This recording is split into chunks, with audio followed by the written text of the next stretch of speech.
Hey everyone, I sincerely appreciate your support. If you enjoy my audiobooks, I would be truly grateful if you could subscribe to the channel. And if you'd like to support even further, you're welcome to become a Patreon member, where you can access audiobooks of novels as long as they are freely available on the internet. Your kindness and support mean so much. Thank you.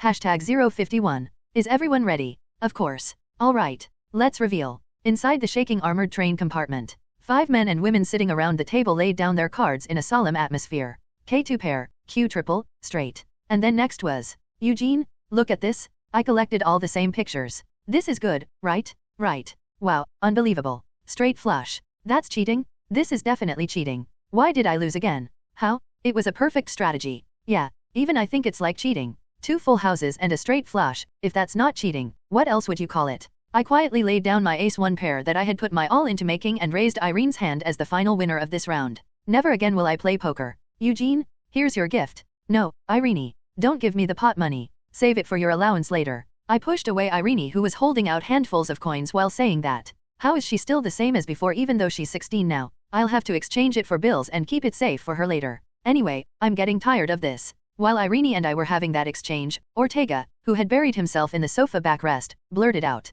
We've been on this train for 3 days already. Everything's getting boring. Matt chimed in agreement. Gil, sitting next to him, seemed to share the same thought as he nodded. Don't worry. This tedious train life will be over soon enough. At Felen's voice as he opened the compartment door, the 3 of us immediately stood up and saluted. From the moment of our formal commission, Felen became our direct superior commanding us. We'll reach Galfrin station in about an hour. Let the soldiers know. Pass the word to our Magic Corps friends who came with us too. Yes, sir. The trio immediately moved to the next car. With the legitimate air of a great noble house like Nachtval appearing, they must have felt uncomfortable. As the 3 hurriedly cleared out, I awkwardly sat down, suddenly finding myself with nothing to do. Currently, our armored train is heading to Galfrin, a small city located slightly away from the Eastern Front. It wasn't under the direct control of the Imperial family, but was the territory of a magic noble. Rather unexpected though. To think that high and mighty magic noble would reach out to the Imperial army. That just shows how urgent the situation is. What else could they do when a rebel leader shows up in their territory? Saying that, Felen put down the newspaper he was holding on the desk. 1 Imperial newspaper and 1 Revolution newspaper with an Imperial army censorship mark. The 2 newspapers telling contradicting stories were shouting the same name. Claude Elsidor. He goes by Claude de Lascaux now. Expected, since he was expelled from the Elsidor family. Must be Maximilian's surname. I thought it was quite like him to make that decision. In the past 2 years, Claude had made a name for himself not just as a simple revolutionary, but as a young leader of the Revolutionary Army. He gained public support by eliminating monsters in outskirt regions beyond the reach of the Knight Order and Imperial Army, and stood at the vanguard of the Revolutionary Army while eliminating corrupt nobles. Considering what he said at the end of Part 2, perhaps this worked out better for him. Thinking that, I recalled the ending of the main story. The 3 companions who imprisoned the protagonist. Among them, Claude's motivation for betraying the protagonist was none other than inferiority complex. How did you become the hero of the revolution when you're inferior in both magical power and knowledge? Why did you become Maxim's successor? If only I had been in that position. It turned out just as you wanted. How does it feel? Claude. What did you say? Nothing. Just talking to myself. I quickly took back the words that had unconsciously slipped out. To think I'd make such a slip of the tongue about something I hadn't even experienced personally. I must have really disliked this game's ending. It's surprising that the rebel leader stepped forward personally. Is there any special reason? No. The Galfrin territory has no particular strategic value. Just.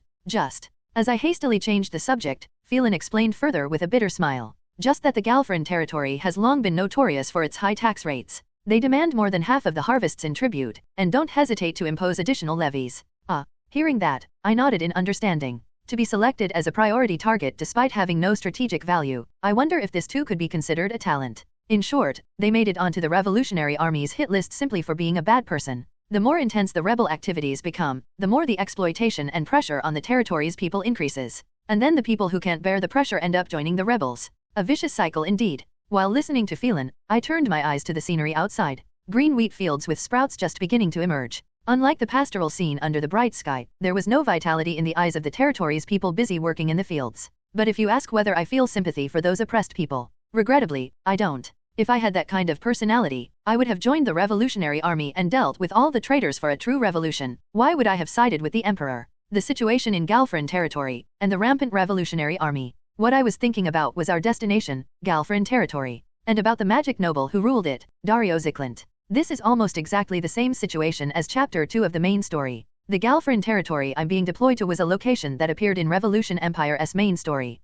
After seeing the prologue and Emperor assassination event, it was the main stage of Chapter 2 where the story properly begins. The Battle of Galfrin that branched off from the main story was the first large-scale operation the protagonist undertook after joining the Revolutionary Army. I know you're Maxim's successor, but remember this. I'm the one who's been with the Revolutionary Army longer, not you. I understand. I'll just trust and follow you, Claude. A typical noble with a small territory, heavy exploitation, and no ability. The protagonist travels around the territory with his Revolutionary Army comrade Claude, helping people and planning a major public uprising. And looking at what the Revolution newspaper is saying, it matches exactly. I looked at Claude's image in the newspaper. Claude shaking hands with territory people in shabby clothes covered in soot. Photos taken around monster corpses, and scenes of waving flags with the territory people. Actions matching exactly what the protagonist did in the main story. This confirms it then. The main story had started long ago, and Claude had taken the place where the original protagonist should have been. The hero of the Revolutionary Army who had become Westrain's puppet. No, he had become a tool packaged under the name of hero, to be used for countless malicious purposes.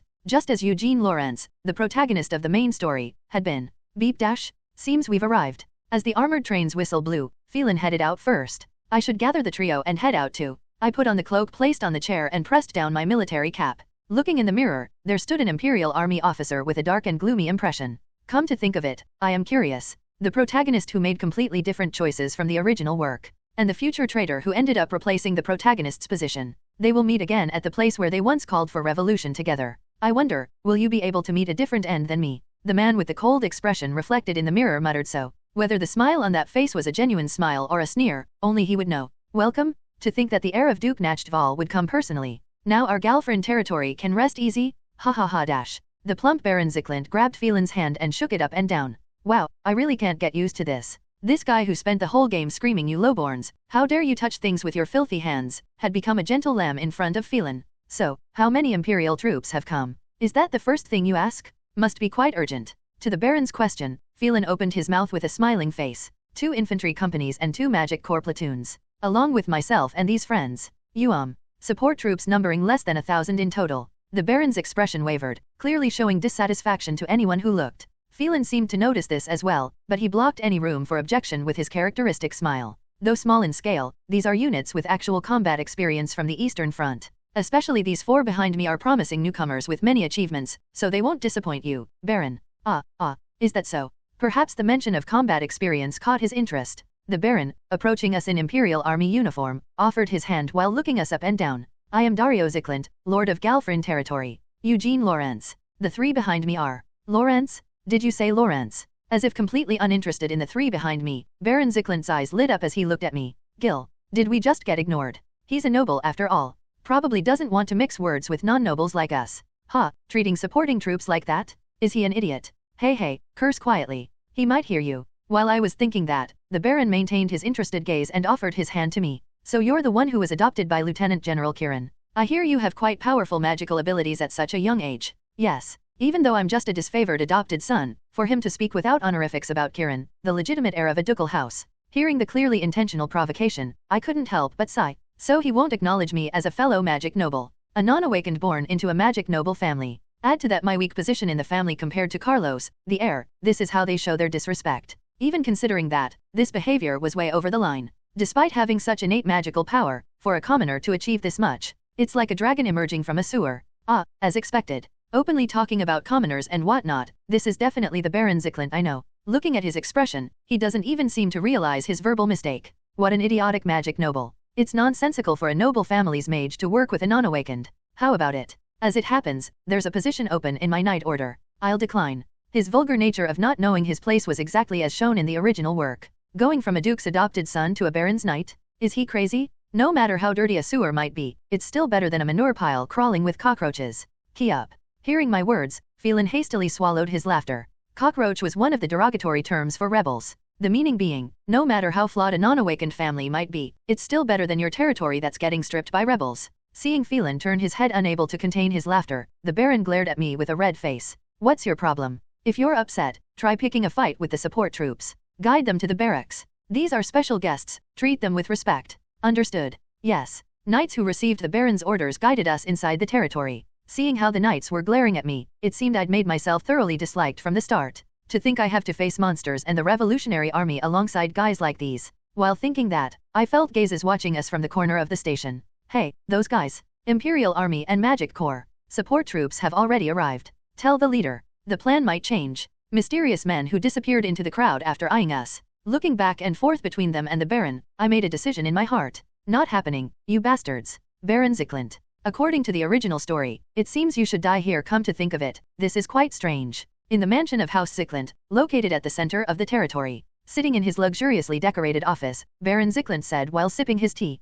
that a scion of House Nachtval would maintain his Imperial Army status. Wouldn't it be better to join the Knight Order right after commissioning? Now, if I apply the noble speech patterns learned from Walter to this text, this interpretation emerges. A mage graduated from the military academy but didn't join the Knight Order? You must be low in the family hierarchy. Understanding the implication well, Felen maintained a blank expression with a faint smile. I believed that experiencing actual combat was the best way to accumulate experience and magical power to reach greater heights. Thanks to that, I've been able to fight alongside you, Baron. Isn't this also fate? Ha ha ha, quite ambitious. To interpret the conversation that just passed, it's roughly this. Of course I'm not mainstream. If I were mainstream power like the heir, would someone like you, a mere Baron, even get to meet me face to face? Ha ha ha, you bastard. Ugh, even I feel goosebumps interpreting this. It feels like there are 1,000 needles hidden between the pleasantries they're exchanging with smiles. If you're going to be like this, just go outside and duke it out with magic. Is this Galfrin or Kyoto?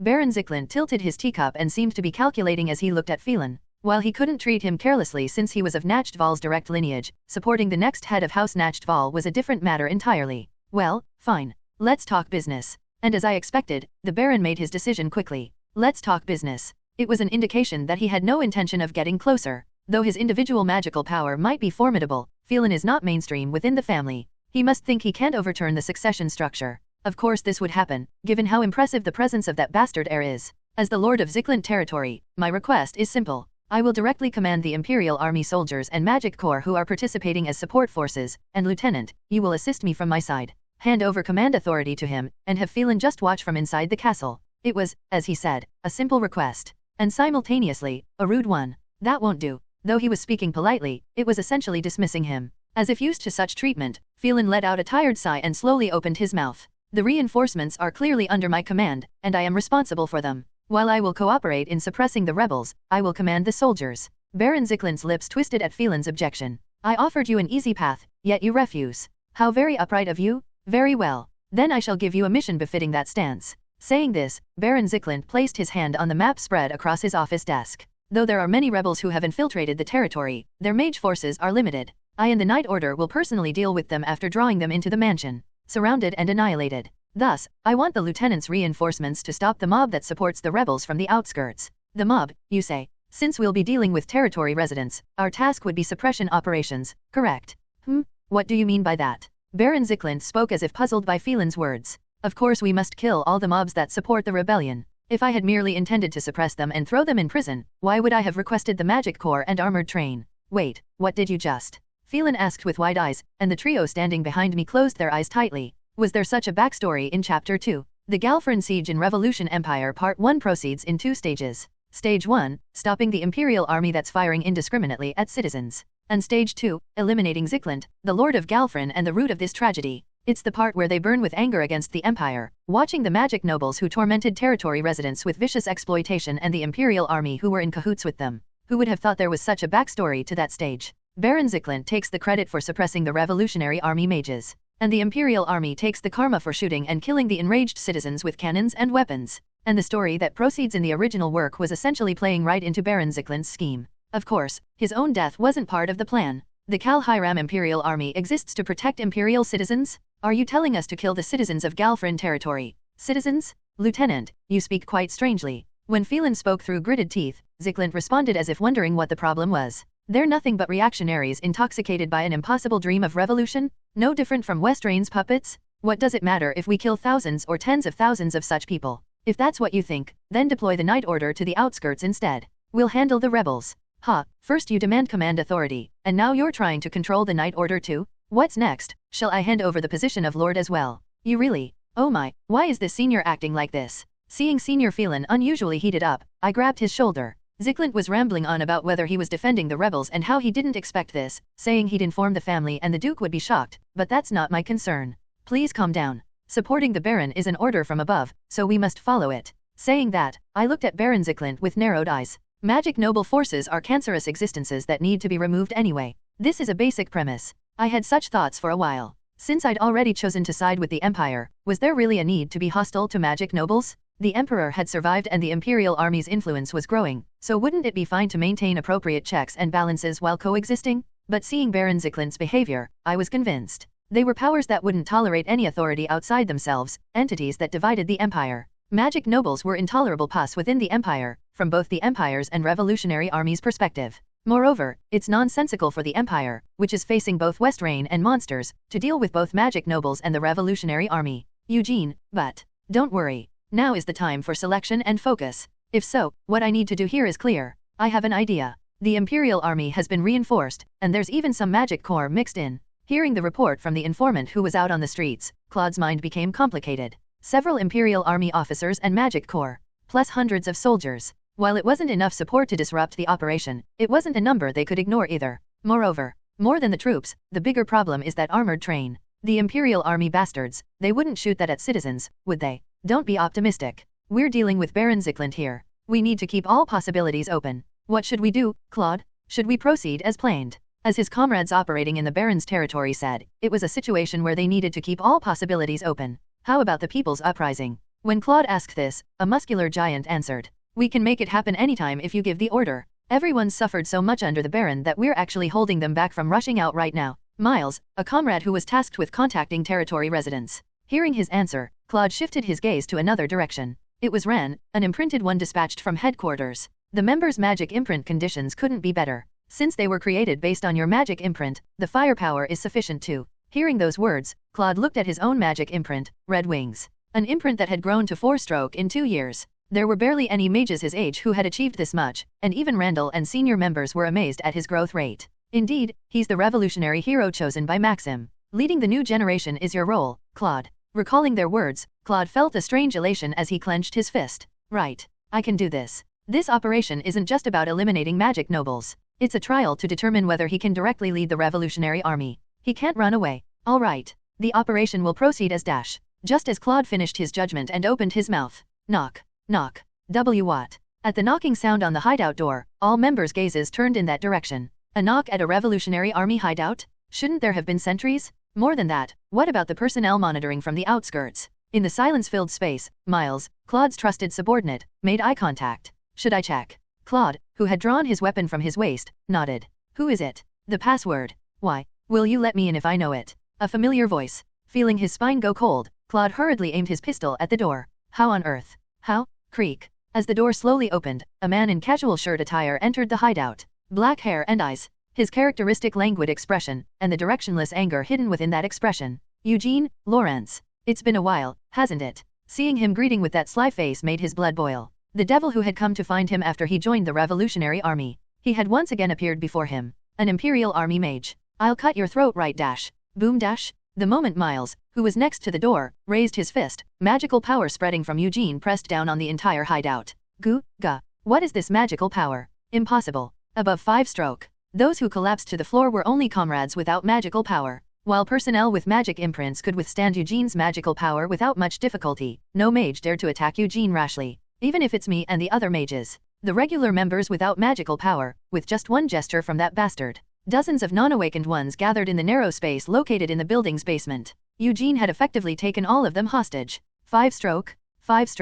Eugene, who had found the hideout alone and subdued them in an instant. Looking at such Eugene, Claude felt a twist in a corner of his heart. He thought he had surpassed him. He thought he could win if they met again. Why do you? When the People's Uprising occurs, the Imperial Army plans to conduct indiscriminate bombardment using mages and the armored train. It was decided at the meeting this afternoon, and the armored train is loaded with anti-personnel poison gas shells. While Claude was thinking this, as Eugene looked around at everyone and said this, the other members' eyes filled with shock. What are you saying? Bombardment? Poison gas shells. These crazy bastards finally. Indiscriminate bombardment. Coming to his senses at those terrifying words, Claude raised his hand to calm the members. So, what's your reason for telling us this as an Imperial Army soldier? Well, pangs of conscience. Don't talk bullshit. If you had such a thing, the revolutionary army in Belkers wouldn't have been completely annihilated. As if enjoying the hostile gaze, Eugene smiled faintly and spoke to Claude. Revolutionary Army leader, Claude de Lascaux. An inexplicable, profound gaze was directed at Claude, and Eugene slowly opened his mouth with his characteristic indifferent voice.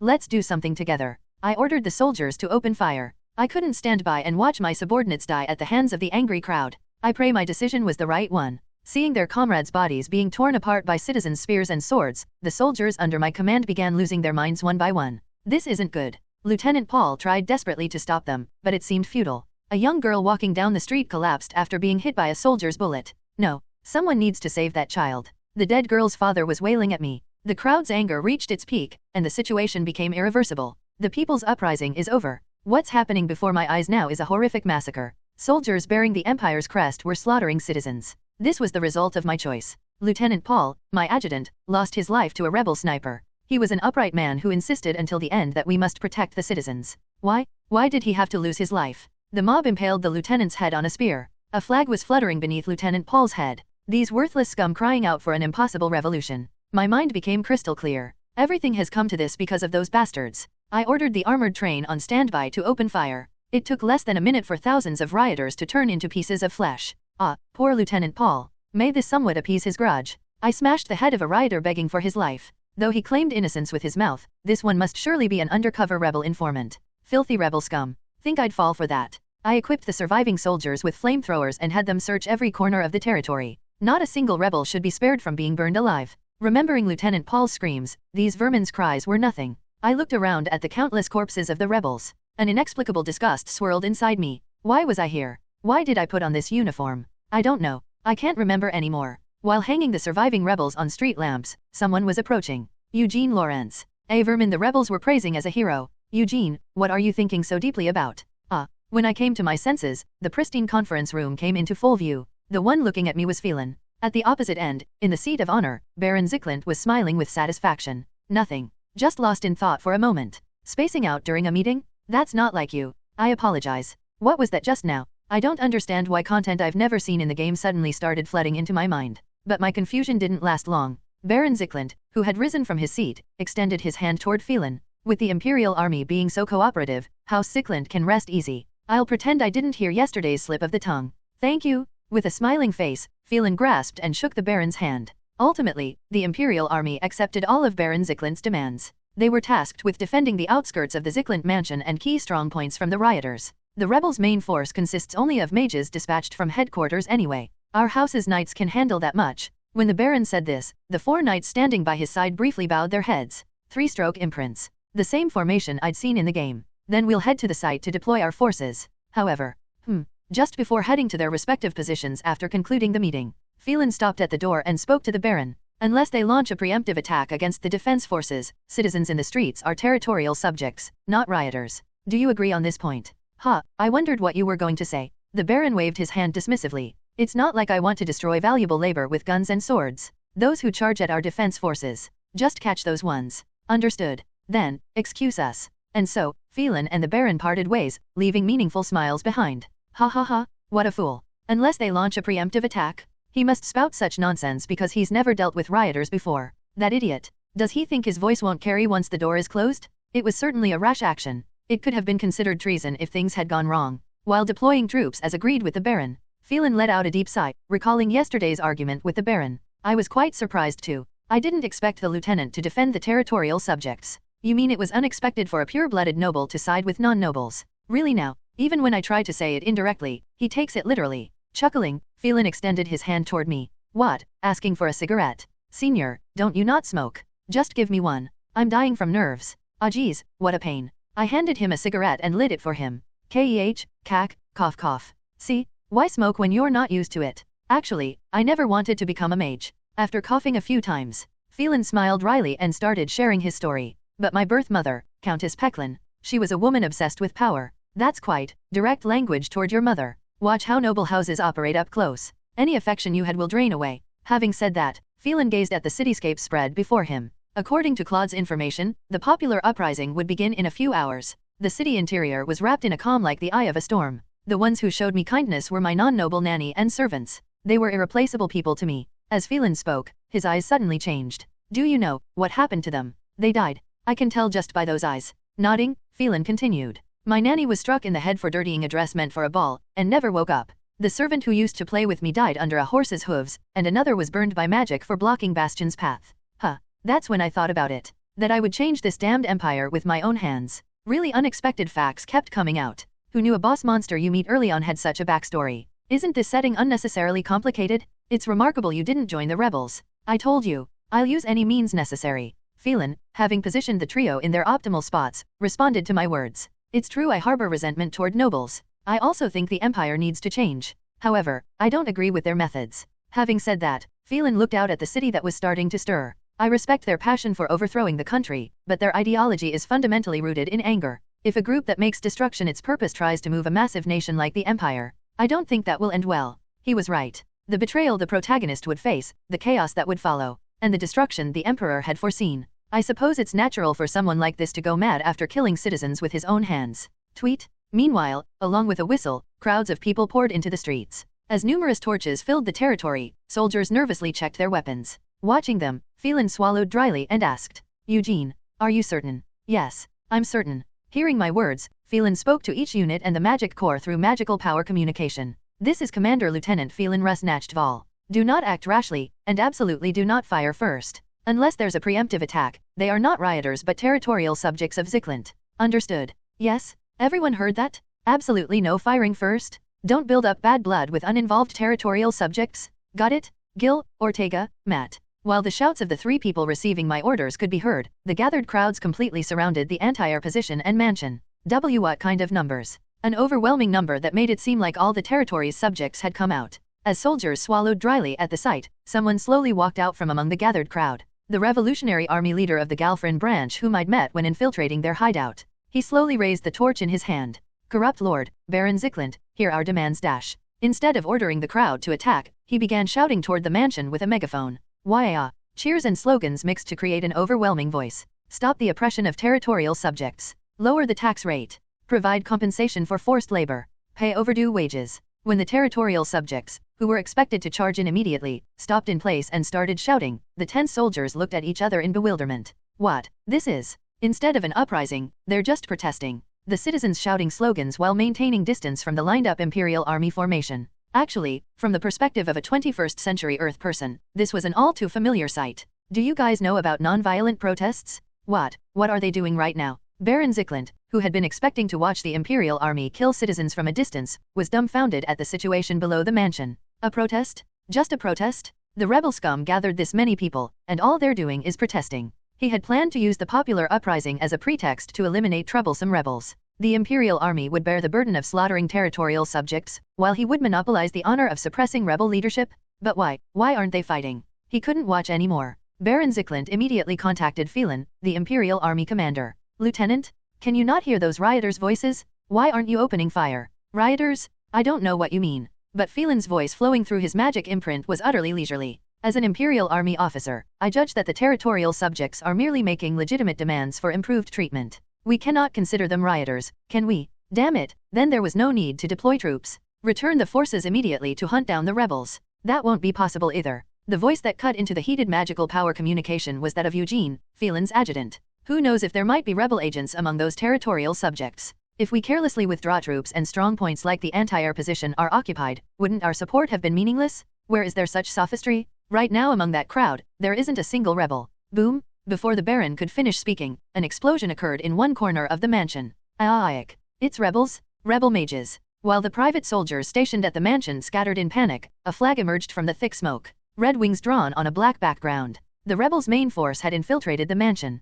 What's going on? The mansion perimeter defense forces. While muttering this, Baron Ziklant recalled what Felen had said to him. Unless they launch a preemptive attack against the defense forces, citizens in the streets are territorial subjects, not rioters. Do you agree on this point? That statement. Wasn't it as if he had foreseen this situation? Those bastards, could they be with the rebels? Baron Dario Ziklant. Amid the confusion, mages who had completed battle preparations aimed their weapons at him from beneath the flag. We'll end your life right here. Along with the mechanical sound of magic bullets being loaded, red magical power overwhelmed the assembly. It was Claude de Lascaux, leader of the Revolutionary Army. Boom dash, boom dash. That sound is. It started. Explosions could be heard from the direction of the mansion, and the Zyklint mansion, surrounded by sturdy castle walls, began to burn. The burning noble mansion, the Imperial army surrounding it, and the citizens cheering at the sight of us. Right now, rather than being a suppression force defending the noble's mansion from citizens, the Imperial army had become nothing more than doorkeepers controlling the audience at a circus. After saying that, Felen looked around at the surrounding crowd with a bewildered expression.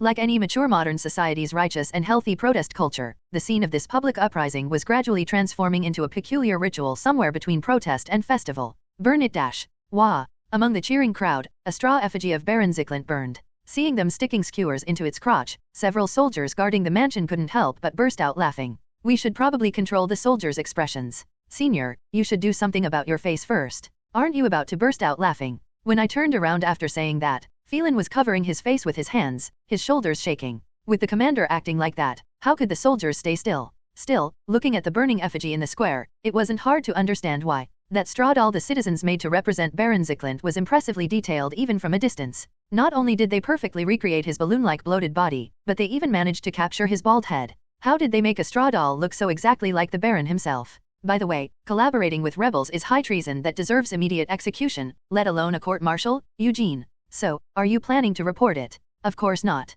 When I casually asked, Felen shook his head with a smirk. The deal Claude and I made was simple. If we wanted to prevent indiscriminate massacre of citizens, we had to ensure that the citizens who rushed into the streets wouldn't harm the Imperial army in any way. In exchange, the Imperial army would allow the Revolutionary Army mages to enter and capture Baron Zyklint without bloodshed. You'll give us the magic noble's head if we don't touch your people. The magic nobles and their knight orders are thorns in the Imperial army's side too. You're from noble birth, so you should know that well, right? There were quite a number of Imperial nobles who participated in or supported the revolution. Old noble families who had lost power struggles with magic nobles, or minor nobles who had been abandoned by them. Having recruited such people, Claude and the Revolutionary Army executives were quite well informed about the Empire's noble society. They couldn't possibly be unaware of the factional fights happening among the Empire's upper class. The Imperial Army benefits by avoiding the burden of massacring territory residents, and you benefit by not losing citizens who would join your revolution. If we take down the magic noble who's everyone's enemy, isn't it profitable for both sides? What if we refuse? We'll load the armored train's cannons with incendiary shells.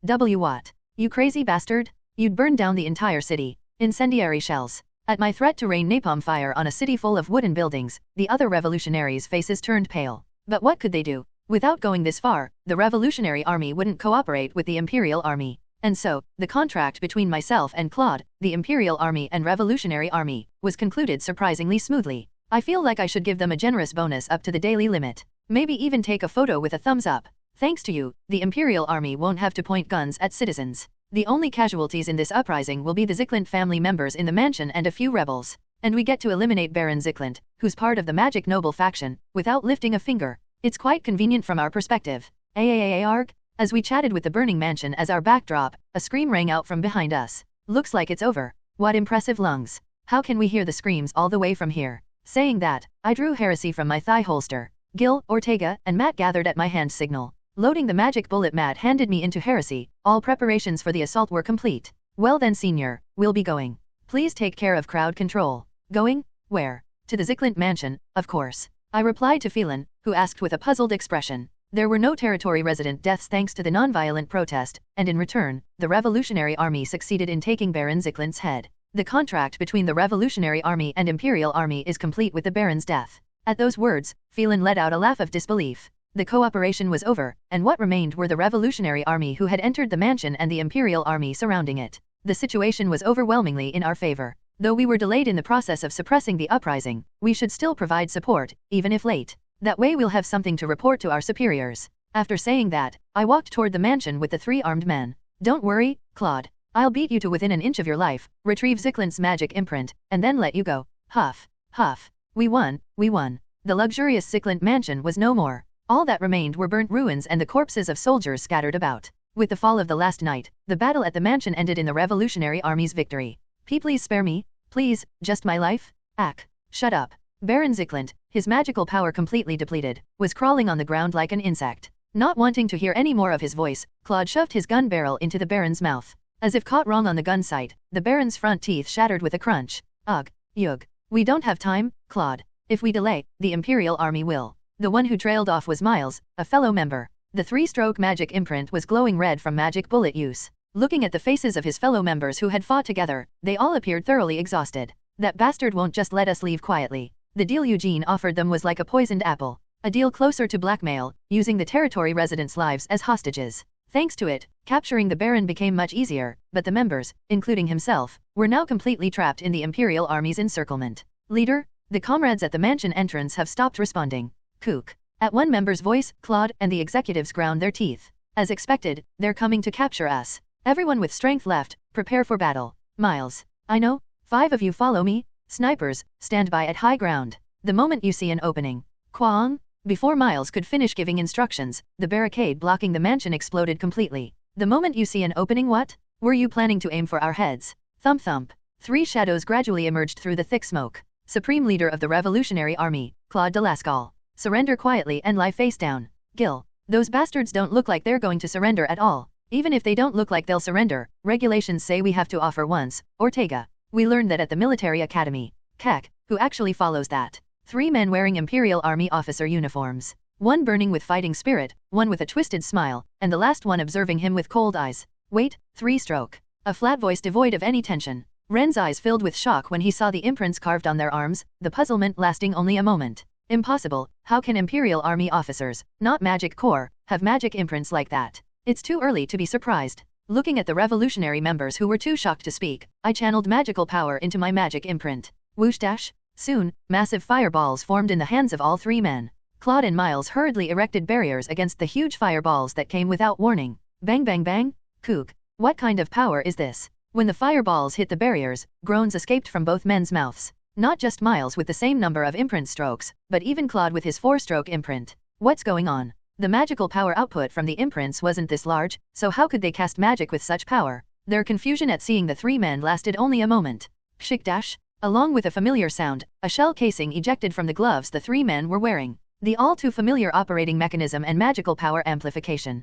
Claude felt his mind going blank. Magic bullets. They were using Revolutionary Army weapons right now? The new firing mechanism performs much better, doesn't it? No need to carry it separately either. The weight could be reduced a bit more. No, rather, how about mounting this on weapons? Like that gun Eugene has. Eugene. When that name left their lips, Claude frantically looked around. If the Imperial Army had invaded the mansion, that bastard had to be here somewhere. Where is he? Where the hell is that damn bastard? Lieutenant Dash. A gurgling cry caught Claude's attention. Baron Zickland, blood streaming from his mouth. Following his gaze, Claude finally found the man he had been looking for all along. Kook, kakak. That idiot really isn't helpful in life at all. A black-haired Imperial Army officer stabbing a knife into the neck of a sniper positioned on the railing. Seeing that face, Claude's eyes blazed with fury. Eugene Lawrence. This took longer than expected. Looking at the party composition, this shouldn't have been difficult enough to drag on this long. Party? What does he mean? Eugene muttered incomprehensible words while drawing a pistol from his waist. A revolver with decorations all over it.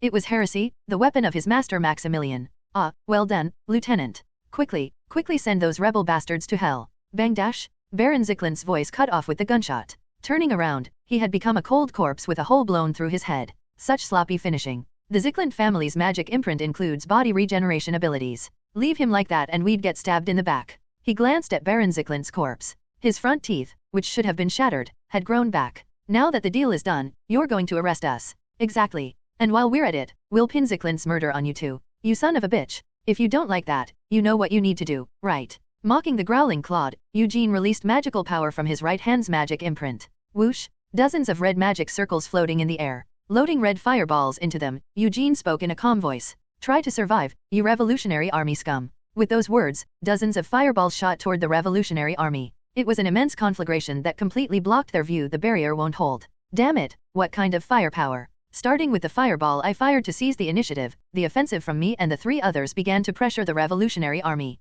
Ha ha ha. Every time I use it, I can't help but feel that this magic bullet is really something else. As if intoxicated by the magical power emanating from the magic bullet, it was Ortega who charged to the front line. With 2 cavalry sabers in his hands, Ortega's target was Miles, the 3-stroke mage positioned at the front. Even though he was charging at a muscular giant a head taller than himself, no trace of fear could be found in Ortega's eyes. Looks like a wild dog's gone for a bear's throat. Matt. I know. The moment the one-on-one confrontation formed, Gil, the leader of the trio, stepped in to block the Revolutionary Army members rushing to support Miles. Boom boom boom. Dozens of fireballs exploded in place. It was the handiwork of Gil, wielding a sawed-off shotgun in one hand. Ugh. What the how can he cover such a wide area? Unlike Ortega, who specialized in physical enhancement. Gil's magic imprint focused on firepower suited for crowd control. He compensated for his lack of physical durability with technique, using magic bullet-enhanced fireballs to deal with multiple opponents. In a way, his combat style was the most similar to mine. Miles? The others are? Arg.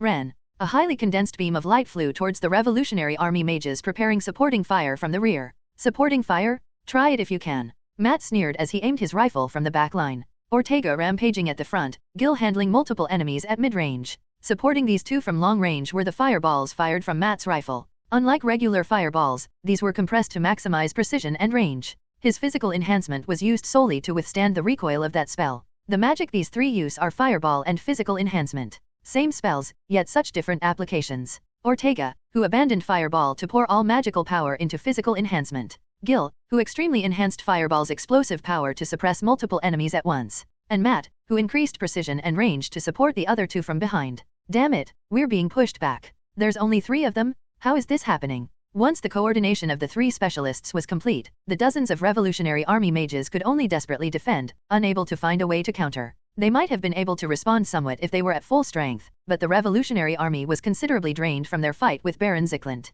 Unable to use magic bullets due to the risk of overload, they had no choice but to take the beating helplessly. Arg. We lost one. Damn it, maintain formation and prepare to retreat slowly. Claude. Now then, what might our hero be doing while he should be commanding the Revolutionary Army in this situation? Bang dash? Boom dash? What else? Having a grand old time trading blows with me. Hey-ah dash. With a roar, Claude's sword came crashing down towards me, red flames wreathing the blade, and fireballs targeting me from behind. However, just before that sword reached my face, my hellfire that I had activated on the ground erupted. Boom. Ugh. Your form falls apart too easily? Don't tell me you flinched at a mere suppression spell. Suppression, you say? Even if it was meant for suppression, getting hit would still mean death all the same. I charged in for close combat against Claude, who wore a strangely indignant expression. Swoosh, crack, bang dash. As much as I hated to admit it, the techniques I learned at Knifehead were proving incredibly useful. Knife fighting with a single dagger and bare hands, joint locks, and the binding spell Helios's reins woven between them. When he tried to dodge the dagger in my left hand, my right hand would grab his collar, and when he tried to avoid both, the red magical power chains would target his back.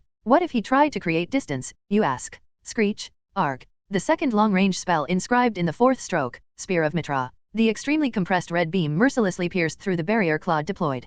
Come to think of it, this skill ignored defense in the game too, didn't it? Using it in reality proved it to be an absolutely vicious spell. By the way, continuous bombardment from range, and close combat weaving through the gaps. Watching Claude gradually being overwhelmed, I began to see just how much he had grown. As expected, he hasn't unlocked the 4th stroke for long. Right now, I wasn't even using the spells inscribed in the 5th stroke. The fact that there was this much difference despite that meant he couldn't properly draw out the performance of his newly unlocked magic imprint. Though the degree differed, it was the same situation as when I first received the 7-stroke inscription. His body can't keep up with the imprint's growth rate. At this rate, it'd be pointless to pit him against magic nobles. Come to think of it, the time it took Claude to defeat Ziklant was much later than the original protagonist's timeline. For someone of noble blood who received surgery early to develop slower than a protagonist who awakened magical power at 17. At this rate, the Revolutionary Army card will be taken out by the magic nobles or Randall before I can even use it. Can't be helped. Having made my decision, I watched Claude desperately trying to break through my barrage. Since it's come to this, might as well experiment.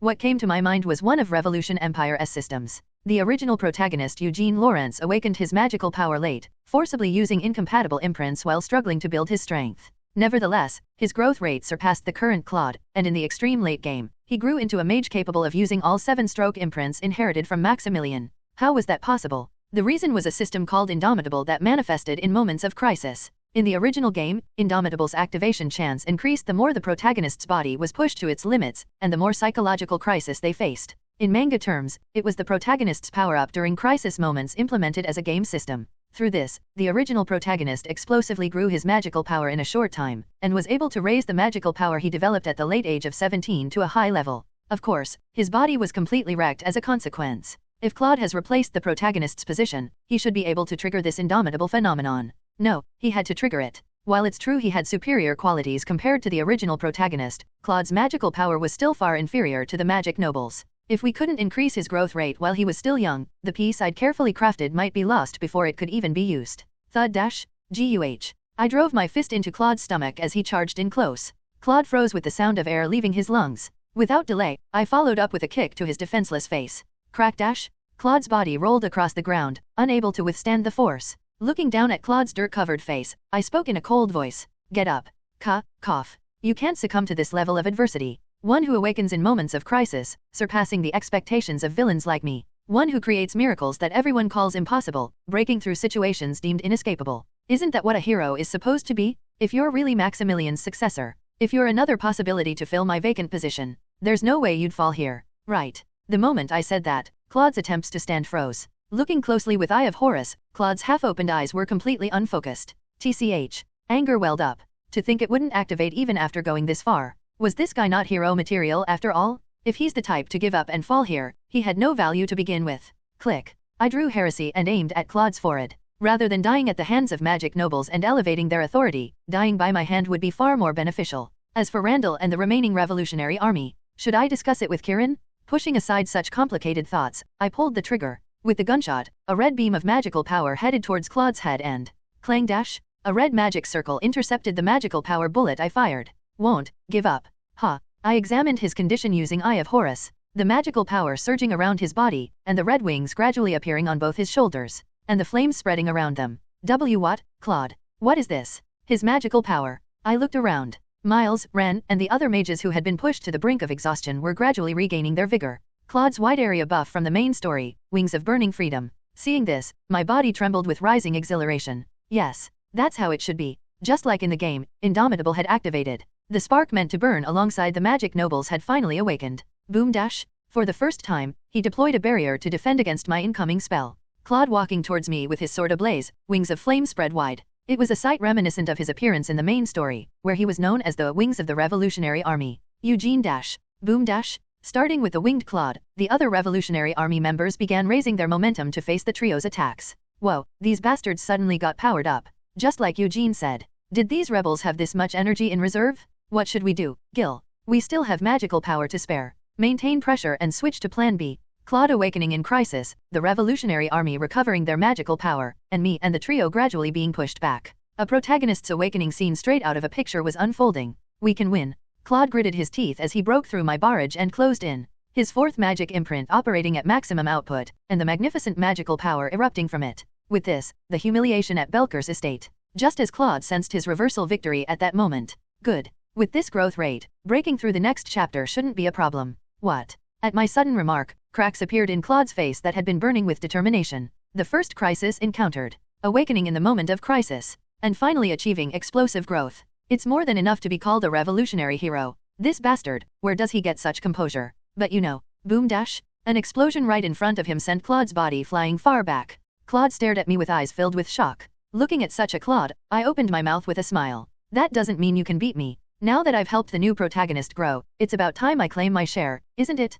Thinking that, I activated my magic circuit at maximum output. The fifth magic imprint that had remained silent throughout the battle was glowing red, craving my magical power. What's going on? What's happening? Why isn't he using magic? The eyes of the Revolutionary Army members gathered at the Zicklant mansion focused on one place. Imperial Army officer, Eugene Lawrence. Although an enormous magical power had left his body, there were no magic circles or formulas visible around him. No, it can't be. While everyone was puzzled, only one person who had been fighting him all along could notice it. This heat that could be felt from outside the building. And something. The sensation that something enormous was watching over them? Claude looked up at the sky and couldn't help but stay rooted to the spot. Whoosh dash. Light streaming through the gaps of the collapsed roof. The source of that light was a massive magic circle covering the entire mansion from the air. And what suddenly appeared in the center of that magic circle was the sun. As they saw the brightly shining sphere, the color drained from the other members' faces. A shining sphere, extremely condensed and continuously spewing heat and magical power. Anyone could see that it was the sun itself. Impossible.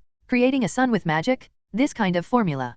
5-stroke. It's impossible without magic higher than that. Thinking this, Eugene pulled out 6 magic bullet casings from the tilted gun cylinder. That's why I told you. Eugene raised his gun toward the sky and, as if giving a starting signal for a race, slowly pulled the trigger and, if you can, try to survive. Boom dash. As the condensed artificial sun exploded, tremendous magical power and heat engulfed the Revolutionary Army. Wide area suppression formula, solar wind manifestation. One of the magic spells engraved in Eugene's 5th magic imprint had fully revealed itself. Whoosh! The heat spreading in all directions melted the mansion walls entirely, and the tremendous heat struck the defenseless Revolutionary Army. Sizzle dash. Ayek. Ayek. Save me dash. Revolutionary Army members without magical power had to taste the pain of their entire bodies burning the moment they were exposed to the heat. The mages who belatedly deployed defensive magic were slightly better off, but even that didn't last long. Crack crack dash? Damn it, the defensive magic. It's collapsing. Bang dash? As the defensive magic shattered, unable to withstand the heat, the bodies of the Revolutionary Army members who had been somehow enduring the magic instantly became balls of fire.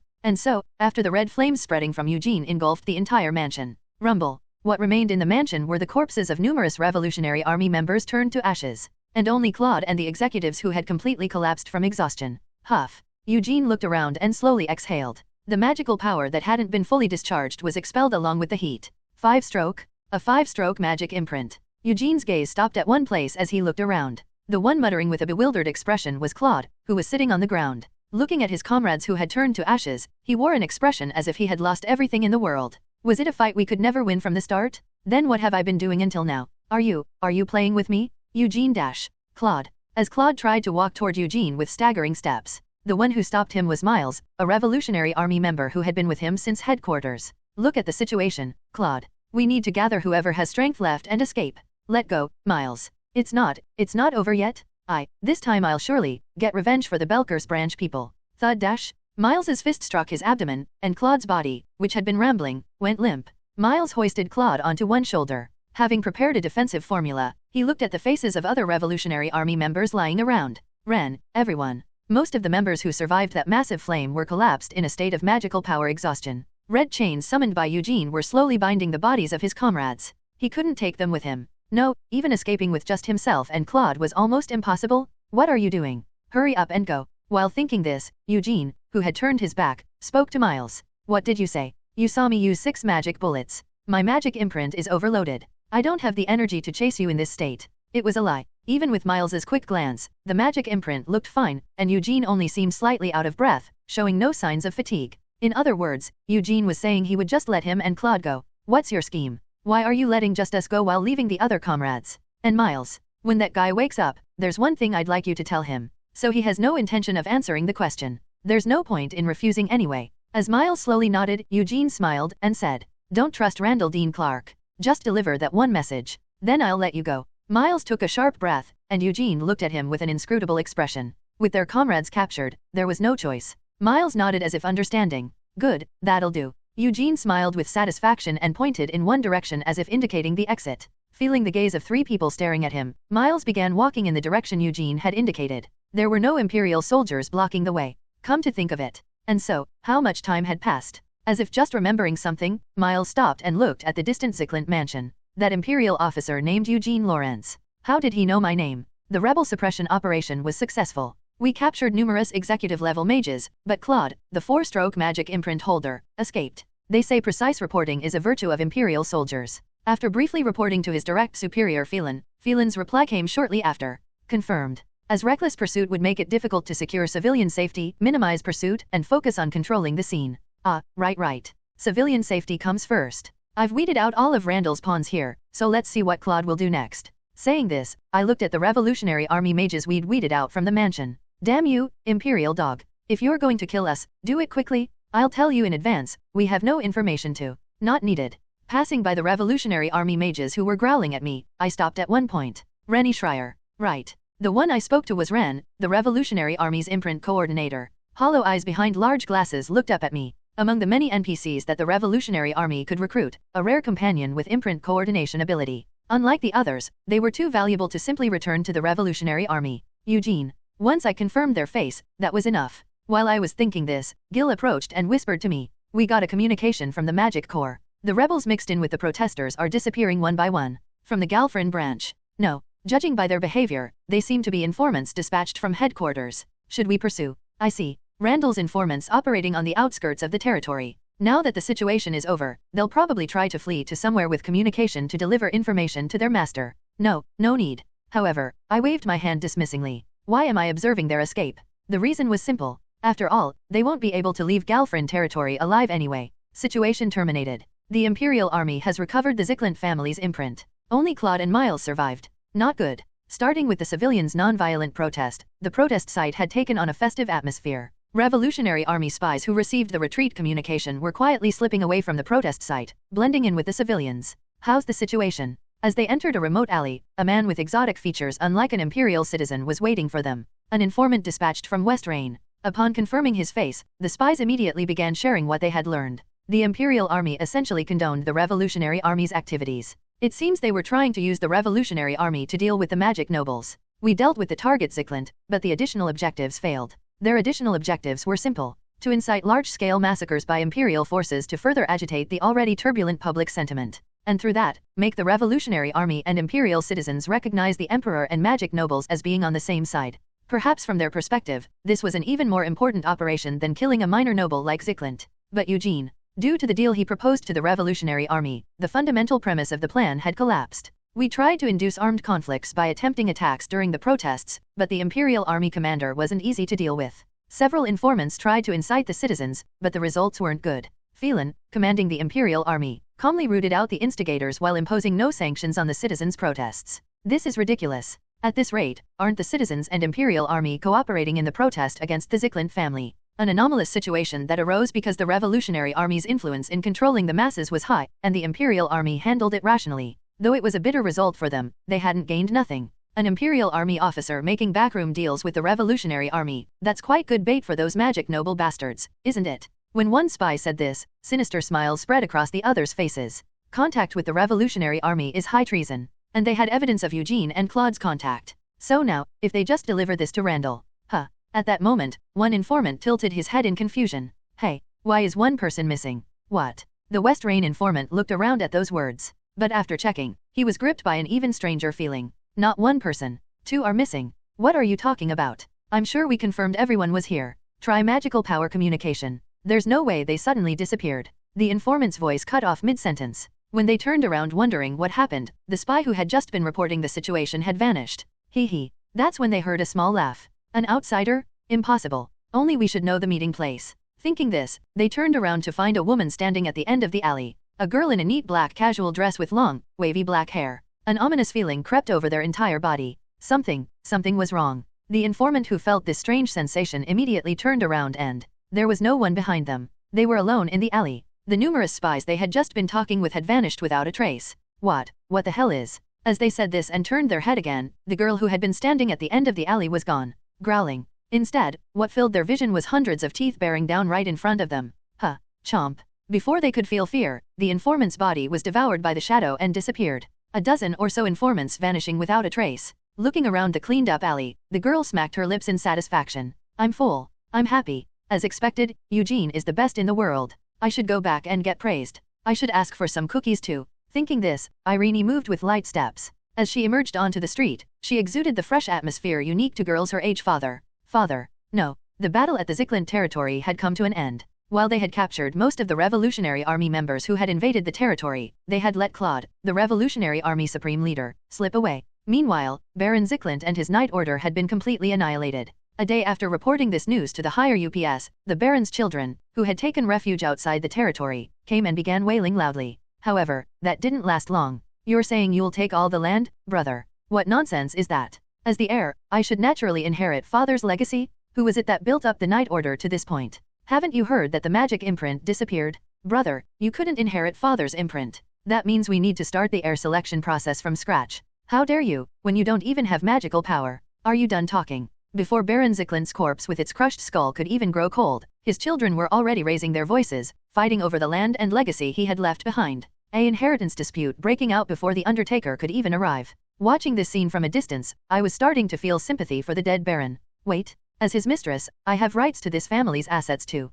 And so do these children. Baroness Adriel, you're a married woman. You can't leave me out? As your brother's third woman, I have rights too. Aunt. Good heavens, uncle is away at war, and you. Wow, this is crazy. The sudden participation of the second wife, a married woman, and third wife, married cousin, in the dispute. Ortega, who was watching this mess beside me, muttered a curse under his breath. Hey, Eugene. Do all nobles live like this? Surprisingly and shockingly, most nobles do live like this. Wow, and these people, they're the ones controlling the empire above our heads. Amazement, disgust, pure hostility. Seeing the three different reactions, any guilt I felt about killing an innocent magic noble melted away completely. Zyklint, you crazy bastard, adultery, NTR, and incest, you hit a triple axel? If such a bastard died quietly from a gunshot, that's not a tragic death, it's dying of old age. Yes, absolutely. Senior. How is the situation with the territory's residents? Generally calmed down. As you informed us, all Revolutionary Army hideouts have been cleared out. That's a relief. While the Zyklint family's inheritance war was descending into an endless maze, Felen and I were busy handling the aftermath of this battle,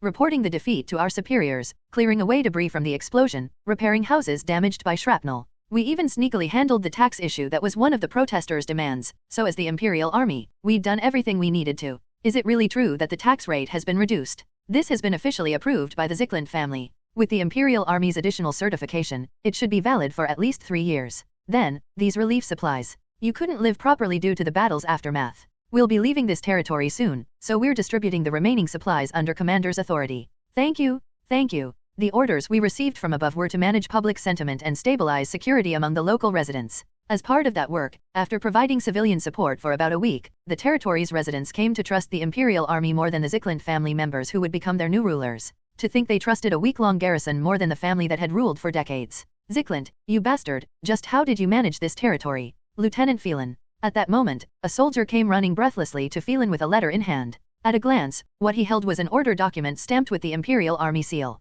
New orders had come down from above. What does it say? Return to the front line. If only it were that. Saying that, Felen shook his head and handed me the orders. Letting the Revolutionary Army Supreme Leader Claude escape, failing to recover Zyklint's magic imprint, and so on. It says there were many inadequacies in the Imperial Army's response. Inadequacies. Even though this was a fixed match with the Revolutionary Army, the Imperial Army's role in this battle was significant. We controlled a crowd of well over 10,000 with barely 1,000 troops, so we did everything we could. Moreover, it was Baron Zyklint's order to station the Imperial Army on the outskirts, so the Imperial Army had hardly done anything wrong. Yet for such an evaluation to come out, there must be other motives. Read the next page. That's where their true intentions lie. At Felen's words, I turned the page to check the contents. Based on the above reasons and at the request of the Imperial Joint Night Order, Lieutenant Felen Luros Nachtval and 2nd Lieutenant Eugene Lorenz, commanders of the support forces, are ordered to appear at Imperial Army Central Headquarters to report directly on the battle process. Plus, TLN, it seems like the previous name I translated, which is Felen Rus Nachtval, was a mistake from the author.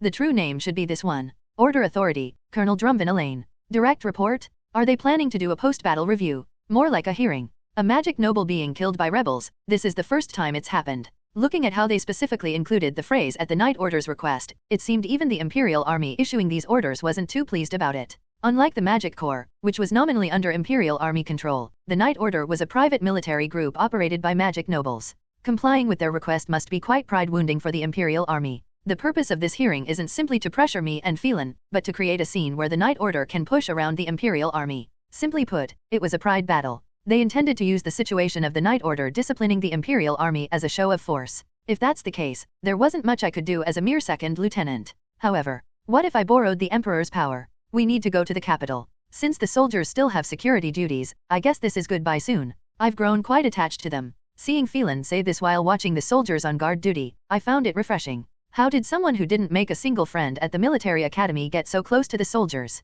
I've been wondering about that myself. When I was with nobles, I felt sick to my stomach and couldn't stand it, but during my time with the soldiers, I truly enjoyed myself. It felt like coming back to where I belonged. He hates nobles but feels comfortable with common soldiers? This guy, was the Revolutionary Army really his true calling? Eugene, just now, you thought I might be better suited for the rebels, didn't you?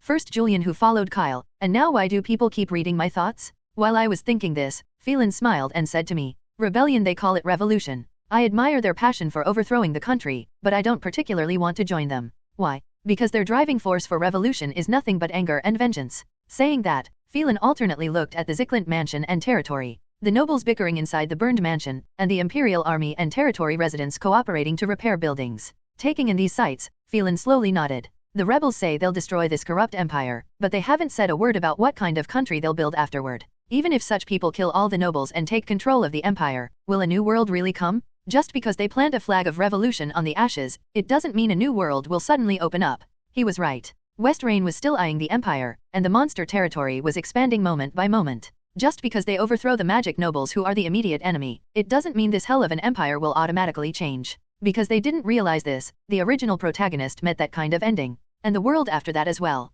And to think someone saying these things becomes like that in the original. I recalled the vision I saw last time. A villain who took on the burden of civilian massacre and fell to villainy. Yet now, he was discussing the Empire's future with clear eyes. No, that's not all. Kirin, the Emperor, Mari, and Renie. Characters who were treated as bosses or background settings were awakening one by one, affecting the predetermined future's course. My choices and actions had created these numerous variables. Can they change the ending of this game? I wondered. Would the ending of this twisted story be a happy ending, or the predicted catastrophe? I couldn't know. All I could do was try my best to avoid the terrible ending from the original. And for that, I need even more powerful magic. Strong power will be necessary. Creak. Late at night. When I opened the armored train's door and entered the private room, the prisoner sitting in the corner hastily backed away. Why you? The one confined to the private room was Ren, the Revolutionary Army's imprint user. Among the prisoners captured this time, they were particularly valuable. What are you plotting? Just kill me quickly. I won't say anything. No, you'll have no choice but to talk. Looking at the disheveled hair and frightened eyes, exactly the same appearance as seen in the game, I slowly opened my mouth.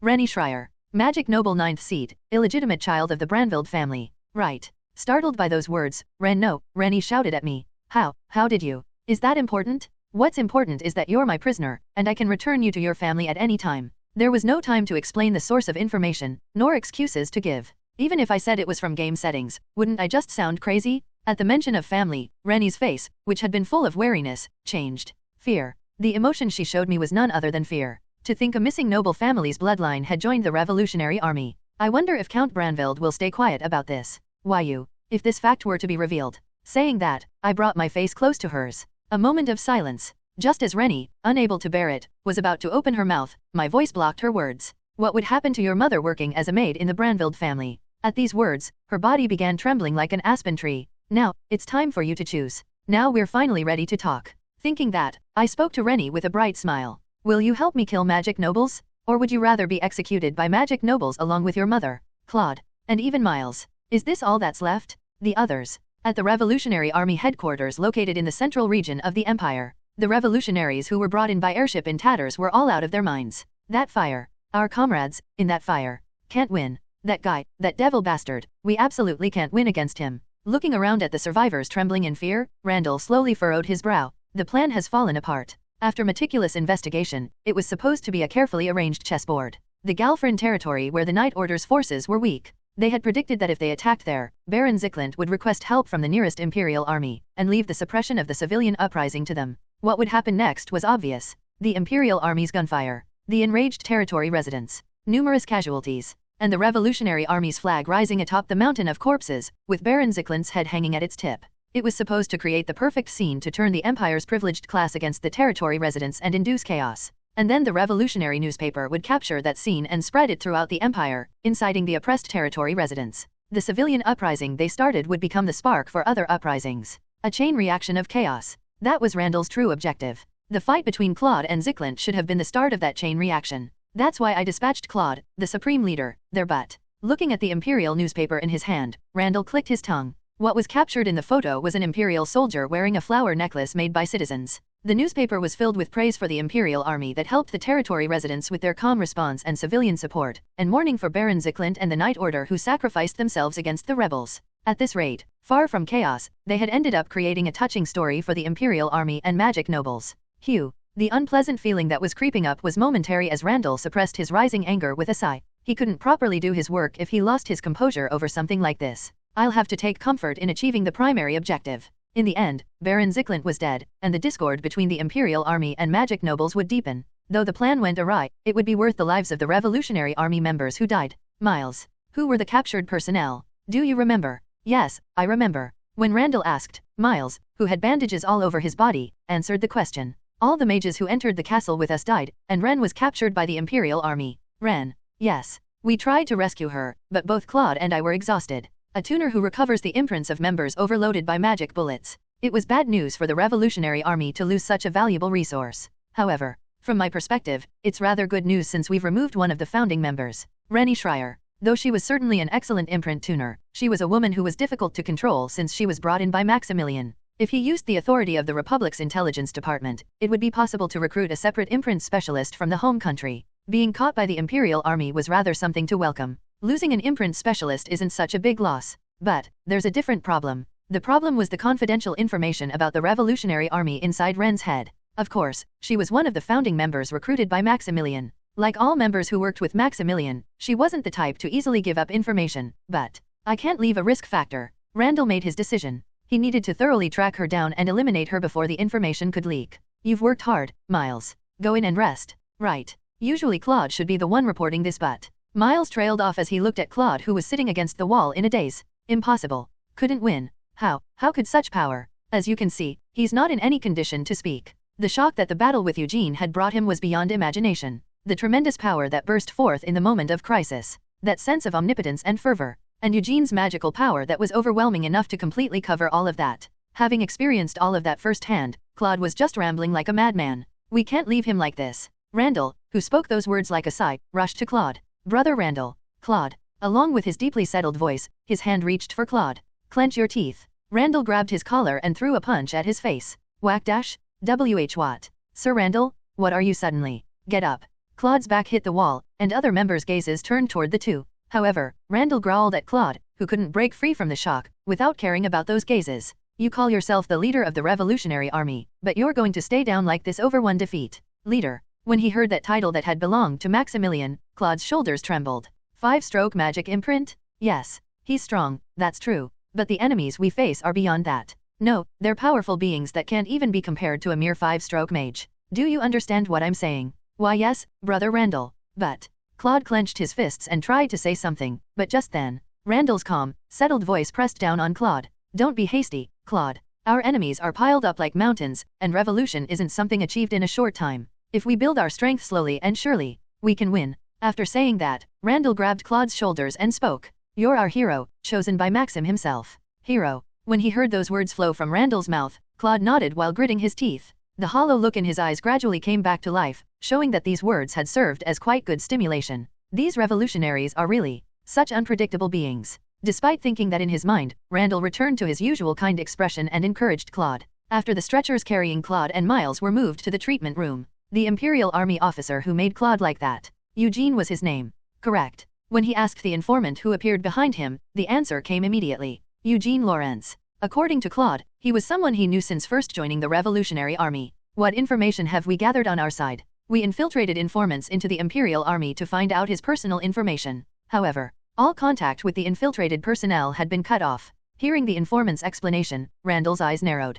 A young officer not even 20 years old tracked down and dealt with our informants? And this perfectly. It was impossible. No matter how excellent a mage was, they couldn't watch their own back 24 hours a day. Is the Imperial Intelligence Department protecting him? Or is it something else? The more he thought about it, the more his wariness increased. Eugene Lawrence. He was not someone to be taken lightly. What should we report to the home country? Perhaps delaying the invasion timing. No, we can't do that. Randall, who rejected it with a firm voice, thought. This incident is just a small failure, not an event important enough to affect the Republic's grand strategy. The secretary at home would probably think similarly. If so, what he needed to do was decided. Send a support request to the home country. Tell them we need special supplies. Special supplies? You don't mean? Yes. After saying that, Randall opened his mouth while wearing his characteristic friendly smile. It's time to use the red mist. The informant's face turned pale at those words. Red mist. Westrain's biological weapon that had driven hundreds of thousands of soldiers to death during the last Great War. That bastard said not to trust Brother Randall.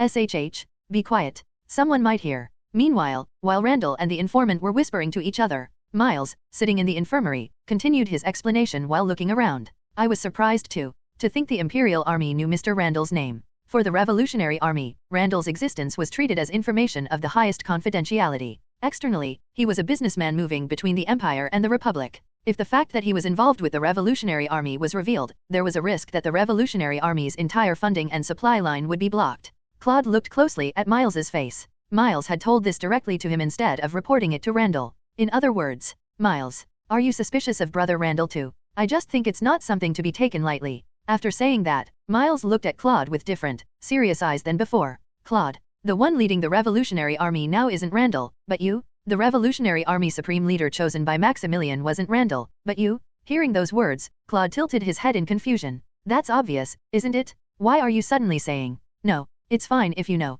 After saying that, Miles looked out the window with an uneasy expression. Beyond the blue sky spread over Kal Hiram, huge dark clouds were approaching. Right after Felen and I arrived at the Imperial capital and finished our report, a dogfight between the military and Night Order had started at the Imperial Army headquarters. Isn't it a clear fact that a magic noble was killed? That's right. This is because the Imperial Army failed to faithfully fulfill its duty of protection. The ones shouting like that were the knights from the Joint Night Order who came to hear the report as representatives of the magic nobles. From earlier, they had been glaring at me with unfriendly eyes, seemingly quite displeased with me. Since they couldn't touch Senior Felen because of his family background, they probably intended to get at me instead. However, fortunately, there were others who advocated for my position. Nonsense. Lieutenant Felen stopped the civilian uprising with insufficient troops, and Second Lieutenant Eugene even went on to eliminate the remaining rebels. While the Imperial army was fighting so hard, what happened to the knights you dispatched? Didn't they turn to ashes early on? The ones speaking with twisted lips were the Imperial army generals. Seeing their eyes full of enthusiasm and sincerity looking at me, it seemed Kirin had done quite a good job of greasing the wheels. What did you say? Is the Imperial army insulting the Night Order now? Huh? And why is the Night Order opening their mouths about punishing an Imperial army officer? This is clearly overstepping your authority. It was quite a remarkable sight to watch. Who would have thought there would come a day when the Imperial army would raise their voices and argue against the Night Order? Seeing how this mob group that was only desperate to protect knights in the game had grown so much, I felt anew how the future had changed. Bang dash? K-Night Order Commander? Urgent contact from the family. Major General? A report from headquarters. As the argument between the Imperial Army and Night Order continued, the power struggle between the two groups temporarily subsided at the reports from those who burst through the doors. The messengers who rushed to their respective camps reported with trembling voices. Is that true? The rebels. Damn it. Westrain already. The higher UPS on both sides trembled with pale faces. It's begun? I could guess without hearing. The report that came to the Imperial Army would be Westrain begins preemptive attack. And the news that reached the Night Order would be simultaneous civilian uprisings occurring in territories of small and medium-sized magic nobles. With the thought that what was coming had arrived, I clenched my fist. About a year earlier than the original work. Westrain's invasion and the Revolutionary Army's activities. And the Empire falling into chaos because of it. The main story of Revolution Empire had begun now. Eugene. A voice came from behind me. It was Gil, the leader of the trio. A message from Lieutenant General Kirin. Opening his mouth like that, Gil conveyed Kirin's words with shining eyes. He says your unit is ready, so prepare to come west. Right. A smile spread across my face when I heard those words. 5-stroke magic imprint, Imperial Army officer, and even my own army. Unlike the original work, this was a very good start. My hearing, disguised as a report, ended without much fuss. Inside the Empire, territories were falling one after another in real time due to the Revolutionary Army's activities, while outside, Westrain's army had begun their advance. The military, with fire at their feet, said since we caught the rebels, let's promote this bastard and send him to the front lines, and the Night Order accepted the request with do whatever you want with that, just end this meeting quickly. From the start, they weren't interested in the report, they just wanted to get their bureaucratic nonsense over with. Just like a bunch of old men with nothing better to do. Becoming a captain just 2 months after being promoted to lieutenant, isn't that promotion speed too fast? I got promoted before I was even commissioned for a month. At this rate, I'm worried I might get arrested for speeding. Aren't you bragging too much? When they give a lieutenant rank to a 1-month rookie, it means the Imperial Army has gone to hell. What's there to brag about? The exchange of crude jokes and snickering didn't last long, so the day has come to return to that wretched family. Felen, who had recently started using more vulgar language, bid farewell with a bitter expression.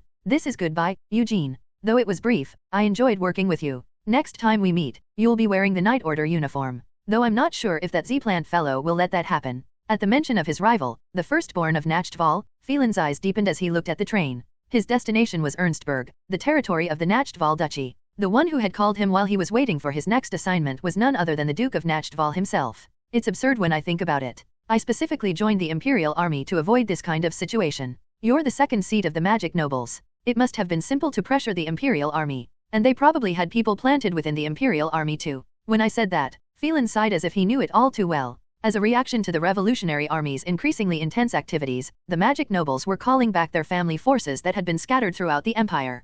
Currently, the Revolutionary Army's blade was pointed at the minor nobles. While they dealt with the Revolutionary Army's attacks, they probably planned to use the Night Order to sweep them away, and dump all external affairs on the Imperial Army. They're probably planning to use the war with Westrain to weaken the Imperial Army. In the original story, they almost succeeded. Thinking back to Revolution Empire's main story, that was exactly what happened. The protagonist's main enemies after joining the Revolutionary Army were the magic nobles and their Night Orders. The Imperial Army was half-collapsed while dealing with the monsters on the Eastern Front and Westrain on the Western Front, and the magic nobles who belatedly filled that void used the remaining Imperial Army as cannon fodder for the Night Order. But even after concentrating their forces like that, they couldn't stop the revolution. More accurately, they couldn't stop the protagonist who grew insanely powerful. The rookie revolutionary member received the Supreme Leader's imprint and became a great magician handling 7-stroke imprints in just a few years. He was a variable that neither the magic nobles nor even his allies in the Revolutionary Army had anticipated. The protagonist in the original story succeeded in an impossible revolution, only to be betrayed. That's why I'm more curious. How will the Revolutionary Army change without its protagonist? My reason for letting Claude live was both practical and driven by personal curiosity. The Revolutionary Army was born with the purpose of overthrowing the nobles and emperor to establish a new empire. However, with Westrain's invasion as a catalyst, the Revolutionary Army's values began to deteriorate. Revolutionary warriors continuing their lonely fight against the corrupt regime. Don't worry anymore. The Republic of Westrain will help you. Westrain's agents approached the Revolutionary Army, offering troops and supplies. Though they extended their hands with smiling faces, the protagonist Eugene had drawn a firm line. While we welcome support in the form of investment, we cannot accept your interference in our activities. What? I said we cannot accept it. Remembering Maximilian, who shared the same fate as the Emperor, the protagonist had said, this revolution must be achieved purely by the hands of Imperial citizens. We cannot borrow the hands of a foreign country, especially Westrain, an enemy nation that has nothing to do with the Empire. This isn't my personal opinion, but the will of Maximilian, the founder of the Revolutionary Army. Westrain was an old nemesis who had been invading Imperial territories, a common enemy to all Imperial citizens regardless of class. If the Revolutionary Army were to operate with support from such people, what would happen to their position within the Empire?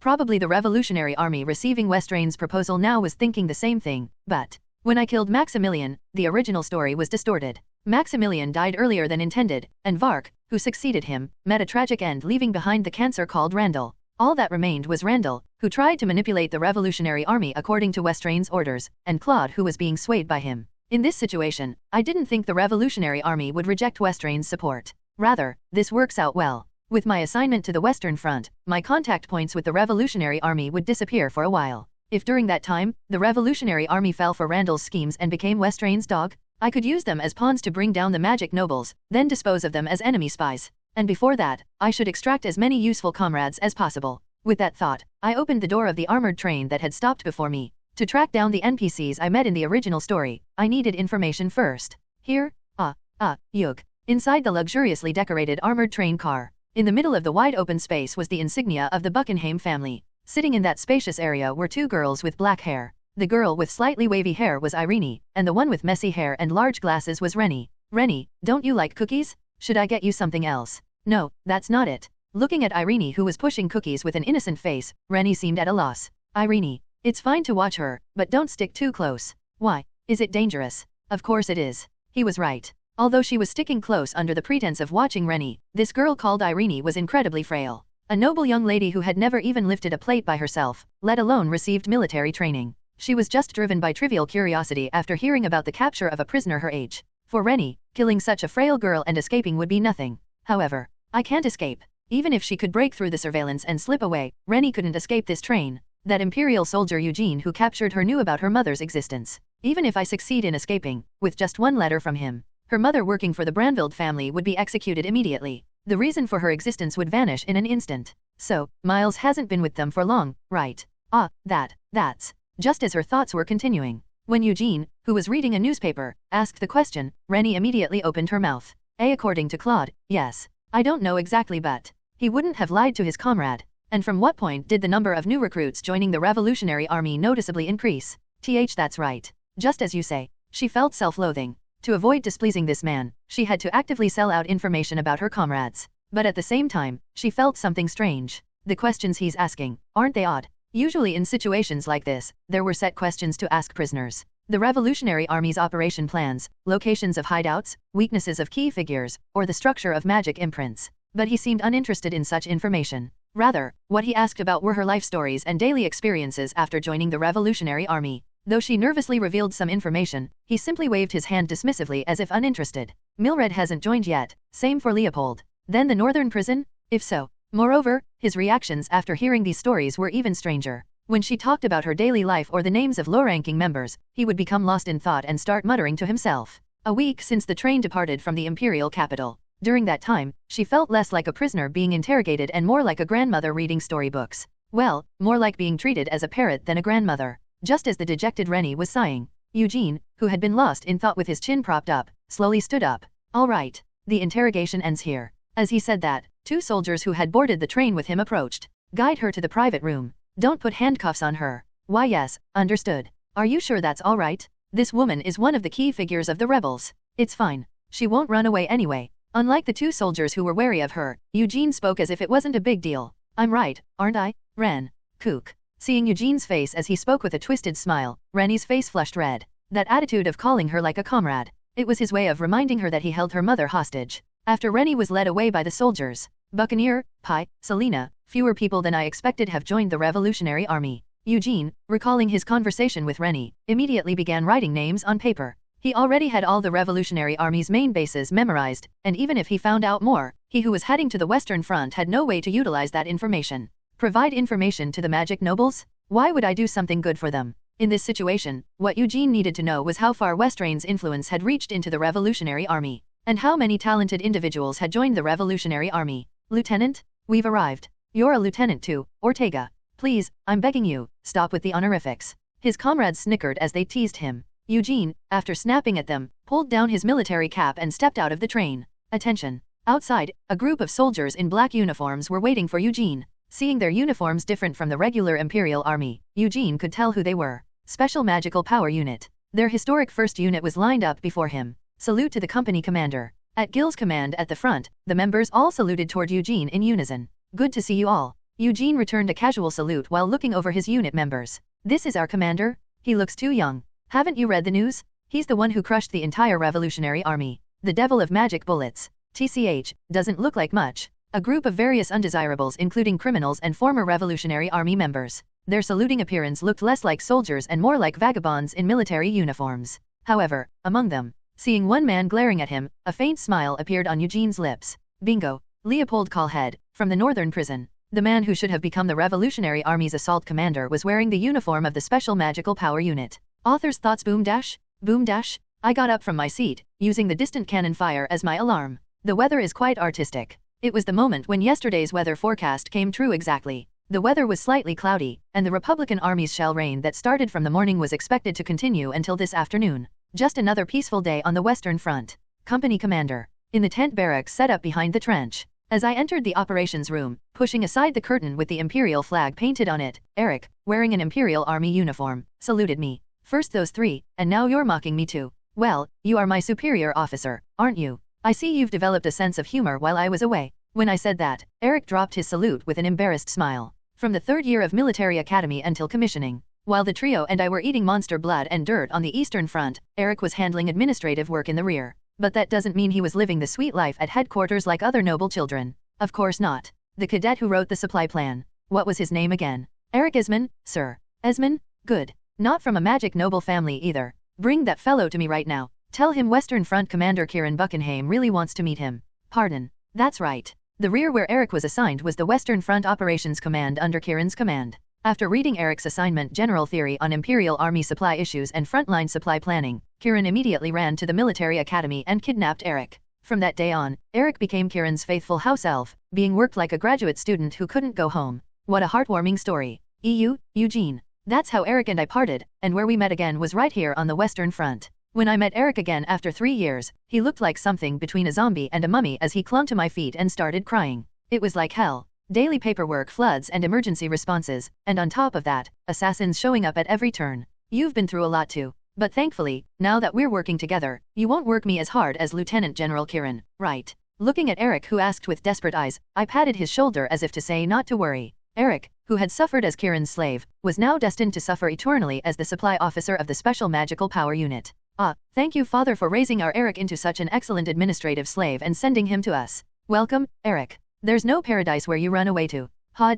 Mission complete. Lower your voice, Ortega. We almost got discovered. There wasn't much movement from the Republican Army. Looks like they're regrouping after their initial offensive. Following them into the operations room were Ortega, Matt, and Gil. The three were drenched in sweat. They had just returned from scouting the Republican Army trenches with some unit members they had selected. It had already been a week since meeting these honorable first-generation Special Magic Unit members. According to the three's assessment, the unit members' physical abilities were outstanding beyond question. However, something just isn't right. You felt it too? Indeed, the current unit members are.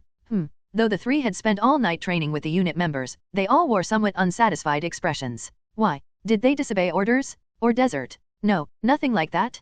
Common occurrences at the front. When I asked that, the three slowly shook their heads. They follow directions properly and keep up well with training. But, how should I put it, there feels like there's a wall. A wall. Despite appearances, these three had been rolling around battlefields since their cadet days. They'd seen recruits crying over dead comrades, shot deserters trying to flee, and wallowed in alcohol afterward. They were veterans who had been through the thick of battle. For guys like that to say this meant something wasn't quite right. As the two hesitated to continue, "This is just my thought but..." Gil, who was standing in the middle, slowly opened his mouth. "It seems like someone who's already leadership material has emerged among the unit members. They've already formed their own hierarchy, and it feels like they're treating us merely as messengers who relay orders." Ah, now I understood. Unit members selected solely based on magical power aptitude, ignoring all disqualifying factors like background and criminal history. It might be called the Special Magical Power Unit, but in reality, these people were barely even a military group.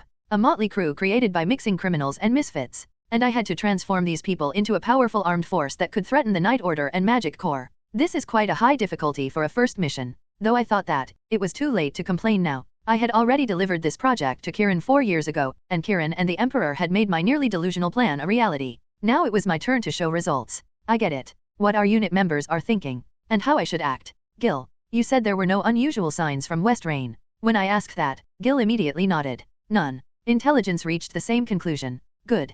Perfect timing. At least we have some time. Thinking that, I spoke to the officers looking at me. Let's have an inspection, it's been a while. What's with the sudden inspection? He probably has something to say to those newly commissioned brats. SHH, he's coming up. I can hear all your whispering. No, maybe they want me to hear it? Thinking that as I climbed onto the platform, I could see all the unit members gathered at once. It's your company commander. Seeing you all after a week, everyone looks good. As I said that while looking around at the unit members' faces, clicking tongues could be heard here and there. They probably found it distasteful that an officer much younger than them was acting like their superior. They were excellent rebels indeed. I heard from the platoon leaders. Apparently, you don't seem to see us as your superiors, is that right? Pfft. The gathered unit members looked indifferent, as if it wasn't their business. Some even openly sneered. This was a situation I had anticipated from when I first conceived the Special Magical Power Unit. Suddenly, let me introduce myself. I slowly began and spoke with a smile. My name is Eugene Lawrence, rank of lieutenant. I am a member of the Duke Buckingham family, one of the 12 great magic houses, and the adopted son of Lieutenant General Kirin, the Western Frontline Commander. The unit members' expressions increasingly soured at my self-introduction full of showing off and bragging. I know it's painful, but bear with me a little. This is all build up. Thinking that, I spoke to the unit members. And you who have come under my command are byproducts that have fallen from your respective positions. The occasional sneering sound ceased, and a cold silence took their place. I continued speaking without waiting for any response. From the Night Order, from the Magic Corps, or dregs that have fallen from this Imperial society. And you probably thought this unit you're in is an incinerator for disposing of those dregs, right? From prisons, from detention centers, from jails. Those who were transferred here from the Empire's dumps and put in the unfamiliar uniforms of the Special Magical Power Unit. Though none of them said it out loud, they must have all thought so. A suicide squad that supplies magic imprints and weapons to prisoners and pushes them to the front lines to fight until death. A disposable group of recycled criminals meant to kill as many soldiers as possible and be destroyed in a single battle. Hey, Eugene. Startled by my sudden words, Eric tried to stop me, but I continued speaking. Bugs gathered from riffraff to reduce the losses of the precious Night Order and Magic Corps? Isn't that what you thought? You son of a, are you trying to mess with us? Finally there was a reaction as I continued provoking from the platform. Curses and shouts full of resentment. Curses aimed at me, but the underlying emotion was none other than fear. These guys must know too. A group like a time bomb about to explode, with magic imprints and weapons given to prisoners and criminals. Coldly speaking, the only way to utilize such people would be as disposable resources. Get down here right now, you arrogant bastard. Company commander or whatever, I'm going to kill you right. Has any one of our officers ever said such things to you? My raised voice cut through the jeers of the unit members. That you're disposables? That you're a suicide squad to be used and thrown away? Has anyone ever said even one such word? If we were going to make such disposables, we wouldn't have gone through complicated preparations like giving magic imprints to the trio and testing them from the beginning. We could have just mass-produced Elsidor's magic imprints containing the mark of control, brainwashed all the criminals, and thrown them in. That would have been the end of it. But that wasn't enough. What I wanted was the complete downfall of the magic nobles. What I needed for that wasn't simply a group of battle maniacs throwing away their lives. A new mage unit of the Empire to replace the Night Order and Magic Corps. An organized Imperial army formed to deal with the real enemies, West Rain and the monsters. That's what the Special Magical Power Unit I envisioned needed to become. So, I'll say it once more. Boom dash. I amplified my voice by activating my magic imprint. The magnificent magical power emanating from the 5-stroke magic imprint. Though they felt fear at that terrifying power, the eyes of the unit members glaring at me didn't die. I liked those eyes very much. I am a member of the Duke Buckingham family, one of the 12 great magic houses, and the adopted son of Lieutenant General Kirin, the Western Frontline Commander. I am one of the Emperor's closest confidants, holding the noblest status in the Empire. I personally gathered you all, and I will personally command you? Don't you understand what this means? I could see light dawning in some soldiers' eyes. I didn't expect them to follow me immediately. This was just a spark. By lighting it, I would finally obtain my army. You will fight the Empire's enemies together with me. My status, my position, the people backing me, all the things I had built up during this long, or perhaps short, possession. I proclaimed these things as I shouted to them. And at the end, we will become the Empire's most glorious army. Among the confused soldiers, some soldiers let out cheers. This much was enough. Now that I had planted the spark, all that was left was to wait for the fire to rise. How is it? Can you see anything? Yes, sir. The Republic bastards are swarming all over. At an Imperial Army observation post on the Western Front. In response to the senior soldier's question, a soldier operating the telescope connected to the observation balloon answered with a horrified expression. 3 more armored trains seem to have arrived. They're packed with weapons and ammunition. These persistent bastards. We've killed so many, yet where did all these crawl out from? That was the Republican army for you. Kill 1, 3 would crawl out. Kill 3, 9 would walk out. Overwhelming numbers, and the overwhelming resources to sustain those numbers. If it weren't for superhuman groups like the Night Order and Magic Corps, the Empire would have long since been trampled under their military boots. And now, with revolutionary winds blowing within the Empire, the mages who protected them were leaving the front lines one by one. At this rate, I wonder if we're really going to lose. Just as he was muttering that, when he spotted an alien object in the center of his view, the observer's eyes immediately widened. Senior, what is that? What do you mean what? I taught you all the names of Republican Army equipment, didn't I? Did you forget already? No, that's not what I mean. Aish. The sergeant roughly pushed his junior aside and put his eye to the observation equipment. Stop stammering and speak properly. Just what did you see? But his shouting didn't last long. The senior soldier's eyes widened instantly when he saw the image output on the observation equipment. Insane. Red-painted armored trains with bear emblems carved on them, and bizarre shadows disembarking from those trains one after another. Boom boom. It felt like he could hear their footsteps even though they were kilometers away. Large mechanical bodies made of steel, heavy artillery mounted on their shoulders, heavy machine guns attached to both hands, and the red bear emblem carved in the middle of their bodies? Contact headquarters? Hurry. What? We still have 3 hours until the regular report time. That's not the issue right now. The panicked senior soldier barked at his junior who still hadn't grasped the situation. It's the 1st Guards Armored Division, the Republic's Armored Infantry. The Red Bear has been deployed to our front. Armored Infantry. Upon hearing those 4 syllables, the junior soldier finally started running frantically toward headquarters. Fuck. The arrival of the Armored Infantry that should be at the central battlefront had a simple meaning. It meant that an unprecedented Republican offensive was about to begin right here. The soldier's hands trembled as he gripped the observation equipment. They said this was just a small-scale front line on the outskirts. What's going on all of a sudden? The higher UPS who received the report would probably be in chaos too. Soon, an officer with a pale face would come running to verify if they saw things right. As the senior soldier continued watching the observation equipment in preparation for that moment, he suddenly doubted his eyes. Wait, what's that now? The armored infantry disembarking one after another from the red armored trains. Some of them were pulling chains, dragging something massive out of the train cars. Covered in red plating, with all sorts of restraints and mechanical devices embedded. A 4-legged beast? No, not a beast. That's tentacles writhing between the steel plates, and that distinctive glow between the eye sockets. Upon confirming that, the color drained from the soldier's face. Could that be a monster? Groor dash. Thud dash. A massive body over 3 meters tall collapsed to the ground with a scream. It looked like 5 human limbs had been dismembered and reassembled like a Power Rangers combining robot. Tentacles covering that body, along with slime and blood coating almost every inch. It was a monster that had emerged from a rift formed on the outskirts of the front line. Search mission complete.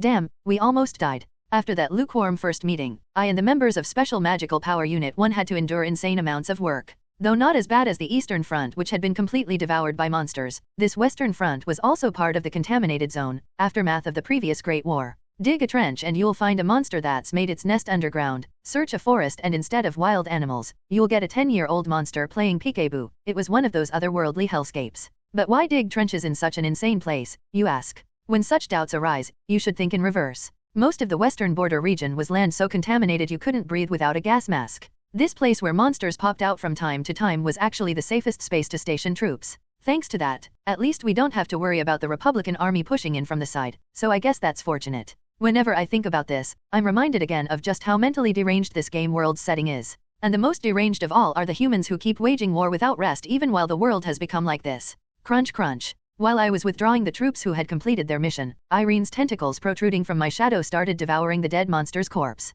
Eat up lots, Irene. Grow big and strong so you can crush all these humans. Just give me the monster core later. So, what's next on the schedule? Commanders meeting in 2 hours. They said everyone must attend without exception. Everyone without exception, meaning the Night Order and Magic Corps too. Yeah, Direct orders from Major General Bekier. A meeting presided over by the division commander must be quite significant. Thinking that, I immediately turned my steps toward the central meeting room. Lieutenant Eugene Lawrence. Reporting in. Have a seat. Night Order members, this way. Very well. The meeting room was already filled with numerous field-grade officers. The reason a mere lieutenant like me could be here was because I led the unique military unit called Special Magical Power Unit. Of course, the fact that I'm Kirin's adopted son probably has something to do with it too. One of the Emperor's closest confidants. And an Imperial military genius who, just as in the last Great War, was single-handedly holding back Westrain's offensive on the entire Western Front. Regardless of what the Night Order or Magic Corps might think, Kirin's position within the Imperial Army was absolute. As his adopted son, I too was receiving corresponding expectations.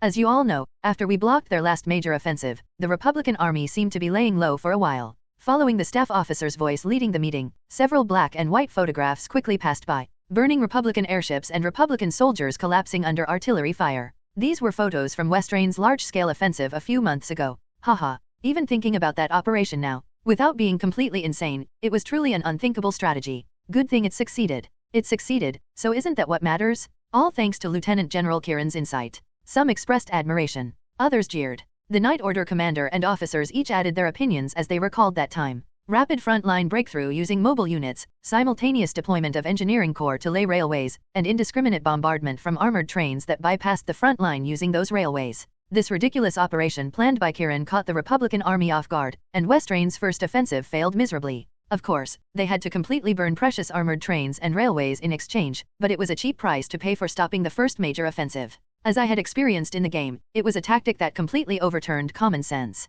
However, despite inflicting such losses, the Republican Army is preparing for a second offensive. The staff officer who said this immediately showed the next photograph. That. The armored infantry unit, why are those guys who should be at the central front? What appeared in the photo was a massive body over 2 meters tall, armed with thick armor and heavy weapons. The Westrain armored infantry that I was quite familiar with from the game. Moreover, that red bear emblem carved on their chest. Klaus Medvedev.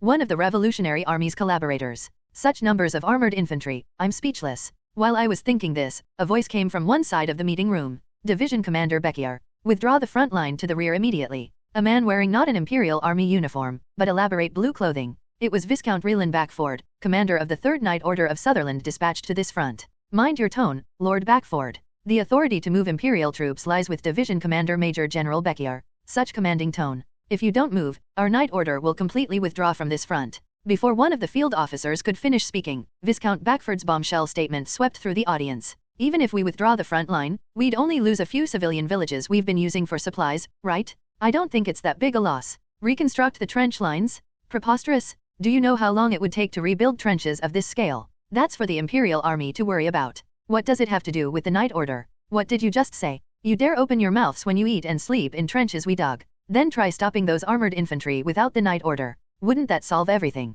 You people really.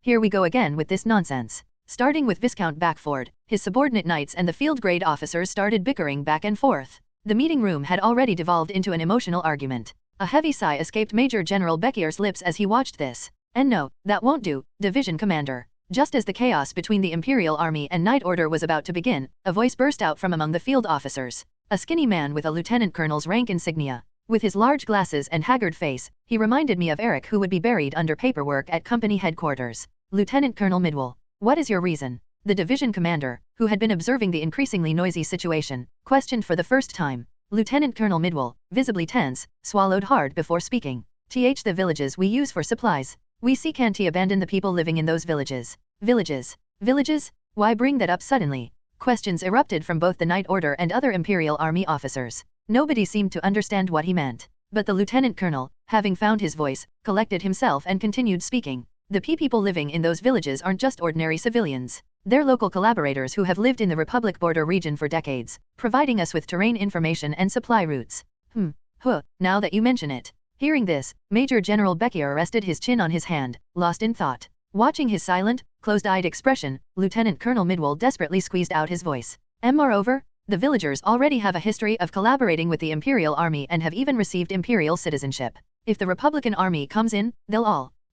But that didn't last long. Viscount Backford, who had been silently listening, let out a sigh. I'm at a loss for words. Major General Bekier, since when did the Imperial Army become such a humanitarian organization? The Major General's brow furrowed as he listened with his eyes closed. Are you saying we should face those armored infantry to save a few dozen local collaborators? In this situation where we're outnumbered both quantitatively and qualitatively, with the Night Order's cooperation, we can maintain the front line. But that process will consume a considerable number of knights. You're saying we should expend the Empire's most crucial fighting force to save a few local collaborators? Is that the Imperial army's will? The knight's cold gazes turned toward Lieutenant Colonel Midwell. That's. Watching this, I let out a brief sigh. To be honest, they weren't wrong. Withdrawing the front line and waiting for reinforcements before restoring it, or concentrating forces on another front. For the Imperial army, that would be far more beneficial. If it weren't for the Revolutionary Army being an unstable factor, that is, villages abandoned by the Imperial Army's retreat during the war between West Reign and the Empire. The villagers, betrayed by the Empire in an instant, would naturally be consumed by revenge against the Empire.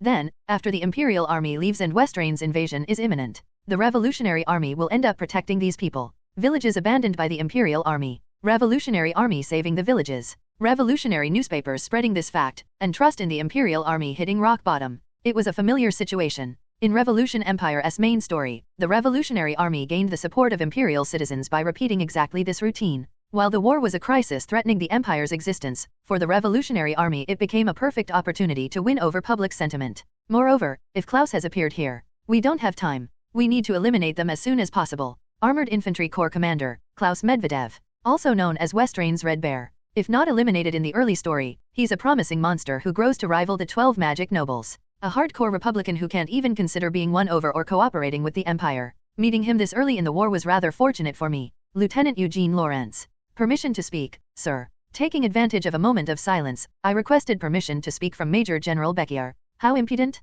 A mere lieutenant daring to interrupt a meeting of commanders and knights. I apologize, but where's that dog barking from? Though one of the knights sneered, I pushed back without backing down. I requested permission to speak from Major General Beckier, my commanding officer. I don't think this is a matter for civilian organizations like the Night Order to interfere with.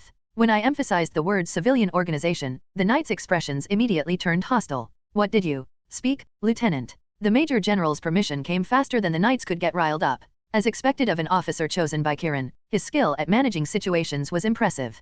Thinking this, I slowly opened my mouth. Our special magical power unit has over 200 magical power awakeners, all of whom possess 2-stroke or higher magic imprint. Watt, 200. Wait a minute. What's this suddenly? The knights' expressions turned to bewilderment at my words. Their surprise was natural. This unit's existence was one of our special secrets. Therefore, Major General, please withdraw the Night Order as they requested. Savoring the speechless knight's gazes, I addressed Major General Beckier. Our special magical power unit will hunt down the Republic's bear. Armored infantry? No, wait, really? Wow, how surprising. Who knew Eric could raise his voice like that? While I was thinking that, Eric, with a pale expression, immediately clutched his head. If it's armored infantry, then that means the Republic's bear that devours knights. What bear? They're just normal humans wearing armor plates. Population, resources, territory. The Republic had the upper hand in every aspect of war, but there was just one thing they lacked. Mages. Superhumans who strengthen their bodies with magic circuits and wield supernatural abilities through magic imprints.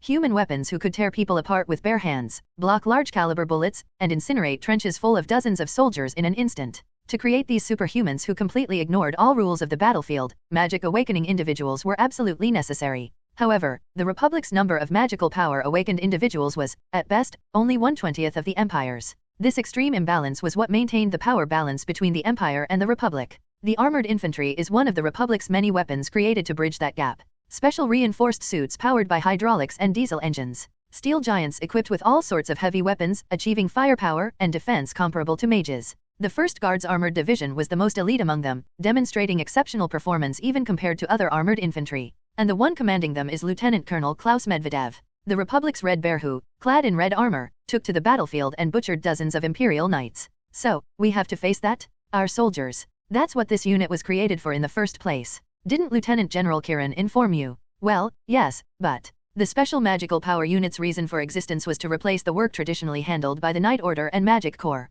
Besides, now that we'd already declared to headquarters that we'd do it, backing out was impossible. If a sword can't be used, it wouldn't have been forged in the first place. You said you've been doing steady reconnaissance. How many enemies? If we count only the confirmed ones, about 120 units. Matt, who was in charge of the reconnaissance team, was the one who answered. That's a small number considering the Red Bear came personally. Any unusual findings? Yes. What they brought with them. This. Saying that, Matt placed a black and white photograph on the conference room table. This photo has only been reported to some commanders. What appeared in the photo he handed over was a four-legged beast wearing armor similar to armored infantry. 3 monsters, each large enough to occupy an entire train car, were being led out of the train by armored infantry. Wait a minute. These are monsters. The Republic started weaponizing monsters. Those crazy bastards, to do something this insane. While the officers shook their heads in disbelief, I calmly assessed the situation. So in other words, the Armored Division's deployment aims not only to end this front but also to test this new weapon. Thinking back to the original game's story, it was quite ironic.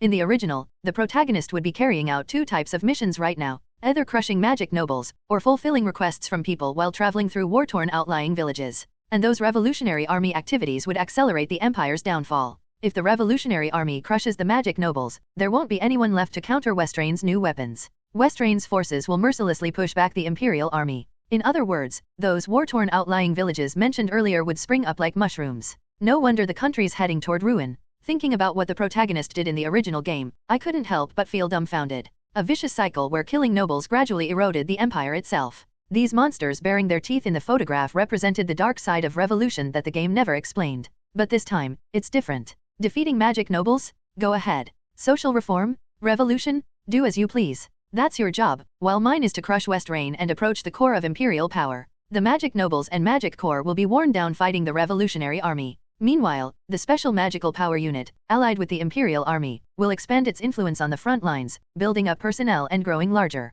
That's how the Special Magical Power Unit will grow into a force that replaces both the Knight Order and Magic Corps. We're taking away the Magic Nobles' reason for existence. These 200 people gathered here are just the beginning. Boom dash. While I was organizing my thoughts, the fortification began to shake with the sound of artillery. It's the cannon mounted on the armored train. Not Imperial artillery. Eric, you can tell just from the sound. Eeeeee. As the trio and Eric were muttering, belatedly, sirens began blaring from the Imperial fortification. Enemy raid? Enemy raid. What the hell is that in the sky? What kind of airship?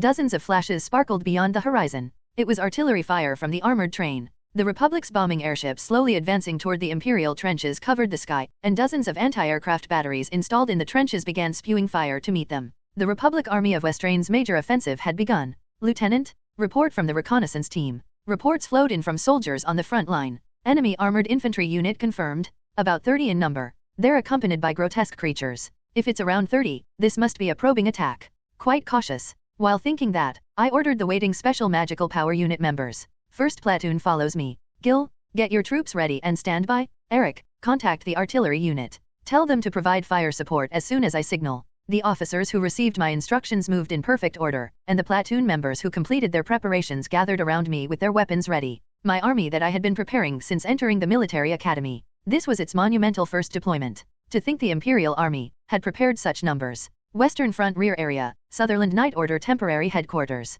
On a train heading to the territory of Count Sutherland. Watching knights boarding the train with smiling faces, Viscount Backford wore a displeased expression. This situation isn't good.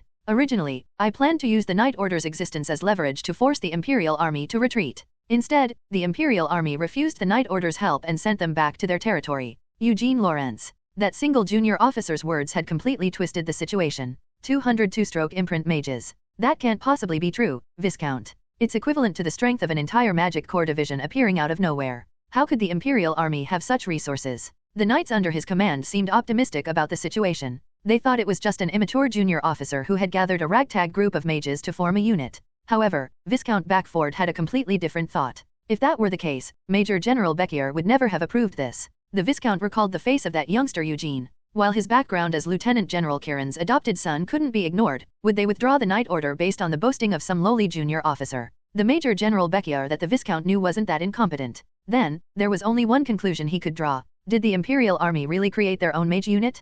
And in such a short time? Viscount. Just as he was thinking that, one knight approached Viscount Backford and whispered, "As you ordered, I investigated the Special Magical Power Unit's barracks." However, while listening to the knight's words with a serious expression, Viscount Backford's face grew increasingly grave. It's not a hastily assembled unit. Correct. The standard equipment, uniforms, and even the imprints. Imprints? You mean they're not the general-purpose imprints supplied to the Magic Corps? The knight immediately nodded at the Viscount's question. As Lieutenant Eugene said, they were two-stroke imprints. Moreover, their design was something I'd never seen before. They created new imprints. Other supplies were somewhat understandable. But hastily creating imprints? That was impossible. Even for low-grade two-stroke imprints, it would have taken at least several years to research and create them. Then, during that period, someone who could lead this and control the information. While he was pondering, another knight beside him added, "Wouldn't it obviously be Lieutenant General Kirin? I heard that Lieutenant Youngster commanding the Special Magical Power Unit is his adopted son." "No, that's not it." The Viscount slowly shook his head.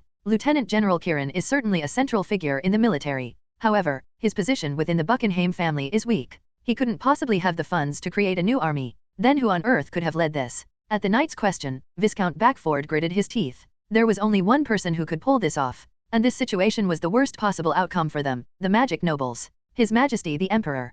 Pardon. While several knights were shocked at those words, there was no other way to think about it. Making Kirin his confidant and the military's leader, creating the Special Magical Power Unit to block the Night Order's intervention. The only person who could envision such a blueprint and actually realize it had to be the Emperor himself. Since when? Just how long has this coordination been going on? He had known for a while that the Emperor favored Lieutenant General Kirin as his confidant. But for the military to move as one body? To the extent of driving out both the Night Order and Magic Corps and creating an entirely new organization? Just when did this? Send a telegram to Count Sutherland. This is urgent. After finishing his thoughts, Viscount Backford immediately called a knight and said so. This war? To be in a situation where they're being swayed by mere rebels? Viscount Backford. Is that correct? At that moment, hearing an unfamiliar voice behind him, Viscount Backford turned his head irritably. Who dares to speak a knight's name so casually? However, that didn't last long. Seeing the men in black clothing standing before him, the Viscount's eyes filled with bewilderment. "We're from the Imperial Intelligence Department Investigation Division.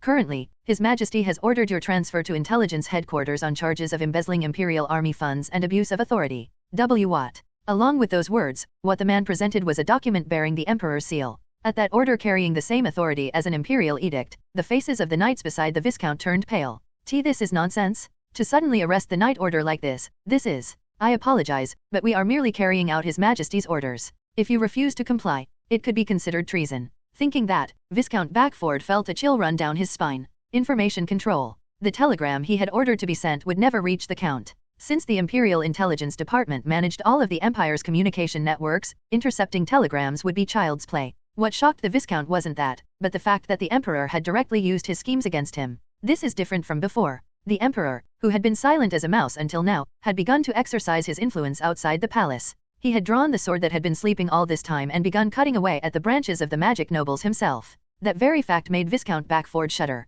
In this empire that had been considered the country of magic nobles, something was about to happen. Author's thoughts screech dash. Kill them, slaughter those Imperial dogs. Wah, dash. The whistle pierced through the sound of armored train gunfire. That sharp sound, like a death sentence, filled the trench lines along with the soldiers' battle cries. Machine gunners, prepare to fire. Hold fire dash. Hold fire dash. Don't shoot until they're in range. They loaded ammunition belts into machine guns and chambered rounds into rifles. Soldiers who laid explosive wires held their detonators while catching their breath, and guards positioned inside loaded their shotguns while nervously swallowing. Almighty Father, please protect me, shield me from this tribulation. Tension filled the faces of soldiers pressed against the trench walls. The dirt wall they leaned against trembled, and soil and gravel began to shake. The idea that human footsteps could make the ground rumble like this. It was an unbelievable sight no matter how you thought about it. Huff, huff. A wave of humans filled the no man's land outside the trench line. The footsteps growing ever closer. Gun sights beginning to shake from the vibrations. Every kind of tension and fear combined to choke the Imperial soldiers' throats.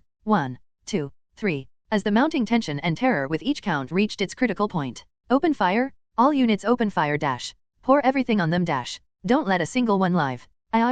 With the officers screaming commands, thousands of gun barrels waiting along the trench walls began spewing fire all at once. Bang dash, boom, you couldn't even hear the gunshots. The sound of explosive wires and mines detonating. Hundreds of artillery shells fired from the rear batteries. The water-cooled machine guns mounted in the fortifications spat out hundreds of rounds per minute, and soldiers loaded ammunition until their arms nearly broke as they fired at the Republican soldiers. Dash. Advance, advance dash. Anyone who retreats will be executed on the spot. Charge dash. The bodies of Republican soldiers killed by gunfire and artillery grew in number. The pistols in Republican political officers' hands cut down retreating Republican soldiers, and soldiers with numbed minds began rushing into various parts of the trenches, climbing over their comrades' corpses. Die you sons of bitches! Just as one soldier who made it into the trench was about to spray his submachine gun. Bam dash! A Republican soldier whose stomach was blown clean through by an officer's shotgun crumpled lifelessly. A rookie officer wearing a second lieutenant's insignia. With no time to dwell on his first kill, he immediately ordered his men. Maintain firing positions.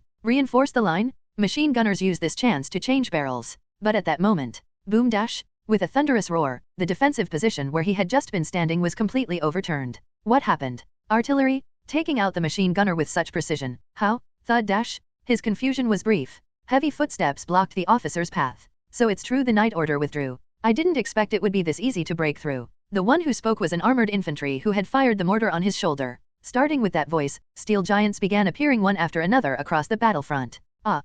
Armored infantry? They're in the trenches. Snipers? No, GR grenades. What should we? Vroom! A bizarre roar filled the trenches as diesel engine noise mixed with hydraulic cylinder rotations. A sound like beasts growling. The eyes of the panicking Imperial soldiers instantly filled with terror. Uawa. The officer commanding the position defense was also gripped by fear. Those were the Republic's steel beasts made to kill knights. There was no way ordinary humans could win against them. So this is what happens without the Night Order. Were Imperial forces really just an appendage of the Night Order? Without them, were they this powerless? The demoralized soldiers began stepping back one by one. An overwhelming sense of helplessness and defeatism was slowly eating away at their hearts. Vermin threatening the Republic, we'll burn you all to death right here. Screech. Just as the armored infantry who broke through the machine gun fire turned their flamethrower nozzles toward them. Boom dash. With an explosion, the armored infantry was thrown backwards. Ugh, what? What was that? Where did that come from? Artillery. They turned around at the sudden situation. An officer in a black uniform was aiming a rifle at the armored infantry. Click dash.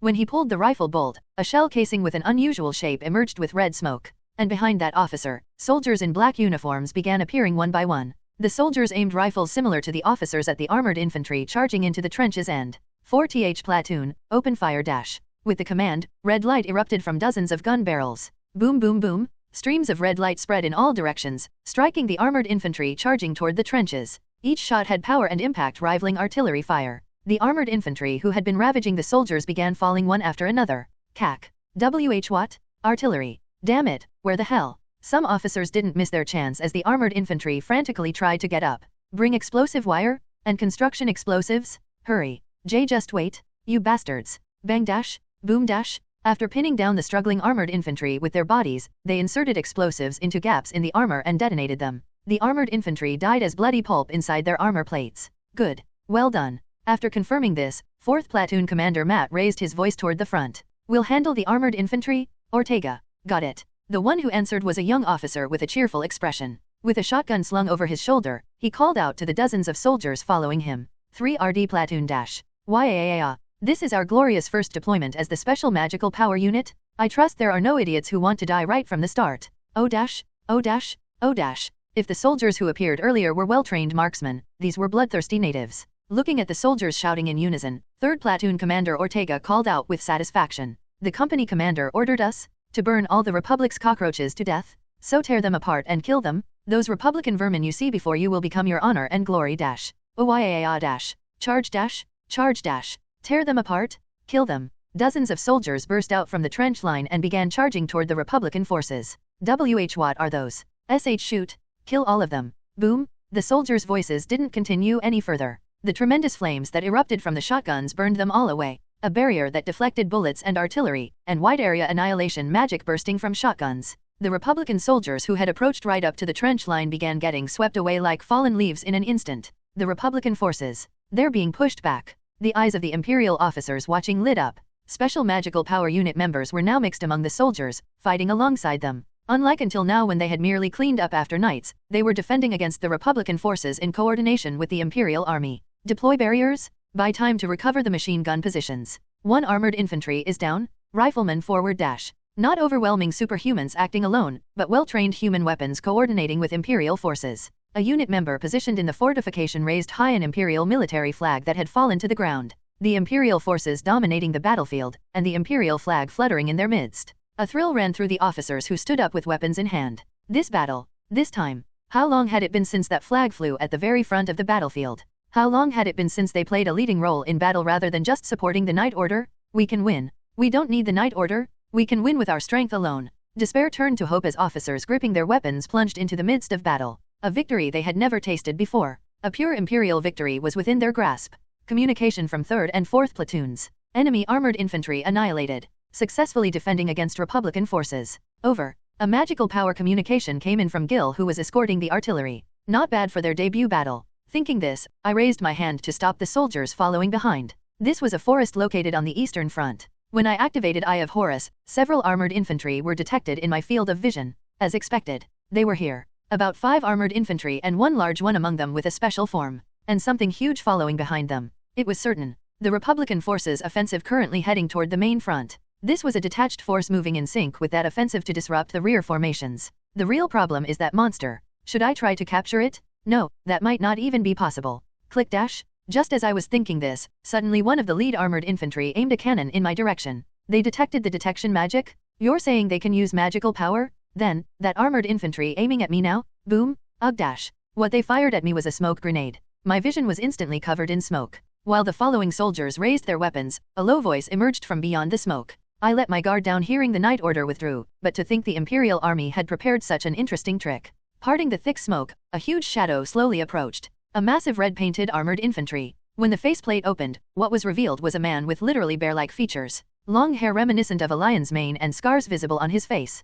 Plus the unique pressure emanating from his body. Klaus Medvedev. You didn't slack on intelligence gathering? You even know my name. The Red Bear of the Republic. To think he would appear in person. While I was thinking this, something huge burst through the smoke toward my unit members. Greya or dash. Damn it. It's the monster from the reports. Maintain distance. Herd it to one side. The monster diving into the center of our formation, and the armored infantry following behind it. Though I saw it all, I had no chance to support my soldiers. Clang dash. Klaus threw a punch charging toward me. Even with his faceplate down, I could tell he was smiling at me. I received reports. They say my subordinates pressuring the main front were annihilated. Now that you've handled the main front, it must be our turn, right? Ugh. But you're wrong. While you were blocking the main front, we'll crush your command post in the rear. His chilling laughter pierced my mind. The Republic's bear trying to kill me with blazing eyes. Meeting that gaze, I frowned. Is that why they left over 100 armored infantry in the rear? The reason he participated personally was to annihilate the command post with an elite few. While we were intoxicated with stopping their first offensive, the command post would vanish without a trace.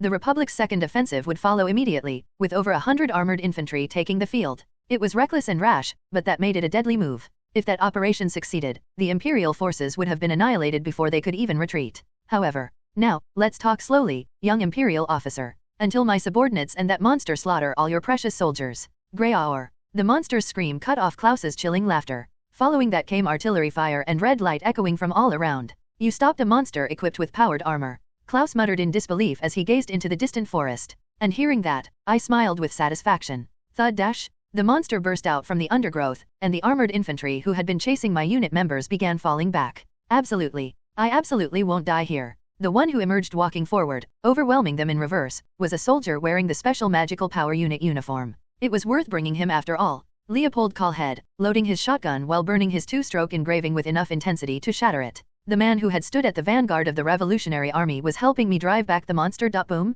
Thud dash. Keep your distance. Keep pushing. The magic bullets loaded in the shotgun continuously emitted magical power, pushing back the massive beast's body. I also launched consecutive fireballs at Klaus's face, who was confronting me, to create distance. Damn it, what kind of magical power? Something's strange, Colonel. These guys are on a completely different level from those magic core bastards. Indeed. Seems like we've met some interesting friends after a long time. After saying that, Klaus narrowed his eyes while looking at me. Special magical power unit soldiers emerged one by one from the bushes. As Klaus carefully observed the bullets loaded in their weapons, his eyes glinted with recognition. Magic bullets? Aren't those the magical power enhancement devices used by the Revolutionary Army? As expected, he recognized them immediately. This meant that at this point in time, Klaus had already made contact with the Revolutionary Army. The fact that not only intelligence agents but also regular soldiers had contact with the Revolutionary Army. It means Randall is absorbing the Revolutionary Army much faster than in the original story. While it couldn't be called good news, it wasn't exactly a disaster either. Rather, this brief conversation allowed me to deduce the Revolutionary Army's situation, which was fortunate from my perspective.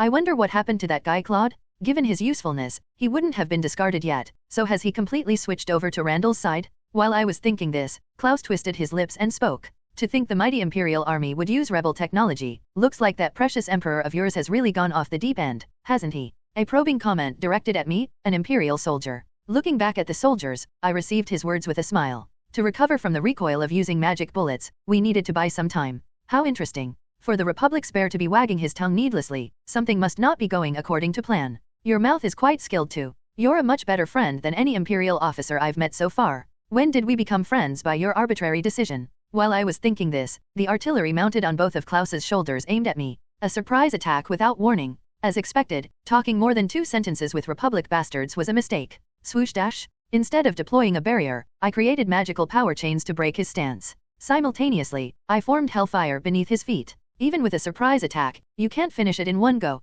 However, I could buy some time. Thinking this, I immediately started firing consecutive fireballs to suppress the armored infantry. Huff, huff. Meanwhile, Leopold, who had been continuously using magic bullets to push back the beast, gradually stabilized his breathing. Impressive. In terms of magical power resistance alone, he might not lose to even the trio. No matter how optimized, the recoil from using magic bullets is hard to ignore. Each shot should feel like your heart is about to burst from the pressure, yet he's recovering this quickly. As expected of the Revolutionary Army's assault leader. Glancing at Leopold, I asked him, "You seem quite skilled at commanding soldiers. What's your name?" "Leopold, call head. Private 2nd class. No need to mention your rank. You're all privates anyway." Thinking this, I said to him, "Staff Sergeant Leopold call head. As of this moment, you're the 1st platoon's assistant platoon leader. I'll keep the enemy commander occupied, so coordinate with the platoon members and eliminate that beast." "Wait, what did you just say?" "Sergeant. A promotion from private to sergeant, and appointment as assistant platoon leader." The surrounding soldiers' eyes widened at this lightning-fast promotion on the battlefield. "See company commander? This. I know what you're going to say. What kind of messed up promotion system is this, right?" Saying this, I shrugged my shoulders self-deprecatingly. "What can we do? We need to select non-commissioned officers from among the members, but our first battle broke out before that. So the only option is to appoint directly on the field and train through actual combat experience." Leopold looked at me with an incredulous expression, but I was confident. After all, the promotion applications for special magical power unit members are approved directly by Kirin, not the Imperial Army's personnel department. As long as it's below my rank, I can appoint as I please. What? Not confident? When I provocatively asked while glancing at Leopold, his previously dazed expression changed completely. "I'll crush everything, the beast and those Republic steel pigs standing next to it." "Good. Excellent answer." Seeing Leopold's enthusiastic expression, I couldn't help but smile. "Welcome to becoming my direct subordinate, Leopold. New slaves are always welcome. I'll keep you close and train you personally." Grew or dash. While I was having this brief conversation with Leopold, the beast that had broken through my fire network was charging towards us. "The beast is coming. Ready to fire. You damn beast, think we'll let you get us twice?" Simultaneously, the beast charged in while the armored infantry unleashed their mounted weapons. In the chaos where beast roars and gunfire mixed, Klaus immediately rushed at me and threw a punch. Clang! Ugh!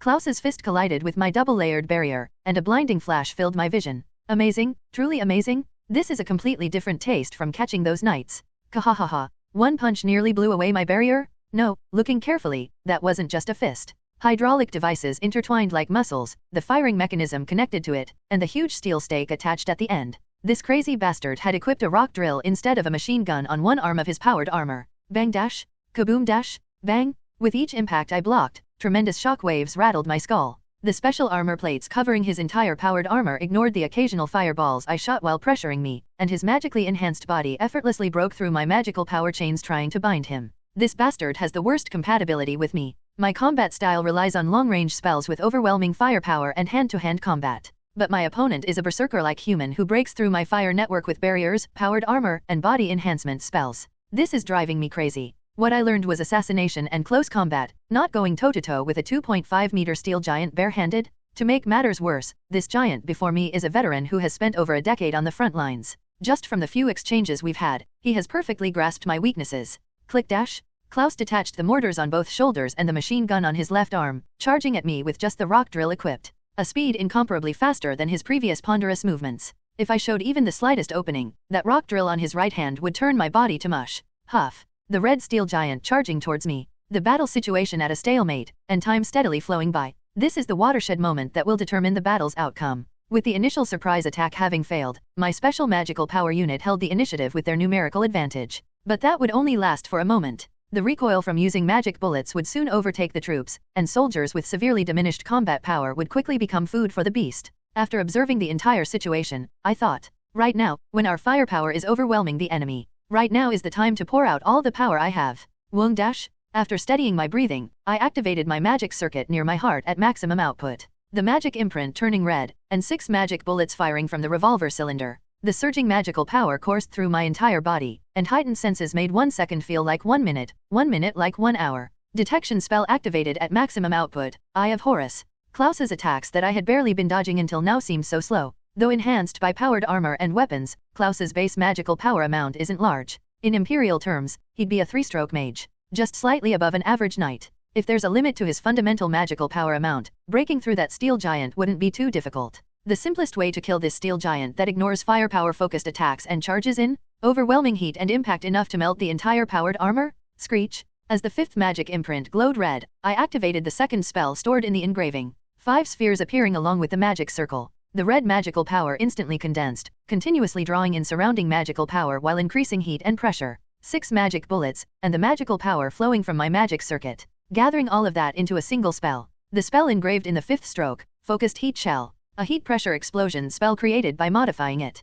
Father of all flames. The power of that spell, pushed to the extreme with 6 magic bullets, became the center of a catastrophe comparable to what a 7-stroke magic imprint would unleash. Flash. As I pulled Heresy's trigger, all sounds disturbing the forest ceased. What remained was only deadly silence and a flash of light that dyed the entire space white. The flash erupting from the condensed magical power spheres temporarily burned away all surrounding air, creating a momentary vacuum in the blast radius. And what filled that space instead was heat and pressure. The armor plating made of multiple layers of alloy melted like butter, and the shock wave released in an instant mercilessly tore apart that melted armor. The drill bit charging towards me vaporized just before reaching my body. It's over. And only after all that process ended did an enormous explosion shake the entire forest. Kaboom! Groar. What exploded? What the hell happened? It's from the Colonel's direction? What kind of magic is that? The flames and wind pressure spreading in all directions instantly turned the lush forest into a hell of fire. The straight standing trees all collapsed while burning, and grass and soil instantly vaporized and vitrified. Thud. Thud. Everything visible was in flames. And at the center of those flames, the man who had been charging at me slowly crumbled in place. Thump dash. Bullet and burning. The right arm with the rock drill had already vanished without a trace. The powered armor covering his upper body had long since melted away, with ribs beginning to show through the boiling flesh. A corpse-like appearance with half his face blown away by heat and shockwave. The Republic's Red Bear had become a red-hot corpse. Huff. When I exhaled the remaining magical power, red smoke puffed out of my mouth. The temporary sense of omnipotence disappeared without a trace, and the recoil from using 6 magic bullets at once consumed my entire body. Click. Forcibly gripping my trembling hand, I fed ammunition into Heresy. The armored infantry who couldn't withstand the shock wave were flailing on the ground, and even the beast was just watching me warily, not daring to charge in. Klaus Medvedev. I aimed the gun at his head. Hearing my voice, Klaus slowly raised his head to look at me. The Republic's Red Bear, who would later dominate the Republic's military and threaten the entire empire. Klaus's face, with half of it blown away, contorted. An expression of incomprehension, probably. I know. What I'm muttering about is your future from the original game. The potential you should have originally possessed. However, your potential will never shine. You die here, now, by my hand. Click. As I applied pressure to the trigger, Heresy's cylinder moved slowly like a gear and bang! A small gunshot, incomparable to the previous explosion, echoed through the flame-engulfed forest. The Republic's Red Bear, Klaus Medvedev. He was the first prey caught by me and the special magical power unit. What are you saying? The Colonel. What happened? At the West Rain Republic Army base. In response to the trembling voice, an armored infantry soldier who returned from the battlefield held out something. I'm sorry. I'm sorry? All I could bring back were the battalion commander's belongings. A half-melted red armor plate and the dog tags that had hung around his neck. When she saw Klaus's name engraved on them, Elena, who had been his adjutant, received them with trembling hands. No, this can't be. Her superior, Colonel Klaus Medvedev, was not supposed to die like this. The current West Rain is wrong. The remnants from before the revolution are running rampant in this country built by revolution. I want to change such a republic. A man who would reform the republic wielding absolute power and save the suffering and exploited people. He was supposed to be the one who would eliminate the former nobles sitting in the Central Party's high seats and the pigs who colluded with them, creating a true republic. So Elena, will you follow me? She remembered the colonel asking her that while looking at her. That hand that held hers and begged her to come along. That smile that only she had seen from a man who seemed as firm as steel. Tears flowed down her face as she gritted her teeth. Sadness, anger, resentment. Her face, mixed with all of those emotions, had become something that could no longer be called human. I'll kill. She recalled the contents of the battle report. The Imperial dog who stole the colonel's future and her own future. She remembered that detestable name that crushed the hero who would save the republic before he could even bloom his potential. Eugene. Lawrence. Blood seeped from her hand that tightly gripped the dog tags. The other battalion members who received the report of the colonel's death probably felt the same way as her. What? An unfamiliar ceiling. No, not an unfamiliar ceiling. Looking carefully, it's our unit's barracks tent. Why has my vision become so blurry? I got up from my spot feeling a debilitating exhaustion that made my whole body feel like it would break apart. I had laid down to catch a quick nap after returning, but it seems I fell asleep. What time is it now? How long did I sleep? Eugene. You were asleep for 2 days. The one who said that was Renie, who was watching me from the side of the bed. 2 days. Yes. 2 days. My mind went blank. With work piled up like a mountain starting from the battle achievement report, did I sleep for 2 straight days in the meantime? This stupid body of mine. It seems the recoil from using the magic bullet hit me quite hard. It wasn't this bad when I was fighting with Claude. Is it a condition issue? You're pushing yourself too hard, Eugene. I don't like it when Eugene is having a hard time. I have to push through even if it's hard. I don't even have time to rest like this. I thought I'd be fine after sleeping for a day, but I unexpectedly wasted time. I need to manage the wounded, check the supply system, and select new non-commissioned officers. Just as I was saying that and trying to get up, thump. Renie, with a pouty expression, pressed down on both my shoulders. Renie, what are you doing? Don't get up. You're still hurt. No, I mean, this isn't the time to. What the hell? I tried to use my strength to get up several times, but Irene's hands holding me down didn't budge at all. This is strange. I'm definitely a trained soldier, right? I can't overpower her with strength. Really? Why are you suddenly acting like this? Finally submitting to Irene's strength, I relaxed my body and asked. We haven't had time to meet like this lately. I'm bored? Good for you. Having time to be bored. I'm dying from being so busy. Thinking that, I patted Irene's head. All right. I'll rest a bit. Hehe. Since I'm caught anyway, might as well catch my breath for a moment. Irene must know my position too, so she'll probably let me go after we stay stuck together like this for a while. Thinking that, I asked Irene. Come to think of it, where's Renie? Wasn't she with you? Your friend called her, so she's working over the something about imprint, extraction, exchange, something like that? Hearing Irene's words, I smiled with satisfaction. Indeed, it was good to bring her. The magic bullet used by the Revolutionary Army and Special Magical Power Unit is something that forcibly injects magical power into imprints by exploding containers filled with magical power. And the biggest drawback of such magic bullets is that they overload the magic imprint. Due to the principle of flowing more than the standard amount of magical power in a short time, excessive use could break the imprint. Although it's still in the initial stages, we've got the basics set up. The corrupted 7-stroke magic imprint of Elsidor that becomes the original for the special unit's magic imprint. And the refined monster cores being procured from various directions under Kieran's leadership. Finally, imprint specialists not affiliated with noble houses like Otto and Renie. As a result of gathering all of those, the special magical power unit was operating as I had initially thought. Standardization of magic imprints, specification, and mass production. Maintaining combat power by extracting magic imprints overloaded by magic bullets and replacing them with new ones. And finally, completing an army of tens of thousands of mages. Alright, but there's something strange. Something strange. While I was thinking about that, Irene, who was lying with her head on my lap, spoke up. Some soldier uncles are lurking around Renie, but those people don't seem like soldier uncles. They're soldiers but don't seem like soldiers. Is this what they mean when they say you'll go crazy if you talk with kids for more than 3 sentences? While absently responding, Irene nodded and told me. They smell different from the soldier uncles I usually meet. They probably taste different too. You distinguish people by smell and taste rather than faces? You're scary, Irene. That thought lasted only a moment before I started interpreting Irene's words in my own way. A different smell and taste from Imperial soldiers. In other words, they're of a different race. Thinking about it that way, the situation Irene was talking about made sense immediately. Someone who isn't Imperial is targeting Renie's life. After interpreting it, I said to Irene, then, can you catch those differently smelling uncles next time you meet them? Catch them? Can't I eat them? No. When I said that, Irene thought for a moment before nodding with a bright expression. Okay, what a good kid. From her brief hesitation, it seems she was thinking of taking a bite before bringing them, but that's fine. As long as they don't die. As long as they don't die. Eugene, you're up now? How are you? While I was saying that, Eric appeared, lifting the tent flap.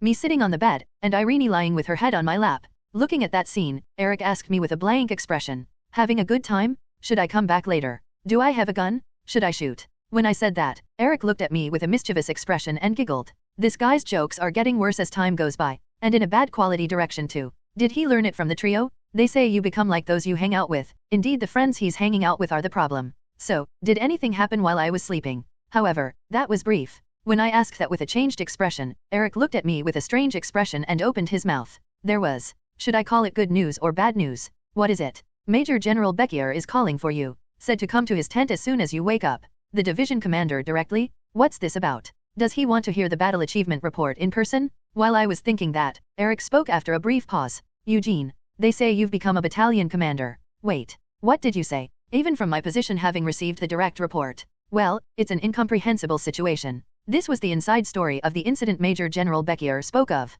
The annihilation of the Armored Infantry Battalion, the killing of Lieutenant Colonel Klaus, known as the Republic's Red Bear. As victory reports came in succession from other units including the Special Magical Power Unit, the command post, experiencing their first taste of victory, fell into a frenzy of madness. We won? We've won dash. We don't need the Night Order, Major General. We can drive out West Rain with just the Imperial Army. It was fine to be happy. But what came next was the problem. This is not the time. We must ride this momentum and sweep away all of West Rain's positions. Their airship fleet is damaged too, so they won't be able to move out right away. Major General, please give permission to advance. The operations officers, intoxicated with victory, insisted on immediately launching the next offensive. The fact that the Red Bear was dead and the overwhelming power of the Special Magical Power Unit. They must have thought that if they pushed forward with this momentum, they could push back the entire front line. Absolutely not. However, the one who blocked them was 2nd Lieutenant Gil, the leader of the officer trio. The soldiers' magic imprints are overloaded, and their magical power is depleted. There are also considerable casualties, making it absolutely impossible to participate in combat.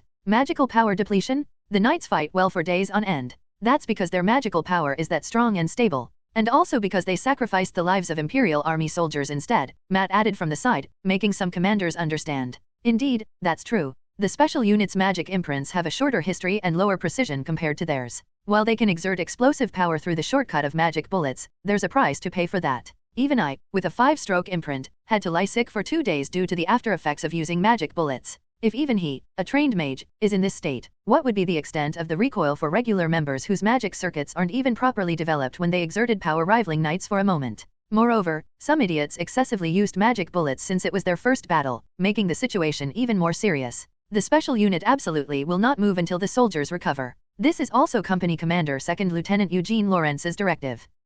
Hearing those words, the operations officers seemed to understand to some extent. They probably thought it was better to believe what a mage was saying. So in exchange for explosive power in an instant, 24-hour continuous operation is impossible. Then the special unit would be the most vulnerable part of the Imperial Army for several days. Maybe it would be better to establish defensive measures during this period. Moreover, since field commanders who fought alongside the special unit and some operations officers made such judgments, it was a very good situation. Because the special magical power unit shouldn't reign over the Imperial Army, but should cooperate as a member of the Imperial Army. However, the problem erupted from the reserve forces stationed in the rear. While the frontline units were in a party mood with rewards, medals, promotions, and celebrations, the reserve forces waiting in the rear weren't included. Among them, the worst was our battalion commander, Wenkis, who had our company under his command. I heard you're Lieutenant General Kiran's son-in-law? Looking forward to working with you. I anticipated this and pulled some strings in advance. I advised them to station you and your unit safely in the rear. This man who moved all his subordinate companies to the rear because he didn't want to die, and even tried to move me and the special unit to the rear.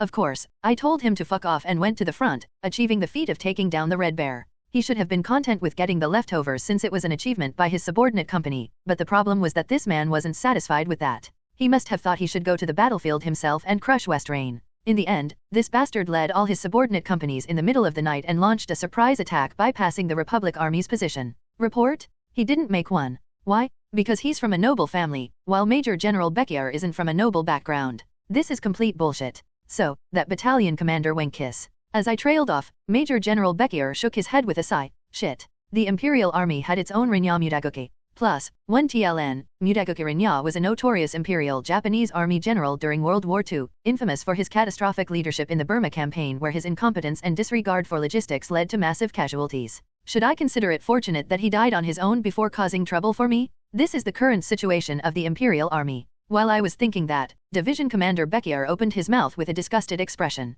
Although somewhat decent people are coming out now that Lieutenant General Kiran is improving the Constitution, the Imperial Army before that was truly a rabble. No wonder they even had a saying that officers killed the most Imperial soldiers. I newly realized the greatness of Kiran who commands this Western Front. Having to wage war against West Rain with such bastards? And the Night Order and Magic Corps running wild as they please on top of that? Kiran, this man, how the hell was he maintaining this? Is he really insane? I entrust the 7th Battalion to you. We'll gradually reinforce the unit's strength. One moment, Division Commander. I have a question. What is it? After hearing the circumstances, I, who had been given the position of Battalion Commander, asked the Major General with a bewildered expression. My rank is 2nd Lieutenant. It's not a rank that can command a battalion. Major Eugene Lawrence. As the Division Commander whispered with his noble voice, my captain's insignia instantly transformed into a major's insignia. That star above the military cap covering his balding head felt especially brilliant today. Do doctor, please be gentle. Next person, sit down. At the Imperial Army's military camp, in the Special Magical Power Unit's exclusive station. After implanting a magic imprint on a soldier's clean arm, Renie looked at the crystal fragments organized in one corner of the treatment room. Magic imprints that had completely shattered, unable to withstand the magical power load of magic bullets. Those would be sent to the processing facility in the Imperial capital to be recycled into magic imprints for new members who would be replenished. Even though they've found our weakness, to reveal such internal information to a prisoner. She had felt it before. Isn't this treating me halfway like their own person? Come to think of it, even these members receiving implants from her were the same. They must all know that she was a war prisoner from the Revolutionary Army, yet hardly any of them showed hostility or wariness towards her. What? You're not uncomfortable getting an implant from a Revolutionary Army prisoner? Why yes. Eventually, one day she couldn't contain her curiosity and asked, "Scary? What's scary? If you're going to put it that way, I shot and killed my superior, aren't you scared of me, Miss? W.H. What? Revolutionary Army, you say? Well, at least you were trying to do something good?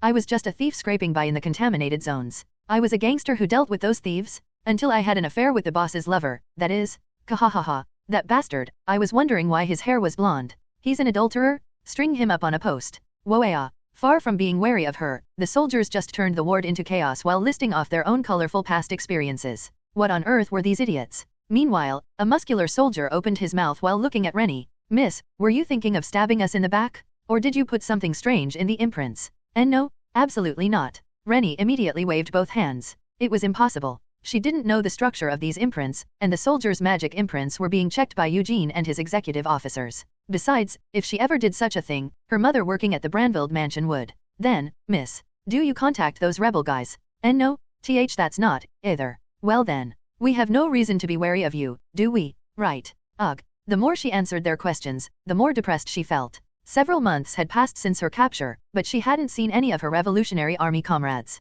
No, maybe this is for the best. After finishing all her assigned work, sitting alone on a ward chair, Renie recalled the current situation of the Revolutionary Army. After Maximilian's death, the Revolutionary Army had begun cooperating more closely with the Westrain Republic. Mages from the Republic and members sympathetic to Westrain were coming in one after another, while original members like her were gradually losing their places. Come to think of it, it was the same when they attacked Baron Ziklant. For her, an imprint specialist, to go out into the field directly. They said it was due to lack of manpower, but thinking about it now, today's Revolutionary Army is not the Revolutionary Army of the past. Just as she was scratching her messy hair with that gloomy feeling, thud, through the gap in the tent's entrance, a well-folded piece of paper fell. This is. Renie slowly walked to the entrance and unfolded the paper, then was startled. What was inscribed on the paper was a simple map showing the surrounding terrain. It was a Revolutionary Army cipher text with escape routes and contact points marked. Renie immediately lifted the tent flap and looked around. The chaotic headquarters mixed with newly arrived military supplies and recruits. No matter how much she looked, she couldn't figure out who had passed the note.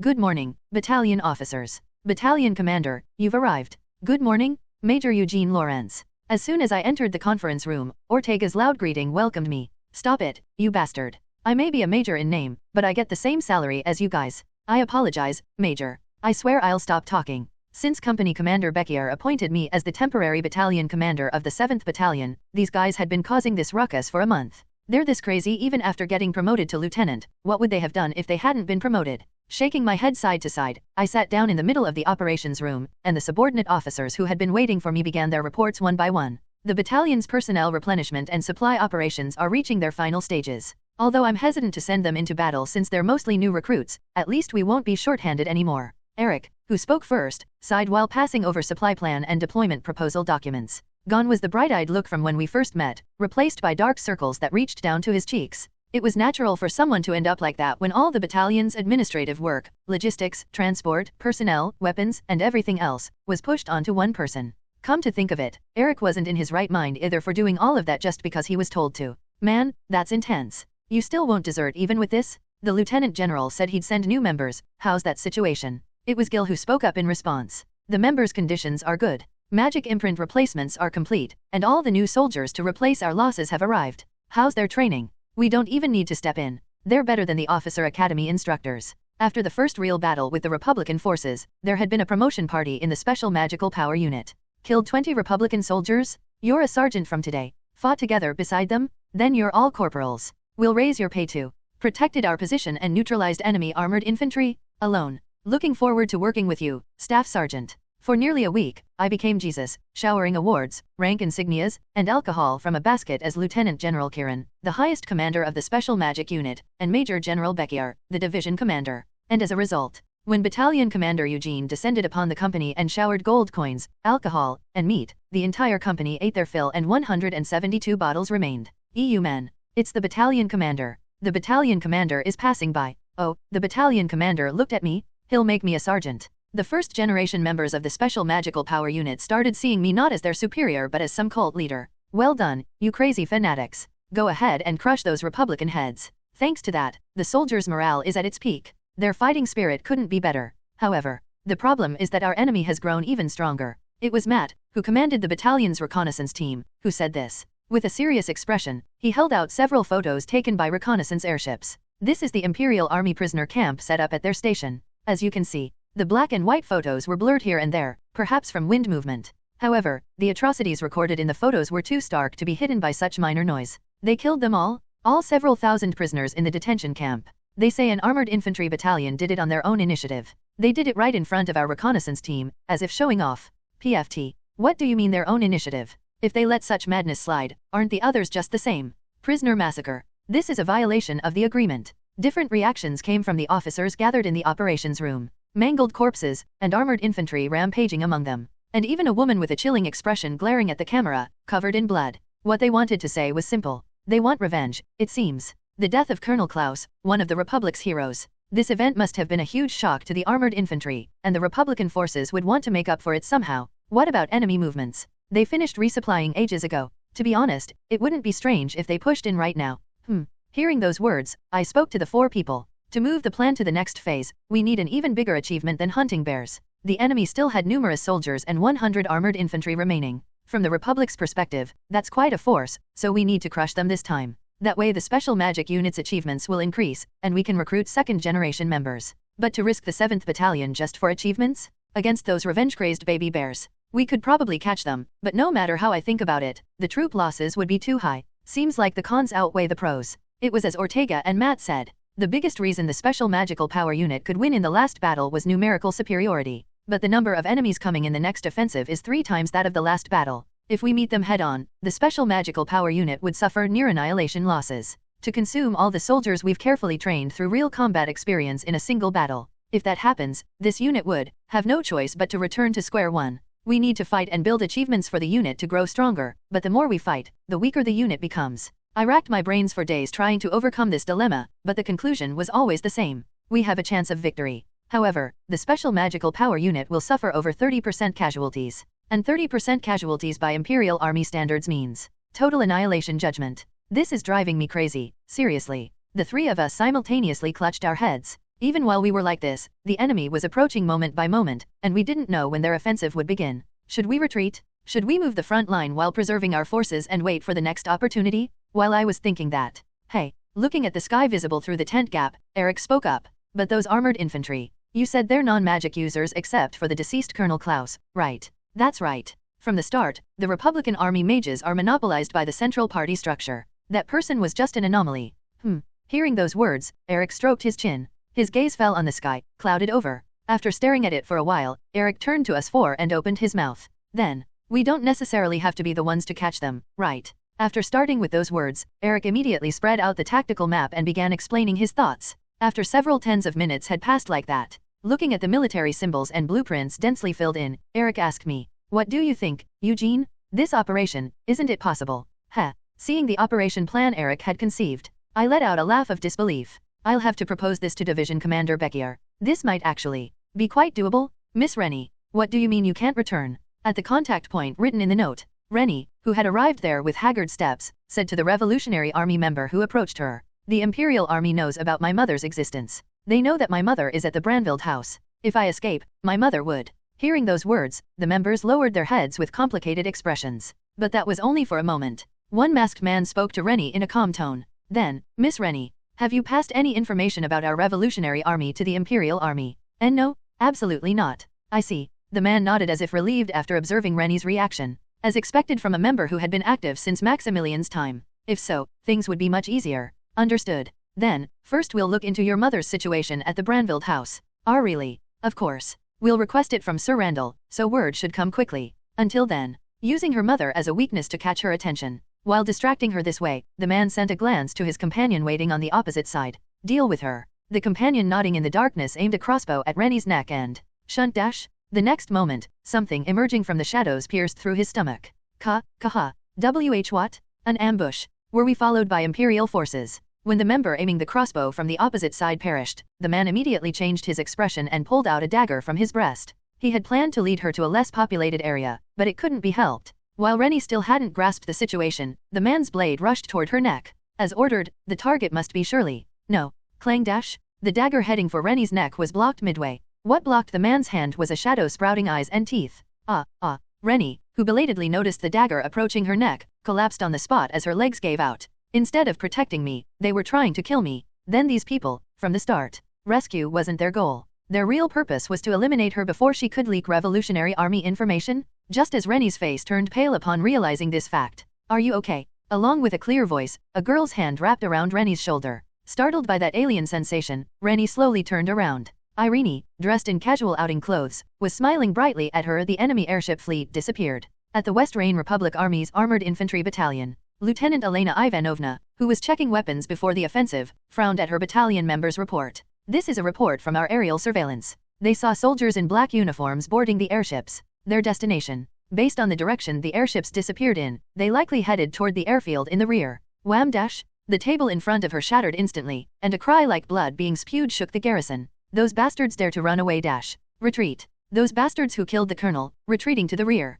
It's a judgment worthy of Imperial dogs. One of the battalion members with a face similar to Elena's added. Colonel Klaus was a hero of the Republic who built his reputation across various front lines. Having already achieved the feat of killing such a figure, I suppose they saw no need to remain on this front any longer. They're afraid to fight us, but don't want to give up their military achievement. So they're abandoning their unit and running away instead. This was a sight she had seen countless times while facing Imperial forces. Knights who treated soldiers like trash, and Imperial officers who cowered and groveled, volunteering to be their bullet shields. From her perspective as a glorious member of the Republican Army, they weren't soldiers. Just a group of slaves subservient to knights. Mere vermin who rejected enlightenment and willingly gave up their rights. Those bastards dared to kill the colonel? And then they got scared and tucked their tails to run away. Call the political officer. Tell them we must launch an offensive right now. We'll sweep away the Imperial vermin and avenge the colonel. Lieutenant. However, her growling was interrupted momentarily. A battalion member came running breathlessly toward her. He's appeared. In the middle of the front line, that guy. What? Upon hearing those words, Elena immediately went outside the garrison. Machine gun and rifle fire was already raining down from the forward positions. However, the man in black uniform standing in the middle of that barrage simply stood there leisurely, as if nothing was wrong. Two armored beasts lay dead at his feet. Seeing that, Elena's eyes widened. Eugene. Lawrence. Impossible. Alone in the middle of enemy lines. What in the world is he thinking? Eugene, who walked alone into the middle of enemy lines and was withstanding the barrage from hundreds. When he saw Elena's face, he waved his hand as if greeting an old acquaintance. That bastard. As the battalion members were grinding their teeth, Eugene, noticing Elena's gaze, took something out of the gas mask pouch hanging at his side. What he held up ostentatiously in his hand. It was Colonel Klaus's head. Thud dash. Lieutenant. Seeing that, Elena could no longer think of anything else. Her only thought was killing that man before her eyes. Not only did he kill the colonel, but now he was desecrating the corpse. She had to tear this abominable bastard to pieces. It's a trap, Lieutenant. Come back. Damn it, battalion members follow me? Advance, advance. Though the battalion members were bewildered by Elena's impulsive action, they soon began charging forward under the command of several officers. It was clearly a trap, but with no sign of Imperial forces yet and no enemy units in sight. They judged that if they could catch up to him quickly enough, it would be worth trying. He's running away. Catch him, catch and kill the colonel's murderer. Seeing the armored infantry charging out with Elena at the lead, Eugene immediately turned and began to flee. As expected, his goal is to lure us out. However, Eugene's speed increased as he moved further away. Seeing this, Elena and the armored infantry activated their powered suits to maximum output. Vroom! Their speed gradually increased along with the sound of diesel engines. As Eugene grew closer, Elena trembled with excitement. No matter how much he's enhanced his body with magical power, he's still just a human. With the output from the engines and artificial muscles of the powered suits, it was a speed they could certainly catch up to. Lieutenant. The third company is circling around to cut off his escape route. Keep running. As they were saying this, members of the third company emerged from the side to block Eugene's path. The terrain was perfectly flat, with no ambushing forces in sight. Elena was certain. His plan had failed. Our speed had exceeded his expectations. Rattle dash. After the long pursuit came to an end, the armored infantry surrounded Eugene in a circle and aimed their weapons at him. Armor-piercing rounds, autocannons, flamethrowers, mortars. No matter how strong his defensive magic was, no mage could withstand the barrage from so many heavy weapons. Die, Colonel's murderer. Just as the battalion members' weapons were about to fire at Elena's command. Boom! Shells falling from the sky shook the bodies of the clustered armored infantry.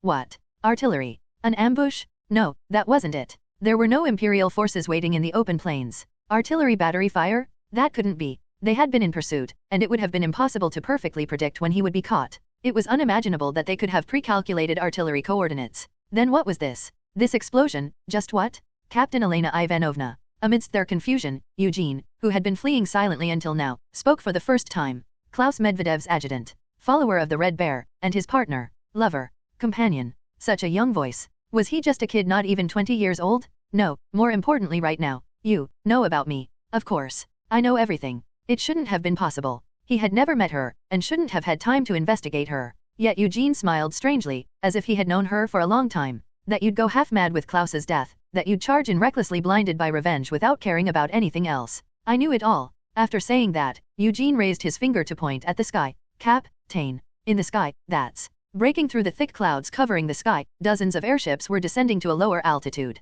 The battalion members' faces turned pale. The Imperial airship fleet that was reported to have retreated to their base was now opening their bomb bays above their heads. Whoosh dash! The anti-aircraft guns positioned at the main base belatedly began to fire, but it was already too late. Hundreds of bombs equipped on dozens of airships fell toward them. Eugene, standing in the middle of the encirclement, sneered at Elena and the battalion members before raising a barrier. Starting with the first aerial bomb falling, the ground where they stood turned into a hellish inferno. Bang! Boom! Kaboom! Aik dash! Everyone scatter! Scatter! An unexpected large-scale bombing. The panicked armored infantry tried to hurriedly evacuate, but the airships had already descended to a sufficiently low altitude. Rat-a-tat! As the machine guns mounted on the airships began to fire, even the officers' directions were drowned out by the gunfire and explosions. Though the powered suits made of special armor were relatively intact, the people inside couldn't withstand this noise and impact. As the bombing and machine gun fire continued, they were increasingly being drawn into the encirclement they had created. You devil bastard. However, from within that barrage, Elena's distorted scream burst forth.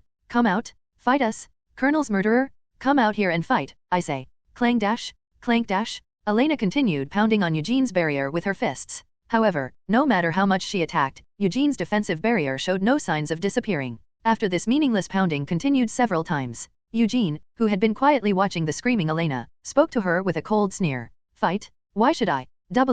What? The armored infantry, which was the biggest obstacle to annihilating enemy forces, is now trapped in one place due to their own anger, and all that's left in your main base are regular troops made up of non-awakened soldiers. Cutting off Elena's growling words, Eugene spoke to her with cold eyes. Then think about it. If 200 mages descend upon a Republican army camp made up of only regular troops, what do you think will happen to your main base? 200 mages. Hearing those words, Elena belatedly recalled the report she had heard. This is a report from aerial surveillance. They saw soldiers in black uniforms boarding the airships. The airship fleet they thought had retreated was hiding in the clouds waiting for them. Then, those ships they boarded? Elena, finally grasping the situation, hurriedly tried to leave her position. This wasn't the time. Somehow they needed to escape from here again. Just as the shocked Elena tried to move her body somehow, at that moment. Screech! A sharp whistle sound came from beyond enemy lines. The whistle of an Imperial armored train. Hearing that, Elena stood frozen in place as if nailed there. While they were struggling here, the enemy artillery had obtained their firing coordinates. A stupid woman blinded by revenge who can't see ahead and puts her own subordinates in danger. Just when they thought everything was over, dozens of artillery rounds filled the sky. The armored infantry, trapped in the encirclement they had created, waiting for death. It's exactly the same as what I saw in the game. Until they were all annihilated, Eugene didn't use a single spell. Thud dash, thud thud dash, thud. The unexpected nice thing about creating a circular defensive formation is that it helps greatly with noise reduction. Even with aerial bombs dropping right in front of me, only this level of sound gets through. We could make a fortune if we applied this technology to cars. Thinking that as I arrived at the Republican camp, it had already turned into a slaughterhouse. Airships landed in the middle of enemy lines, and special magical power unit members pouring out from them. When 200 mages descended upon non-awakened soldiers without a drop of magical power, this outcome was as clear as day. Please spare us. Please. I surrender. I'm an officer of the Republic. Please, treat me as a prisoner. The defeat was already all but confirmed. Some soldiers who knew Imperial language were raising their hands indicating their intention to surrender. What should we do, battalion commander? One of the soldiers approached and asked me. The answer was already decided. Prisoners? I don't know what you're talking about. Hearing the words from my mouth, the Republican officers with raised hands opened their eyes wide. You violated the prisoner of war management treaty between the Empire and Republic, and massacred 2,400 Imperial prisoners.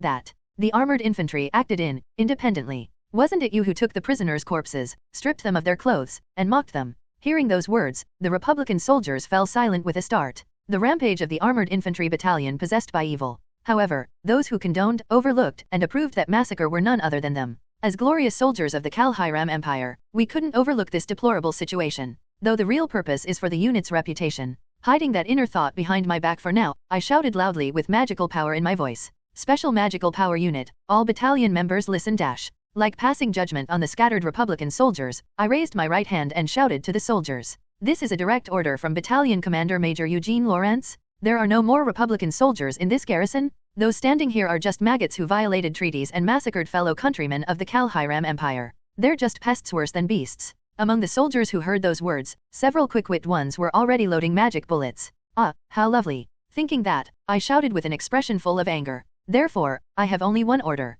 Extermination? This is extermination. There are no prisoners. No survivors? Burn, tear apart, and kill everything that exists here. Sweep away all these vermin who killed our countrymen, without leaving a single one alive dash. Magic bullets were loaded into the heresy drawn from my holster, and the unit members also fired their magic bullets. Hundreds and thousands of magic circles created indiscriminately by me, the trio, and hundreds of special magical power unit members decorated the sky, for the Empire. With my one word, the magic circles shone, and the Republican soldiers gathered in the garrison were literally incinerated. The Imperial soldiers who belatedly saw the Republican garrison full of only ashes looked at me and my unit members and spoke in unison. The Devils of Magic Bullets. It was the first nickname given to the Special Magical Power Unit on the battlefield. Major Eugene Lawrence. I'm coming in. Welcome. Hero of the Western Front. Clap clap clap clap dash. A week later, at the Operations Command. As I entered the tent that had been the Republican Army's position until last week, I was greeted by thunderous applause. An overwhelming victory seized by the Imperial Army alone. By burning even the reserve forces that remained at the garrison to the last man, the Imperial Army was able to break through the Republican Army's defensive line without losing a single soldier.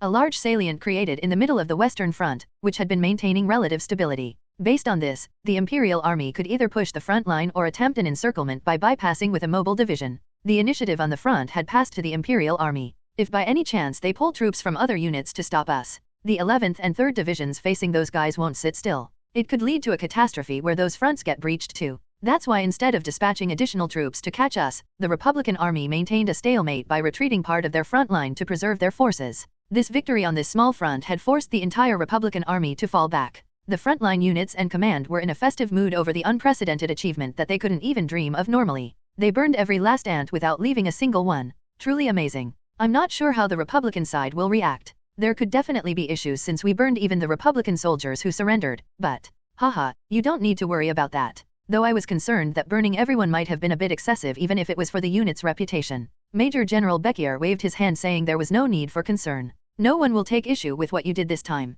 Neither the Imperial Army, nor the Republican Army. While it made sense for the Imperial Army since it was like pulling an aching tooth, even the Republic would stay quiet. Noticing my confusion, a staff officer next to Major General Bekier tipped me off. The Empire has footage of the armored infantry battalion massacring Imperial prisoners, and we have witness testimonies. Meanwhile, the Republic has no evidence that the special forces carried out any massacres. Evidence? Testimony? There couldn't be any. All that remained at the Republican position were ashes and the charred corpses of soldiers. Even if they tried to condemn the Imperial Army for war crimes, they had no way of winning against the counter-evidence collected by the Imperial side. And above all, it seems the Republic has decided to use these soldiers in a different direction. A different direction. When I asked, Major General Bekier handed me the newspaper he was holding. Heroes who fought to the death maintaining the Republic's will despite overwhelming odds. The Republic remembers you. Rise up and fight. For the revolution? For the Republic. Wow. I pay infinite respect to the creativity of the Republican propaganda officers. Taking soldiers who were massacred despite surrendering and packaging them as heroes who fought to the death without surrendering for propaganda use. I don't think there are many humans who could come up with such an amazing idea. Besides, when you think about it, this makes for quite a narrative, right? Heroes who met a tragic death falling for the dirty Imperial Army's schemes? And the brave Republican Armored Infantry Battalion that fought to the end for revenge, along with the many Revolutionary Army warriors who fought alongside them. Wow, the nationalist pride is surging. Suddenly I feel revolutionary spirit bubbling up from my chest and loyalty to the Republic gushing forth. But this is actually quite fortunate for our side. The higher the honor of the enemy we defeated, the higher the value of our special magical power unit. Thanks to the Republic's propaganda, the Special Forces went from being a unit that massacred non-resistant troops to becoming the Empire's terrifying human weapon that even revolutionary warriors who fought to the death couldn't defeat. Gentlemen, we cannot remain intoxicated by victory forever. In the midst of those thoughts, Major General Bekier, who had been seated, rose to his feet. The Special Forces did great work for us, so it's our Imperial Army's duty to support them. Isn't that right? Yes, Division Commander. We'll reconstruct the supply lines and rotate the soldiers. The fortifications need to be rebuilt from scratch. The trenches are usable, but most were burned. When Major General Bekier moved, the other commanders under him started smoothly finding their tasks. After watching them for a moment, the Major General came up to me, patted my shoulder, and said, "You worked hard, Major. The unit members worked harder than me, sir. Please be generous with their rewards. Dedication must be compensated. Since this was a unit created with that as bait in the first place, I had to be sensitive about this point. Haha, don't worry about that." And, after readily accepting my request, Major General Bekier took out a letter from inside his uniform and handed it to me. "Major General, this is orders that came down from the Imperial Palace. The Emperor's orders?" After getting Major General Bekier's permission, I slowly opened the letter. A document stamped with the Emperor's seal. After reading its contents, I muttered with a satisfied expression. A victory parade in the Imperial capital. It seems the Emperor was quite pleased with this victory. Cheers. Hey, drink. Drink dash. At the Special Magical Power Unit's garrison, which had now become the rear. As alcohol, meat, and spoils poured down from above, a wild drinking party continued inside the barracks. "Hey, Lieutenant Ortega is trying to escape. Catch him." "No, I just need to go to the bathroom." Catch him and shove a bottle in." This is insubordination, you crazy bastards." You can imagine how wild it must be if even Ortega, who never turns down alcohol, was trying to escape in terror. However, instead of joining that wild party, Eugene entered his room with a light greeting. "Oh, Eugene's here." Waiting for him in the room were Renie and Renie. Especially Renie, who was sitting on the edge of the bed, turned pale when she saw Eugene's face. "The prisoner. Temporary jail. I'm watching them." "I see. Then that's reassuring." Eugene conversed with Renie while keeping his gaze fixed on Renie. After finishing speaking, Eugene approached Renie while rummaging through his clothes, and Renie tightly shut her eyes in place. "I'm going to die here. I'm sorry, Mom. But, just as an expression of resignation crossed Renie's face. "What are you doing?" At Eugene's question, Renie slowly opened her tightly shut eyes. What was in front of her eyes was a sandwich packed with vegetables and meat. Looking again, it was what Eugene had handed to her. "I roughly made it with stuff piled up in the banquet hall. You probably couldn't even taste proper food while you were locked up, right?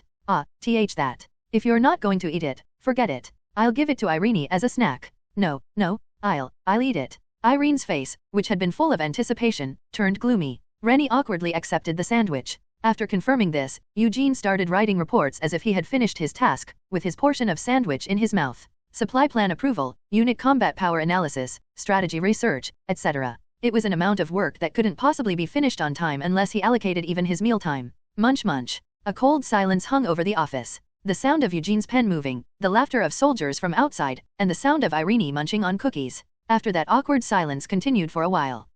Excuse me. Finally unable to bear it anymore, Renie opened her mouth toward Eugene. Are you not going to kill me?" "Kill you? Me? Why? That's." Without even looking at Renie, Eugene said, "Because you tried to escape? Because you tried to return to the Revolutionary Army despite receiving treatment too good for a prisoner." At Eugene's words that hit the mark, Renie closed her mouth. "I'm sorry, but that's not enough reason for me to kill you. There's no way. If you can't believe it, think about it again. There's a typo in this document. I'm going to send it to Kiran. Should I leave it as is?" While thinking that, Eugene continued what he was saying. "How could Revolutionary Army spies approach you? In a normal unit, they wouldn't let an unknown soldier into the unit without identity verification. Among those places, you worked in the medical ward, an important area in charge of the Special Magical Power Unit's magic imprints and treating soldiers. Does it make sense to let spies infiltrate such a place?" Receiving that question, Renie recalled the subsequent events one after another. Spies who infiltrated too successfully, and then Renie appearing at just the right moment when they tried to eliminate her. For coincidences, weren't things fitting together too well? When her thoughts reached that point, Renie trembled and said, "You deliberately let the spies infiltrate? To use me to catch them?" "Correct." Eugene stopped writing his report and said, "Thanks to you, we were able to catch one of the Revolutionary Army's informants. And a high-ranking one trusted enough to handle internal assassinations at that. The bait played its role wonderfully, and thanks to that we caught a big and meaty one. So what reason would I have to kill you, right?" Renie felt the blood in her entire body rapidly cooling. Her escape had meant nothing to him. From beginning to end, it meant she had been played in that man's palm. "So, what do you plan to do now?" After watching her for a moment, Eugene rose from his seat and asked, "What do you mean? The Revolutionary Army is after your life. At this rate, you'll really die, you know." Hearing those words, Renie stared at Eugene with wide eyes. "No, there's no use trying to deny it now. You should know best, right?" After saying that, Eugene spoke to Renie with an indecipherable expression. "The Revolutionary Army abandoned you?" Renie's face twisted at Eugene's words. Loss, emptiness, anger, sadness, resignation. The expression Eugene had worn in the original work appeared on her face.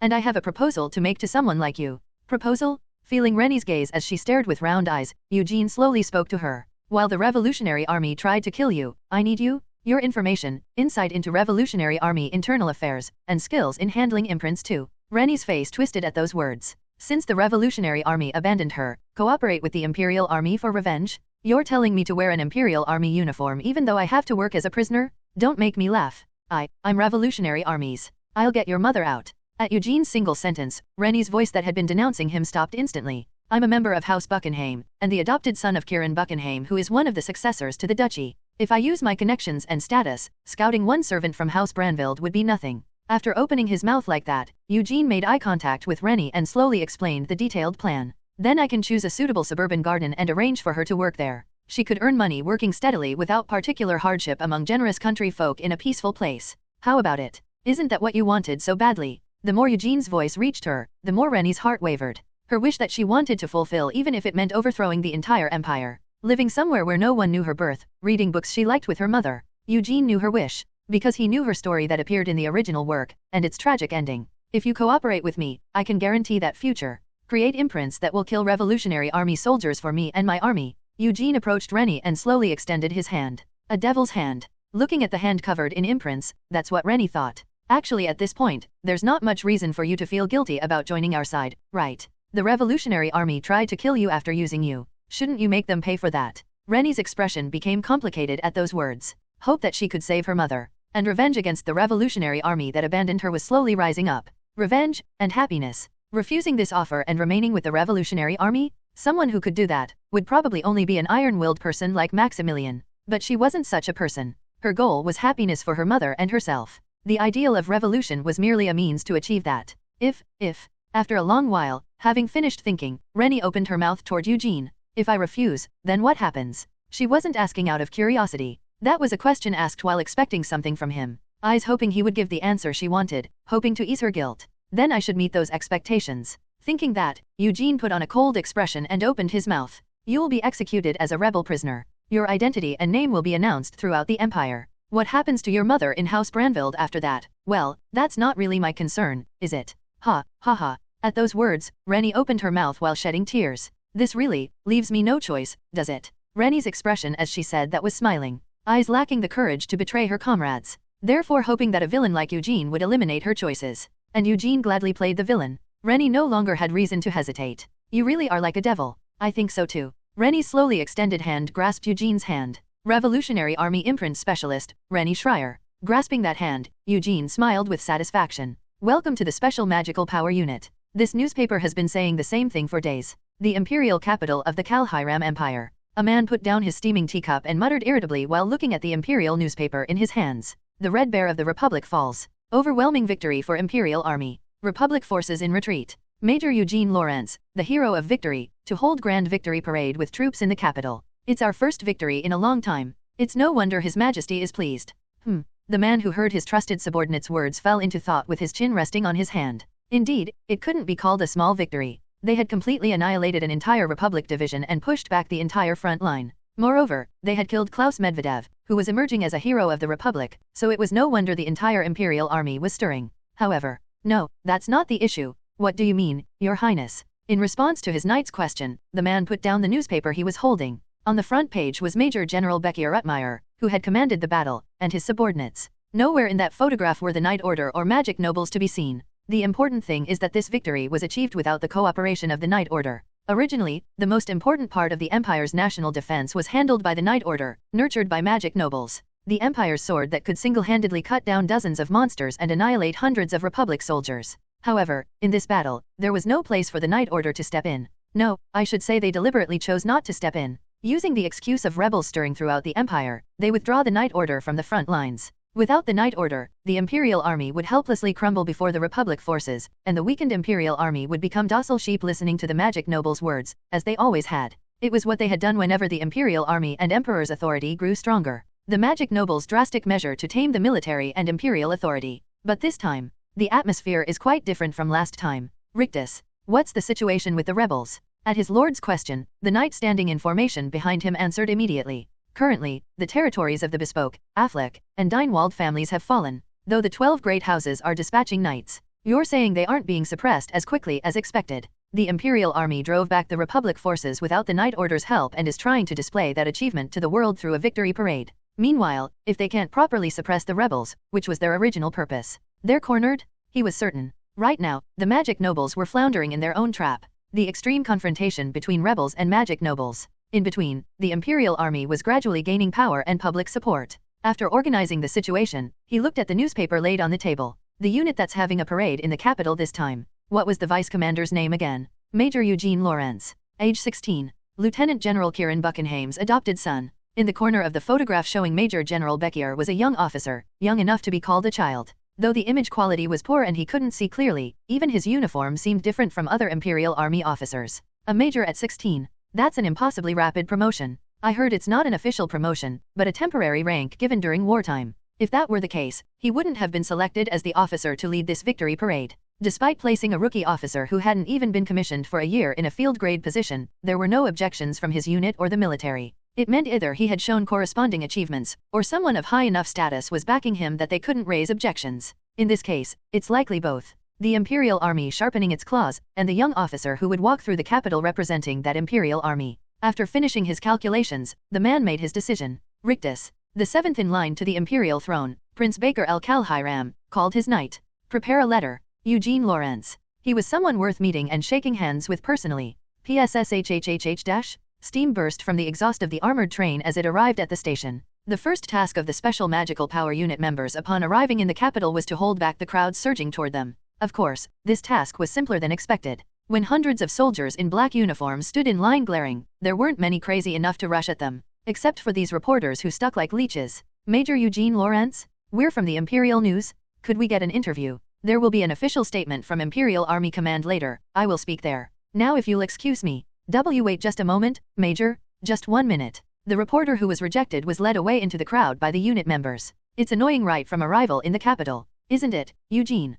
Considering they got past our members using body enhancement magic, these reporters aren't ordinary people. While Ortega and Matt were saying that. After passing through the crowded station and reaching the exit, a relatively quiet street came into view. The Special Unit Headquarters building was under construction, and until then, they were supposed to use the Buckingham side lodgings. Someone should have come to meet them, but... Hey Eugene, there. Isn't that person? Following Ortega's finger, I saw a girl standing in the middle of the station with her arms crossed. A red outing dress and beret made of luxurious fabric. The girl looking at me with a bright appearance was... Mari. It was Mari. My fiancé, whom I was meeting after 4 years, was approaching me with a smiling face. Hey, sorry, but I think I need to get separate lodgings. Huh, what are you suddenly talking about? And why does your face look like that? Did you eat something bad? When I spoke with an uncharacteristically urgent voice, Eric and the trio looked at me and asked that. No, guys, it's nice that you're worried, but now isn't the time, right? After leaving your fiancé hanging for 4 years without a single letter, where are you planning to run off to this time? Hearing the chilling voice flowing from that smiling face, I couldn't help but squeeze my eyes shut. Fiancé. 4 years. Left hanging. The trio's expressions grew increasingly suspicious hearing those words. You haven't met your fiancé for 4 years, but you were stuck to Miss Renie all the time. Wait. Then this. Hearing that, I thought about it too. If someone who didn't know the circumstances saw this situation, how would they view me right now? A noble-born officer who didn't contact his fiancé for 4 years while keeping another woman by his side even on the battlefield. Looking at it objectively, I'm totally trash, aren't I? Crack? Just as I thought that, Ortega's kick struck my waist. Eugene, you bastard? Your fiancé is standing right here, and you've been fooling around with another woman for 4 years. I knew what kind of person he was, but I didn't think it would be this bad. Eugene, I know noble family culture is decadent, but even so, this is. It was too late to argue. Ortega and Matt, who had already written a whole love and war drama in their heads, skillfully cornered me and started condemning me, while Eric, the proper adult, started preaching at me like some church pastor. By the way, Matt, what do you mean you knew? What are you talking about? I'm being wronged, you crazy bastards. Not sending a single letter for 4 years, honestly, that is my fault. But having an affair with Renie, the girl who eats West Rain spies and assassins for dessert? When I asked why she was just staring, she said yeah. I wonder what Eugene tastes like. You want me to do what with someone like that? Ha. While my subordinate officer's exciting superior officer beating party was going on enthusiastically. Think of it as your karma, Eugene. Your conduct was suspicious after all. No, what did I do? You really don't know. Gil, who had led the soldiers to their quarters in the meantime, came up to me shaking his head. Renie, was it? You specifically imprisoned that Revolutionary Army VIP in a private room. No, that was just for interrogation. Plus, whenever she came out of the room, her face looked dead. What do you think the soldiers thought about that? Right? Come to think of it, it wouldn't be unreasonable to interpret it that way. What? Gil. Speak, Captain. Don't tell me I'm already rumored that way? To all the unit members. Worried, I asked that, and sure enough, Gil nodded with the expression of a doctor announcing terminal cancer. Fuck. These bastards, after I gave them money, weapons, and even magic imprints to raise them, how dare they see me like? This is insubordination, you crazy bastards. It's temporary anyway, punk. This feeling? The two things I wanted to beat up in my life were superiors and nobles, and today I get to achieve both. By the way, Ortega, now that I look at it, you're quite the revolutionary friend. Want me to introduce you to a similar friend? There's someone called Claude Elsidor. Mari. Yeah, I'm right here. You know this is a misunderstanding, right? Of course. Obviously. Then don't just watch, come help stop these guys. In the end, Mari was the only one I could trust. When I pleaded like that while being held by my friends, Mari opened her mouth with the same smiling face as before. I know it's a misunderstanding and I'm not particularly angry, but it looks fun so I'll leave it be. It's true you left me hanging for 4 years, and it's true you were with another woman during that time, right? Right, Renie. It's been a while, Lady Mari. Just call me Mari now. We're friends, right? Wow, friends. There was no escape. There were no allies left here anymore. In the end, I had no choice but to accept my friends' anger as they approached me, having lost all hope. Just wait until we get back to the unit. Your friends all seem like good people. Just as my friend's condemnation was about to continue, when Mari stepped in to mediate, it didn't take long to clear up the layers of misunderstandings. After clearing up those misunderstandings, Mari and I sat across from each other at a cafe near the capital's entrance. When I heard from Butler Walter, I thought they were demons rolling around in hell. Well, it wasn't hell, but we did roll around quite a bit. Saying that, I sipped the coffee placed on the table. To think this 1 cup of coffee costs the same as 3 boxes of supply coffee. Even as a noble, I thought the central prices were insane. I entered the Imperial Academy. I came today to tell you that. While I was thinking about that, Mari put down her coffee cup and spoke. Didn't you say you would become an officer? No matter how much I think about it, I can't figure out how to get promoted to major 1 year after commissioning. It's simple. Just incinerate 14,000 Republic soldiers. Wow, brother, you know you just sounded really unlikable. After saying that, Mari and I giggled at each other. Even if not an officer, there are clearly ways I can help father. I'm studying everything that could be helpful, military science, administration, etc. Hearing that, I recalled the contents of letters Walter occasionally sent. Since she's already handling some work in logistics and operations, it's quite a heavy burden for her age. Talking with Eric might be good study for her. Then I started making small talk with Mari while sipping our coffee. What Otto was doing, how the mansion people were doing these days, such trivial things. And during that, I thought, this child's fate has really changed. And having survived like this, she became one of the few people I could have such trivial conversations with. And one more thing. While I was thinking that, Mari looked at me with a grin and said, I haven't met a single other man in these 4 years. Really? Yeah. I magically smashed all the guys who tried to get close. Oh ho. Saying that, Mari rolled up her right sleeve and showed me the Buckenheim magic imprint that had grown to 3 strokes. Looking at that, I said with a smile, the imprint condition is good, and the magical power amount is excellent. You could probably beat someone like Delling who's the same age. However, hearing my praise, Mari looked at me with a pouty expression as if something was lacking. What? Something else to say? No, never mind. I won't say it. When I asked that wondering what it was about, Mari let out an incomprehensible sigh and stood up. Renie, let's go sightseeing in the city. Yay, Eugene? Can I go? When Renie asked excitedly about the rare outing, I readily agreed. With Renie there, I wouldn't have to worry about Mari. Then I'll go first. Write letters sometimes at least. Okay. Right. Just before parting, I called Mari to stop and took out a ring from my breast pocket to give to her. What's this? An engagement ring. Come to think of it, we never did any of this stuff. I can't let those disgraceful rumors circulating in the unit spread outside. Even if it's a political marriage, an engagement is an engagement, so I should at least keep up appearances. Saying that, I put the ring on Mari's left ring finger with an indifferent expression. It's made from the jewel I received when I was commissioned. There was one more for a spouse. The red jewel on Mari's finger sparkled. It matches well with her hair color. After that, I patted Mari's head and got up from my seat. I had mountains of work to do, like death notifications and preparation for the victory parade. I'm counting on you, Renie. Take good care of Mari. Don't worry. Eugene smiled seeing Irene's grin, then returned to his unit like that. After waving to the departing Eugene for a while, seeing Mari standing there for a long time, Renie tilted her head. Mari, your face is really red. Are you okay? Even when Renie said that, Mari's body didn't move. Looking at the ring placed on her hand, she just stood there as if nailed to the spot. Boom dash, boom dash, boom dash. Along with the resonant drum beats, the military band's march filled the center of the Imperial capital. It was the victory ceremony for the Imperial army returning from their great triumph. At the very front of the march were the Special Magical Power Unit members in their pristine uniforms. Standing at the forefront were the trio and Eric. Leopold and the non-commissioned officers followed behind, and finally, the soldiers wearing their respective rank insignias joined them. The Empire's heroes? Their heroes dash. Wah! The flower petals scattered by citizens adorned the bright sky of the Imperial capital. Clean military uniforms instead of prison clothes. The citizens' cheers of praise instead of guards' shouts signaling forced labor. Even flower necklaces hanging instead of heavy shackles. Ugh! Whether overcome by their pent-up emotions, several soldiers furrowed their brows and held back tears behind the rank formation.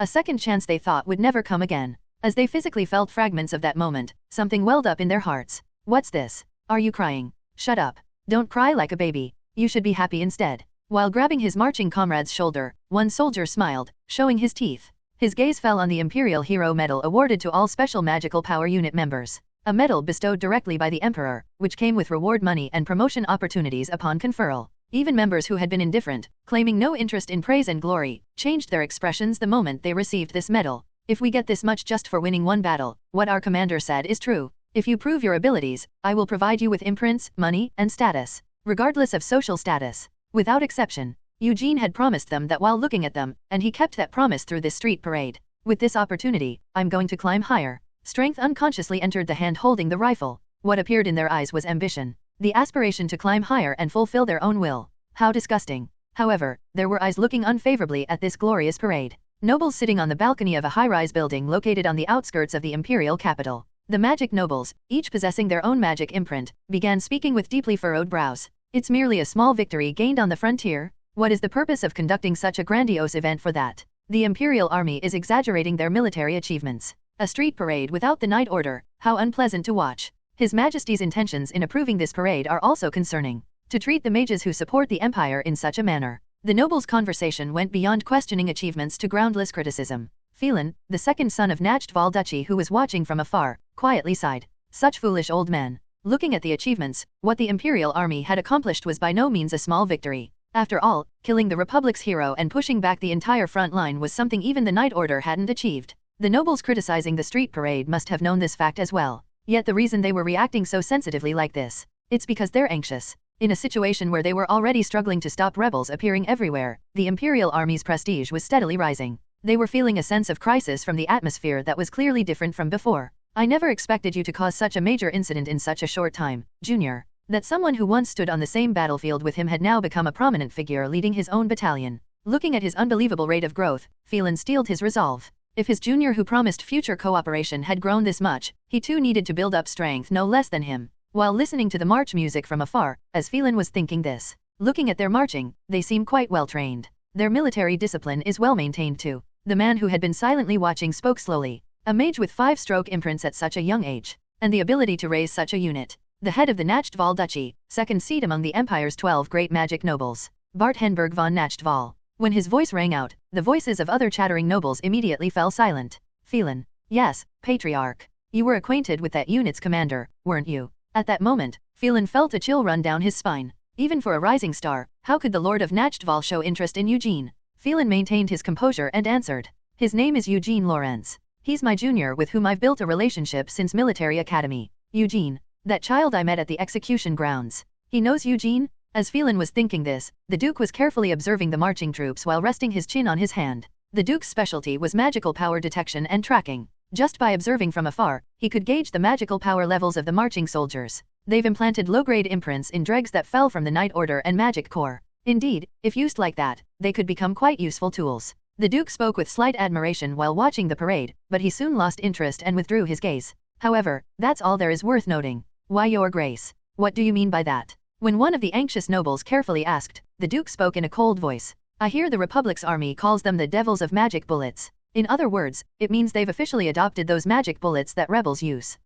Then. A magic imprint using magic bullets couldn't possibly withstand that burden. Most nobles who had fought rebels for a long time knew about the blasphemous items called magic bullets, a tool that overloads magic imprints to temporarily boost magical power. However, when used excessively, the overloaded magic imprint breaks. They are merely expendable products hastily created to fill the Night Order's vacancy. They cannot compare to knights who have explored and trained in magic for many years. After making that assessment, the Duke began gathering the nobles present to continue their unfinished meeting. A meeting about rebel movements and how to subjugate them. Their concern was the rebels disturbing their territories, not the Imperial army's pathetic self-consolation. Looking down at the nobles absorbed in their own discussion, Felen thought, how long can they remain so optimistic? The Eugene Lawrence he knew wasn't someone who would use such obvious tactics. Therefore, he could be certain that unit would surely become the most powerful enemy the magic nobles would face in the future. An enemy far more powerful than the rebels currently shaking this empire. Imperial Capital Central. National Cemetery located in the outskirts. While victory ceremonies and welcome events were being held in the Imperial capital, I was going around various parts of the capital with several soldiers who had expressed their wish not to participate in the street parade. Fire dash. Bang dash. Bang dash. Bang dash. The ceremonial guns fired regularly at my command. As the members lowered their rifles after firing, family members dressed in black approached the graves and began wailing. The graves of 18 Special Magical Power Unit members who died in this battle. Wearing my military cap, I saluted their graves and handed over their dog tags wrapped in the Imperial flag to their families. Special Magical Power Unit Battalion Commander, Major Eugene Lawrence reporting. Your husband, son, father fought as a proud member of the Imperial Special Magic Forces and died heroically. Heek, Huke. The fallen members were honorable Imperial soldiers and heroes who gave their all to protect the Empire. I will do my utmost to improve the treatment of the bereaved families left behind, carrying on the will of our departed comrades. Clean Imperial flags were handed to the poor, those who had abandoned their sons, those who looked like beggars. The fallen soldiers' comrades maintained solemn expressions, saluted, and offered words of condolence. Separate from what comes from Imperial Army headquarters, consolation money will be provided at our unit level. Please. I hope this helps, even if just a little. Thank you, thank you. Click, click dash. As scenes that made one's nose bridge sting just by watching unfolded, the journalists I had brought along eagerly captured those moments in photographs. Seeing even the photographers getting red-eyed, it seemed my direction had worked much better than expected. It's not common for a commander, let alone a noble, to go this far. Unlike 21st century Korea, this is a world where social classes exist. An era that views citizens and soldiers as tools and considers their sacrifices natural. In such an era, a commander personally reports casualties to the bereaved families, personally holds the family's hands and even sheds tears with them. To modern eyes it might look like the usual political performance, but to people of this era, it would look like an angel descended from heaven. And such actions will become weapons to protect my position in the future, not binding through weaknesses and threats, but through goodwill and favors, and simultaneously, gradually gaining the support of the people. This is how I will steadily establish my position in this empire. This is insurance. Whether the revolution succeeds or fails in the future, this will be insurance to protect me and my people. Major Eugene Lawrence.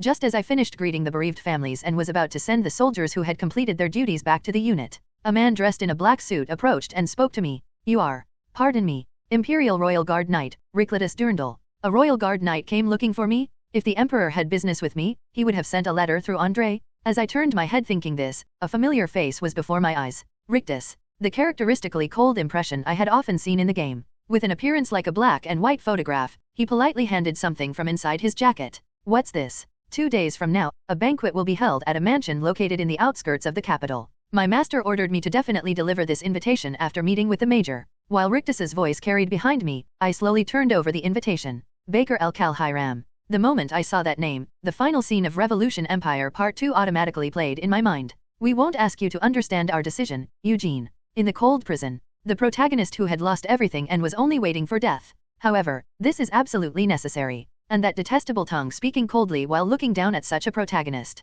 The Empire's 7th prince is looking for me. That is correct. When I asked as if confirming, Rictus immediately answered. That arrogant attitude suggesting it would be foolish to decline the invitation. Looking at that, I opened my mouth with a smiling face. It's a great honor that you would pay such attention to a mere soldier like me, Prince Baker, who supports the Revolutionary Army to overcome his low succession rights, and who succeeds in that gamble to ascend to a scarred throne. But don't worry, I'll see you at the banquet. Unlike the original story, you will never sit on the throne, Major Eugene Lawrence, sir. It's an honor to meet you. This way, at a mansion on the outskirts of the capital. As soon as I arrived at the central hall where the banquet was in full swing, the doorkeeper who recognized me immediately opened the door. Wow! I let out a soulless exclamation as I saw the banquet hall that unfolded as the door opened. Was it because the banquet hall was too splendid? That wasn't it. For a banquet hosted directly by an imperial prince, such grandeur was only natural. The reason I exclaimed was because I looked around at the faces of the people gathered in the banquet hall. Oh, finally here. Major Lawrence? Over here. The generals who were difficult to even look at on the front lines.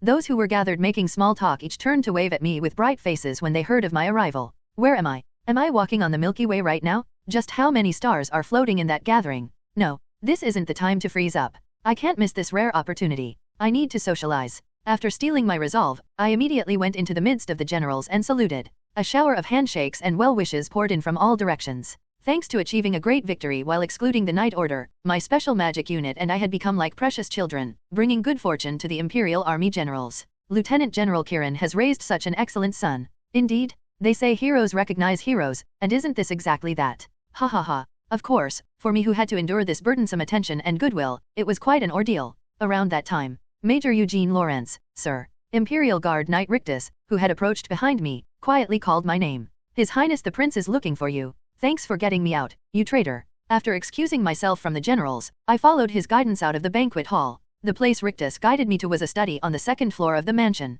When I opened the door and entered, 2 teacups were steaming, waiting for me. Major Eugene Lawrence, reporting to Your Highness the Prince. Welcome, Major. It's an honor to meet the young hero of the Empire. The blonde youth sitting across the desk greeted me, Baker El-Kal-Hiram. It was quite emotional to meet one of the 3 who would betray the protagonist in person. I saw your unit at the victory parade. The military discipline was so well maintained, it was truly worthy of being called a hero's unit. It was too generous a reward. Excessive modesty can become poison, Major. In times like these, you should simply express gratitude. After savoring a sip of tea, the prince cut off my attempt at modesty and continued speaking. A military force this systematic couldn't have been created overnight. The one who created the framework for the unit was your adoptive father, Lieutenant General Kirin. And the one who supported that would be His Majesty the Emperor, who keeps Kirin as his close aide. So he wants to cut the unnecessary rhetoric and get to the point. Having grasped his intention, I silently brought the tea placed before me to my lips. A bitter taste accompanied by the subtle fragrance of black tea leaves. This tastes like shit. Supply coffee with sugar would be much better. In other words, you are the sword that His Majesty personally raised to counter the machinations of the magic nobles. Like a skilled detective showing off his deductions, Prince Baker smiled slightly at me after finishing his words. Well, am I right? If you've deduced that much, I don't think my answer would mean anything. Prince Baker smirked at my response, which was as good as confirmation. Indeed, his ability alone is first-rate. The insight to read this entire political situation just by reading newspapers while sitting in the Imperial Palace. If judging purely on qualifications as a ruler, Baker's ability could be said to be the best among the princes. While His Majesty arranged the unit, achieving such results with that unit was your ability. You should be proud. Thank you. However, it's a most regrettable thing that such a hero has been set on the wrong path. At those words, I raised my head to look at Baker's face. What do you mean? While it's an excellent decision for His Majesty to make his judgment and tighten the reins on the soulless, the timing is too late. Having said that, Prince Baker put down his teacup with a sigh. How many more years will His Majesty live? He won't even make it past 10 years at most. Do you think it's possible to root out all the cancerous growths in this empire within less than 10 years?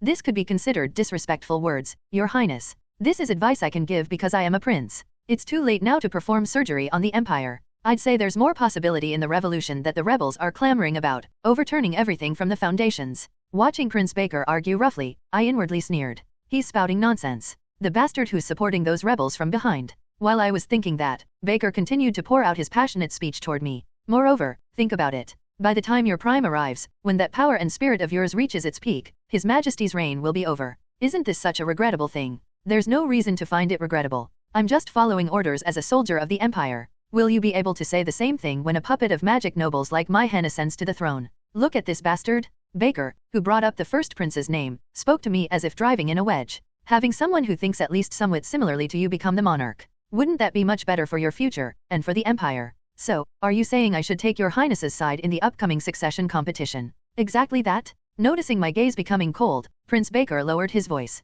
Major, I will become emperor. And as emperor, I will rebuild the foundation of this empire that has been devastated by the magic nobles' rule. Having opened with that, the prince began to deliver a speech to me. He would root out every single one of them who monopolize magic, exploit the people, and carelessly wield the wealth and power they've accumulated through such means. After revealing his aspirations in such a manner, the prince, seeming emotionally charged, drank his cold tea, overthrowing the magic nobles and restoring their twisted power structure to its rightful state. Wasn't that your true purpose? Just like your father, Lieutenant General Kirin. Watching him speak in a tone like an agitator, I thought, what an absurd, disgusting pretense. Come to think of it, he manipulated the revolutionary army the same way in the game. Someone who has lived his entire life in the palace since birth claims to sympathize with the people's suffering? Supports revolution? What nonsense. He was nothing but a monster obsessed with power who would stop at nothing to overcome his lowly birth. If I were truly an upright imperial soldier, I might have been moved. A royal family member who sheds tears thinking of the lower classes. A true king's material who cares for the people but lacks the power to fulfill his will.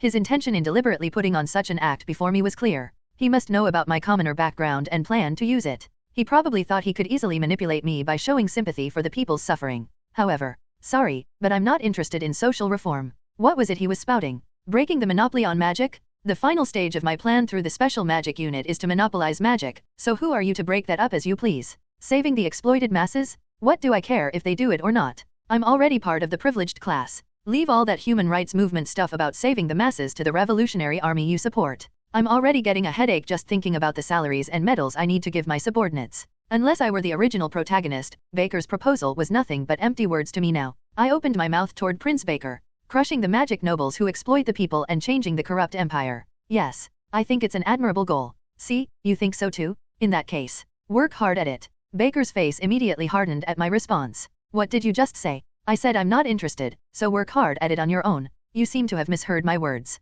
Major, I'm not trying to ascend to the throne for my own power. I made this proposal to save the suffering people. From the beginning. Cutting off Baker, who was trying to say something more, I opened my mouth with a sardonic smile. The context is all wrong, Your Highness. Context. Looking at Prince Baker's contorted face, I spoke slowly. A penniless prince who has no faction, no connections, no funds, with nothing but the 7th place in the succession rights. Such a person proposes to an imperial hero who commands 200 mages, telling me to come under your command. With a twisted mouth, I spoke while slowly releasing magical power. There's a limit to being full of yourself. As soon as I finished speaking, Baker's face, which had been struggling to maintain composure, distorted uncontrollably. The Emperor's death was predetermined. However, I had no interest in the succession competition that would follow. Why, you ask? Because I had already accepted an even bigger deal. It happened the previous day. Summoned by the Emperor, I visited his study for the first time in a long while. Your Majesty. Major Eugene Lawrence reporting. Yes. You've come? The Emperor, whom I met again after 4 years, looked much more aged than when I last saw him. Don't worry about me. At this age, one naturally ages day by day. Though the Emperor waved his hand with a weak smile, it was clearly evident that he was pushing himself. The Emperor who was wearing away at his dying life to attend to state affairs and shape the empire. Though his body was dying moment by moment, his eyes alone remained vibrantly alive. The Emperor who looked at himself held such inexplicable fervor while dealing with him. With such a grand return, there must be many talents drooling over you. Isn't that right? The 7th Prince has invited me to a banquet. I expect to meet him tomorrow. Baker. Yes. So he's starting to move as expected. Having said that, the Emperor seemed to be thinking about something with furrowed brows. After a moment of silence had passed, I heard you killed the Republic's hero. After a while, what the Emperor brought up was a completely different topic than what I had expected. Klaus Medvedev. He was a formidable opponent who caused my imprint to overload. He would have been the Red Bear of the Republic. A man who would have eventually taken the Republic into his hands. At that even-toned statement, I opened my eyes wide. Did you see a prophecy? I merely spoke of what I saw in the past. Just as I myself am aging, the power of prophecy I possess is also gradually wearing away and weakening. Does that mean he can't see the future now? While feeling slight regret, the Emperor looked at me and spoke. Those born with the fate of kings cannot be easily killed. Unexpected accidents, untimely lightning, countless causalities protect the owner of that fate. Causality protects that existence. In other words, it was what you'd call protagonist plot armor. You who were born with the fate to twist such causality and kill possibilities. That is the destiny you were born with. Having opened with that, the Emperor looked at me and spoke. When someone like that, born with the fate of a king, intervenes. Your Majesty, listen. This is an Imperial command. At the unexpected words, I hurriedly tried to deflect the Emperor's words. However, the Emperor stopped me with a resolute expression and continued speaking. Others might think you merely killed one promising soldier. But I am different. He was originally a man destined to grasp the Republic in his hands. One born with the terrifying fate of a plunderer who would make the Republic more powerful and eventually take the Empire. Rising from his seat, the Emperor continued speaking to me. However, none other than you cut off that possibility. Heat rose in the Emperor's eyes as he looked at me, an expression as if he had decided something. After catching his breath for a moment, the Emperor placed his hand on my shoulder and spoke. Eugene Lawrence. As the master of the Empire, I ask you, please speak. After twisting the given fate and bending numerous causalities, what do you seek to achieve? No need to contemplate. As before, my answer remained unchanged. I immediately looked into the Emperor's eyes and spoke. To survive. Without being betrayed by anyone. Without being used by anyone. Without giving up anything I have in my hands. By my will, by my desire. That's how I will survive. Since falling into this damn game world, up until this point. That has always been my goal. Excellent. Hearing those words, the Emperor spoke with a satisfied expression. If your will desires life, then you and I are moving toward the same goal. Then I can make this proposal to you without worry. Having said that, the Emperor opened his mouth toward me in an even voice. Eugene Lawrence. Yes, Your Majesty. And at the Emperor's following question, I could only open my eyes wide, unable to find words to answer. After I leave this world, would you consider becoming the master of this empire? Bang dash? The conversation with Prince Baker did not continue any further. Someday, you'll definitely regret that decision." With those brief words as his last, Baker sealed his lips and immediately stormed out of the banquet hall. What remained was small talk with the chattering Imperial army generals. While walking through the garden after finishing the socializing that had been interrupted by Baker, I heard a familiar voice from beside a tree. "I saw His Highness the Prince on my way here. He looked terrible. Did something unpleasant happen?" A man approached me waving his hand, wearing the blue uniform worn by knights. Seeing that figure, my eyes widened. "Senior. Felen Nachtval. Why is someone who should be at the Night Order here at this banquet? I didn't know you were in the capital." There was a noble council hosted by Nachtval. Since I finished all the scheduled matters, I thought I'd come see my proud junior's face. But Felen's eyes moved as he continued speaking.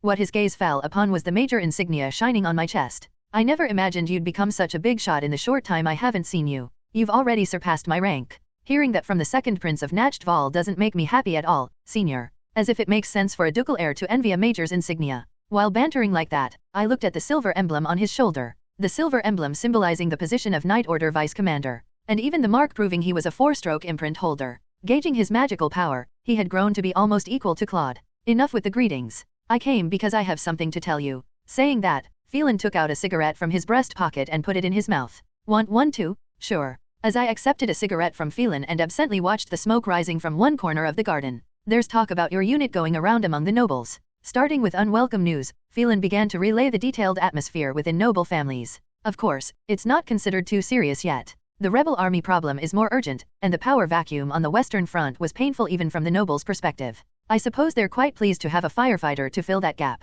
However, the reason nobles aren't wary of your unit is because they found out that most are 2-stroke imprint holders and use magic bullets as standard weapons, right? Exactly. Felen ground out his finished cigarette and said while looking at me, "A disposable group meant to temporarily replace the Night Order's vacancy using low-grade imprints and magic bullets. That's how Duke Nachtval views your unit." "That's partly correct. So, what's the real story?" A moment of silence. "You're being very direct. Don't want to tell unit information to a magic noble." "Of course not." Looking at the smooth-talking Felen, I spoke with a smile. "We are disposable. But what I'm disposing of isn't people, but magic imprints." With that opening, I explained to Felen what kind of organization the Special Magic Unit was. What forms the foundation of the Special Magic Unit is imprints. More precisely, it was a system that could mass-produce imprints of consistent quality. A system that can utilize the power of a standardized group rather than the mighty strength of individual knights. And the 200 members working with me are the first seeds to achieve that plan. Hearing my explanation, Felen nodded with a serious expression. The field experience gained at the front lines is shaped into training materials in Eric's hands, becoming know-how to train the next members. The magic imprints of members who've grown through repeated battles are analyzed, then reborn as the next generation's magic imprints by Kiran's imprint specialists. So stroke by stroke, if we create and strengthen the next generation's magic imprints, if we can mass-produce magic imprints of 3 strokes or higher and implant them in my fully grown army, you'll have mages rivaling knights literally pouring out. And when that happens, we can steal the title of Guardians of the Empire from the Night Order. And at that moment, the significance of magic nobles in the Empire disappears. They'll become outdated relics of a bygone era, displaced by the Special Magical Power Unit. All the plans are prepared. However, to realize all these plans, you needed to blind the eyes of magic nobles and the Night Order. After hearing my explanation and blueprint, Felen immediately struck at the blind spot in my plan. Precisely. The fact that their vested interests come from the monopoly of magic is something the magic nobles themselves know better than anyone else. They're not the type to sit idle when a new mage group suddenly appears. However, with this city parade as a turning point, the existence of the Special Magic Unit has been revealed to the entire Empire. Magic nobles have started watching me and my unit, and sooner or later, they'll begin to check us. So, the Revolutionary Army will need to work very hard. I recalled Baker who had left while thoroughly heated up. Considering the timing in the original story, the Revolutionary Army should contact him soon. And Baker will plan to overturn the Empire with the Revolutionary Army for his own power, while providing all sorts of confidential information and movements of magic nobles and the Night Order to the Revolutionary Army. Work hard for the Revolutionary Army, Prince Baker. You need to fight hard and make the Revolutionary Army grow into an even more powerful group than now, until they can face off against magic nobles and wage total war with them. So when they follow the original story's conflict and the fight between the two forces for the Empire reaches its climax, my army and I will activate the final plan to seize the entire Empire, along with one fatal move arranged by the Emperor. Crash dash? That bastard without even traceable lineage dares to insult me dash. At Prince Baker's mansion located in the Imperial capital. Only after repeatedly confirming there were no listeners did Prince Baker begin to fully vent the anger built up to his head. Huff, huff. After turning the room into a complete mess like that, just as Prince Baker, with a reddened face, barely managed to calm his trembling hands. "It seems you failed to recruit the Empire's new hero. At the voice coming from a corner of the room, Prince Baker's eyes widened greatly. An intruder? No, that couldn't be. As far as he knew, there shouldn't be anyone who would target his life in the current situation. No, now wasn't the time for such worries. He needed to call Rictus quickly. Step. However, that thought lasted only briefly. Seeing the man who walked out of the shadows, Prince Baker had no choice but to stop mid-sentence. You are. I'm sure you already know with your intelligence network, Your Highness, but it would still be courteous to introduce myself. An inexplicable chilling aura hidden beneath a smiling face. Looking at the man bowing toward him, Prince Baker spoke. Randall, Dean Clark. The Imperial Palace raid incident led by Maximilian, the founder of the Revolutionary Army. The very person who infiltrated the palace with Maximilian at that time and stole 5 magic imprints from the Imperial archive. And now, a top executive of the rebel army? What business does the rebel army have with me? Are you here to kill me? Of course not. If that were the case, I wouldn't have shown my face like this. Sneering like that, Randall casually settled into the chair opposite Baker. The composure that only an overwhelmingly strong person could maintain. And Rictus, who hadn't responded despite signaling since earlier. Prince Baker collected himself before slowly meeting his eyes. The man before him could kill him with just a finger if he wanted to. The reason I came here is to make a proposal to Your Highness. A proposal. You desire the Imperial throne, don't you? Isn't that right? At those words striking right at the core, the prince immediately drew in a sharp breath. Your ability is incomparable to other trash, and your will to reform the Empire is abundant, not to mention your vision for running the Empire. But Your Highness cannot become Emperor. What do you think is the reason? In place of the silent Prince Baker, Randall opened his mouth slowly with a broad smile. Because half the blood flowing in Your Highness's body came from a lowly commoner. Crunch. How did they find out? It was information I never told anyone. Baker ground his teeth and growled at Randall. So, was your purpose in finding me to mock me? On the contrary, we came here to propose collaboration with Your Highness. Collaboration? Collaboration. Hearing those words, Baker stood up from his seat as if it wasn't even worth laughing about. Are you saying I should join your treason using the Imperial throne as bait? Just what do you rebels think of the Imperial family? Then you can keep sitting in this greenhouse and wait for your approaching death. Randall's cold words cut off Baker's voice. At this rate, first Prince Myhen will ascend to the throne anyway. You don't think Prince Myhen with his absolute power will leave other Imperial family members alone, do you? Baker couldn't refute those words. It was obvious. That was exactly why he was struggling so desperately to obtain the throne. As an Imperial prince, there must be much information that we cannot obtain. Please share that information with us, and occasionally move according to our instructions. Randall whispered to Prince Baker with a smile spread across his face. The Emperor's movements, intelligence department trends, flow of noble funds, etc. Information he had been collecting all along. If you do so, we of the Revolutionary Army will support Your Highness as the next Emperor. Hearing those words, Baker clenched his fist. The rebel army executive who came to find him, and the proposal he was offering. This could be the last chance that came to him. Be branded a traitor and executed, or be poisoned by Myhen after he becomes Emperor. What laughable choices. And finally, he made his decision. Rather than sitting and waiting for death, he would bet everything on this slim possibility. Fine. I'll join you. An excellent choice. Then later, just as Randall was speaking with a satisfied smile after hearing the desired answer. So next time we meet, you'd better drop that awkward Empire citizen act. At Baker's following words, Randall's expression briefly stiffened. How did you know? Though you're imitating an Empire citizen's accent, the pronunciation differs at several critical points. The way you hold your teacup also differs from the Empire style. Not to mention hiding your face. Saying that, the prince put on a deliberately relaxed expression and smiled at Randall. A Revolutionary Army executive from West Reign, it seems even you rebels have quite complicated internal affairs. The insight to deduce Randall's origins from fragmentary information and elements. The ambition to launch a counterattack without fear even after witnessing his magical power. I thought to use and discard him as a mere chess piece, but Randall looked at that face with fresh eyes. Baker El Kal Hiram. If properly cultivated, he might become an excellent tool like Claude. Clank clank. A small lantern was emitting light in a corner of the dark train cargo car. What the light illuminated was an Imperial newspaper published 2 months ago. The front page was filled with images of uniformed soldiers marching while being welcomed by citizens. Heroes who drove back the Republic's invasion and achieved an unprecedented victory in Imperial Army history. The newspaper praised the marching army as such and displayed the face of a young officer, Eugene Lawrence. That name quietly flowed from the lips of the man looking at the newspaper. However, that moment was brief. Claude Miles, who appeared beyond the light, tapped his shoulder. How long are you going to stare at it? You'll burn a hole through it. Hearing those words, Revolutionary Army Supreme Leader Claude de Lascaux closed his eyes tightly and put down the newspaper. Hugh, a guy who was just a rookie officer is now the rising divine figure of the Empire. It's not even funny. After saying that, Miles put down the newspaper that was delivered before departure. 1st Armored Infantry Division, annihilated? How far will the Special Magic Unit's march continue? Death before defeat? Interview with Special Magical Power Unit Warrior, Sergeant Leopold. Special Magical Power Unit 3rd Batch recruitment begins. Those who seek honor, join us. After the street parade 2 months ago, the special magical power unit that returned to the front lines was steadily increasing its numbers and stacking up victories. The first news of victory from the front lines where only Night Order withdrawals and consecutive defeats had been repeated. Imperial citizens were enthusiastic about the emergence of a new hero, and the Imperial newspapers were frantically spreading the hero's actions as if they were fanatics.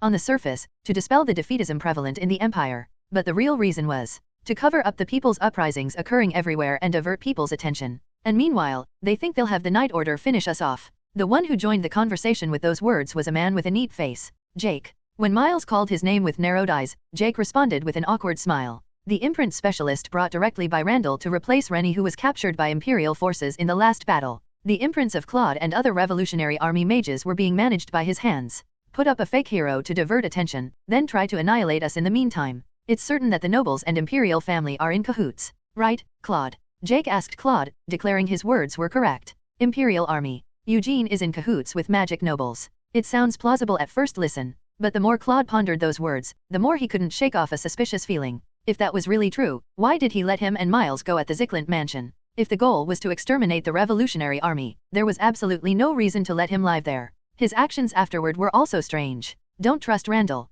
How did he know about Randall's existence? Why did he specifically convey that message to him? Supreme Leader Dash. While his thoughts were chaining together, the train engineer who opened the cargo car door called out to Claude. 5 minutes until arrival? I'm counting on you again. Got it. 5 minutes until arrival. Hearing those words, Claude set aside the thoughts that had emerged in his mind and looked at his comrades. Is everyone ready? Of course. Naturally. Members giving thumbs up while looking at him and beginning combat preparations. Magic bullets were loaded into each weapon, and dormant magic circuits began awakening one by one. Hugh Dash. He still couldn't figure out what his intentions were. But that doesn't mean he can just stand still here. With a deep breath, his magic circuits activated, and the magic imprint containing Claude's magical power began glowing red. Watch over me, Maxim. After a final tribute to the master who raised him, Claude changed his gaze and shouted toward the engine room. Open the door Dash. Whoosh Dash. As the door opened with the Supreme Leader's order, a train station covered in flames and smoke revealed itself. Why for the revolution Dash. For the revolution.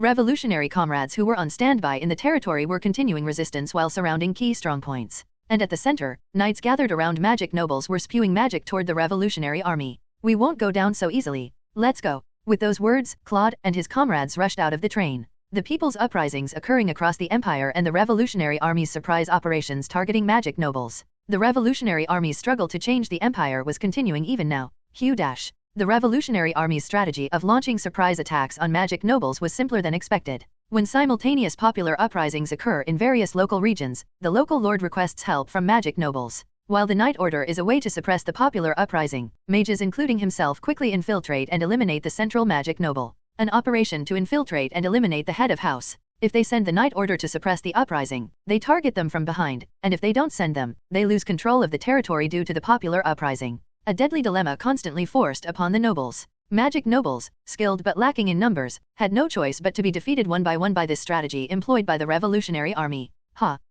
Viscount Dwitch, who was a minor lord in the provinces, was also a case of falling for this strategy. The only difference was that the popular uprising that occurred in the region was suppressed unusually quickly. However, that didn't affect the Revolutionary Army's victory. The knights guarding him couldn't withstand Claude's magic, and Viscount Dwitch was just gasping for breath, having fallen into a state of magical power exhaustion. Filthy noble. The Revolutionary Army sentences you to death. And no, wait. Bang Dash. Before Claude could give any instructions, a heated revolutionary member put a bullet in his face, Viscount Dwitch losing his life and collapsing to the floor. However, even though the magic noble had died, something felt off about the atmosphere in the territory. Claude. Yeah, I feel it too. In other territories, the death of knights and nobles was a joyous occasion. The territory's residents would rush out to cheer at the joy of eliminating an evil noble. But here, there was none of that. What's going on? While Claude was thinking that as he walked around the unusually quiet territory. So what exactly is the problem here?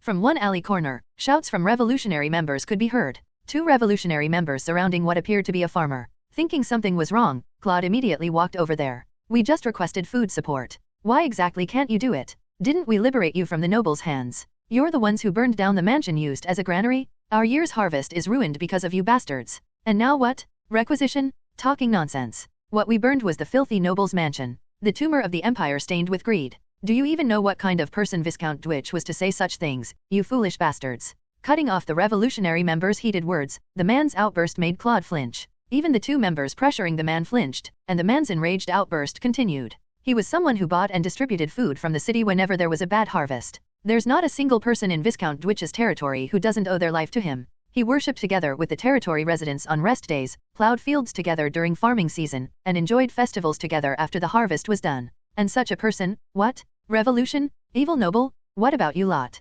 Invading a well-off territory, spouting nonsense about revolution and liberation. Smack dash? Perhaps they couldn't bear to hear more of the man's words. The thoroughly flustered revolutionary member roughly pushed the man down. Why, you pig raised by nobles? Not understanding the values of the Republic, selling your soul for the scraps nobles throw you. Because of people like you, countless citizens of the Empire. What the hell do you think you're doing dash? Sensing the member's gazes changing after pushing down the man, Claude immediately released magical power to stop them. Kook, as supreme leader. Perhaps they hadn't even noticed his approach. Looking at the startled members, Claude shouted in absolute fury. We Revolutionary Army rose up to save the Imperial citizens? For such Revolutionary Army to assault ordinary citizens, what kind of nonsense is this? TCH. Yes, excuse us. The members frowning as if they'd picked the wrong fight. Seeing their disrespectful attitude, Claude felt his head going cold. But these bastards. Claude. Just as Claude was contorting his face and about to take another step forward, a familiar voice grabbed his shoulder. It was Jake, the imprint specialist. Don't scold them too harshly. They're comrades after all. But still, you two hurry back to your positions? Quick. When Jake shouted that, the two members left their spots with dissatisfied looks. Meanwhile, Miles approached the fallen man to help him up, but smack dash? The man roughly brushed it off before getting up on his own, dusting off his body. You said you're the Revolutionary Army? Thanks to you bastards, one thing has become clear. Saying that, the man looked at the burned-down Dwitch mansion while trembling with clenched fists. Because of the revolution you bastards trumpet about, all the grain we harvested has turned to ashes. And you killed the Viscount who would have helped us in times like this. Along with the fool seduced by you lot.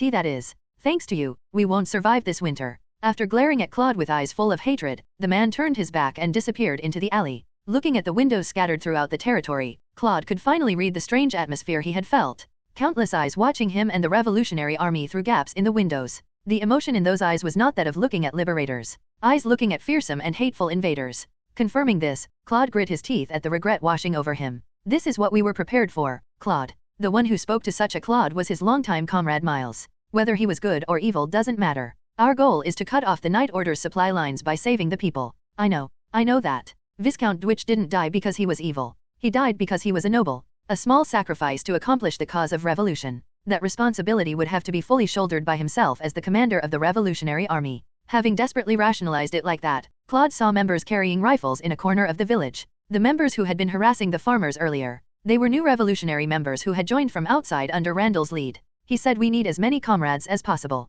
While accepting members with unclear backgrounds and experience, Randall had said that anyone who could participate in the revolution should be accepted without discrimination. However, this wasn't right. Letting such people be means the Revolutionary Army would rot from within. Why did Randall make such a decision? Don't trust Randall Dean Clark. And then what came to mind was those words that Eugene had conveyed to Miles. Could it be that he knew about this situation? For a moment Claude's thoughts reached that far, but he shook his head denying it. To think that bastard would come to mind even while thinking about internal Revolutionary Army matters. It seemed that Day's defeat had been imprinted much more deeply than Claude thought. We've finished everything we needed to do. Putting his complicated feelings aside, Claude ordered the members. Revolutionary Army, full withdrawal. However, at that moment, this is Raycord First Night Order Commander, Kyle Raycord. Along with a clear and resonant voice, a group of knights appeared. A fairly large group of about 20, with a man at their center. That figure was a face that existed in Claude's memories as well. Kyle Raycord. The heir to House Raycord, one of the 12 great magic nobles. The noble youth who had fought against him alongside Eugene during the military academy infiltration operation. With his appearance alongside the knights, the atmosphere of the territory residents who had been wary of them changed completely. Young Master Kyle. The young master is here. We're saved. What in the world was this situation? The territory residents who had been so afraid of the Revolutionary Army as liberators, cheering at the appearance of a magic noble? While they were confused by this first-time situation, the Night Order that had formed ranks drew their swords toward the Revolutionary Army. Eliminate the rebellious mob that attacked the territory without mercy. Q. Enemy reinforcements? Combat ready? Combat ready. Along with the resonant shout, Kyle charged in with his imprint glowing. Against such a Kyle, Claude's imprint emitted a red light. The hero who saved the Empire, and the nobles eating away at the Empire. It felt like those positions he had believed in had been reversed. Roar. In the pitch-black darkness where I couldn't see an inch ahead. As I moved forward through the thick smoke, a familiar face appeared before me. Eugene Lawrence. Claude Elsidor. No, now he was Claude de Lascaux, wasn't he? But something looks weird about him. Why is he riding a horse in this era? And what's that he's holding? A spear? He never used things like that, did he? While I was puzzling over these things, Claude came forward with a majestic appearance and shouted at me, "You bastard son with 3 fathers? Revolutionary Army Supreme Leader Claude de Lascaux has arrived." What? Wait, what nonsense is this bastard suddenly spouting? You were originally an orphan, then entered the Elsador family as Lupion's adopted son, right? Though it was just on paper, I can't deny that. Then you made a deal with Kirin and killed Lupion with your own hands. It wasn't me, you bastard. It was Maximilian who killed him. I just delivered the finishing blow. And now you've sided with the Emperor? Aren't you a bastard after all? He dash? He ha-hing dash? Along with Claude's shout, the red horse I was riding seemed to express anger on my behalf with a neigh. Wait, red horse? What? Why am I riding a horse too? And what's this on my head? Antennae? Thwack dash? While I was in this confused state, Claude charged at me with his spear raised. Bastard Eugene Lawrence, take my spear. Who's this bastard calling a bastard? With a momentum that seemed dozens of times greater than what I'd seen before, Claude's spear thrust toward me and, "Eugene, it's time for your shift." Boom! With the thunderous sound of a grenade exploding, I was finally able to wake up from this idiotic dream. Why do you look like that? It's nothing. I was just about to smash Claude's head in Hulao Pass. I can still see that image flickering before my eyes of him rambling for a bastard. You sure know how to use your strength. This is driving me crazy, seriously. Now I'm even having dreams like this? How's the battle situation? As I staggered up from the trench wall and asked, Matt, looking as haggard as I was, replied, "After the offensive failed at dawn, it seems the Republic Army has exhausted their strength. According to Eric, we should be able to drive them out completely with the next artillery barrage." What? Then I didn't need to wake up. Artillery deployment isn't under our authority. The battalion commander has to give the order directly. Keek dash. You woke me up for such a trivial reason? This damn army. What's the point of getting promoted? All I do is eat dirt in trenches all day. So hurry up and move. Your bunk is the only one left. And look at this. These subordinate officers get more and more disrespectful toward their superiors with each passing day. This is why they say raising kids is pointless. As I quietly vacated my spot, Matt, who had finished his report looking half-dead, immediately crawled into the bunk where I had been sleeping and passed into eternal rest.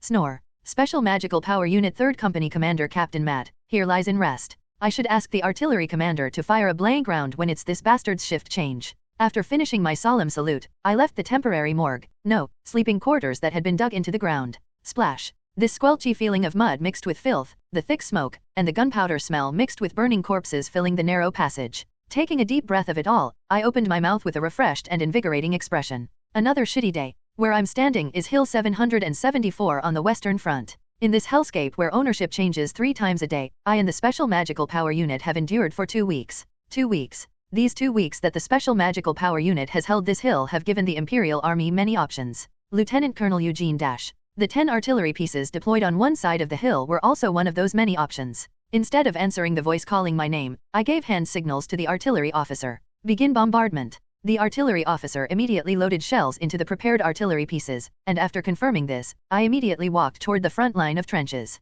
Eugene. The one who approached me wearing lieutenant rank insignia was 2nd Company Commander Ortega. After I delivered the news that artillery preparations were complete, Ortega smiled, showing his teeth, and climbed up onto the trench. Clang dash, clang dash, occasional shots from Republic Army snipers. But as if that didn't matter at all, Ortega spread both arms and shouted toward his company members. 2nd Company dash. Why, we're going to crack those Republic bastards' skulls soon? Anyone want to back out? Who dash? Who dash? Who dash? Moving through countless battlefields and fighting dozens of battles, Ortega's 2nd Company always led the charge at the vanguard. And as a result, the 2nd Company had turned into something resembling a bizarre cult of fanatics centered around Ortega. What is our mission? Tear and kill, tear and kill, tear and kill. Why are we here? Kill dash, kill dash, kill dash. Ugh, they're like blood-crazed natives. The 2nd Company members finished their assault preparations, firing magic bullets and activating magic imprints. And the next moment, boom, along with the artillery bombardment, hundreds of mages with defensive barriers charged toward the Republic Army position below.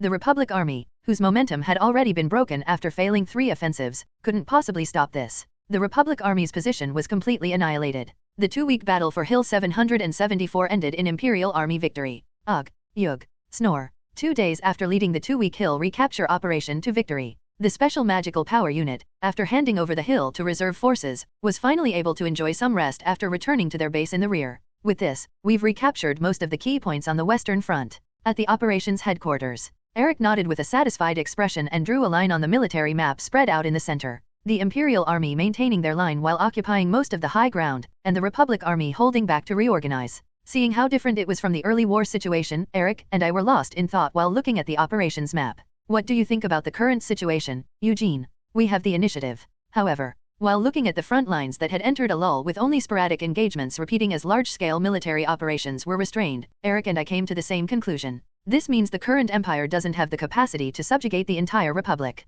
It had been about 3 months since the special magical power unit revealed itself through the victory parade. Through the explosive power of magic bullets and mass-produced magic imprints, the special magical power unit was driving out republic forces from various points along the front. However, these were just victories in individual battles. It was impossible to completely reverse the war situation. To push the front lines and advance into republic territory would require enormous supplies, railways, and forces to defend those supply lines. The current empire, with the revolutionary army and magic nobles fighting each other, didn't have that capacity left. And at the same time, it's impossible for the republic to reverse this atmosphere. Having lost all strategic strongpoints due to continued defeats, and with soldiers being constantly depleted, they were reaching their limit. The Republic must be struggling now that the Imperial army, which should have been pushed back overwhelmingly in the original work, was holding out like this. The Empire and Republic. Neither side had any factors left that could change the war situation. The Republic needs to replenish troops depleted by continued fighting, and the Empire needs to suppress the rebels stirring internally as soon as possible. You mean their interests have reached a point of alignment?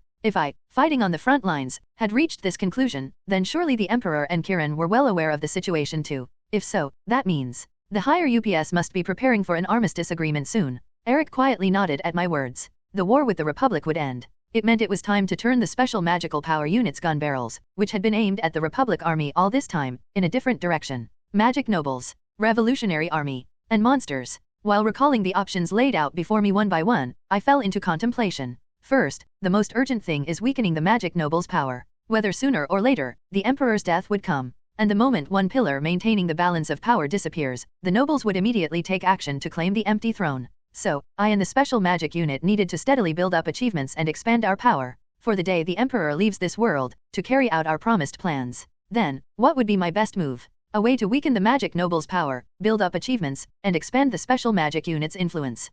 Come to think of it. While deep in thought, Eric handed over a letter from his breast pocket as if something had occurred to him. What's this? A request for support. They say they need the special magical power unit's help. It was a familiar thing, but a letter delivered to Eric rather than me? Opening the suspicious-looking document, there was an unexpected name written there. Margrave Gloucester. Someone came while you were at the front lines. Said they were a knight from the Gloucester family. Margrave Gloucester. The eastern pioneer who roams the uninhabited areas in the northeastern empire, purifying contaminated regions. Someone who just watched while the revolutionary army caused trouble across the empire is now personally sending knights to find me? And not just to any magic nobles, but to the Imperial army who were essentially enemies? My head became complicated. The Great Gloucester requesting outside help. Was there a similar incident in the original work? Eugene? I brought lunch. While I was thinking about this, Renie entered the operations room carrying a basket in one hand.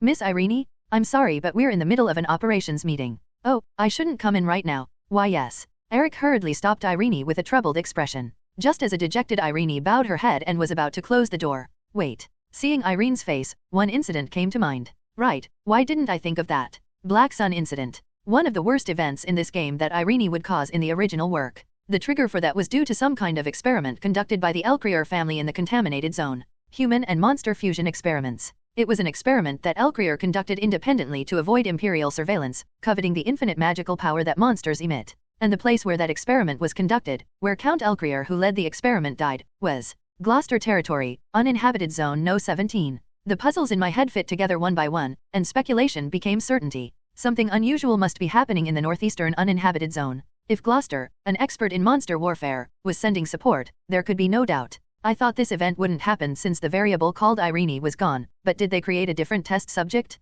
If that's the case, if the Black Sun incident happens again, I must stop it. Renie Elcrier was one of the highest difficulty boss monsters in all of Revolution Empire. If not eliminated at first encounter, she becomes an existence that leads the entire game scenario to a bad ending. And the Black Sun incident becomes the branching point for that bad ending route. If left alone, it could cause a catastrophe that would shake the entire continent. To the extent that the revolutionary army and magic nobles had to temporarily cooperate to stop it. Eugene, what's wrong? I looked at Renie who was tilting her head while holding my hand. Those amethyst eyes looking at me with innocent eyes. What lies dormant in those eyes, only I would know at this point. Renie. Yes. Looking at Renie who answered energetically, I opened my mouth with a smile. How about we have a talk with your family after a long while? The special magical power unit's next destination was decided. Gloucester territory. We had to kill Count Elcrier, who was conducting secret experiments there. Black-stained earth, thick black smoke, grotesque plants growing there, and horrifying monsters that feed and grow on those plants. This land, like hell descended upon the mortal world, was the product of the Great Rupture that wiped out half the continent's population.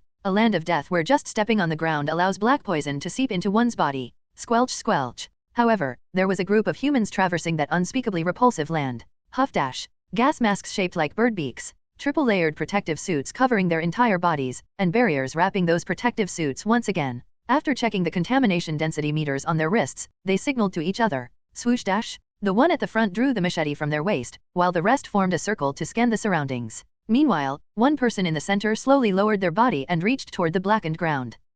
How is it? Indeed. The texture is different from normal contamination. It's not just that the concentration is higher. This is. As he wiped away the dust accumulated on his gas mask lens, the man's eyes became visible behind the lens. An old man's eyes, deeply wrinkled. After examining the soil in his hand with an unreadable expression, he soon frowned and spoke. This contaminated area wasn't created by monsters. Your Grace. Does that mean? Yes. This confirms it. When the two guards beside him asked that way, the old man nodded with a grave expression. Some fool who deserves to be torn to pieces is playing around in my territory. When he squeezed the soil in his hand, the contamination permeating it disappeared into smoke.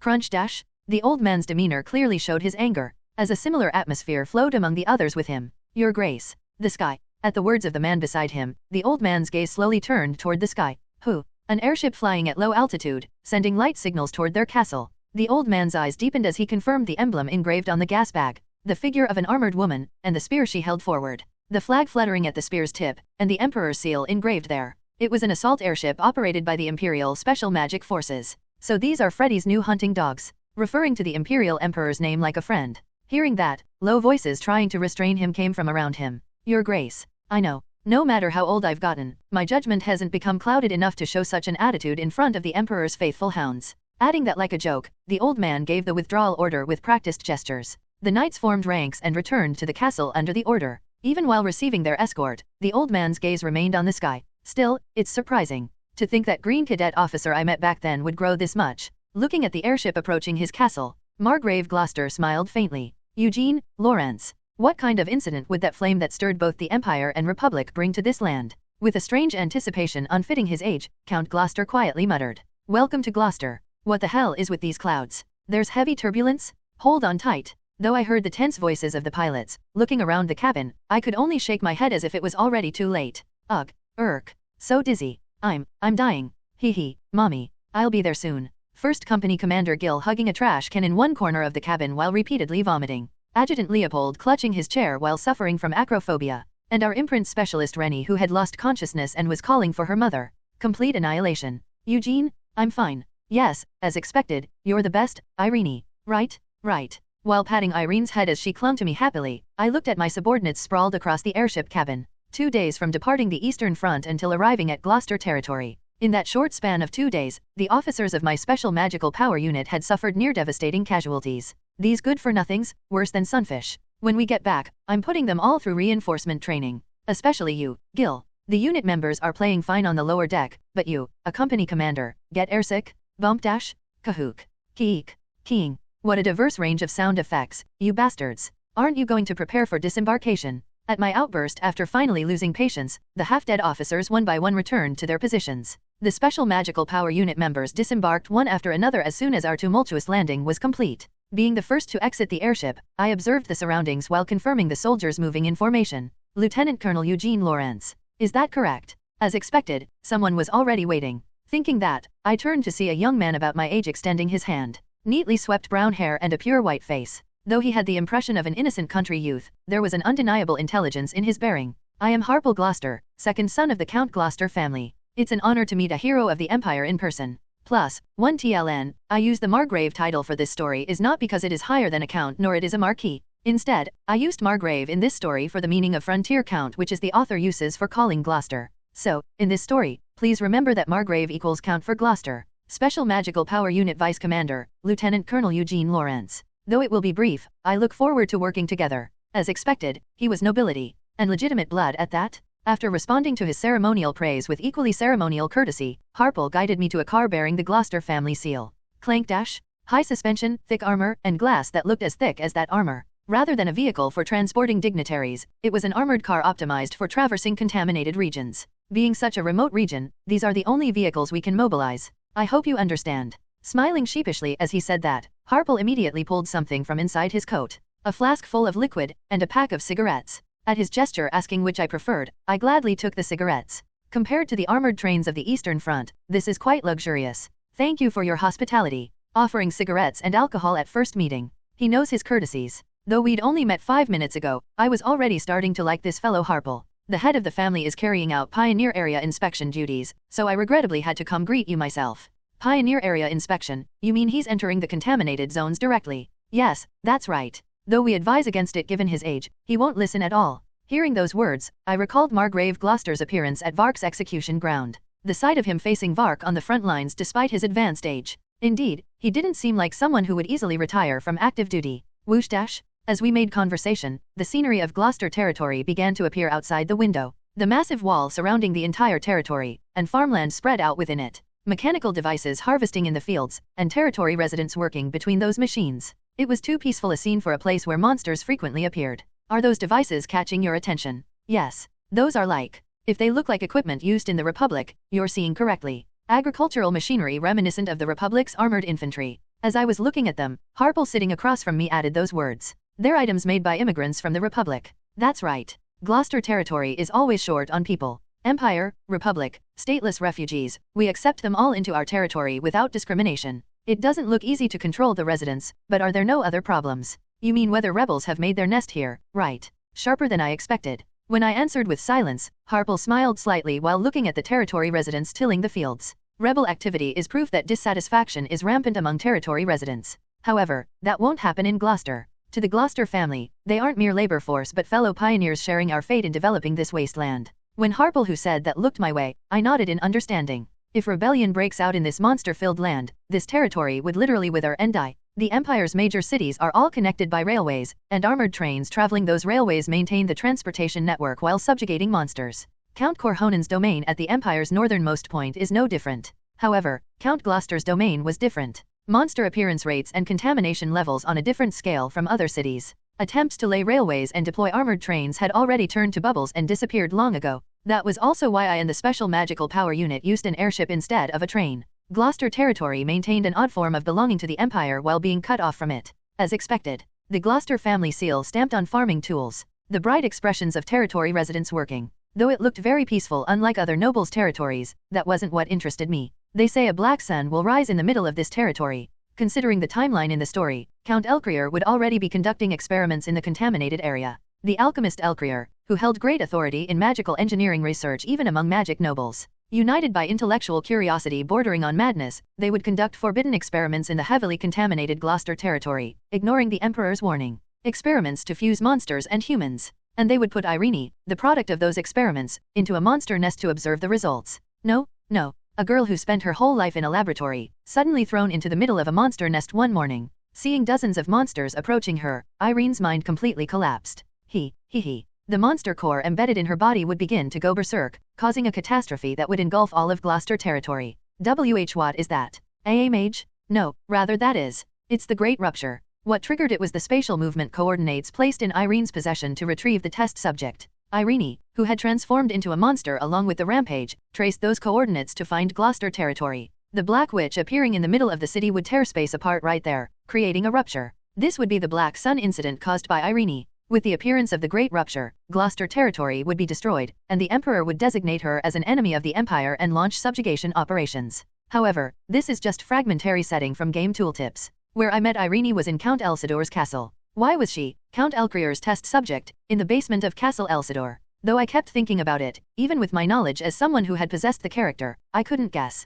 The only certainty was that I had to stop the catastrophe they would cause. And the fact that the Elcrier family is conducting experiments using monsters. And if we play our cards right, the Special Magic Unit can catch evidence of it. Research on monsters is strictly prohibited in the Empire. This is stipulated in Imperial law, and even members of prestigious magic families cannot ignore this law. That was also why I brought Renie here. Using the lost test subject as bait, we could catch Count Elcrier's pawns hiding in the contaminated zone. And if we catch evidence of Elcrier researching monsters, at that moment, as I was organizing my complicated thoughts, Lieutenant Colonel, we've arrived. Servants who came out from the Gloucester mansion opened the doors. Stepping out of the car revealed an elegant mansion decorated with harmoniously arranged foliage and vines. And in front of that mansion's gate, someone was waiting for me. "Welcome, Lieutenant Colonel Eugene Lawrence." The Gloucester knights escorting him lined up on both sides and bowed their heads. Gas masks shaped like bird beaks and protective suits, and machetes at their waists instead of swords. Compared to the other knights wearing breastplates and fancy coats, it was an extremely alien appearance.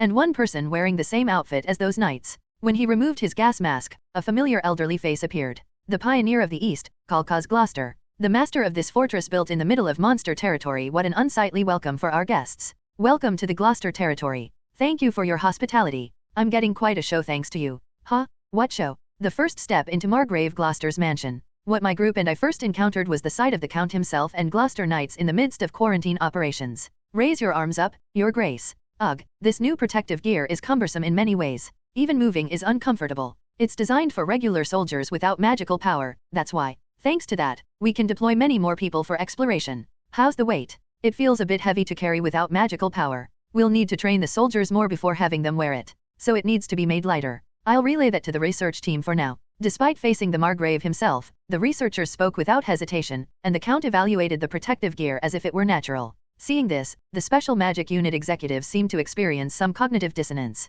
Company Commander Gil. Is that man really a noble? To speak so casually with commoners. You're speaking quite casually to me, your superior, as well. No, Commander, that's. Gil, you're quite skilled at teasing your juniors even in this situation, huh? While the executives lined up behind me were whispering among themselves, my gaze was directed elsewhere. Take a look at this elbow part. It seems corroded. The outer shell is damaged. Did it get caught on a branch? No, it was a monster's claw. Fortunately, the protective gear wasn't penetrated. A group of knights was busy with quarantine operations on one side. Strong purification chemicals were removing monster tissue and contamination, and the removed contamination was being collected through dedicated processing equipment to prevent it from spreading to the surroundings. Systematic and advanced contamination removal and quarantine, along with a smoothly operating system. Literally, it was technology and organizational capability befitting the title of Pioneer of the East. I wonder if this old man made a rash decision to call a unit that should be making a name for itself on the front lines all the way to this remote area. We simply follow His Majesty the Emperor's will. Count Gloucester, now in a simple shirt, said.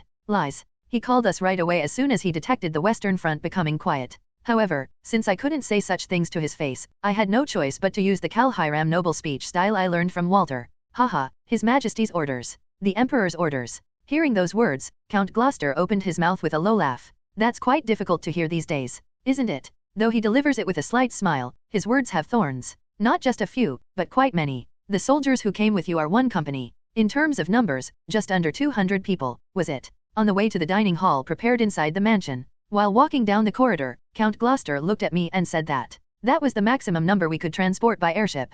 The remaining members have duties to attend to on the front lines. Even though you only brought part of your unit, just in numbers alone, it exceeds one night order. After saying that, Count Gloucester looked at the executives standing at attention. Seeing them in person, it seems these mages aren't just a bunch of rabble. Thank you for the praise, Your Grace. When the executives responded awkwardly to Count Gloucester's words, the Count grinned and looked at me. However, rapid growth tends to create just as many enemies. Among the nobles in the central region, some have already started to be wary of you all. They're saying His Majesty plans to replace the Knight Orders by creating a new mage group, and they're quite poisoned about it. Looking at Count Gloucester saying this, I let out a small sigh. So this is Gloucester's real purpose for calling me. The magic noble faction beginning to shake due to the Revolutionary Army's movement. On the other hand, the Emperor successfully defending against the Republic's invasion and gaining power through the Special Magic Unit. If the armistice proceeds as is, it was inevitable that the Empire's political situation would change drastically. And if the Empire's internal affairs shake, it was clear that changes would occur in the Gloucester territory he rules as well. That's why the Margrave brought me and my unit into his domain. To gauge with his own eyes how much power the Special Magic Unit had to counter the magic nobles. For now, they can't move openly because of the rebel problem. However, after they're dealt with. You mean my Special Magic Unit will be the next target? There was no point in beating around the bush, it was impossible to escape this cunning old man's grasp. If that's the case, it would be better strategy to reveal the Special Magic Unit's intentions, the Emperor's will, without any pretense. Taking up the Count's words, I opened my mouth slowly with a hardened expression. That's what we hope for. You mean to say you'll face the magic nobles head-on? When I nodded, the Count asked me with an interested smile. The magic nobles are like pillars supporting the Empire. They're the real power of the Empire, with double-digit 7-stroke engraved mages and knight orders under their command. Do you think you and those novice mages can defeat such people? It was a clearly provocative, but at the same time natural question. Although the special magic unit was certainly gaining power at a rapid pace, it still lacked in many areas to face the Night Orders. The power gap was large, and their vested interests were deeply rooted throughout the Empire. However, I answered with an unconcerned expression. Yes, I believe we can win. Why do you think that? Because it won't be us who brings them down, but the rebels stirring throughout the Empire. At my answer, the Count's eyes deepened. The rebels will triumph over the magic nobles? Even so, that's... From my perspective, I rather think your grace and the other nobles are underestimating the rebels. Low-grade engraved pretenders playing at being mages. Half-baked fighters who can't properly fight without the crutch of magic bullets. Trash relying on the Republic's support. This was how the knights viewed the Revolutionary Army's mages. They thought of them as inferior beings not worthy of their level. However, unlike them, I knew the ending of this game. No matter how corrupted they may have become by foreign powers, the anger the people hold towards them is real. Moreover, the magic forced out through magic bullets is actually killing magic nobles, and in the end, many houses have withdrawn their Night Orders to deal with this situation. To stop the Revolutionary Army they had so despised, they called back their knights who were on the front lines to their houses.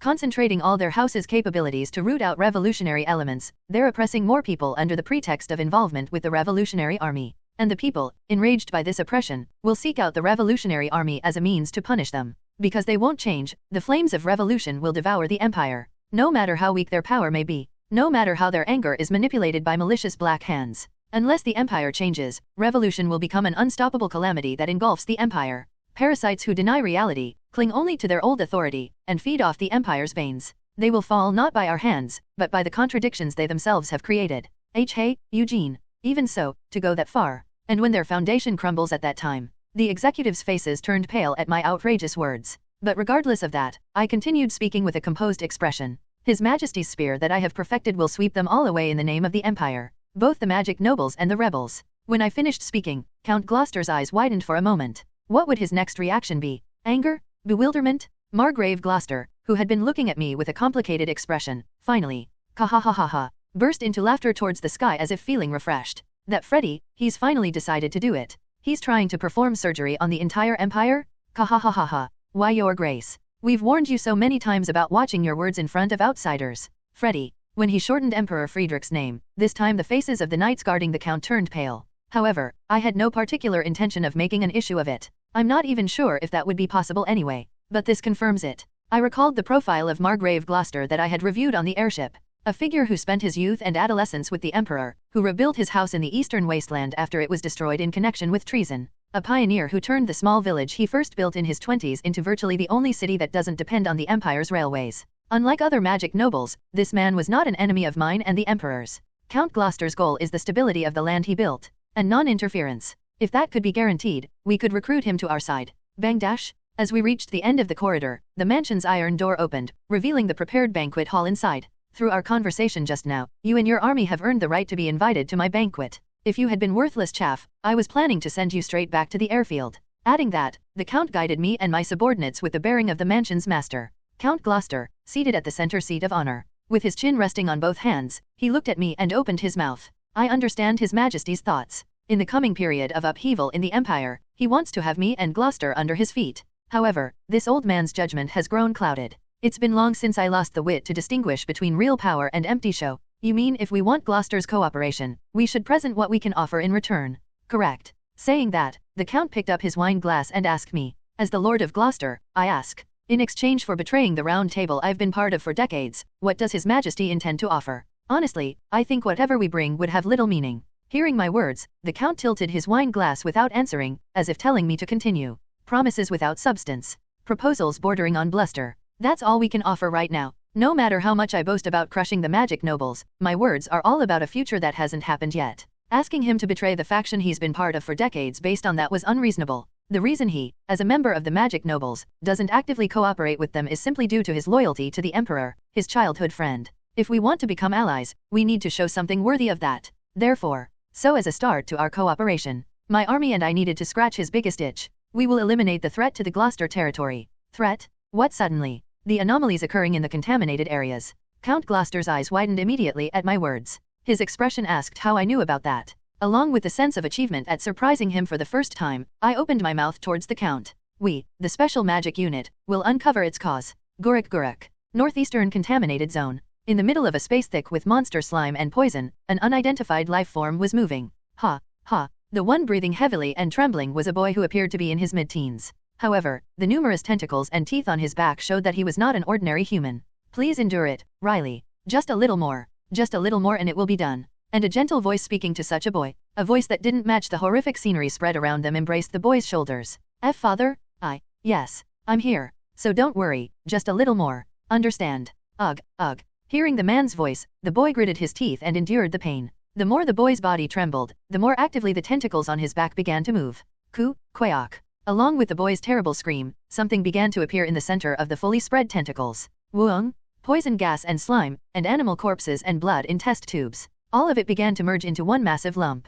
Oh, count. This is. Other observers watching the boy exclaimed in admiration at the sight. Mages wearing protective gear and gas masks. Receiving their cheers, the man standing in the center slowly opened his mouth. Yes, we've succeeded. The black sun revealing itself in the sky, the otherworldly energy pouring out from within it, and monsters appearing through tears in space. Everyone gathered knew. They had just artificially created a great rupture. My proud alchemists of Elcrier. He called out to those looking at him. Boiling sense of achievement. Desire for new knowledge. Everyone here shared the same feelings. My proud disciples. Feeling that abundant enthusiasm to his heart's content, Count Elcrier smiled pleasantly. He had now taken one step closer to the origin of this world. Huff. Huff. Rough breathing sounds were expelled through the gas mask filter. They said it was old equipment, and damn, it's suffocating. Even while thinking that, Sergeant Leopold Colhead gritted his teeth and lifted his head. I can't collapse here. According to what he heard from his superior, Count Gloucester was contemplating which side to take in the Empire's upcoming turbulent period. Calling the Special Magical Power Unit to his territory was to gauge whether they had the power to change the future political situation.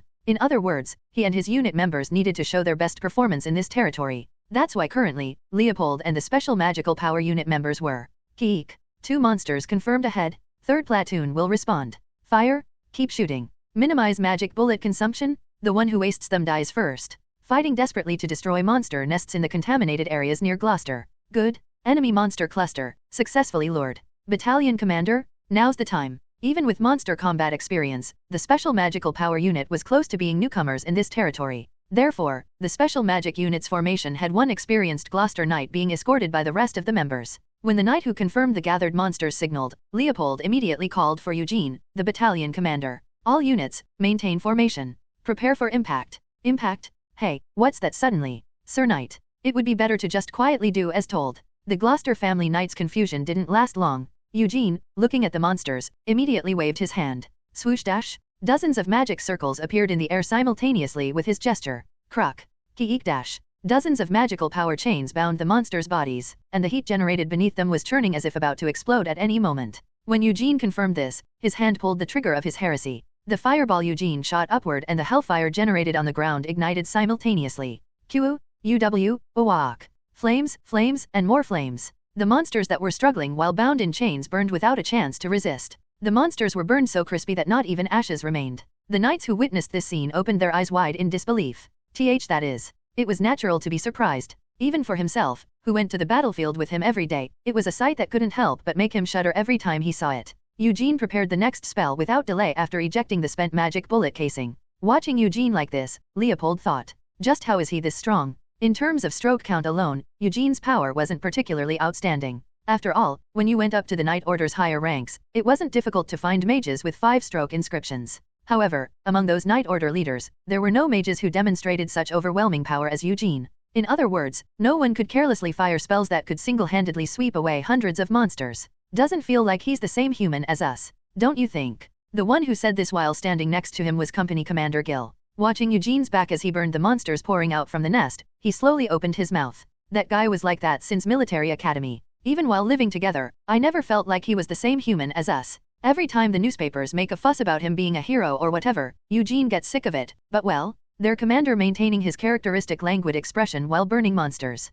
Even while firing spells at the monsters, Gil was watching that figure with his eyes. In the current empire, is there anyone more fitting for that title than that guy? I don't think so. Saying that, Gil pulled out a magic bullet casing from the rifle he was holding. Company Commander. About restricting magic bullet use. Sorry, but that only applies to newcomers like you. His inscription increased to 4 strokes. Gritting his teeth while accepting the magical power supplied by the magic bullet, he was among the highest ranks of Special Magic Unit members excluding Eugene. That guy will become a hero who'll overturn the Empire. And we are the soldiers personally chosen by that hero. If we've stepped into this place after catching the eye of a hero, shouldn't we show performance worthy of that? While saying that, Eugene, who had finished dealing with the monsters in front, immediately raised his hand to command the special magic unit. All units, prepare to fire. Swoosh dash. The gun barrels of the members accompanying Eugene all aimed at the monster nest simultaneously, and after confirming this, Eugene reinforced their weapons' power by imbuing them with his magical power. The intention was for them to directly use magic beyond their level and learn from that experience. For him, this monster nest was merely a training ground to develop his unit members' skills. Fire dash. With his command, dozens of gun barrels spewed fire simultaneously, and the large nest that had been spewing out monsters was engulfed in a pillar of flame. The monster nest subjugation in Gloucester's wasteland. The result was a complete victory for the special magic unit without a single casualty. Screech dash. Move your arm forward more. Yes, that's good. Hey, they're already finished, so why does he have to keep going? Old model protective suits take longer for decontamination. Please wait a bit more. Don't touch your face. It'll damage your skin. Eliminate the threats to Gloucester territory. Although I had boldly promised this to the Count, sadly, neither I nor the special magical power unit had any experience with this wasteland and contaminated areas. We need an adaptation period to carry out the mission. Accepting my request, Count Gloucester had veteran knights from the Gloucester family join the special magic unit to carry out contaminated area exploration missions. Of course, the Count probably allowed it because it was beneficial for him too. The biggest problem for the Gloucester Knight Order was manpower shortage. In such circumstances, having 200 fresh inscription mages roll in meant the Count would want to utilize this personnel somehow.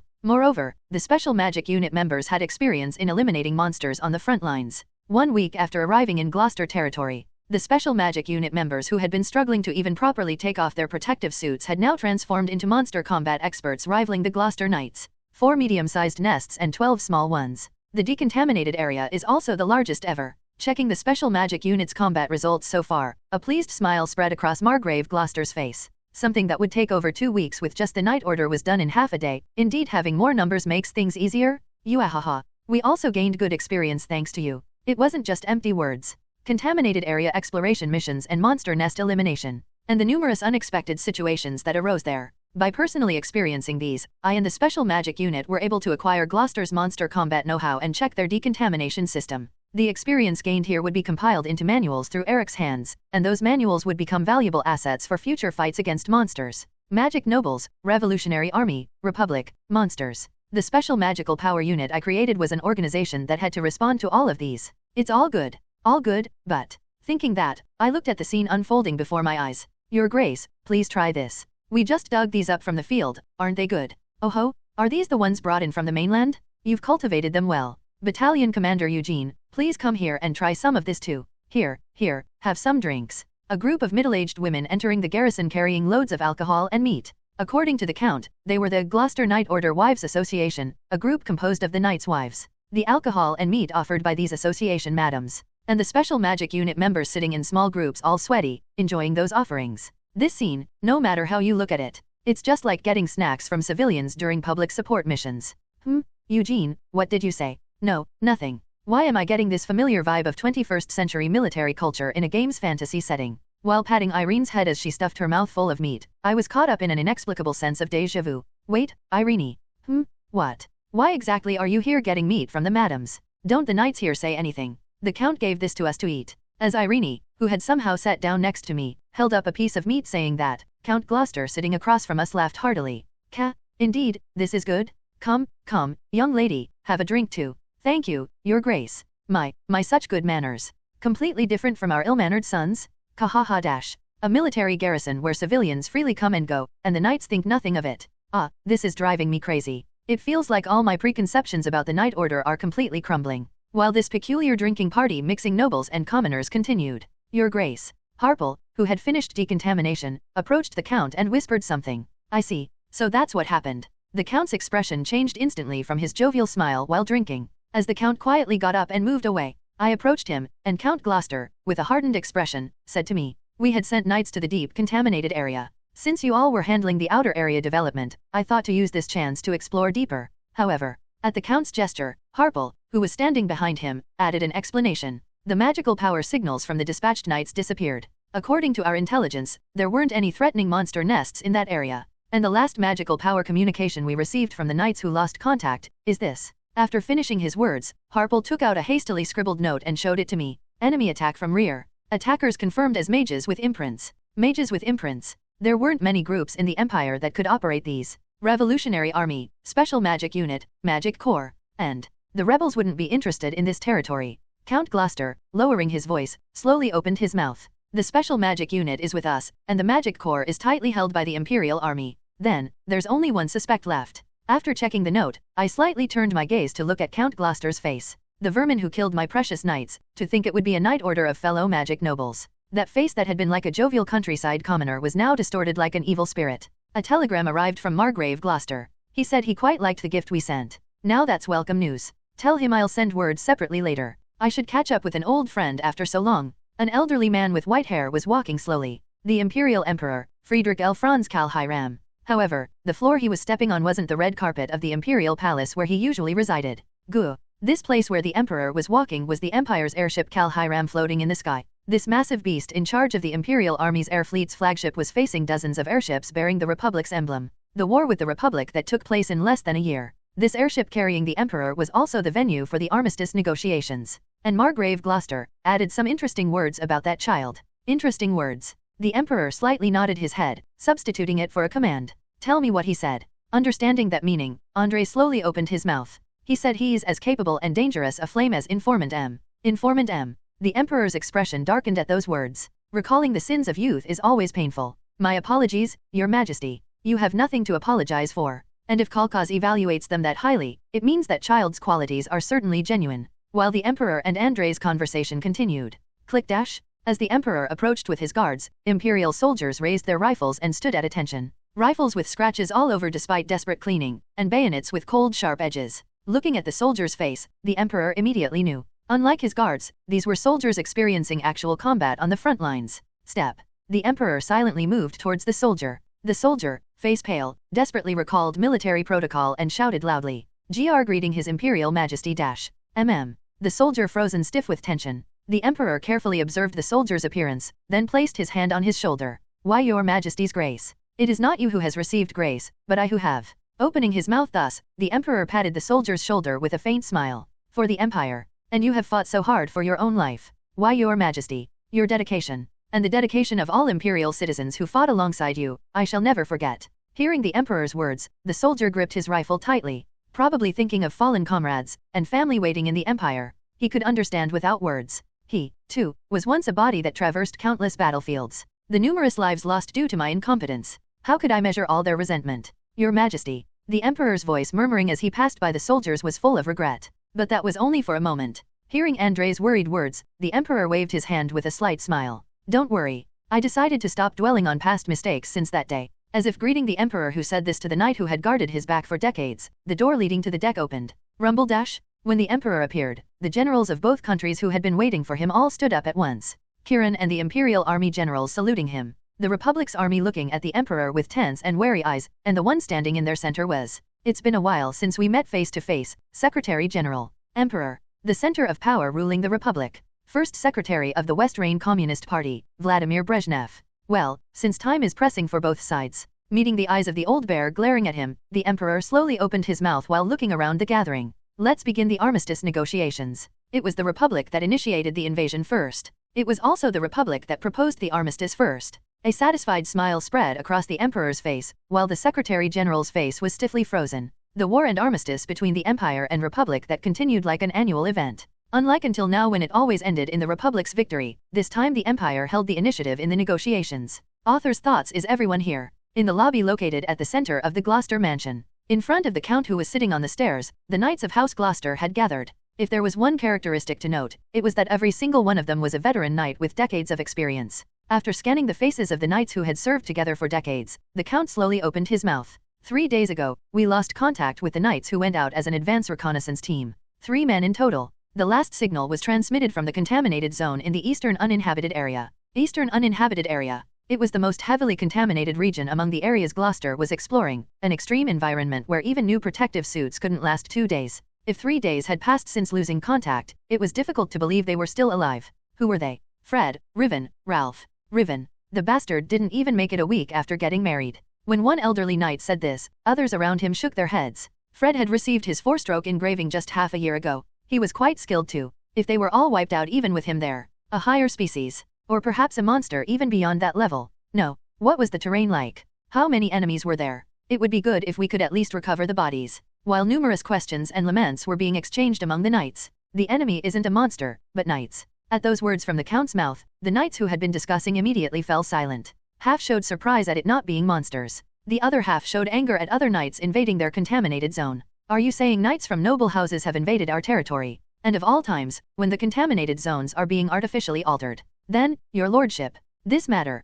plus, TLN, sorry for the inconsistency, but I'll be using your lordship for Gloucester from now on instead of your grace. I've just found out that your grace usually used for a duke/duchess, and for rank below that you usually use your lordship. Yes. As if well aware of what the knights were concerned about, the Count spoke in a biting tone. Our territory is currently under invasion by magic nobles. Moreover, the culprit carried this out knowing full well this land belongs to me. In other words, they must be a 7-stroke engraving holder of equal rank to your lordship. When I, standing at attention, added that explanation, looks of dismay spread across the knights' faces.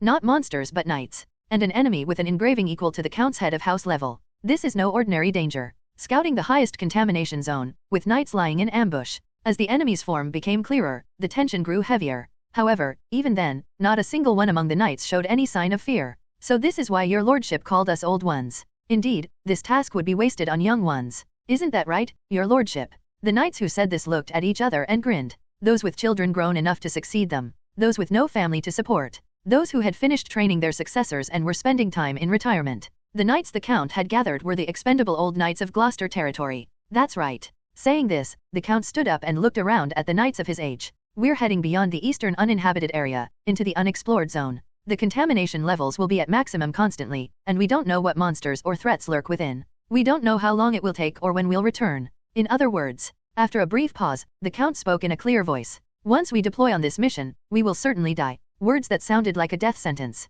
Hearing this, the knights sneered and said to the Count, "We are outcasts abandoned by the world, and what embraced us was this land we cultivated ourselves. What greater honor could there be for a knight than to give our lives for Gloucester? Let us go together, your lordship, to the depths of hell, to the depths of hell dash." The knights who said this placed their clenched fists over their left chests, showing respect to the Count. Without a single exception, they shouted in unison, "Foolish ones." Muttering this, the Count shouted in a voice louder than ever before, "Gloucester Knight Order, deploy dash, boom dash, boom dash." There were no cheers or salutes. 2 stumps of their feet. Having shown all their respect with just that, the knights immediately dispersed to gather their equipment. Eugene. After confirming the knights had disappeared to various places, the Count called out to me standing beside him, "I want to thank you in advance. We can go like this because you're holding back the monsters for us. I'm merely carrying out my assigned duties. Yes. And I'm sorry, but the effective period of this cooperation ends in 2 weeks from this moment." At the mention of 2 weeks, my eyes narrowed. "Your lordship, you mean, the special magical power unit will step back from this matter?" An unprecedented resolute voice. Looking at my face, the Count continued speaking. "This isn't your business, but a matter of our Gloucester territory. If we owe the Empire a debt here, it would mean acknowledging a hierarchical relationship between Gloucester and the Empire. A magic noble is disrupting my territory, and you and your unit have proven your trustworthiness through our cooperation thus far. In the upcoming period of upheaval, Gloucester will support you." Wait a minute. Me? Not the Emperor? While I was pondering this oddity, Harpal, who had heard the Count's words, exclaimed in shock, "Why your lordship?" Those words. Harpal. But that was brief. At the Count's stern call of his name, Harpal had no choice but to close his mouth. "From this moment on, you are Gloucester's heir." What? You're far better than that Darwin who remains in seclusion even with the territory in this state. I've already told all the frontline knights. They'll take your side. No, wait a moment, your lordship. No, father. Protect Gloucester, Harpal. This order. Was he going to say it as usual? But the Count chose his words for a moment, then opened his mouth while looking straight into Harpal's eyes. "Is my request. My son." Words like an old man's last will preparing for death. Hearing those words, Harpal bowed his head with tightly clenched lips. A deployment prepared for death. A son who could only watch it happen. While an emotionally stirring scene was unfolding, regrettably, my interest lay elsewhere. The Gloucester territory right before the Black Sun incident. So this was the atmosphere. Until now, when Count Gloucester went out for the search, I hadn't made any special intervention. All I had done was strengthen the territory's defenses and speed up investigations through the Special Magic Unit. Based on experience so far, there was little chance that the Special Magic Unit's mission execution would twist the course of future events. In other words, Count Gloucester's current actions almost exactly match what he did in the original work. If this continues as is, the Gloucester territory will.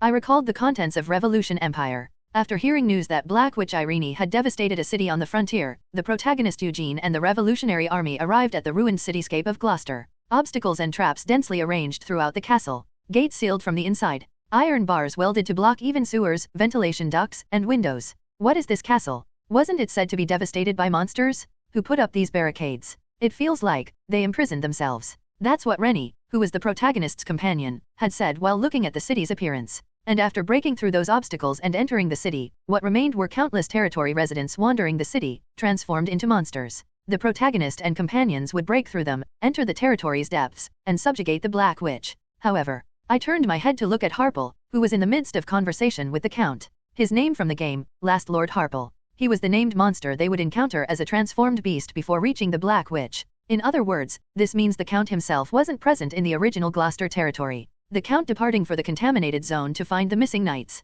Harple left alone, and the Gloucester territory completely devoured by monsters. Combining the original story with the current situation, I could piece together one narrative. What I'm seeing now is what happened right before the Black Sun incident in the original work. In the original, Count Gloucester also went out on a search mission, and died there. Count Elcrier's research. Unable to inform the territory about that experiment until the end. Would he die by the Count's hand, or by Irene's hand after she went berserk from the experiments? I suppose I'll have to confirm that there myself. Having finished my thoughts, I immediately called Gil through magical power communication. This exploration mission. Leaving it all to the old man would mean losing too much. Your lordship.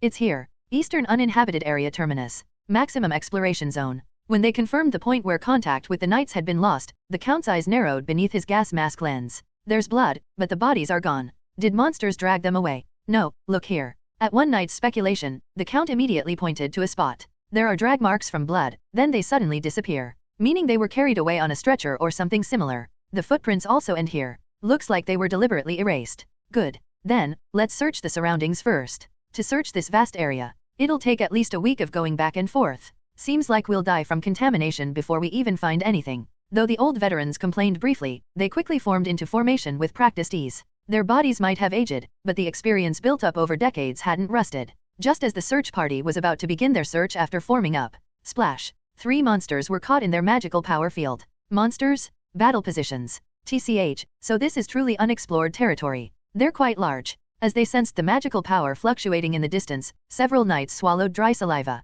Unlike other monsters, these had small builds. As the Count was thinking, something seemed strange about this. What the hell? Expletives burst from the mouth of the knight at the front. Splash dash? Splash dash? Why, your lordship. Everyone. Amy.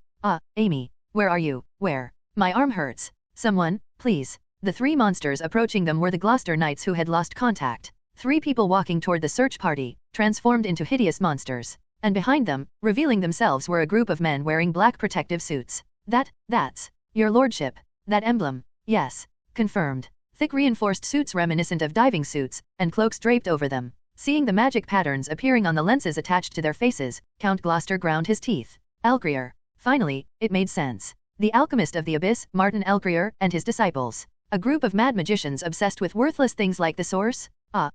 Grey. While the Count ground his teeth, the transformed Gloucester knights began charging without hesitation. The dogs have been released. Combat imminent. Provide minimal support and observe the battle. We need data. Understood. We disciples must collect knowledge and deliver it to our master. Understood. We disciples will do so. Hearing the voices chattering from behind, the Count was truly about to go mad. After turning knights who were like his children into such monsters, they dare talk about what? Data collection? You vermin. Count Gloucester activated his engraving with gritted teeth. What arose with green radiance were dozens of tree branches. Filled with majestic magical power, they pierced through both the charging monsters in front and the disciples behind at once. Whoosh! And simultaneously, the contaminated area began rapidly purifying. Seeing the ground where vegetation suddenly sprouted, the impaled disciples spoke in admiration. Oh, this is high-purity purification magic formula. Want to analyze the formula structure. Focused on purification, not suitable for combat. If we call reinforcements, we can pin them down. They're still moving despite having their hearts and abdomen pierced?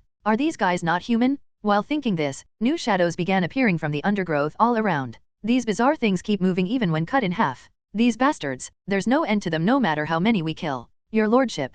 Dozens, hundreds. Disciples in protective suits emerging endlessly. Seeing this, the Count and knights realized what situation they were in. These bastards. Gloucester's greatest weakness was numbers. And they knew that all too well. Using endless waves of disciples to pin us down here. So the area's toxic air can slowly eat away at us? No choice. We need to retreat for now. Just as the Count thought this and gathered magical power to break through. Clang dash? One of the monsters impaled by tree thorns reached its hand toward the Count. He easily deflected it with his magical power field and prepared to counterattack. They'd already transformed into mindless monsters anyway. The right thing would be to end their suffering as quickly as possible. Therefore, your lordship. At that moment, a clear voice came from the monster's mouth. A voice calling him with questioning eyes. Seeing that, for just a moment, the Count's movement stopped. Ralph. That tiny gap. Through that momentary opening, the monster's tentacle shot toward the Count's neck and, boom, red flames flying in from the side completely incinerated the monster's tentacle. What's that? Multiple magical power reactions. Enemy reinforcements. Rumble. What came flying in then were hundreds of red raindrops. Heat that instantly dominated the space. At the center of that heat, a group of soldiers began revealing themselves one by one. Eugene Lawrence. And appearing behind him were over 100 special magical power unit members. What is the meaning of this? I told the special magical power unit not to intervene in this matter. Your lordship overlooked one fact. Click dash. Dozens of gun barrels aimed forward. Loading his own pistol along with them, Eugene spoke in a calm voice. Your lordship has no authority to command me or the special magical power unit. What had the Count said? That they couldn't accept the Empire's support. That owing a debt would mean acknowledging a hierarchical relationship with the Empire. But you know what? From my position as an Imperial soldier, that's totally beneficial, isn't it? There's no reason not to do it, right? Special Magical Power Unit Commander, Eugene Lawrence, issuing orders. Thinking this, Eugene aimed his heresy loaded with magic bullets forward. Evidence detected of House Elcrier conducting experiments using monsters. By Imperial decree, all members and associates of House Elcrier are to be detained. Starting with Eugene's pistol, magic burst forth from the gun barrels of all special magic unit members at once. Another predetermined future slipped into the swamp of uncertainties combat over. The soldiers who were focused on confirming kills lowered their weapons at Gil's voice. They had been quite tense since these were Count Elcrier's disciples, but their magic formulas weren't much of a threat. Two-stroke mages who only used basic magical power bullets and barriers. These people who fought with quantity rather than quality were no match for the special magic units specialized in one versus many engagements. Are there any survivors? We secured 5 people. However, the charred corpses of monsters and disciples collapsed in pools of blood. Moreover, even the survivors they had captured weren't in good condition.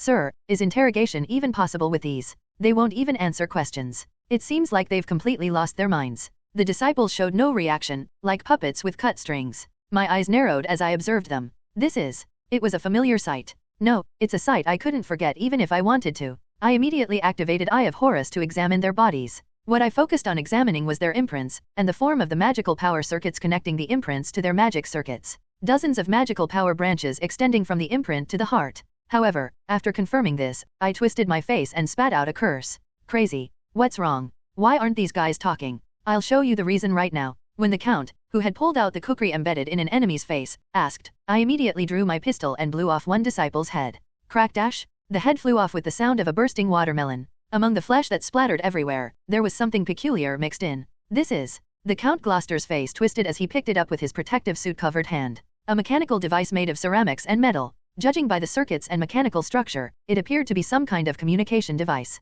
It's a magical power transmitter. They transplanted it after excising part of the brain. They carved out the brain? Then these guys. Yes. Though they called themselves disciples, these weren't really disciples. They were merely living puppets controlled by Count Elcrier. I'm speechless. Elcrier. That bastard treated his own knights like this. Count Gloucester expressed his disgust while looking around at their corpses strewn about. However, as I looked at their forms, I felt something familiar. The magical power transmitters embedded in their brains, and the magic imprints connected to them. This structure was definitely brand of dominance. I was certain. This peculiar energy felt from the second stroke of the magic imprint. And unlike other imprints that only connected to the heart area, the circuit structure extended to the brain's central nervous system. All of these matched with parts of the mark of control that Elsidor used. The difference being that Elsidor's imprint gradually manipulated personality while forming voluntary loyalty. But this imprint carved out part of the brain to eliminate normal judgment ability. A much cruder and less sophisticated method compared to Elsidor. However, with this, I could find the thread to questions that had been nagging at me.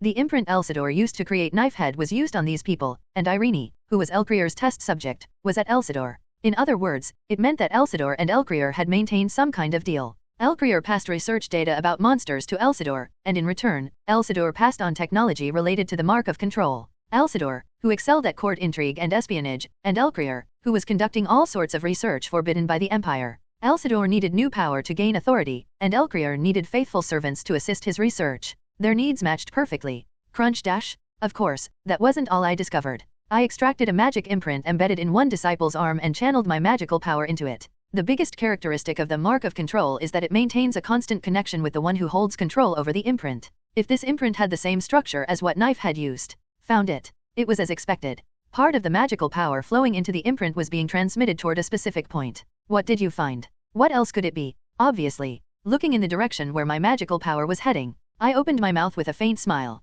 The enemy's headquarters.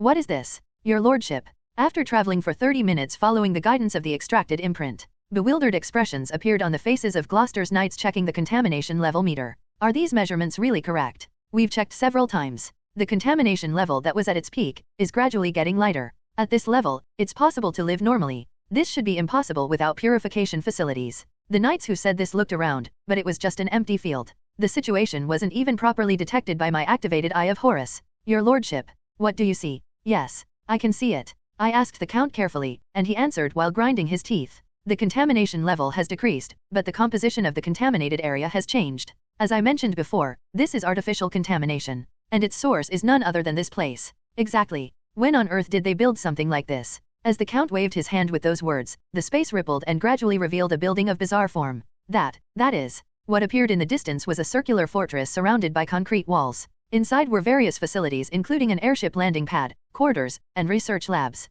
How did we not notice that such a building was hidden here? It's a perception interference formula. The one who answered that question was Count Gloucester. In its usual form, this magic can only hide one person at most. However, to deploy it over such a wide area, just as the wary count was muttering this, Captain, over there. Yeah, I saw it too. Seemingly noticing they had been discovered, the fortress doors were slowly opening. Thump thump. And walking out from inside were even more disciples than the ones we had just killed. And in their center, a gentleman in an immaculate suit appeared. I never expected guests to visit this remote research facility. A voice amplified by magical power. It was a voice that carried confidence, as if saying, come if you dare. Margrave Gloucester. And the Empire's new hero who's been the subject of many rumors. Black long hair. Refined features no less handsome than any young noble. Even a gentle expression that seemed kind at first glance. Welcome, truly welcome, to the Elcrier Monster Research Institute. Bowing his head politely with a smiling face was Martin Elcrier, the alchemist of the abyss. He was the man who would become the cause of the Black Sun incident. Rattle dash. The gun barrels of special magic unit members positioned throughout aimed at Count Elcrier.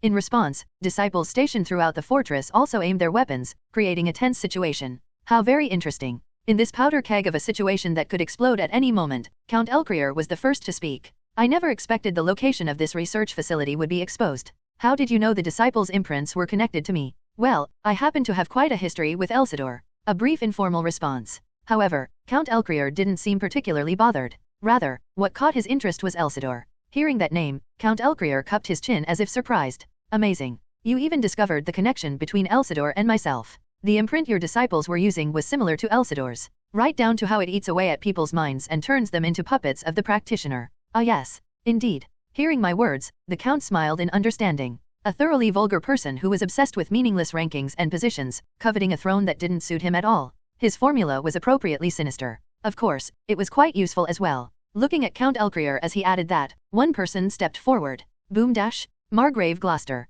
Deploying his imprint and emanating magical power, he spoke in a chilling voice. The current head of House Elcrier seems quite brazen. Sneaking onto another's land without permission, turning knights into that state. Moreover, monster research. Do you think you and your house will escape unscathed after this? How do you plan to answer for invading Gloucester's territory? To the Margrave's question, the Count spoke as if just remembering something. Ah, you mean those test subjects? What did you just say? It was an experiment to see if human reason could suppress a monster's destructive instincts. It was quite difficult to monsterize only the physical tissue while leaving the personality intact. Count Gloucester and the knights following him all doubted their ears. However, as if it didn't concern him, Count Elcrier continued speaking in an unbothered voice, but to attack without hesitation the one they followed like a parent. Perhaps a monster's aggression really can't be controlled by human will? It was quite an interesting result. They provided good data. Hearing those words, Count Gloucester seemed unable to even think of speaking. Crazy bastard. On behalf of Margrave Gloucester, I spoke to Count Elcrier. In other words, you and House Elcrier conducted research on monsters. Click dash. Heresy aimed at his face. While the disciples remained alert, I continued speaking. Research on monsters is strictly forbidden by Imperial law, and this applies even to magic nobles like you who hold immunity privileges. Immediate execution upon discovery. According to Imperial law, you. What interrupted my continuing words was Count Elcrier's sigh full of boredom. Revenge for subordinates, Emperor's orders, Imperial law, internal politics. Truly, such tediously conventional reasons are sickening. What the hell is this bastard saying? While I was thinking that, the Count spread both arms and spoke to me as if giving a speech. Don't you understand what problem lies before us? The great rupture that has appeared in this world, that infinite power has emerged and is shaking the world. Yet the Emperor has misguided thoughts. Far from trying to explore the origin of the great rupture, he's prohibiting it, regulating it, interfering with the pursuit of sound knowledge. Sound knowledge pursuit. Hearing those words, I could vaguely understand their motivations. Elcrier, bearing the title of alchemist. The reason why they, who originally had no interest in central power struggles, actively joined the magic noble faction. They were even crazier than imagined. House Elcrier's interest was just one thing, the great rupture. More precisely, the otherworldly power flowing from it and related knowledge. That appearance of pursuing only knowledge without any consideration for the harm it would bring to the world. Perhaps that was closer to what a true magician was. What do I mean? Nothing special. Just that they're completely insane bastards. Pursuit of sound knowledge? Don't make me laugh with such nonsense. At Gloucester's rebuke, Count Elcrier's face hardened. Your so-called research threatened my territory and turned my knights into monsters. Is this truly the pursuit of proper knowledge? Just 3 people. Just a few tens of thousands of Pyong of wilderness. Would you oppose me and House Elcrier over such trivial matters? You bastard, how dare you open your mouth to clapdash? Cutting off the conversation with a light clap, Count Elcrier wore a cold expression as if there was nothing more to see. I have no intention or need to ask for your understanding. If something interferes with exploring the source, we simply eliminate it, whatever it may be. With those words, a boy walked out from among the gathered disciples. What is that? A child. Staggering movements and unstable eyes, and tentacles writhing on his back. It was an appearance that really reminded me of someone. The test subject who replaced Renie. So it's that kid. A bizarre appearance with all body hair removed and restrained in a straitjacket. Count Elcrier, who held the boy's shoulders, spoke in a kind voice. We have guests, Opal. Goo guests. Yes. Bad guests who want to harm your father. A white-gloved hand undid the restraint around the boy's neck. When the straitjacket binding his arms was removed, the boy's body trembled. His eyes were overflowing with endless killing intent and destructive instincts. Kill them all, Opal. Whoosh dash. As soon as the Count's order ended, dozens of tentacles began to assault the soldiers. Damn it, here it comes. Take out the machine gunners first. I'll handle the Count. At the same time, the disciples began their attack, and the fortress's weapons all activated. When Count Elcrier's own magic imprint activated, the waiting soldiers' weapons responded by all spewing fire at once. Boom! Many spells detonating and tentacles darkening the field of vision through the gaps. And the boy charging toward me. A faint smile appeared on Count Elcrier's face as he prepared his magic. That Opal kid was probably his hidden card. However, the Count's eyes widened greatly when he saw the girl who had appeared beside me. A girl in her usual outing clothes. Looking at her, I slowly called her name. Renie. Renie Elcrier. The witch who killed Count Elcrier after he rose to Duke, and became the master of the source after devouring the Black Sun. Looking at the tentacles approaching them with curious eyes, she turned to me and said, Can I really eat all of this? Unlike Opal from before, she had an innocent appearance with no trace of malice. Looking at her, I silently nodded. Hee. A broad smile spread across Irene's face at my agreement. Whoosh dash. And the shadows began to cover the entire space where we were standing. Irene is a fusion of human and monster. A monster's mana core sitting near her heart where a magic circuit should be. The monster tissue implanted where inscriptions should be has completely merged with her body through continuous growth. An intermediary with a human interior and a monster's flesh. A seed of catastrophe that would open the great rupture by sacrificing hundreds of thousands of people. If I had wanted to avoid that catastrophe, I should have killed her when I escaped from Elsidor. I should have eliminated the possibility of a black witch before the terrible seed of catastrophe could grow further. However, I didn't do that. Count Elsidor. Imperial Youth Military Academy. The Eastern Front full of monsters, and the Western Front full of Republican forces. Even while rushing around the vast empire from north to south and east to west, I always kept Irene by my side. And while keeping her close, I accelerated Irene's growth. Eugene? Why? How could you do this to us? I fed her all the talented Knifehead members. Well done, Eugene. I fed her Ben, the 5-stroke mage who was my supervisor. The Republican magicians who attacked Mari. The monsters encountered on both Eastern and Western fronts. Even the Revolutionary Army magicians killed after interrogation. I diligently fed them all to her, so that her power could grow even stronger, so that she could perfectly control and utilize the Black Witch's power I had seen in the game. And finally, after all this time spent carefully nurturing her, it has borne fruit.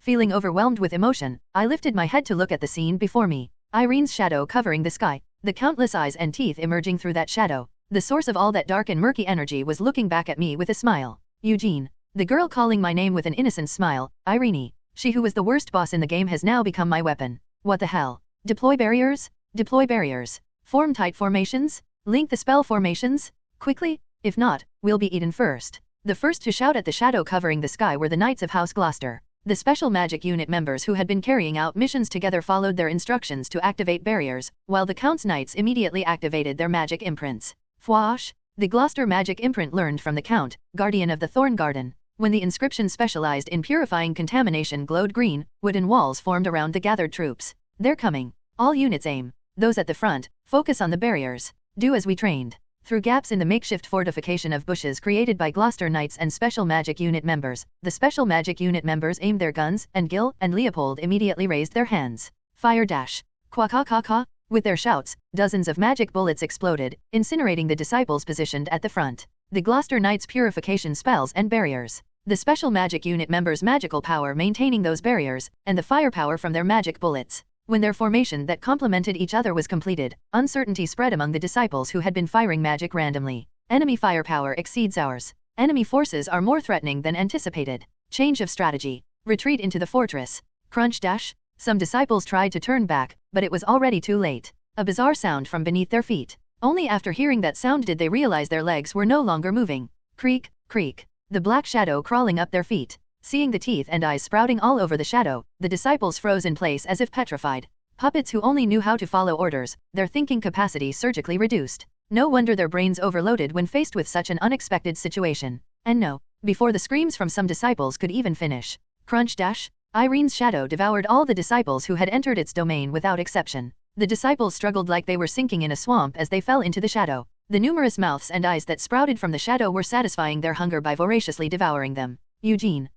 What is this? Lady Irene? The young lady who always accompanied the commander? Did she do this? The Special Magic Unit members were equally shocked at the scene unfolding before them. Irene's presence that appeared without warning, walking through an area full of monster contamination without protective gear, and the bizarre black shadow that moved according to her gestures, devouring enemies. If even senior officers like Gil and Leopold were like this, the soldiers' unease was obvious. How should I handle keeping these guys quiet? While I was thinking about this, an explosion rang out from one side of the fortress. Quia? As one wall section burst open, it revealed Elcrier Count and Margrave Gloucester locked in combat. Without hesitation, I loaded a magic bullet into Heresy and aimed at Count Elcrier who stood at the front. The Count, engaged in close combat with Margrave Gloucester. As if noticing my presence, the Margrave dodged the sword striking at him and kicked up at Count Elcrier's chest. Now, as expected of an old man who's been through it all, his situation awareness is remarkable. I immediately activated Eye of Horus and pulled the trigger while aiming at the Count's heart. Keying. Penetration spell, Spear of Mitra. Though the Count belatedly deployed a barrier after noticing me, my magic enhanced by the magic bullet tore through his barrier like paper. Splat dash. The Count's left arm fell to the ground in tatters. Seeing this, I clicked my tongue quietly. Even for a non-combat magician, he was still the head of a magic noble house. I had aimed for his right arm with the magic imprint, but he had twisted his body to dodge in that instant. The Count stared at his fallen left arm for a long while. His expression showing no sign of pain gave both me and Margrave Gloucester an odd sense of déjà vu. But that was only momentary. Confirming the battlefield had been cleared, Count Gloucester immediately signaled to his knights. Shing dash. The Gloucester knights surrounded the Count, pointing swords drawn from their chests. Seeing this, Count Gloucester looked towards me and slowly opened his mouth. Thanks to you, I saved my life. So in return, I won't ask about what that child is. He means he'll keep quiet about Irene's existence. However, his eyes looking at Irene were no longer warm and friendly like before. But that's all. Once everything is over, Irene will never enter Gloucester territory again. Hearing my words, the Margrave nodded with a heavy expression. It's natural he would react like this, finding out that someone he had been laughing and talking with until yesterday was actually a monster. Count Martin Elcrier. With the brief exchange over, it was time to do what needed to be done. The Margrave, his expression hardened, approached Count Elcrier who was surrounded by knights. Surrender quietly. If you move even a single step. How strange. What? The Count's sudden voice. Count Elcrier raised his head and was staring at me with widely opened eyes. I thought everything was going according to plan. The knights used as bait. The fortress waiting with perception interference magic active. The thousands of disciples prepared for this day. Every element was moving under my control, and you all fell precisely into that trap. He was right. The special magic unit was already exhausted from one battle, and there was a limit to the firepower they could produce with magic bullets. If he sent out disciples to deplete the special magic unit's magical power and then held out in the fortress, we would have had no choice but to retreat. Moreover, Elcrier was one of the 12 great magic houses. Though both were magic noble houses, he had more allies than Margrave Gloucester who was tied to the frontier, and more influence in the central government. If we let him escape now, it would take years to prove the charges, and then several more years to apply Imperial law to those charges. That would be more than enough time to build a new fortress and continue his research. However, speaking thus, Count Elcrier slowly raised his hand. You have been acting as if you knew all about this plan. What? The Count's finger was pointing at me. Around when the Margrave's face contorted, Count Elcrier began spewing words endlessly as if in a trance. You mobilized all members for an exploration mission where only 3 knights went missing, immediately deduced my connection to Elsidor, and effortlessly countered my hidden card. Saying this, the Count looked at Renie standing beside me. Renie, using the Queen's factor that was taken by Elsidor long ago and thought to be irretrievable. This bastard spouting settings that only he knows again. Queen's factor? What's that supposed to mean? How were you able to arrange all of this? How could you, who had no connection to Gloucester territory, deduce and respond to all of this? Just how? The reason was simple. From the moment I first came to Gloucester territory, my target was Count Elcrier. To prevent the Black Sun incident he would cause and catch the magic noble red-handed. Even revealing Renie, who I had kept hidden all this time, was for that purpose. From the moment Renie and I arrived here, it meant the Count's plan had failed. That's not what's important right now. Instead of answering the Count's question, I raised my gun and aimed it at his face. What's important is that you conducted research related to monsters, and Margrave Gloucester and I witnessed this fact. Now, from here I must pass sentence not as a mere enemy, but as a soldier of the Empire. After clearing my throat, I changed my tone and spoke to the Count. Count Elcrier, your illegal activities will be reported to the Imperial capital, and the Imperial family will not overlook this. In the worst case. After a brief pause, I spoke in a cold voice like passing judgment. By His Majesty the Emperor's command, you may be designated as an Imperial target. It was Margrave Gloucester who bulged his eyes at those words. Target designation. A legal measure that was applied to Renie in the original work. It was a state-level elimination order. Family, relatives, collaborators, friends, associates, and so on. His Majesty's decree to erase all connections of the designated target. If this is issued, House Elcrier will literally cease to exist. An emotionless voice addressed me. No reaction when his left arm was shattered, no sign of being shaken even when threatened with his house's destruction. The Count was only staring at my face with eyes full of an inexplicable yearning. Creepy bastard. Just as I thought that, the Count's face twisted into a grotesque smile. But none of that matters anymore. What? At that unexpected response, just as my face and the Margraves contorted. Poof dash? Count Elcrier's body, surrounded by knights, exploded into pieces right there. What? What's this suddenly? The Count's body vanishing without any warning. While Gloucester's knights were thrown into confusion, I alternated between recalling the original work's content and this situation. Fuck. Feeling a throbbing in my head, I spat out a curse. The suddenly exploding main body. And with it, the start of Phase 2. It was the same setup as the Black Witch boss battle. Thinking that Opal was the experimental subject who replaced Renie. That itself was the mistake. Rumble dash? As soon as that thought finished, the ground shook and something began rising from the center of the fortress. A black sphere that endlessly absorbed light. The Count's new body beginning to form in its center. Seeing that, I finally realized that the experimental subject chosen to replace Renie was Count Elcrier himself. Commander Eugene. Just what is? Prepare yourself, your lordship. Q. Black toxic energy was seeping out from small cracks appearing in the black sphere. Mixed with that bizarre sound were cries that blended beast and human screams. I activated my magic circuit at maximum output and replenished magical power by firing the magic bullet loaded in heresy. If we can't stop it, the territory of Gloucester will be destroyed. The magic imprint glowed red from the magic bullet's overload, and magical power at its critical point surged up my arm. The 6th stroke of Wings of Crimson was glowing red, filled with my magical power. Author's thoughts, damn it. Open fire? Open fire. Boom. The special magical power unit members were the first to react when abnormal signs were detected from the Count. Dozens of artillery shells loaded with magic bullets unleashed at maximum firepower. Though the terrifying firepower that had slaughtered thousands of Republican soldiers enveloped the Count's body, I knew that attack would be useless. Goo. When the smoke cleared, what appeared was a massive black sphere. And right below it, Count Elcrier looking down at us. Seeing that avant-garde sight, Count Gloucester gritted his teeth. Great rupture. Bewilderment, rage, and the deep fear underlying them. These were emotions anyone who experienced the Great War would feel. The cursed source of power that transformed the current continent into hell. It had appeared before his eyes once again. What a peculiar sensation. As if the previous attack meant nothing, the Count slowly opened his mouth while gazing at the great rupture. A voice filled with magical power. It was a voice containing magical power in its purest form, emanating not from a human magic circuit but from a monster's mana core. Power surging throughout my body. Magical power moving freely without going through inscriptions or formulas. And, after carefully examining his reborn body, he finally looked at the great rupture he had summoned. Even this bizarre voice ordering me to kill humans. Crack dash? Just as he was about to continue speaking, a stake woven from thorny vines pierced through the Count's shoulder. The Count's shoulder gradually turning white. It was shot by Margrave Gloucester. Do you realize what you've done? As if enraged to his limit, magical power swirled around the Margrave. Magical power surging as if hit by magic bullets. One could easily guess the extent of his anger, given that the surrounding contamination was being purified even without casting magic.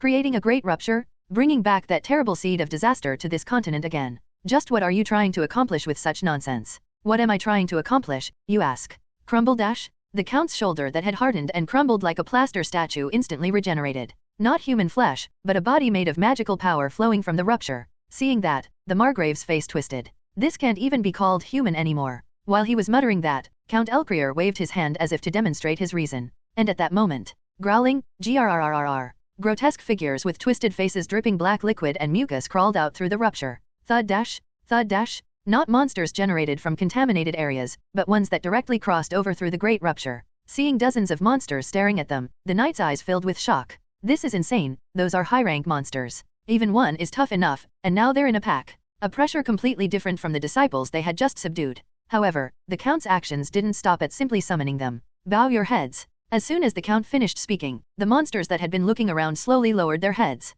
You can control monsters at will. A gesture seemingly showing submission. Seeing that, Margrave Gloucester clenched his teeth. The power to artificially create great ruptures and freely control the monsters that emerge from them. The Emperor feared this power and strictly forbade it. After saying that, Count Elcrier clenched his fist. But look, the monsters obeying my commands, and the perfectly controlled great rupture. Speaking as if giving a speech, Count Elcrier spread both arms and said, misguided fear of knowledge has hindered this marvelous and amazing progress, and I have overcome that persecution to reach the source. Crash! Just as the Count was about to continue, a massive fist made of hundreds of intertwined tree branches struck his body. So in the end, you summoned this absurd disaster just to obtain that worthless knowledge. Margrave Gloucester walking forward with a chilling voice. As his inscription emitted a brilliant green light, the black contamination eating away at the surroundings began to dissipate like scattered dust. Without knowing how many people those monsters you summoned will kill, how many humans have died meaninglessly because of that rupture you brought forth. You're trapped in misguided morality and can't see the bigger picture, Lord Gloucester. Hiss dash.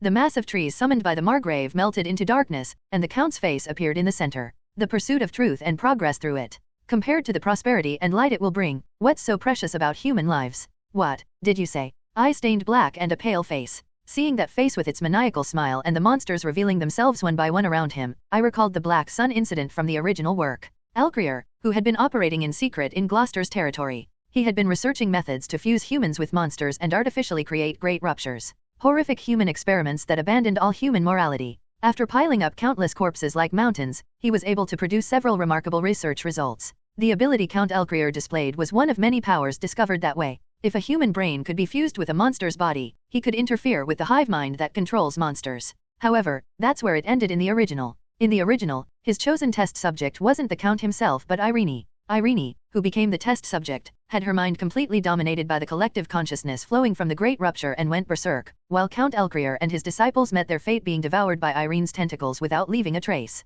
The seeker of the source died at the hands of his creation, and the seed of disaster, consumed by hunger and madness, arrived at Gloucester territory seeking prey. That's how the Black Sun incident unfolded. It was a great calamity where the great rupture that appeared in the center of the territory devoured all the territory's people and transformed them into monsters. However, Renie escaped that fate. And instead, Count Elcrier himself accepted that power, and now he's blocking my path. Count Elcrier, who made himself the test subject and accepted the power of the great rupture. This was the result created by my choice. Somehow it seems the difficulty is even higher than the original game. Thinking about it in terms of Revolution Empire's system made it even more apparent. Head Family Magician class, the highest tier among human-type bosses. Fusion-type monster, the highest tier among monsters. The difficulty would be mind-breaking even with just these two appearing together, but now we also had high-rank monsters thrown in as a bonus. If I were sitting in front of a monitor, I would have immediately demanded a refund while shouting this is bullshit, fuck this trash game. But there was no choice. Where I stood wasn't inside a game but reality. If I ran away, only death awaited at the end.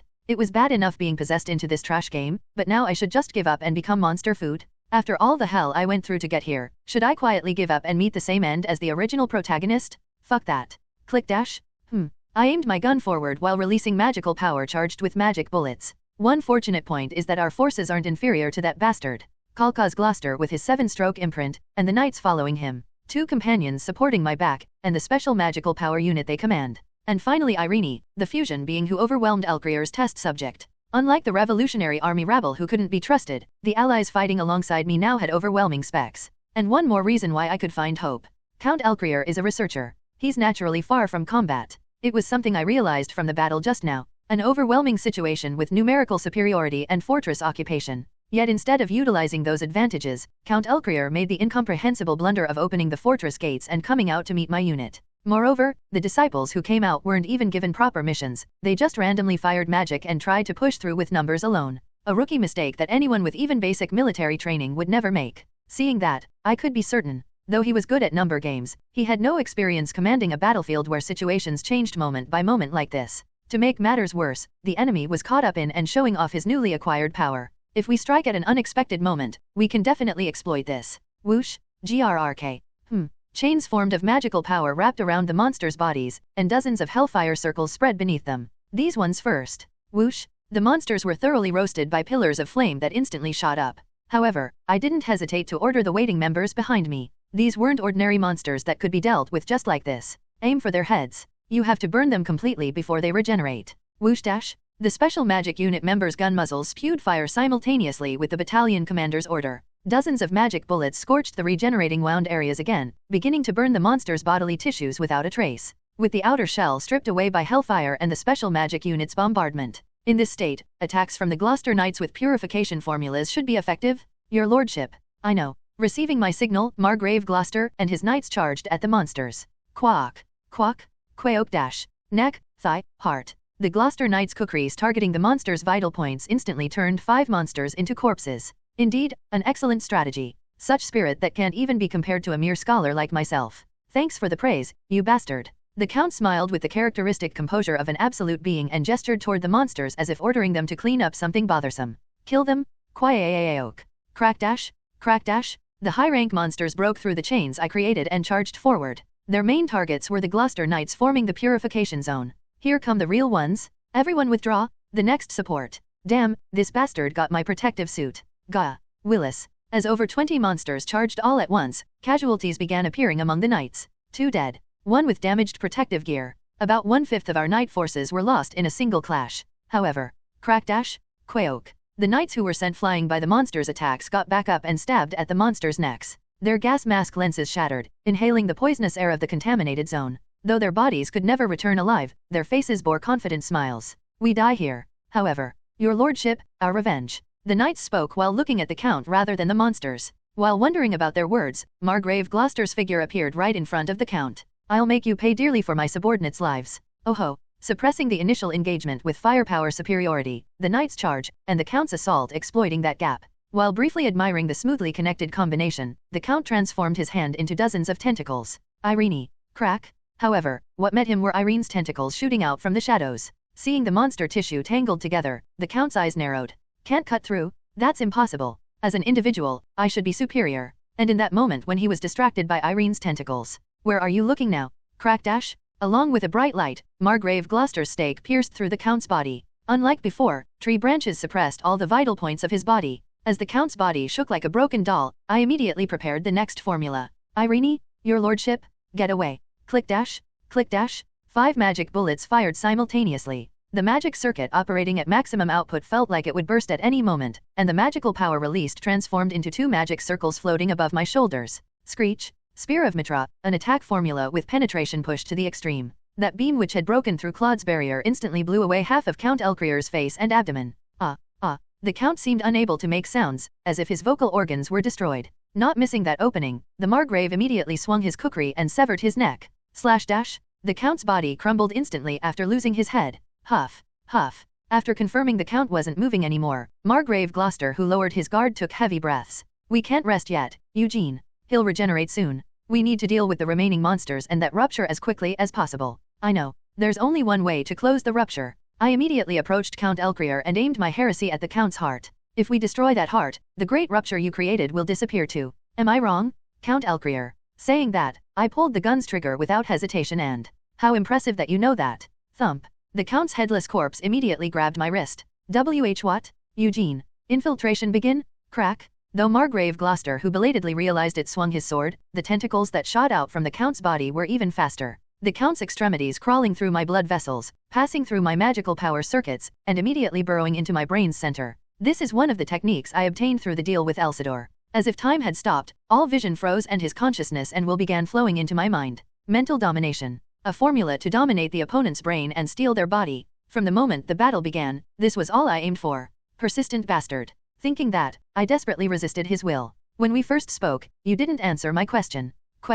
How you knew about my plans. How you discovered my relationship with Elsidor and countered my hidden card. You'll regret knowing. No, that's impossible. As he quietly said that, the Count's will digging into my mind grew even stronger. I felt it from the first time I saw you. Your actions, and your attitude. They're not something a normal human could show. What are you? Why do you know me, know my plans, and know how to counter them? My head felt like it would burst into flames. Desire for knowledge. Curiosity trying to dig up what's unknown. The feeling of a will that wasn't mine shaking up my mind was truly unbearable. You don't need to tell me. There's no need. What? I just need to dig all the way into your mind, dominate your body, and find out the truth. With those words, Elcriers will dug deeper and deeper into my mind. Meeting with Gloucester. The battles on the Eastern Front. The audience with the Emperor. Claude. Kieran. Elsidor. And up to that moment when I opened my eyes in the slum's gutter. I see. The Emperor is one who sees the future. That's why he tried to block me and my plans. Claude. Betrayal. I see. You also have the same ability as the Emperor? That's how you could know my plans in advance and prepare. This is truly amazing. A returner from the future? More. I need more knowledge, more materials for progress. Deeper and deeper like that. Count Elcriers will greedily dug through my memories and knowledge and... At the end of that torrent of memories, he suddenly stopped moving. No, no. This can't be. This can't be. The Count's will that had stopped was filled with confusion. As if he had learned something he shouldn't have known. As if he had seen something he shouldn't have seen. These memories. His consciousness was enveloped in indescribable terror, as if afraid to acknowledge the truth. That's why I told you. I slowly looked at the point where he had stopped. A monitor glowing in a dark room. Piles of garbage. In the middle of it all lay the corpse of who I once was, human Song Yujin. You would regret it. Hearing my answer, Count Elcriers was consumed by despair. He now knew the fact that he was a character in a game. That he was a fictional being. How does it feel to have reached the origin you so desperately wanted, Martin Elcrier? That's what I asked the intruder in my mind. No, actually, there was no need to ask. Count Elcriers was still in confusion, repeatedly asking questions and making conjectures. A game? Are you saying this world I exist in is merely a product created for entertainment? Just a collection of numbers, ones, and zeros, recorded in an electrical machine? Are you telling me that everything I've been researching was nothing more than such a trivial existence? That all the life I've lived until now was just an existence and an illusion with no substance? Then, what meaningless things have I been doing until now? If someone else had learned this truth, they probably wouldn't have been this confused. Even if they learned they were beings in a creative work, their purpose wouldn't have changed. However, Count Elcrier was different. His purpose was the pursuit of truth and uncovering the world's origin. For someone like that, learning this world was a product of fiction would naturally drive them mad. How? After a period of confusion and despair, Count Elcrier asked me for the first time. How can you remain so calm? Whoosh dash? My vision flickered, and a white empty space appeared. The protagonist's inner world that had appeared several times in the game. When I turned my head, there was the Count, looking incomparably more haggard than before. If this world is a creative work, a world within a story created by humans, you don't need to rush about trying to change the future. Why? Because whatever you do, this world is nothing but an illusion. Whether you pursue truth, ruin the revolution, face the Republic's invasion, or stop monster invasions, all of it is meaningless and futile. The Count wailed with an agonized face, as if coughing up blood. But you, why do you? To the Count's question, I answered with a bitter smile. There's no reason. Fuck, I'm doing it because I want to. What? The Count turned to me with wide eyes. It was both satisfying and disappointing to see such dynamic emotional expression from someone who usually just snickered. As you said, this world is a space within a game. And I might be just a collection of binary numbers, a picture drawn on paper, or maybe a line of text written in a book. No, I'd even thought it might be worse than that. The thought that all of this might be just a passing vision. The thought that the real me might still be panting in front of a lit monitor, and everything I'd experienced until now might be just a moment's illusion. Have you thought about what would happen at the moment all your planned objectives are achieved? Wouldn't you return to that cold reality? Then what is the meaning of everything I'm doing now? All the countless imaginings and agonizing thoughts. Then, why? Because I'm still alive. One realizes the futility of life when facing death. Even if everything I'm experiencing is an illusion, the moment to realize that would be when death is imminent, not now. What's important isn't the past that hasn't come, but the vivid, breathing present. This was the truth realized by me, Song Yujin, collapsed on the cold floor. I will survive. I'll survive and change this game's ending. All the scenery I've seen. All the events I've experienced. All the enemies I've met. I didn't care if all of it was just a combination of data with no substance. I want to twist the end of this story made of betrayal and destruction with my own will. That thought I had just before dying was my will without a shred of falsehood. Because that emotion I felt while watching the protagonist's end was purely and truly mine, without any deception.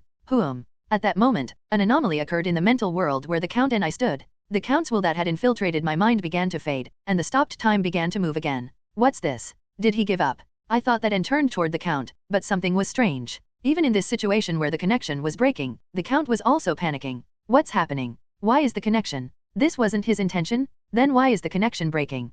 So that's what it was. During this, the increasingly fading Count Elcrier shouted urgently. Just as I interfered with your mind, you too can interfere with mine. Mental interference? Me? What nonsense is that? While I was thinking this, the answer came from elsewhere. Yes. A short answer. At the bizarre voice mixed with metallic sounds, I immediately turned to my side. In the pure white mental world, what was there was only the gradually disappearing Count Elcrier and me with the red magic imprint glowing on my arm. That should have been all. Another will stood shoulder to shoulder with me. A man wearing not the black uniform of the Special Magic Unit, but the outfit worn by Revolutionary Army members. A being with a body covered in wounds and unkempt hair, glowing with the magic imprint of red wings. The hero of the Revolutionary Army, Eugene Lawrence. Whoosh dash. Along with a brilliantly burning red light, Count Elcrier's will disappeared. Like a moth burning away in flames, the mental world gradually scattered. As I felt this, I faced the being standing beside me with wide eyes. The occasional emotions that weren't mine. Anger that the original me wouldn't have felt. The cause of it all was standing before me now. You.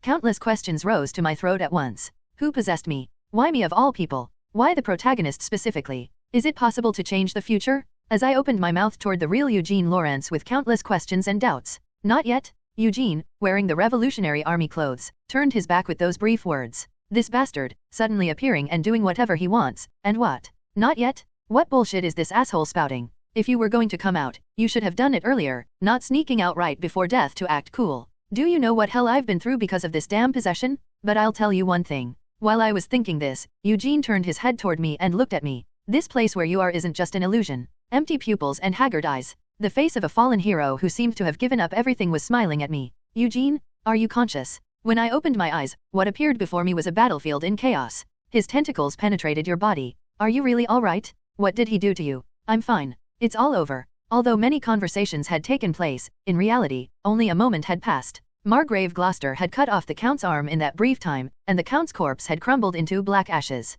After confirming this, I let out a low sigh. Count Elcrier has completely perished. After saying that, I got up and picked up something glinting from the Count's ash pile. Elcrier's magic imprint, which hadn't lost its form even in this state. With this, I now had 2 of the 12 7-stroke imprints in my possession. The core imprint of Elcrier, one of the 12 great magic houses. Not bad as a trophy, but... Thinking that, I alternately looked at the contamination density meter that continued to rise in the sky. Gruh. The great rupture that continued to maintain its form despite Count Elcrier's death. Wasn't the rupture supposed to disappear when the heart was destroyed? We couldn't destroy it. The moment I tried to cut it out with my sword, it crumbled along with the body. In other words, it regenerated inside the rupture. With the soul destroyed, only the heart survived to maintain the great rupture. This meant that the rupture was now running wild without its master. This isn't good. The black hole had grown large enough to cover the entire fortress. Looking at it, Margrave Gloucester gritted his teeth. Your troops are exhausted from continuous battle, and my knights are also at their limit. With their strength, it would be impossible to stop the monsters that will emerge from there. Count Gloucester nodded at my words. The best option would be to return to the domain as quickly as possible and evacuate the residents. Adding to that, Margrave Gloucester looked at me and said, I leave the knights to you. You and the special magic unit should return as well. What do you plan to do, your lordship? What else? I must end this. Saying that, Margrave Gloucester activated his 7-stroke magic formula. Whoosh dash. Green energy spread throughout the space, with complex magic formulas floating above it. It reminded me of the battle at Castle Elsidor. The highest level magic inscribed in the 7-stroke inscription. The Margrave was now trying to use it. Wide area purification. Your lordship, you can't. There are no auxiliary magic circles here, no mages to assist with magical power. If you use it, your life will. Though the knights were startled and tried to stop him. Just as you made your vows, I too made mine. To protect this domain with my life. At the Margrave's words, they all fell silent. This is a product of Elcrier's madness. If we don't purify it now, it will become uncontrollable later. Do you think the Empire, obsessed with civil war and conflict, can handle that? I briefly considered the possibilities, but it was impossible. Gathering mages, sharing magic formulas, making purification plans. It might be possible in the long term, but time was too pressing. Stopping the second calamity that has come to the continent, and gloriously perishing along with the rupture. The Margrave, sensing my thoughts, smiled while looking at the rupture before him. For an old man, this is quite a satisfactory end. It might even warrant a biography or two. While the Margrave was drawing up magical power with a mischievous expression. Step. A black-haired girl in casual attire slowly stepped forward. Renie, I can talk to them. Can talk? To what? As I was thinking this, I saw Irene's eyes as she turned toward me. Not her usual amethyst eyes, but darkened pupils. I could instinctively understand. She was now connected to the collective consciousness of the monsters. The whole is talking to me. It's asking me to give orders. It says it will do anything I want. It sent chills down my spine. The source spewing out monsters. The Great Rupture, a passage connecting this world with another realm. That Great Rupture was directly speaking to Irene? Eugene. While I was thinking this, Renie, who called my name, tilted her head with her characteristically innocent face and asked me, what should I do with this? Just thinking about the original protagonists while being alive was enough trouble, and now the will of the monsters too. My head started to ache as unprecedented settings kept emerging. But I can't just remain shocked in this situation. I tried to calm my surprised heart and said to Renie, close it. Shut it tight so it never appears again. Okay, got it. Swoosh dash. Black tentacles flowing from her shadow were advancing toward the rupture. The rupture slowly accepted Irene's tentacles, as if welcoming a child home. Renie, closing her eyes with a bright smile, slowly opened her mouth. You can't come out. With those words, the rupture that had been growing larger stopped moving. Yeah, they say they can't come out. Why? Because Eugene said so. No, even though it looks tasty, Eugene says you can't eat it. Return? Promised land? I don't know. I'll ask Eugene later. Of course I know. Eugene knows everything. Renie continued talking to the rupture as if chatting with a friend. The rupture, which had rippled several times in response to her voice, gradually began to shrink, and eventually disappeared completely. What just happened? By now, the faces of Margrave Gloucester and the others had turned pale. Yes, I found it absurd myself. Renie is both a fusion with monsters and Black Witch, the boss monster who becomes the central figure in a major event. It's true that knowing her future, I took her out of prison and actively helped her grow while recruiting her. I also knew beforehand that the Black Sun incident would be the return of the Great Rupture. But the power to open and close ruptures? Who could have imagined such an absurd power existed? Your lordship. Speak. Looking at the pale-faced Margrave Gloucester, I slowly said, your words about keeping Irene's existence confidential. They still hold true, right? No need to worry about that. Saying that, the Margrave looked around at the surviving knights and spoke. We only need to control the mouths of the people here, and there are hardly any outsiders in Gloucester territory. There's no worry about leaks. That's fortunate then. If it wasn't the case, what were you planning to say? At those words, I thought for a moment before slowly opening my mouth. Perhaps threaten to unleash a great rupture in Gloucester territory. What a devilish fellow you are. The Margrave shook his head and raised both hands. Complete surrender. It meant he was completely giving up on using Irene's existence to gain anything. So, what will you do now? You mean about House Elcrier? The Margrave nodded at my words and said, unauthorized invasion of another noble's territory, monster research, human experimentation, and the catastrophe of opening a rupture himself. This is, even if it's designated as an Imperial crime, no one can complain about the situation. Though my mind was still confused, we had gained much from this battle. Elcrier, who conducted experiments related to monsters. Elsidor, who provided test subjects to Elcrier. And the numerous nobles of the Empire who are presumed to have condoned the cooperation between these two houses. We now had legitimate grounds to officially sanction them. Elcrier's subsidiary houses and Elsidor's remnants will be designated as Imperial criminals, and many nobles connected to them will undergo intense investigation. The Margrave muttered, showing a faint smile as if pleased. Under His Majesty the Emperor's direction, the Empire will undergo major surgery. That's right.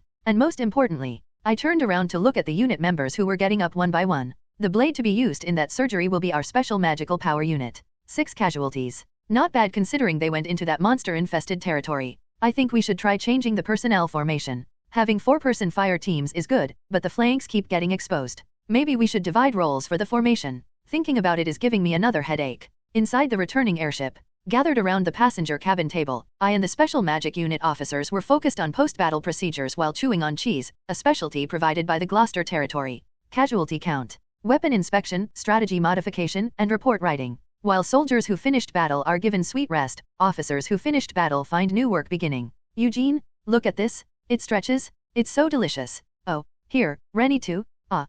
No. I am fine. While Renie cheerfully held out a well-packaged chunk of cheese, the other officers including myself awkwardly smiled and waved it away. Now, 3 days after leaving the territory, the soldiers in the airship were at the point of cringing just from smelling cheese. The cheese that filled the storage compartment and even invaded the passenger cabin where I and the officers were. Right now, the only one happy looking at that was Renie, who was grinning while massacring the cheese. No, it's impossible. Meanwhile, Renie, who was wearing precision lenses instead of glasses, shook her head and spoke. What Renie held in her hand was the Count Elcrier's 7-stroke imprint, eyes that observed the abyss. Originally, we had planned to use it as the base for the special magic unit's standard imprint, but seeing Renie's expression, even that seemed unfeasible. There's no way to make it work. Rather than explaining this, it would be faster to show you. Saying that, Renie took out a piece of parchment from her carry bag and placed the imprint on top of it. And at that moment, crackle dash, whoa, what is that? Seeing the black veins instantly spreading out from the center of the imprint, Leopold and Gil were startled. Renie spoke with a short sigh.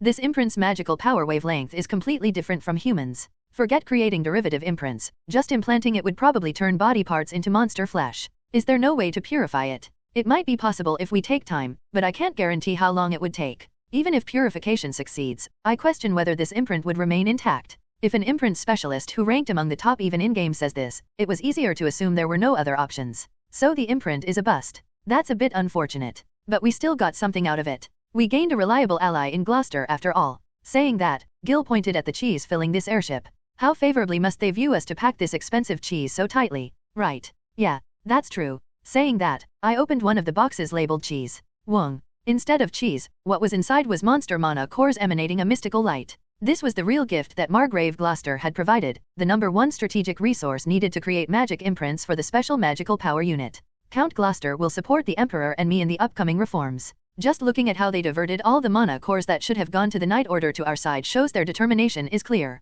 Gloucester's main products are oil, iron ore, and mana cores. Having secured a stable supply route for these means the relationship between the Empire and Gloucester will become even closer. However, this isn't our job anymore, right? What comes after can be left to the politicians. If consultation requests come in, we can leave it to Eric. Speaking of which, I heard he just handed over the special magic unit's administrative work to the staff below. Time to throw him some new work. I told you, Eric. There's no paradise in the place you ran to. So battalion commander, where are we headed now? While I was thinking about how to put the idle Eric to work, Leopold, who was looking out the window, asked me. After flying for 3 days straight, we arrived at a field a bit away from the Imperial capital. Confirming we had reached our destination, I immediately spoke to my subordinate officers. Everyone, go to your cabins and get dressed in your formal uniforms. Formal uniforms. Why so suddenly? To my sudden instruction, the confused members asked, and we need to have an audience with His Majesty the Emperor. At my following words, everyone except Renie turned pale. Where did the Night Order go? Withdrawal?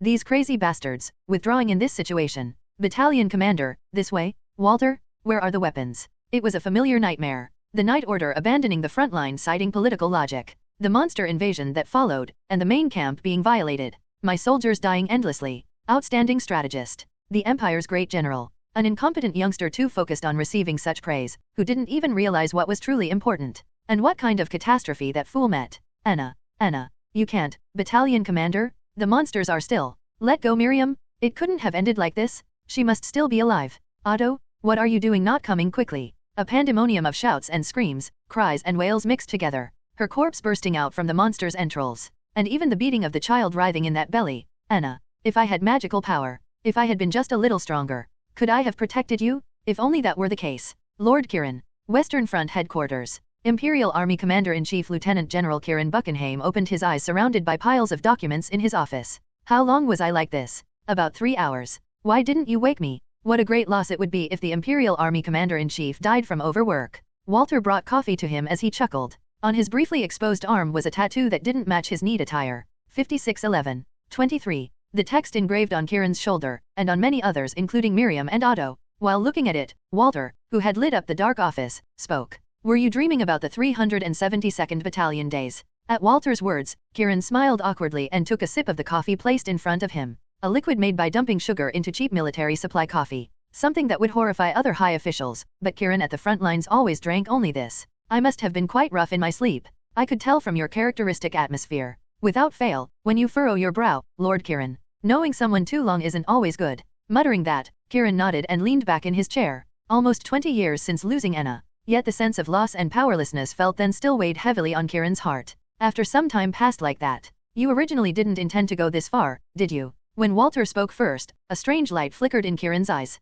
It was quite unexpected for Walter, who rarely revealed his thoughts, to speak up. The Republic, monsters, magic nobles. You said to forget the grudges against them and focus on what remains. That's what you said, and I and others decided to follow those words. Since it was a scene Kirin remembered as well, his answer came immediately. It was when Mari took her first steps. The only thing Anna left him. Such a precious treasure. On that day when she stood on 2 legs and came towards him, Kirin had resolved to let everything go. That's how it was then, but how about now? Kirin looked around at the numerous plans, blueprints, and strategic maps placed on his desk. Mari's happiness. That had been his only life goal, yet now he had become an ambitious figure shaking the entire empire. When was the last time he saw Mari's face? Thinking about it now, it felt somewhat ridiculous. My current self must look quite foolish. Isn't that right, Walter? No, the opposite. Walter said. The young lady has grown enough to be independent now. She lives not by receiving our help, but by helping us. If she had grown up like a greenhouse flower under his protection, this would never have happened. Understanding the implied meaning, Kirin smiled bitterly. You mean it's the change that Eugene brought about? Truly it was. A child to send to the military in Mari's place. Someone he had thought would just be that much had grown this much already, making him embrace again the ambitions he had given up. The child who made the emperor who had given up on the empire move again. And now, he was imprinting his existence as the symbol of the imperial army that killed the republic's hero, the emperor and himself. The one who would inherit the empire they had operated on would probably be that child. Then his job was to quickly take control of the family and change this empire. The armistice agreement proceeded as expected. The republic lost much, and the empire gained much, Kirin said as he examined the newspaper. Starting with Major Klaus's defeat, the Imperial army under Kirin's command drove back the Republic's forces everywhere with the special magical power unit at the forefront. This war that the Republic started and ended in the Republic's defeat. As the price for the armistice, the Empire was able to prepare for the next battle while occupying all major military strategic points, and various industrial bases and factories captured in this process came under Imperial control. And what's even better is that the spoils of this war became the possession of the Imperial army and Imperial family without exception. Since the Knight Order and magic nobles stayed out of the war under the pretext of blocking the revolutionary army, it was only natural. Materials seized from the Republic, industrial complexes, farmland. These would become weapons to empower the Imperial army in future political situations. And if that happens, they could further expand the special magical power unit that led this victory. As Eugene planned, it means they could be reborn as a military organization to replace the Knight Order and Magic Corps, not just expendable shock troops. How is the special magical power unit recruitment status? It couldn't be going better. Saying that, Walter showed the prepared documents. As a result of continued recruitment from various places, the special magical power unit had now secured 1,000 new recruits. Thanks to this, the special magic unit currently had staffing plans up to the 4th Battalion, including Eugene's 1st Battalion, 2nd Battalion, and 3rd Battalion. Moreover, what was even more surprising was a competition ratio of 17-1. You're saying 17,000 applied. That's correct. Hearing Walter's words, Kirin couldn't help but be astonished. 17,000. Excluding those of noble birth, practically all magical power awakeners in the Empire had applied. I thought we just wouldn't have to worry about numbers, but this. The barrier to entry is low and the benefits are great. After all, the special magical power unit's first appearance left a unique impression on the Empire's people. Victory reports arriving day after day. The street parade by Eugene and his unit members. And even the medals bearing the Emperor's seal given to them. When this happened, magic awakeners throughout the Empire thought, rather than going to the Knight Order with its barriers or the Magic Corps requiring military academy credentials, joining the special magical power unit would be much more beneficial. A smile appeared on Kirin's lips. If they just maintain this state, overwhelming the Knight Order and Magic Corps would be just a matter of time. So, how about the one who created this unit? I heard he went to Gloucester territory. Given the Margrave's personality and personal history, it probably wasn't for something too major. An exploratory move for future political situations. He probably just did some formalities and came back. While thinking that, an officer with a pale face entered the office and spoke. A telegram has arrived from Major Eugene Lawrence. Report. Why yes, that is. How urgent must it be for him to not even speak properly? While Kirin was thinking that, even he couldn't help but doubt his ears at the soldier's following report. C confirmed that the Count Elcrier was conducting monster-related research in Gloucester territory, confirmed the appearance of a great rupture and prevented it. What? His head spun at the suddenly arriving unbelievable news. Monster research? Great rupture? What is all this about? But that was just for a moment. Looking through the report handed over by the thoroughly shaken soldier, Kirin clenched his fist with a hollow laugh. The Count Elcrier and Count Elsidor, requesting public enemy designation for all individuals and organizations related to this. Special Magical Power Unit 1st Battalion Commander, Eugene Lawrence. The time has come. This time that emerged while clearing the monsters on the Eastern Front and blocking the Republic's threat. This opportunity that arose while growing the size of the Emperor and Imperial army. Kirin thought. 2 years at minimum. During that time, the Emperor and himself could fight the real enemy within the Empire. If a telegram came, they probably already got wind of it on the other side. Have you confirmed the Elcrier side's movements? Until now they haven't shown any particular movements. However, we've confirmed the Knight Order gathering at several branch family locations recently. Given the circumstances, they noticed that Count Elcrier died and are busy destroying evidence, making sure nothing can be found even if an investigation comes later, cutting off loose ends. However, it's already too late. The testimony and physical evidence from Margrave Gloucester, a fellow member of the 12 Great Magic Houses, the existence of the research facility and the corpses of test subjects sacrificed there. Everything was crystal clear, and the sources of supplies and weapons distributed to the fortress were all secured. Even if they make the extreme move of declaring them public enemies, no one would be able to raise objections. Organize reinforcements. This operation might be too much for the special magic unit alone. I'll make preparations right away. Walter immediately left the office upon receiving Kirin's instructions. With just around 100 troops, they eliminated one of the 12 great magic nobles? What a monstrous fellow. If his son-in-law was going to act like this, he couldn't just sit still either. We'll have to hurry the plans. Saying that, Kieran looked at the document placed at the very top of his desk.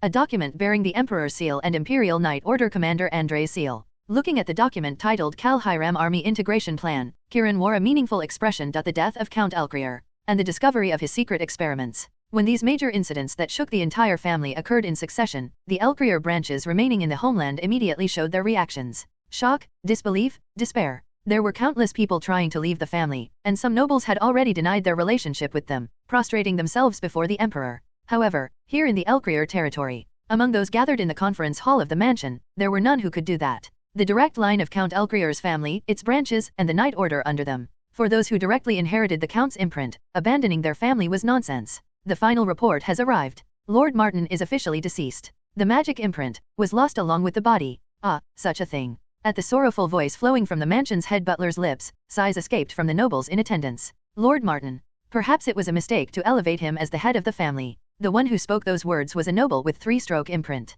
Following him, the ones opening their mouths were the elders of the Elcrier family. The Elcrier magic imprint is without exception passed down to the one with the most outstanding magical power. Isn't that tradition the very reason he became the head of the family? To think that someone who ascended to the position of family head would do such things. There's too much evidence. The Imperial family won't stay quiet. How should we explain this? Explain? Don't make me laugh. Unlike the Count himself, who was a fanatical researcher, they were much closer to being politicians. However, while listening to the words spilling from the elders' mouths, Martin, the acting head who succeeded the Count, sneered. Do you think you can avoid responsibility by kneeling before the Imperial capital? KKHM.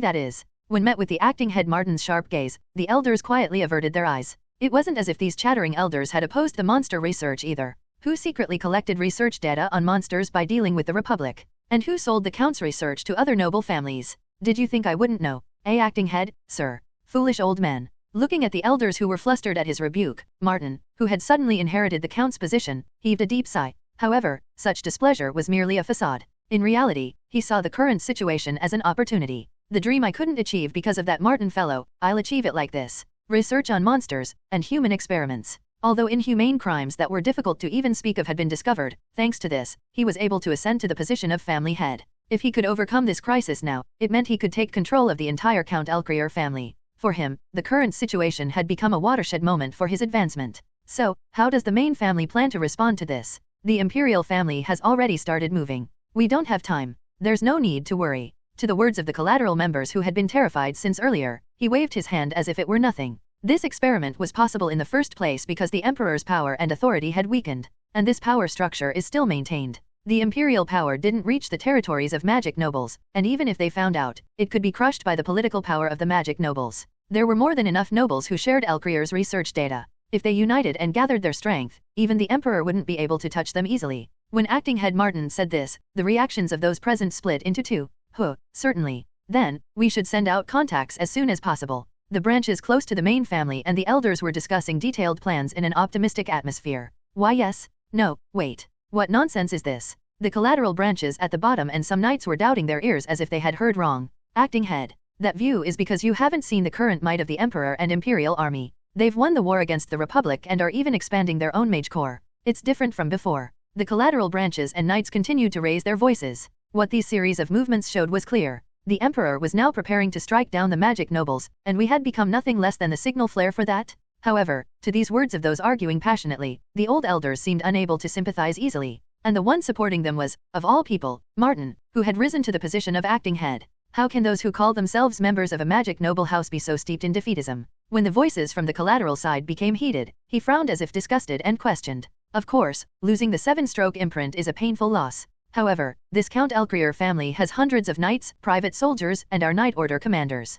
After saying this, acting head Martin looked around at the knights lined up behind him. 5 Knight Order commanders have awakened the 5-stroke imprint, and though insufficient, I too have awakened the 6-stroke imprint. His voice carried pride in his magic and family. Originally, we Elcrier are an alchemist family older than the Empire's history. We're different from mixed families like Elsidor. Even the Imperial family, they cannot carelessly touch our family. Then, what are you suggesting? Don't you understand why I gathered all of you here? Saying this, Martin opened his mouth while looking around at those present. I've already gathered the Knight Orders under each Knight Order commander. All preparations for the siege have been completed. Are you saying we should now be hostile to the Imperial family? Nonsense. Rather, I'm saying we don't even need to go as far as hostility. Saying this, acting head Martin looked at the pattern on the round table behind his seat at the head. the emblems of each magic noble family engraved in a large circle. Looking at this, Martin spoke with a voice full of conviction. No matter how much the Emperor's faction and Imperial army have grown their strength, it's nothing compared to the power our round table has accumulated all this time. The Emperor must know this well too.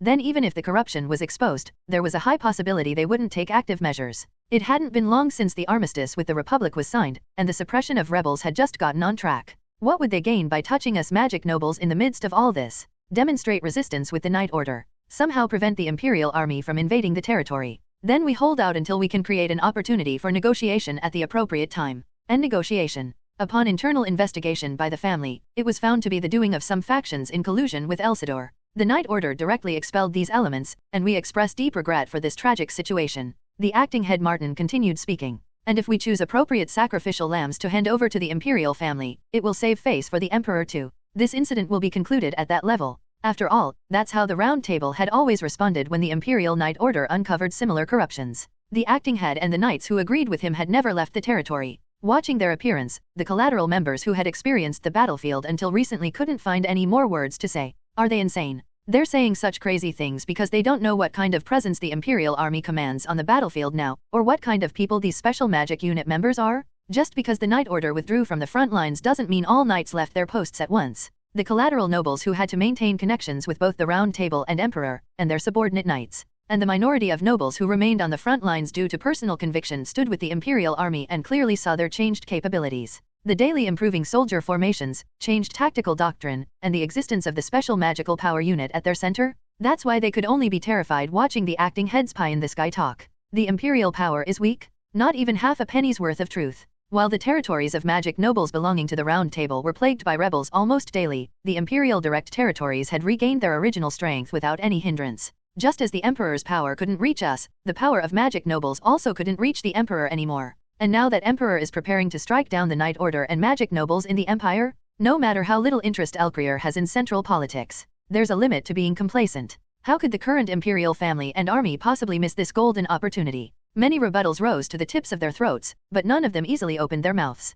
They were collateral branches. Compared to the main family members and elders who inherited the orthodox imprint, they were infinitely lower beings. Lord? My lord dash. While they were thinking this, one of the knights burst into the conference hall. His appearance was drenched in sweat. Although the unseemly behavior of a knight was displeasing, acting head Martin asked him with patience, "What is it?" And the answer that came to those words, Imperial army armored trains and airship fleet are approaching the territory. What did you say? The conference room buzzed at the sudden news. They came this quickly? Although Martin frowned as if displeased, he hadn't lost his composure yet. Right. Under Imperial law, research related to monsters was a crime equivalent to treason. It's understandable that the Emperor's side would react sensitively. But a show of force with nothing but military might? Don't make me laugh. No matter how much their prestige has risen, the Empire's true strength is the Night Order. And it's we magic nobles who hold that Night Order in our hands. The Imperial army, made up of non-awakened ones, are nothing but rabble compared to the hundreds of knights gathered here. How could the likes of you hope to suppress us? There's no way you could be our match.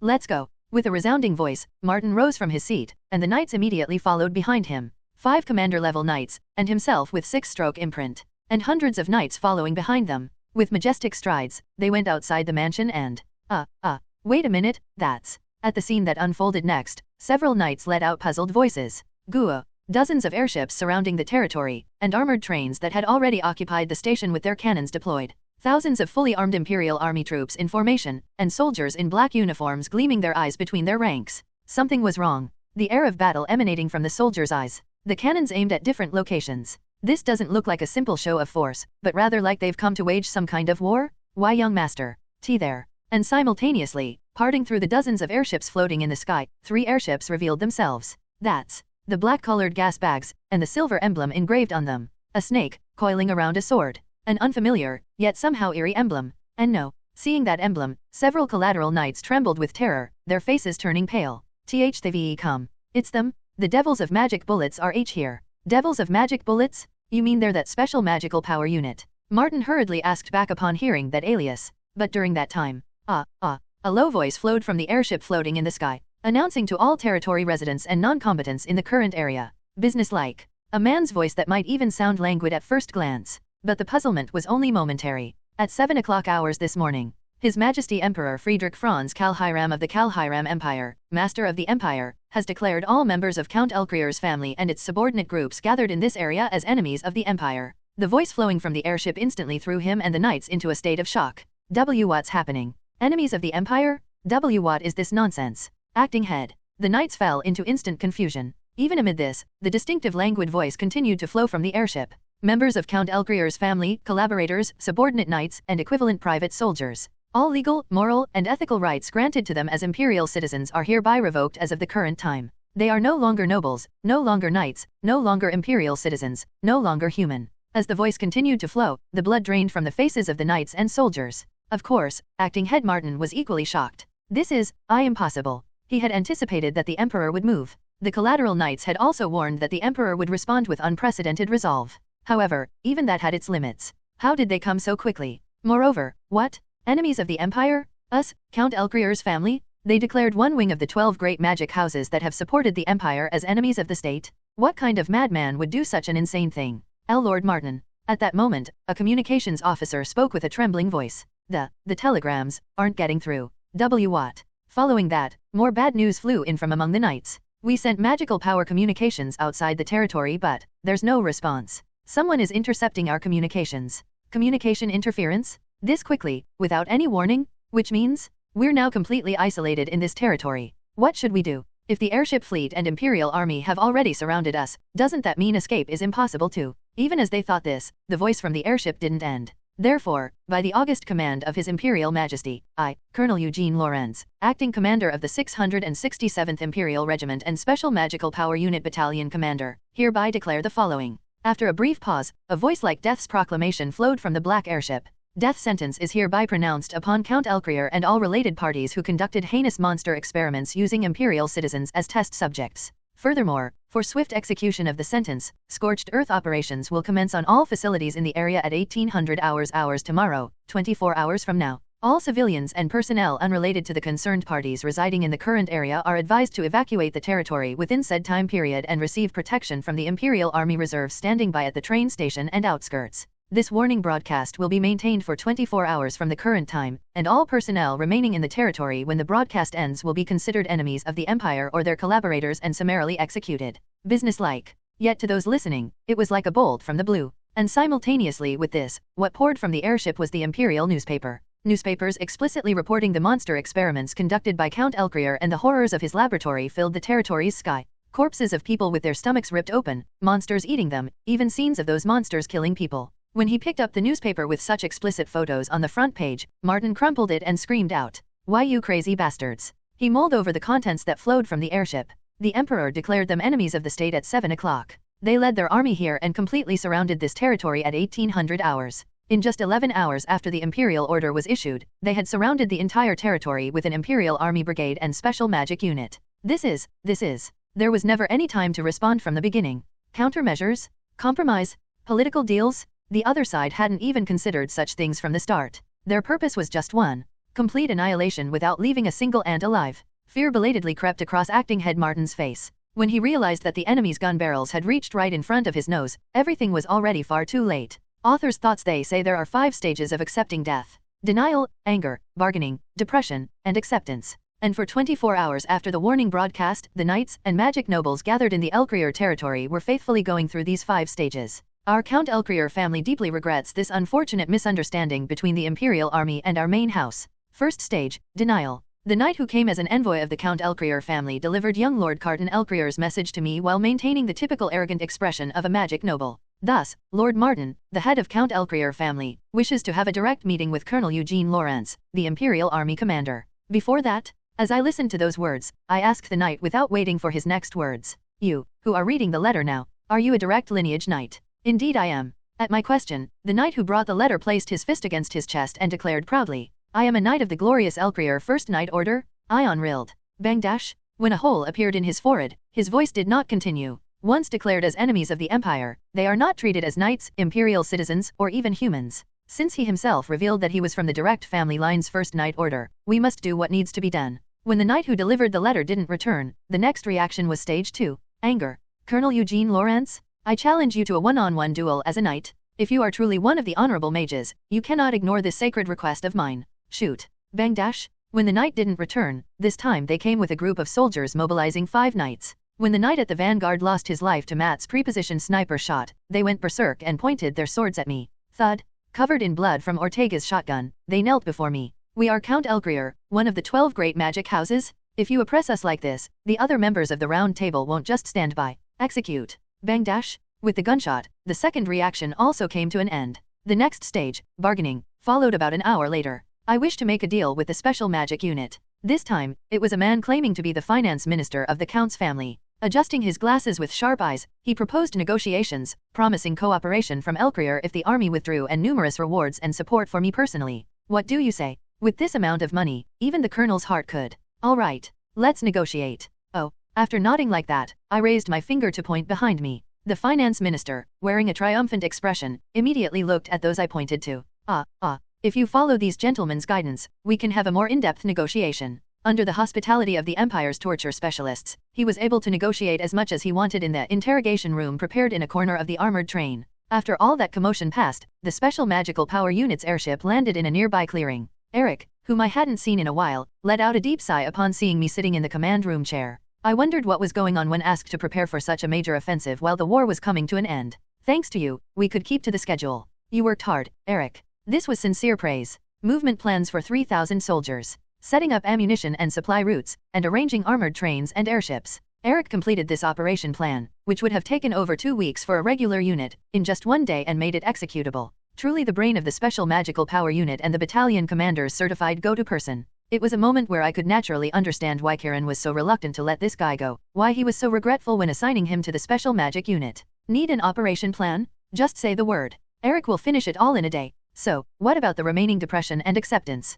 No one's coming now, right? Well, that roughly counts as depression. You're really forcing these interpretations. Shaking his head at my sophistry, Eric looked around at the view of Elgrier territory spread before us and asked, then what about the final stage, acceptance? Well, you know. I paused briefly, took out a cigarette from my pocket and put it in my mouth. After taking a drag of the acrid smoke, I opened my mouth with a faint smile. That's what's about to happen. In my hand as I said this was a silver pocket watch. 23 hours had passed since the warning broadcast began. Is everyone gathered? At the Elgrier mansion. The knights gathered in full armor were waiting, preparing for a desperate resistance. Looking at the numerous knights staring at him with grim expressions. Acting head Martin, seeing their faces, strengthened his resolve. Still, there's still hope.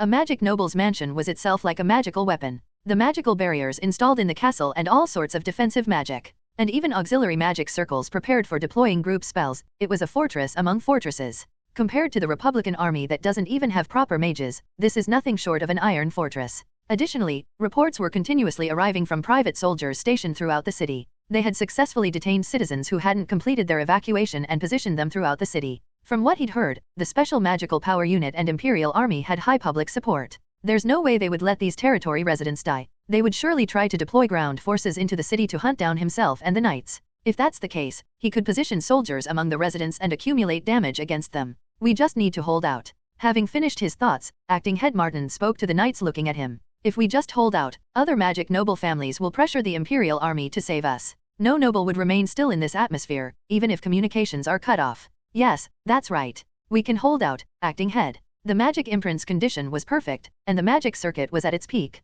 Come if you dare. While thinking this, dong. Along with the bell signaling the hour, a soldier who had been busy scouting outside the mansion came running in hurriedly. They're moving. Everyone, don't move rashly. Acting head Martin quickly pacified the knights. Even if they gave 24 hours of grace, there are countless residents in this territory. They won't char them all with railway guns and airships. They're the Imperial Army, aren't they? A righteous army that moves for its citizens. If that's the case, there's a chance of victory if we strike their weak point. The first bombardment won't be severe. They'll drop a few shells near the castle to test our reaction. Martin's strategy was simple. The Imperial Army would come in with sporadic bombardment. What they would encounter would be numerous territory residents and his private soldiers hidden among them. A situation where they need to protect civilians while dealing with the soldiers. But how long would it take to sort out these soldiers, whose clothing was similar and affiliation ambiguous? For a long time, a mundane sweeping operation would continue. And while they're distracted with that, he and the Night Order would hunt down the Special Magic Unit's mages one by one. According to intelligence, Special Magic Unit's specialty was group firepower through coordination between members. If they could pick them off one by one, there was a possibility. Enemy of the Empire? Complete destruction? Just fancy words. A sardonic smile crept across acting head Martin's face as he said this. Time was still on their side. In the Elcrier territory where war clouds gathered, he firmly believed in this proposition. Time's up. As the pocket watch in my hand struck the hour, I immediately asked my subordinate officers, has the evacuation of refugees been completed? For now, it has been completed. For now. Noticing that nuance, I let out a low sigh. That means there are still territory residents remaining. Of course. It's only natural that some people couldn't comply when told to abandon their land and livelihood of decades within 24 hours. Seeing my reaction, Leopold, who was standing beside me, asked, "What will you do? Should we wait a bit more?" No. To his tentative question, I spoke firmly. Though small in scale, the Elcrier territory was clearly urban terrain. It was essentially a fortress surrounded by all sorts of obstacles and terrain features. Send special magic unit members and ground forces into such a place to hunt down enemies hidden among territory residents one by one? In a situation where we can't even distinguish who's an enemy and who's a resident, and who knows what variables might occur in the process. Nonsense. The hundreds of members gathered here are precious forces that took 4 years just to plan, and who knows how much longer to properly raise. We can't waste them on inefficient urban warfare in such a tiny territory. Having finished my thoughts, I immediately opened my mouth. The operation will proceed as planned. Yes, but I never thought there would be no damage to territory residents in the first place. When Leopold hesitated at my words, I continued speaking. But with this warning broadcast and 24 hours of grace period, our Imperial army has absolved itself of that responsibility. Saying this, I raised my finger to point at the Elcrier territory where they were holding out with their family banner raised. Any territory residents who die from Imperial army bombardment from this moment on were killed by those guys. The bombardment will be conducted from long range, and ground forces will be deployed afterward. All the soldiers will see are collapsed building debris, or blackened corpses. Wait, Eugene. That's right. When Eric, who was standing beside me, spoke up, I nodded. In other words, special magic unit members and Imperial army soldiers won't directly kill the territory residents. With the advance notice and 24 hours of advisory, the Imperial army gained legitimacy for the bombardment. The airship bombers and armored train gunners will load shells according to my orders as the final operational authority, and those shells will turn the city kilometers away into a wasteland. Collapsed building debris, charred lumps, and ruins covered in ash. No one will be able to distinguish what's debris and what's territory residents' corpses. In a city empty of even a single ant, what our soldiers will face are Count Elcrier family's nobles and knights. In other words, only enemies that need to be eliminated. There won't be a shred of guilt or human sympathy to be found, even if you look hard. I know it's a vicious method. I know better than anyone that much blood will flow, but it doesn't matter. If we don't do this, what the soldiers in the field will face are territory residents crying for help and enemy forces jumping out from among them. What confusion might occur in that process, what sights they might see, it hurts just to talk about it. Emotions are resources. Very difficult to replenish, and easily consumed by minor changes, precious resources. If you need to achieve maximum results with minimum resources, there's nothing better than this. Rather than ordering them to kill directly, this way is much cheaper. Both from the perspective of the soldiers receiving orders, and from my perspective giving them. And, saying this, I smiled slightly while looking at my colleagues with wide eyes. Managing soldiers' morale and emotions is also one of a commander's virtues. I think this is quite well done, don't you? No, this isn't just well done, it's, you crazy devil. Eric and Gil couldn't finish their words after hearing mine. Are you disappointed? Disgusted? What can I do about it? You've already gotten on the same boat as me. Imperial Army 667th Regiment Acting Commander and Special Magical Power Unit Battalion Commander Colonel Eugene Lawrence orders all Imperial Army personnel present here. Lowering my voice, I immediately spoke to my subordinate officers. There is only one objective. Complete annihilation of Elcrier territory. The officers who were dumbfounded at my words like Eric and Leopold. However, when I pulled rank and position, they too assumed attention positions and listened carefully to my orders. There are no restrictions on the use of supplies and ammunition. 27,000 artillery shells loaded in the cargo cars. 3,600 incendiary bombs stored in the airship gas chambers. Pour all those shells into the city today. I will take responsibility for everything that occurs in that process as the commander. With my order, the Imperial Army surrounding Elcrier territory began moving all at once. The armored trains and artillery units encircling the city in a circle were on standby with all their brought cannons loaded, and the airships opened their bomb bays with the bombs in their gas chambers at critical state. After confirming that even the reserve gun barrels were all brought out, the artillery officer gave me a hand signal. All units, commence bombardment. I issued the order without hesitation. Kakwang? Starting with car number 1 where I was riding, the field artillery and railway guns surrounding the city began spewing fire. Before the sound could reach, hundreds of streaks of light decorated the entire city. The scorched earth operation against Elcrier territory had begun. What? What is this? He couldn't even distinguish what was happening. A report that they were moving. And hundreds of light beams decorating the sky and bombs pouring down like rain. In the next moment after being bewildered by that sight, acting head Martin felt only one thing, confusion. Rumble? The sound of the city crumbling, a city that boasted hundreds of years of Elcrier territory history. Boom? The anti-aircraft guns that were hastily activated exploded with their ammunition storage before they could fire a single shot. The burning Elcrier territory and the private soldiers, subordinates, and territory residents burning within it. Lord, the enemy's bombardment. The entire city is burning? This is impossible. He should have noticed earlier. When he heard the news that Eugene had killed his brother, Martin. When he surrounded the territory with armored trains and airships, overturning his expectations. When he killed the messenger, killed the subjugation force, killed the finance minister, he should have noticed even a little sooner, that from the beginning, these people could not be measured by common sense. Just need to buy time? Look at those shells pouring down on this territory. They didn't allow even a sliver of opportunity to scheme for buying time. Take the territory residents hostage and shake their justification? The Imperial army would consider justice and cause, so they wouldn't concentrate their bombardment at once? All wrong. Look at those bastards burning the entire city along with the territory residents. Look at the Elcrier territory burning mercilessly. These weren't the rebel army he had been dealing with all this time. This wasn't the previous Imperial army that always bowed to magic nobles. Justice and cause, such things weren't needed from the beginning? Damn it. The fire's reaching the mansion. Stop it. Water? Bring water quickly. The knights who were preparing to defend the mansion and hunt down special magic unit members. However, before they could even encounter the enemy forces, they had to fight against the fire demon, spreading throughout the city. But the knights remaining here only had experience in small-scale engagements with some rebels. They were all novices who had never suppressed large-scale fires or extinguished fires ignited by military incendiary bombs. Whoosh dash?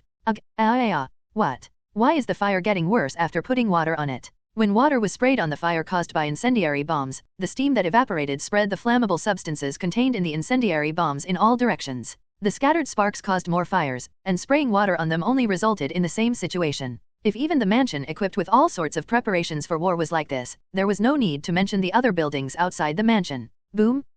Dash. Stop dash. Please stop. When shells that had reached inside the mansion exploded at close range, knights collapsed in agony. Were they injured from the explosion? No. The knights always maintained magical power fields in preparation for battle, and could easily block explosions of this level. However, the shell shock caused by the impact and roar of the explosions was like poison to knights who had no experience in large-scale battles. Damn it all dash. Bang dash. Unable to endure the continuous impacts and roars, one knight kicked open the mansion door and ran out. You? Where are you going? Don't leave your position. No.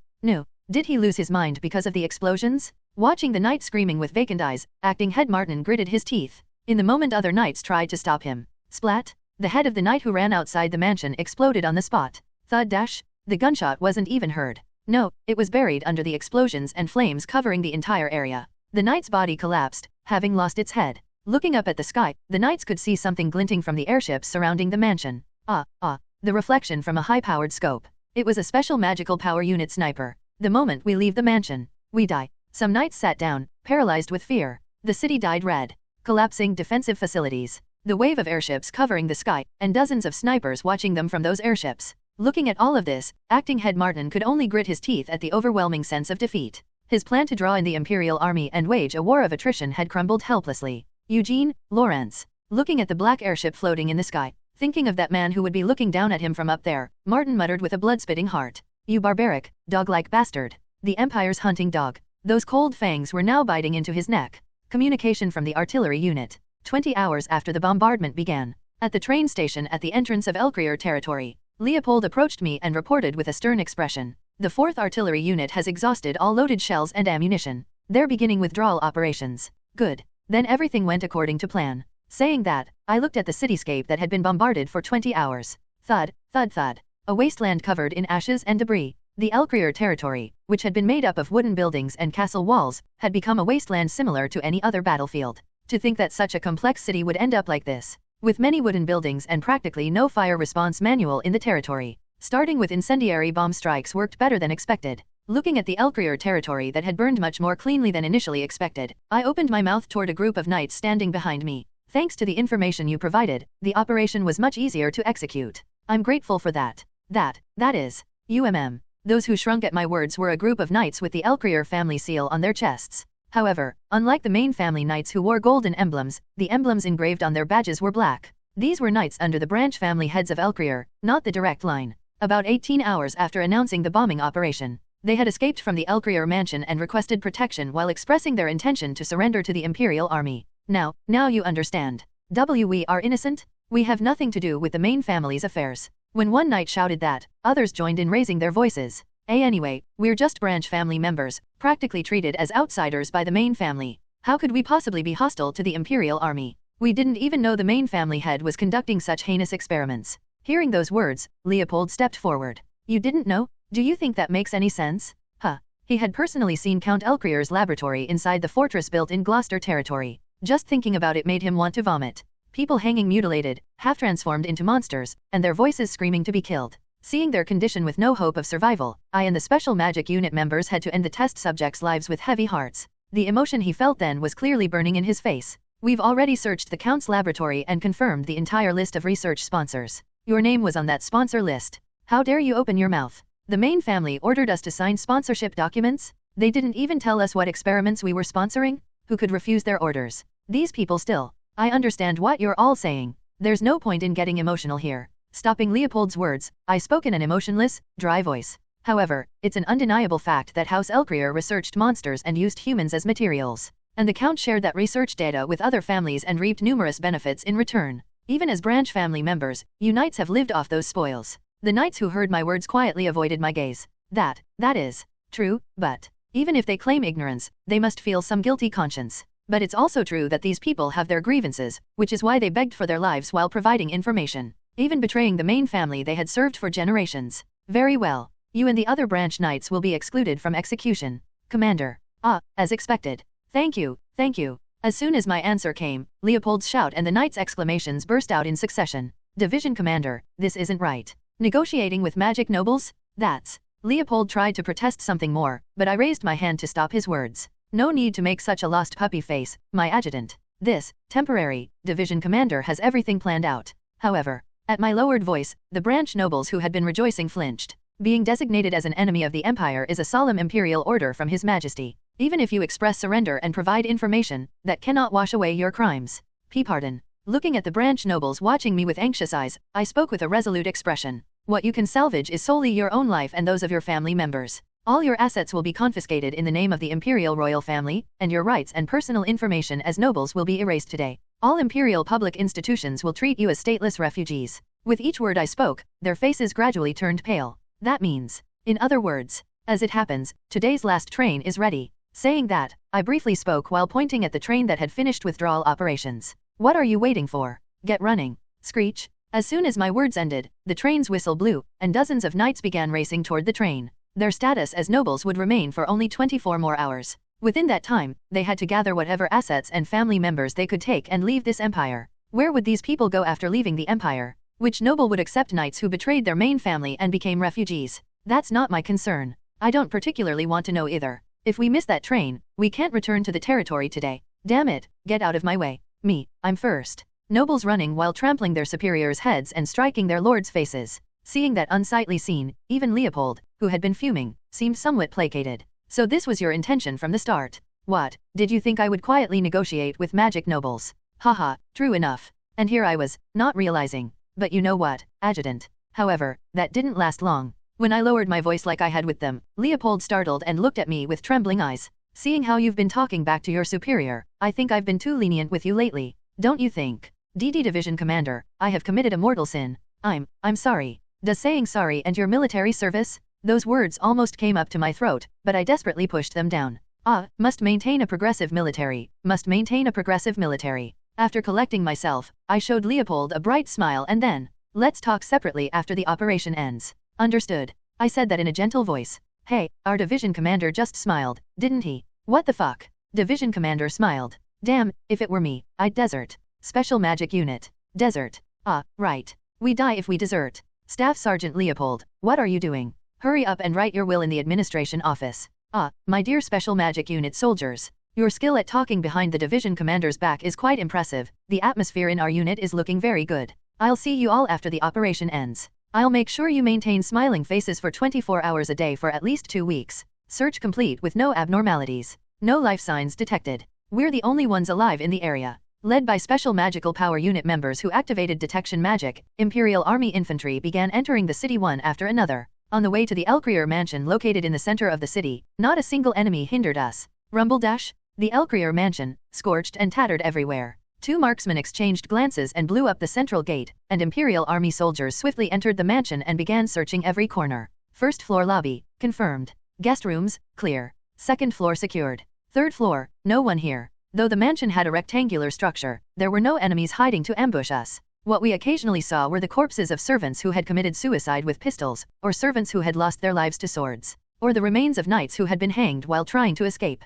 Just as I was feeling suspicious, Gil, who had briefly checked the mansion's courtyard, sent me a magical power communication. Looks like we didn't need to conduct a search operation after all. What do you mean? The knights. They're all gathered in the courtyard. Hearing Gil's words, I entered the courtyard accompanied by guard forces. Knights in circular formation centered around acting head Martin, glaring at us. However, their condition was too devastated to be considered the Knight Order of a great magic house. Eugene Lawrence. Martin Elcrier. So you were all gathered here. Russell Dash? When special magic unit members simultaneously aimed their rifles after confirming the enemy, the knights gritted their teeth at the sight. Their physical condition devastated by 20 hours of bombardment. Magical power depleted from maintaining defensive magic continuously. Fleeing branch forces and comrades being hunted before their eyes. Morale that had hit rock bottom watching all this. The once proud Knight Order of House Elcrier was no more. What gathered here was merely a cluster of walking corpses struggling against death. Even after this, do you think you'll get away with this? Martin, thoroughly gripped by fear, shouted desperately. The Round Table will not forget this.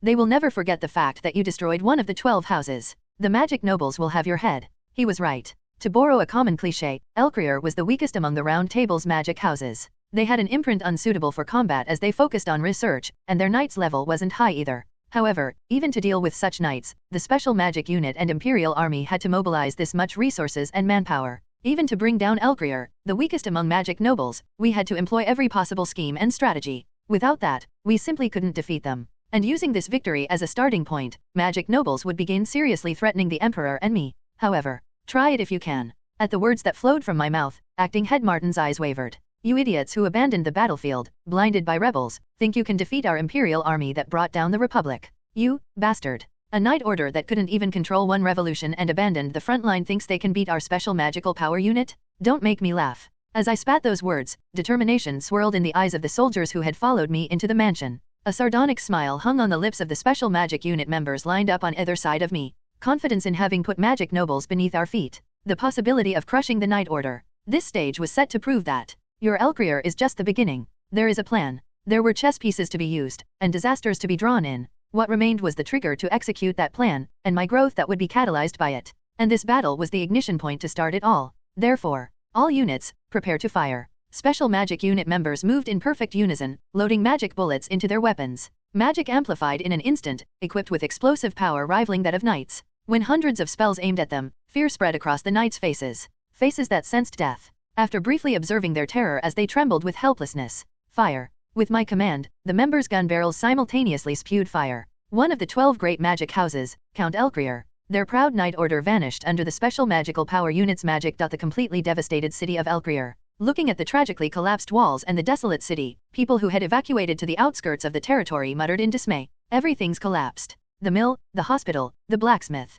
How are we supposed to live now? In a single day, all of their livelihood had vanished. They couldn't even think about cultivating the farmland covered in unexploded ordnance, and they had no idea how long it would take just to clear away the debris. A bleak situation with no solution in sight. However, a soldier in a black uniform slowly walked toward these people. Hi, Hiek. It's the Special Magical Power Unit. Don't make eye contact. One wrong move and we'll. The territory's residents trembled in fear at the sight of the man's uniform. These were people who had witnessed the Imperial Army's artillery turn the entire city into wasteland from beginning to end. And they had clearly seen the Special Magical Power Unit advancing through those ruins. Citizens of Elcrier territory. But that moment passed quickly. The soldier in black uniform pushed up his glasses and addressed the territory's residents. We need someone to discuss the territory's reconstruction. Is there anyone among you with relevant knowledge? What? Territory reconstruction. What does that? I'm here. While the residents were puzzled, one man emerged from among the people. He was in his mid-40s. A gentleman wearing the kind of suit typically worn by nobles. May I ask your name?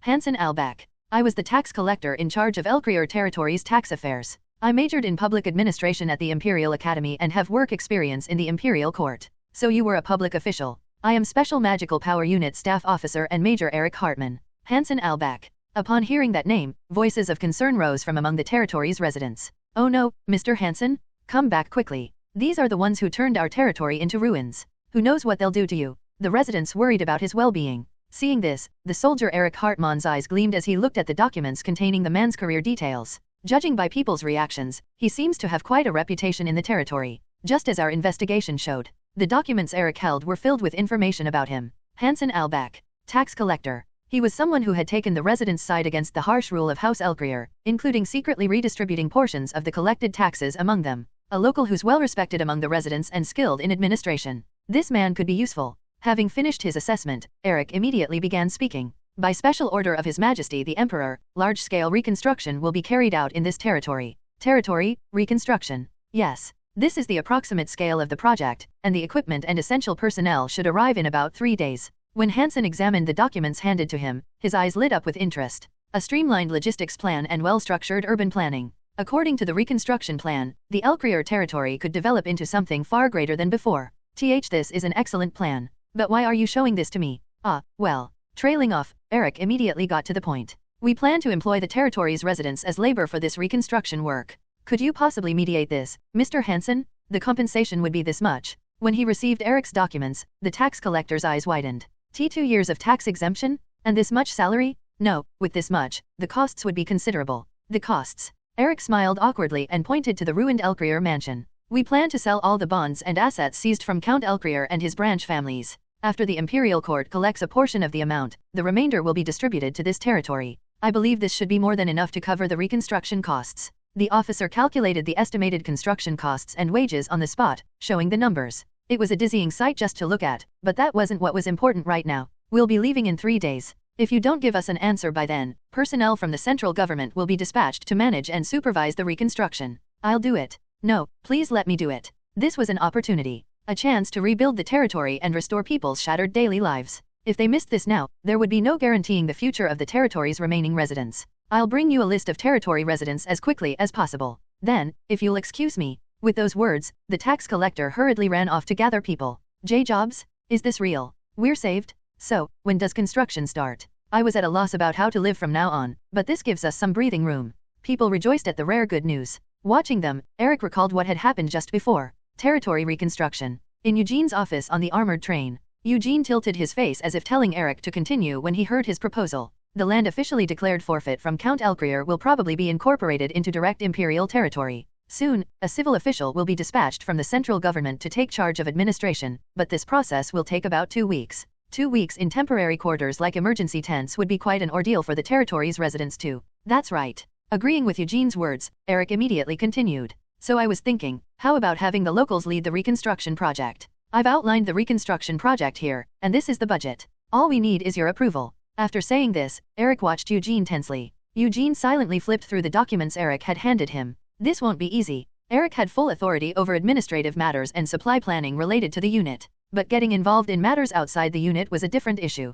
Moreover, the person he was recommending had been on Count Elcrier's payroll, albeit at a low level. Rather than hastily employing him, bringing in a civil official from the central government would be the safer method for Eugene. Considering Eugene's usual personality, this wasn't a proposal that would easily receive approval. He understood that perfectly well. However, if we don't do this, the remaining territory residents will live in hell. A city in ruins, insufficient supplies, an environment where even proper water supply was lacking. Though they were managing now with the Imperial Army's water trucks and food supplies, this was just a temporary measure. 2 weeks until the new civil official arrives, and several months until reconstruction work begins. This meant the territory's residents would have to live in an environment without even sewers for that long time. What kind of chaos would emerge during that process was painfully obvious. The war was over, but the residents' suffering was just beginning. We need to return these people to normal life as quickly as possible. It might be hypocritical for him, who had bummed the city, to think this way, but Eric still wanted to help these people. To have nothing but ruins left in the wake of his friends and subordinates. If that happened, the criticism and infamy would strangle his precious comrades. Just as Eric finished his thoughts and opened his mouth to convince Eugene. All right, let's proceed. Eugene stamped his approval without further comment. What? If we send a magical power communication to headquarters, we can start right away. We have about 3 days until preparations for withdrawal are complete, so that should be enough time to put out the urgent fires. Is this okay? Okay, what do you mean? Eugene replied while looking at Eric's plan. If it's a plan you've made, there shouldn't be any problems, and people who willingly followed orders should receive appropriate compensation. Now that it's been incorporated as Imperial territory, these residents are no longer potential enemies but Imperial citizens who need protection. We need to normalize the situation as quickly as possible to start generating profits, so we should show this much flexibility. Punishment without exception, thorough and cruel, but equally merciful to those who follow and comply. After finishing his words, Eugene tilted his head at Eric, who was standing there dumbfounded. What's wrong? Did I say something wrong? No, nothing at all. With those words, Eric ran excitedly toward the territory's residence, which led to the current situation. Sir Soldier. You can call me Eric. What is it? Well, I noticed earlier, but quite a lot of the sewage system is still intact. Reinforcing that area might be better. Eric laughed together with the territory's residents while discussing the reconstruction plans. Meanwhile, near the armored train, there were people carefully observing Eric. Reconstruction project using territory residents. He certainly thinks differently from us. The one who spoke was Special Magical Power Unit 2nd Company Commander, Gil. We'd have been in big trouble without someone like Eric. To be honest, we didn't really give much thought to the territory residents. At most, forced relocation? Hearing this, both Matt and Ortega cleared their throats with a ahem. Well, I just thought others would handle it properly. I just suggested the most efficient method. While considering local sentiment is good, the risks of, you bastards, acting all proper now. When Gil said this, Ortega asked him, still seeming not to understand. But hey, do we really need to take care of all this? Honestly, it doesn't really resonate with me. Of course we do. Because we're soldiers. We've become too accustomed to killing people. Opening with these words, Gil looked toward where Eric was and continued. We can suppress enemy strongholds and use magic to burn enemies as much as we want. But building buildings, cultivating fields, taking care of people, planning all that. Honestly, I wouldn't even know where to start. Gil continued. That's why our unit desperately needs someone like Eric. To raise the reputation of the Special Magic Unit as an organization, we can't just be a strong and cruel army. With those words, Gil recalled the unit's reinforcement plans. 270 personnel scheduled for 3-stroke imprint transplantation. About 1,000 new members who had received 2-stroke imprint and were training under Kieran's command. When these people are deployed to actual combat, the reinforced Special Magical Power Unit would gain military power comparable to the Knight Orders of the 12 Great Magic Houses. However, despite this, the Special Magic Unit's total combat power was still inferior compared to all magic nobles combined. For the Special Magic Unit to replace magic nobles and gain the support of Imperial citizens, they needed strengths that differentiated them. Unlike knights who exploit territory residents, an honorable army that protects Imperial citizens. The Emperor's sword that shows no mercy in unleashing magic against enemies, but spares no support for the citizens under their protection. That was the image the Special Magical Power Unit needed.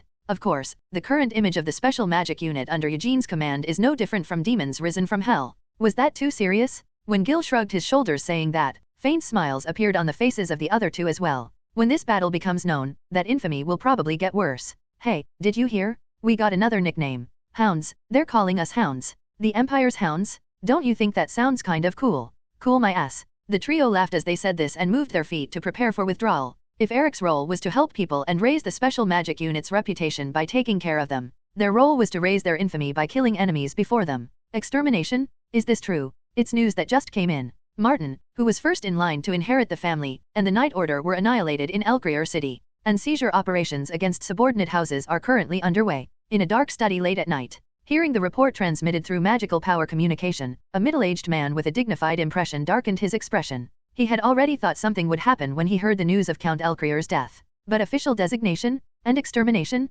They're saying they annihilated a member of the 12 great magic houses who belonged to the Round Table, along with their Knight Order, in just one day? I thought the Emperor's faction had gained momentum, but I didn't expect them to take action this quickly. Moreover, the middle-aged man, Carlos Buckingham, pondered. The reason why this incident felt more threatening than others. It was because House Elcrier's extermination had occurred without any warning signs. Official designation, dispatch of subjugation forces, bombardment, and extermination. During this entire series of events, not a single noble house received any related reports. If anyone had received word, they would have immediately reported to the Round Table. But by the time he heard this news, everything was already over, wasn't it? In the Empire, there was only one group that could block information this secretively and thoroughly. Imperial Intelligence Department. And if the Imperial Intelligence Department had blocked information and interfered with communications, what that meant was clear. That is, so the Emperor personally directed the extermination of Elcrier. When they heard the voice, both men's gazes instantly turned to one spot. Standing at the study's doorway was an elderly gentleman with white hair tied back. Judging by his formal attire and cape even at this late hour, he seemed to have been outdoors until just now. A commanding presence that hadn't lost its characteristic strength despite being over 70 years old. The House Buckingham crest embroidered on his luxurious cape. Carlos and his subordinate immediately dropped to one knee in respect. We are honored by your presence, my lord. Carl Buckingham. A great noble who commanded the nobles of the Eastern Empire and a mage who had inherited Buckingham's 7-stroke imprint. The head of House Duke Buckingham, first seat of the Empire's distinguished magic houses, looked down at them with stern eyes. The Emperor who awoke from seclusion gained power by crushing the Republic, and now that blade has carved away a part of the Round Table. Then, this isn't a matter we can simply overlook. Duke Buckingham pondered with gestures similar to Carlos's. At the Duke's sudden visit, Carlos fell into extreme confusion. Did he hear everything? Since when? I've essentially intercepted information that should have gone to the Duke, so why isn't he saying anything about that? No, more than that. Why didn't I notice his approach? A fear that wouldn't easily disappear even after watching him for decades. While enduring that anxiety with his whole body. Carlos. Yes, Your Grace. Tell all magic noble houses, including Nachtval. Having finished his thoughts, the Duke commanded Carlos, who was prostrate at his feet, that we must reconvene the Round Table. Hearing those words, Carlos's eyes widened greatly. The Round Table. The noble coalition formed by the 12 houses that had saved the Empire from monster invasions, established to prepare for future calamities. To reconvene, that meant, in other words, do you intend to take the Empire from the Emperor? That's right. Though the Duke spoke with a calm expression, the impact was enormous. All-out conflict between the Imperial court and magic nobles. It was essentially declaring the start of a massive battle that couldn't even be compared to the rebel uprising. Your Grace. However, I know well what you're worried about, Carlos. You're concerned about the rebels raging everywhere, aren't you? Carlos nodded at the Duke's words, but the Duke opened his mouth with a faint smile. You need not worry about those lowborns. Pardon, Your Grace. What do you? Just as Carlos asked with a puzzled expression. Swoosh. A man who emerged from behind the Duke bowed his head respectfully to them. Glossy blonde hair and features different from Imperial citizens. Seeing this appearance, Carlos's eyes widened in shock. He was someone who appeared on the Imperial wanted list. Randall Dean Clark. The right-hand man of Claude Elsidor, the rebel supreme leader, and effectively one of the most influential figures commanding the entire rebel force. Why would someone like him be by the Duke's side? As if sensing Carlos's confusion, the Duke looked down at Randall and slowly opened his mouth. These people have now become our chess pieces. The annihilation of the Elcrier family. The news that one of the 12 great magic houses had vanished in an instant plunged the Empire into a state of shock. The Imperial newspaper, numerous private media outlets, and the Revolutionary Army's informants scattered among them. Disguised in various identities, they flocked to the Elcrier territory, continuously photographing the ruins left after the battle. Look, he's coming out. The moment I stepped out after waking up, a sea of reporters surged toward the train being used as lodging. Are you Division Commander Eugene Lawrence? I'm Ranster from the Imperial newspaper. Regarding this incident, we've confirmed that members of other magic houses were also listed in the officially announced list of nobles. Do you plan to apply the same treatment to them? It's been revealed that Count Elsidor and his family members were deeply involved in the monster research conducted at Elcrier. What do you plan to do about them? Is it true that His Majesty the Emperor directly ordered this subjugation? This is killing me. For a moment, I thought fighting the Republic's forces in a trench filled with poison gas would be better than this. In the end, I escaped from the wave of reporters with typical responses like it's a military secret and I cannot discuss operational details. How did I escape? I don't remember. I just somehow managed to escape. So, is Count Elsidor family next? In the airship cabin, unable to withstand the reporter's pressure and having retreated to the sky, I nodded at my subordinate officers who were sprawled out in similar states. That's the plan for now. Lupion is dead, and Claude Elsidor, who was the heir, defected to the rebels. So now this already struggling family has been designated as an enemy of the Empire. As Matt mumbled while looking over the Imperial newspaper laid out in the cabin, Division Commander. Along with the still unfamiliar title, the captain in charge of operating the airship approached me. A man wearing an Imperial Army uniform, not special magical power units. The man with a major's rank insignia carefully approached me and whispered something. Light signals? From another airship. It's approaching us now. We've confirmed the Buckingham family seal. Kirin? No, that couldn't be. That man who trembles at the mention of his family wouldn't be riding an airship bearing his family's seal. In that case, there was only one possibility. Duke Buckingham came personally. While I was thinking this, the large airship that had been approaching from a distance quickly aligned its hull with our airship.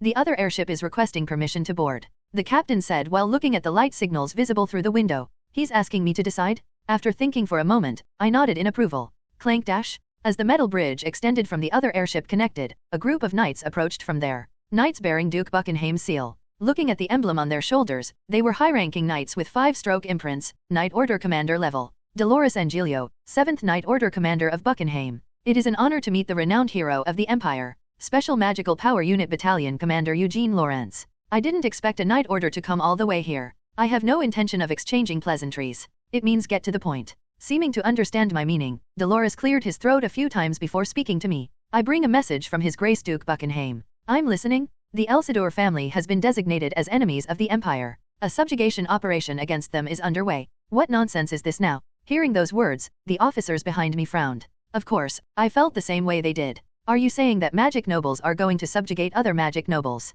When designated as enemies of the Empire, subjugating them is our duty as Imperial nobles. The Knight Order is merely fulfilling that duty. Bringing up duty at this point, he must have quite a few things weighing on his conscience. Seemingly thinking his explanation was insufficient even to himself, Commander Dolores cleared his throat before continuing. His Grace deeply regrets that fellow magic nobles and members of the Round Table have caused such a tragedy, and believes they must be held accountable. I hope you'll accept this as consideration for the Imperial army, which must be weary from continuous battles with the Republic. Well, we know you're having a hard time fighting the Republic. Since we're fellow magic nobles, we'll handle Elsidor well, so let's stop here? What a load of bullshit. Among those who shared Count Elcrier's research results, members of other families were included. I know. Does that include knowing that members of Duke Buckingham's family are under similar suspicion? It's merely the doing of some extremists from branch families. The Night Order will also do its utmost to root them out. He was spouting the same words as acting head Martin, who now lay buried in the ruins turned to ashes. The typical excuse of cutting off the tail, claiming it was a rash action by an extreme minority. It was their way of saying they would handle it at their level, so the Emperor and Imperial army should stop meddling with magic nobles. But there's no way the special magic unit would simply accept that. They must know that too. So why bother telling me this? While I was thinking this, Commander Dolores opened his mouth to speak to me. The remnants of the Elsidor family are currently gathered in a city called Pelgier located in the Empire's western border region. They're preparing to seek asylum in the Republic there. Having no place left in the Empire, they're trying to escape to the Republic. It made sense. However, unfortunately, knights including myself have no experience fighting against fellow knights. Unlike you and the Special Magical Power Unit, that is. Those were Commander Dolores's words as he looked at the ruins of the Elcrier territory. When I waited without answering, Commander Dolores maintained his characteristic expressionless face and said to me, "Therefore, we would like your and the Special Magical Power Unit's assistance in this subjugation operation." Hearing those words, my subordinates and I couldn't help but frown. Wait a minute. What did you just say? The Night Order is requesting support from the Special Magical Power Unit. Cooperation? Between magic nobles and the Special Magical Power Unit? What absolute nonsense. It would be more realistic to hear a monster say it wants to be friends with humans. Intelligence has come in. Intelligence. Perhaps even he found it uncomfortable to say. When I asked again, Commander Dolores, frowning slightly for the first time, slowly opened his mouth. The Elsidor remnants seeking asylum in the Republic. We've received word that the rebels are protecting them. The moment I heard those words, I felt my mind go blank for an instant. A moment of silence. And what followed was anger. An incredibly intense anger, too fierce to be just my own, was swirling within me. Ah, these bastards. Who's protecting whom? The Revolutionary Army protecting magic nobles? And Elsidor at that? What kind of nonsense is this? They say they're going to subjugate the remnants of Count Elsidor's family, the Night Order. And coincidentally they're gathering and moving through territory near the border? And what's more, the Revolutionary Army is escorting them. And who discovered this? The Night Order? And coincidentally, they want to drag me and the Special Magic Unit, who just finished our operation, to fight together. Who? The Night Order? Hugh. A sigh escaped from deep within my non-existent Danshan. 2 hours after Commander Dolores's airship had departed after saying his piece, Ortega, who had been mulling over the recent whirlwind of a conversation for a while, opened his mouth with a serious expression. This is suspicious. It could be an enemy trap. Wow. And hearing those words, Gil, Leopold, and Matt. These three looked at each other with serious expressions. Look at this. Ortega figured out it was a trap in just 2 hours. Huh? Gil, that's what's surprising. Do these Night Order bastards not have brains? If a blockhead like Ortega can see through it, they weren't even trying to hide that it's a trap. Matt, don't you think that's a bit harsh? For a Night Order commander of a Duke's family to use such an amateur strategy that even Major Ortega could figure it out? I just don't understand. What on earth are they plotting? Hey, you bastards, just insult me to my face dash. You guys are having fun. While our officers were putting their heads together thinking, Eric, who had been listening to the conversation, stepped forward and spoke. They probably don't think they need to hide it. Once His Majesty has ordered it, we have to go whether their words are true or false. The remnants of the Elsidor family, designated as enemies of the Empire.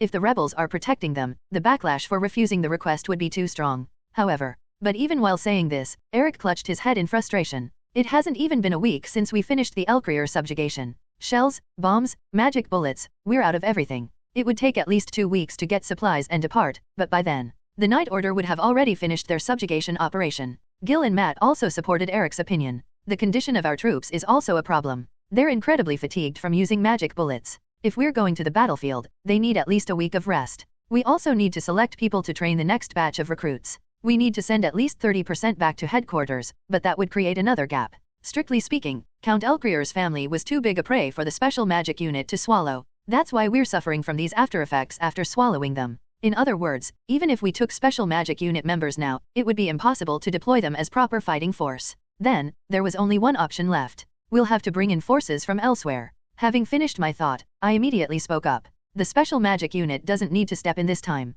What? Eugene, what do you mean? To my colleagues' questions, I shrugged my shoulders. They said the Elsidor remnant's subjugation will be led by the Night Order. Then we should let them do it. Would that be possible? If we refuse their request, who knows what those bastards will say? It's related to the unit's reputation too. If we rashly pull out the unit, it could damage the reputation we've built up until now. That's why I'll go alone. I nodded and replied to Gil and Matt's words. Let the soldiers go rest, and I'll go by myself as the commander. If the special magic unit commander goes personally, they won't be able to say anything. Isn't that too dangerous? It is dangerous. From the enemy's perspective, they'd think I'm a gift fallen from heaven. So, I have something to tell the Imperial family. The Imperial family. Yeah, and you guys have some places to go to. As I spoke with the sinister face that villains typically make, Eric and the others slowly sighed. This bastard is plotting something again. Their reaction suggested this wasn't anything new anymore. These were truly my friends. Screech. With the train whistle, the train carrying me departed towards the western part of the Empire. Not a military train, but a luxury passenger car from a civilian railway company.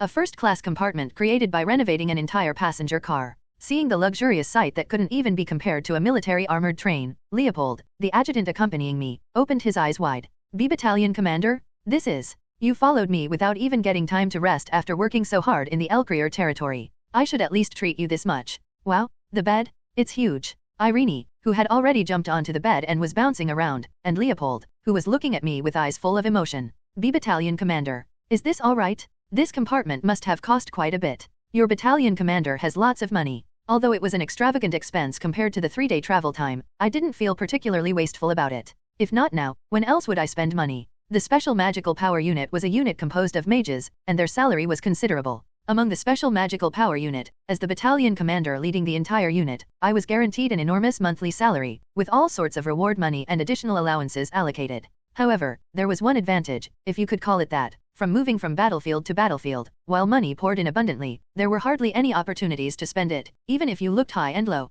Food? Just eat what comes from the supplies. Drinks? Just drink what comes from the supplies. Clothes? Want to dress up on the battlefield? Just wear the supplied uniform. There's no way there would be bars or inns on the battlefield, and I had no intention of frequenting brothels like other unit members, so my account had become a golden goblin full of deposit records without any withdrawal history. Things were so bad that when I booked this compartment, I got a letter from the Imperial Central Bank. What did they say? There's a record of money leaving the account. Wasn't the account holder deceased? That's the nonsense they were spouting. Dash. The one who killed me, whom even Count Elcrier couldn't kill, was an unnamed bank clerk of the Empire. It's still absurd thinking about it now. When I go on leave, I should visit the bank first and turn everything upside down. Anyway, I don't get many chances to come out and spend money. So when opportunities like this come along, I need to spend as much as possible to avoid regrets. Saying that, I filled the order form with numerous luxury dishes, premium champagne, and decades-old wine whose taste I didn't even know from the dining menu. It would take about 3 days to reach our destination, Pelgier City. I couldn't carelessly waste this rare time. How much time had passed as we enjoyed the served dishes and shared drinks while catching up? Screech. At the whistle in the middle of the night, I got up from my seat, holding my throbbing head. Ugh, damn.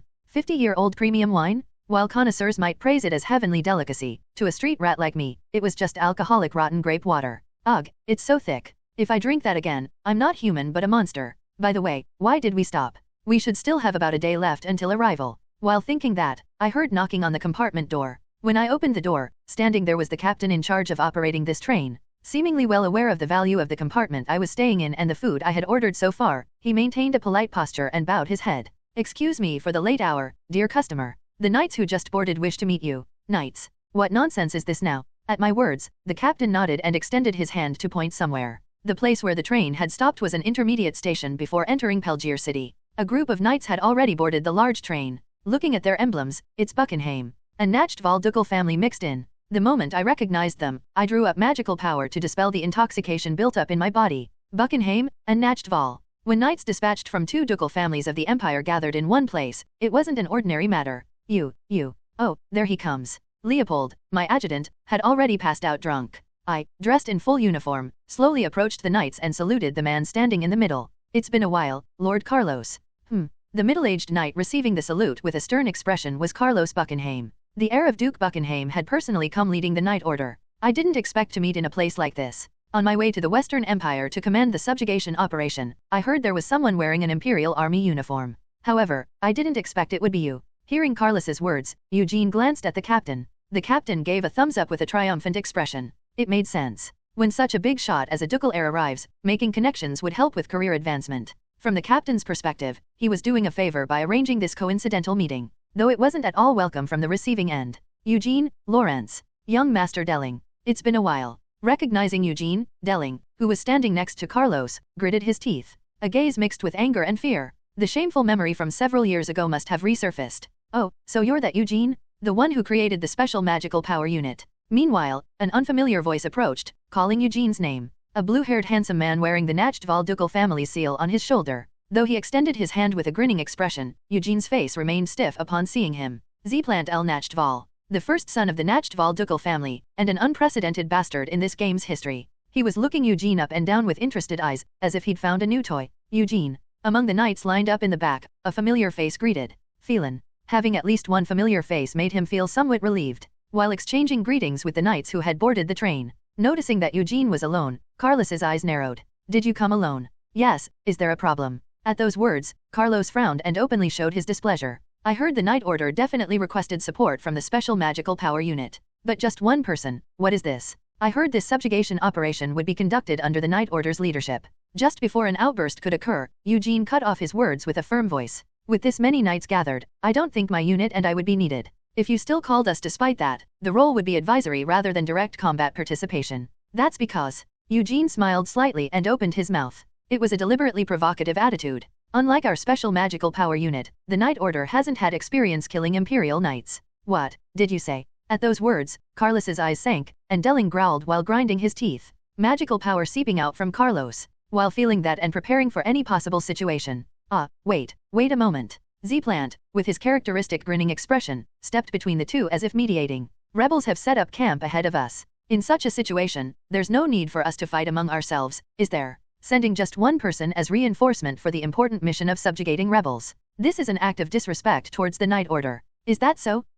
Then. Zeplant briefly trailed off while holding his chin, but only for a moment. Swoosh dash. He immediately released magical power and thrust it toward Eugene's head. An attack without warning. It was an assassination attempt filled with magnificent magical power, at a speed too fast to respond to. Clang dash. The barrier deployed immediately blocked Zeplant's sword imbued with magical power. As blue magical power light scattered and the clash sound spread, only then did the knights who noticed it falter. What was that just now? An attack? Couldn't even see it. Meanwhile, confirming his attack had been blocked, Zeplant whistled as if finding it interesting. Oh, you blocked it. The red barrier still present before his eyes. In that brief moment, Eugene had blocked his attack. Acting all high and mighty to a ducal heir, but you're not just all talk, are you? Young Master Zeplant? What is this suddenly? Trash, shut your mouth. When Delling, standing beside Carlos, startled and tried to say something, Zeplant ignored his words and turned his head. With this level of skill, he's 100 times better than most knights. I think he's not lacking as reinforcement. What do you think? Lord Carlos. Zeplant smiled slightly as if asking if he still had complaints. What a thug. Thinking that, Carlos clicked his tongue and stepped back. If the first young master of Nachtval says so, there's nothing I can do. Thank you for saying so. Having said that, Zeplant left towards their compartment, accompanied by the knights. Suddenly using magic inside a train, such a frivolous person. Delling was indignant, speaking such words. However, Carlos frowned while observing the magical power of Zeplant and Eugene. The heir of Nachtval. And the mage Kirin is raising. At such a young age, already at this level. It was skill that showed too much difference compared to Delling. In fact, Delling was just surprised by the sudden clash, not even noticing what kind of exchange they had. To grow this much in such a short time. Indeed, I should have killed him back then. Along with an odd sense of unease, Carlos said that. The raw gem that bastard Kirin picked up from the street had now become a threat that even he couldn't ignore. I apologize on behalf of my brother for his rudeness. I'm sorry about that. It's fine. I got to see something interesting thanks to him. Train compartment. After the encounter with the Night Order, the one who came to visit me was Felen, who was accompanying the Nachtval Night Order. And already a lieutenant colonel. Now you're really at a rank I can't even look up to. Felen said while looking at the rank insignia shining on my chest. What are you saying when you're leading a Night Order? That's just the result of desperately struggling to climb up. Though it's already overwhelming just trying to keep up with our junior. After snickering while saying that. While looking at the scenery passing by outside the window, Felen opened his mouth towards me. How do you see it? What? You know without me having to say it. I thought while looking at the approaching Pelgier city. The joint Night Order formed by combining Nachtval and Buckenheim Night Orders, about 200 members in size. All of them being an elite group possessing 3-stroke or higher imprints, and when including the apprentice knights and soldiers under their command, the size of the subjugation force would reach several thousand. Similar in scale to when we subjugated the Elcrier territory. They organized such a scale of night order at once, and flaunting that action. Their message was clear. Has the Round Table Conference been convened? Round Table Conference. Created when the Great Rupture first appeared, it was the organization that became the origin of the 12 great magic houses. The 12 heroes who were the founders of each family shared drinks before the battle to destroy the Great Rupture, a term meaning the union of magic nobles, taken from the round table where they sat around at that time. Felen nodded at my words and opened his mouth with a serious expression. Magic nobles who had been building different forces are gathering into one huge group. The joint night order organized for this subjugation operation is both a practice for that and a show of force sent to the Imperial faction. That's right. The Round Table Conference was convened, and the nobles' power was consolidated. It's saying they can create forces on the scale used to strike Elcrier anytime they want. So Emperor, don't mess with us magic nobles. Well, that's roughly the meaning. But that's not what's dangerous right now. Then what is? Hearing my response, Felen hesitated for a moment before speaking. The reason magic nobles convened the Round Table Conference was the extinction of House Count Elcrier. And this joint night order being organized is also meant to counter the actions of the Special Magical Power Unit. You probably know better than me what this means. Felen spoke to me with a hardened expression, as if warning. It means the magic nobles now recognize you and your army as a real threat. In such a situation, you came here alone. It's too dangerous. It's true that Elsidor remnants are gathered here, but this subjugation operation was just a formality to lure me in, nothing more, nothing less. This place was a trap set up from the beginning to entice me and the Special Magic Unit. And I entered the trap knowingly. Listen well. Pelgier City is completely under the Night Order's control. It wouldn't be strange for anything to happen there. I know. You know? Then why on earth did you come here alone? Screech. While he was asking that, the train whistle rang out. TCH, have we arrived? Felen had to command his night order. Hurriedly standing up, Felen immediately ran toward the car where the night order was. Anyway, this place is no different from enemy territory. Be careful, I'll try my best to help too. Even in his hurry, Felen didn't stop worrying about me. While seeing him off, the phone installed in the compartment rang. There's a telegram for Mr. Eugene Lawrence. The sender is listed as the big house from the Imperial capital. Shall I read you the contents? Please do. A telegram delivered to a civilian train. After clearing their throat a few times, the attendant told me the telegram's contents.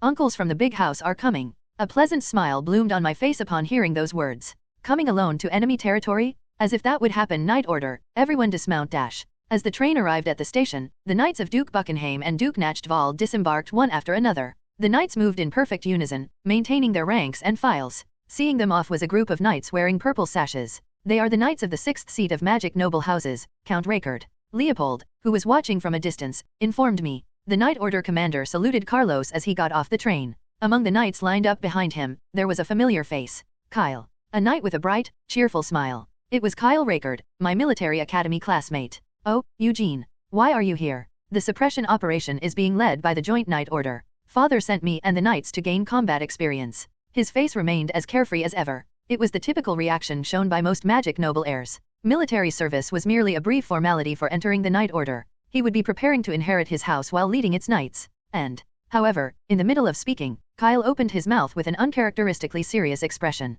The rebels who are helping the traitors. I have a debt to settle with them. Debt. At my question, Kyle nodded with a hardened expression. The Dwitch Viscounty, ruled by our branch family, was invaded by the rebels. We rushed in with our knights to suppress them, but we had to retreat after losing 2 knights. I understood. The People's Uprising instigated by the Revolutionary Army. The main targets of that uprising were minor nobles who managed provincial cities and small agricultural lands. Houses that had at most 10 knights under their command and the head of house having at most a 4-stroke imprint. In the game, these were the places I frequently raided for mid-game experience farming. While I was thinking that, Kyle shook his head with a bitter expression and continued speaking. Viscount Dwitch was father's close friend. He took care of me since I was young, but I couldn't even properly avenge him. I can't hold my head high as the heir to the Count's house. The ones I killed without much feeling in the game are now my friends' acquaintances. After turning my back on the Revolutionary Army, I found myself in such a peculiar situation. Honestly, it wasn't my business. Claude Elsidor. But that moment didn't last long. Clenching his fist while saying that all too familiar name, Kyle steeled his expression and declared his resolve. This time, I will find that bastard and finish him off.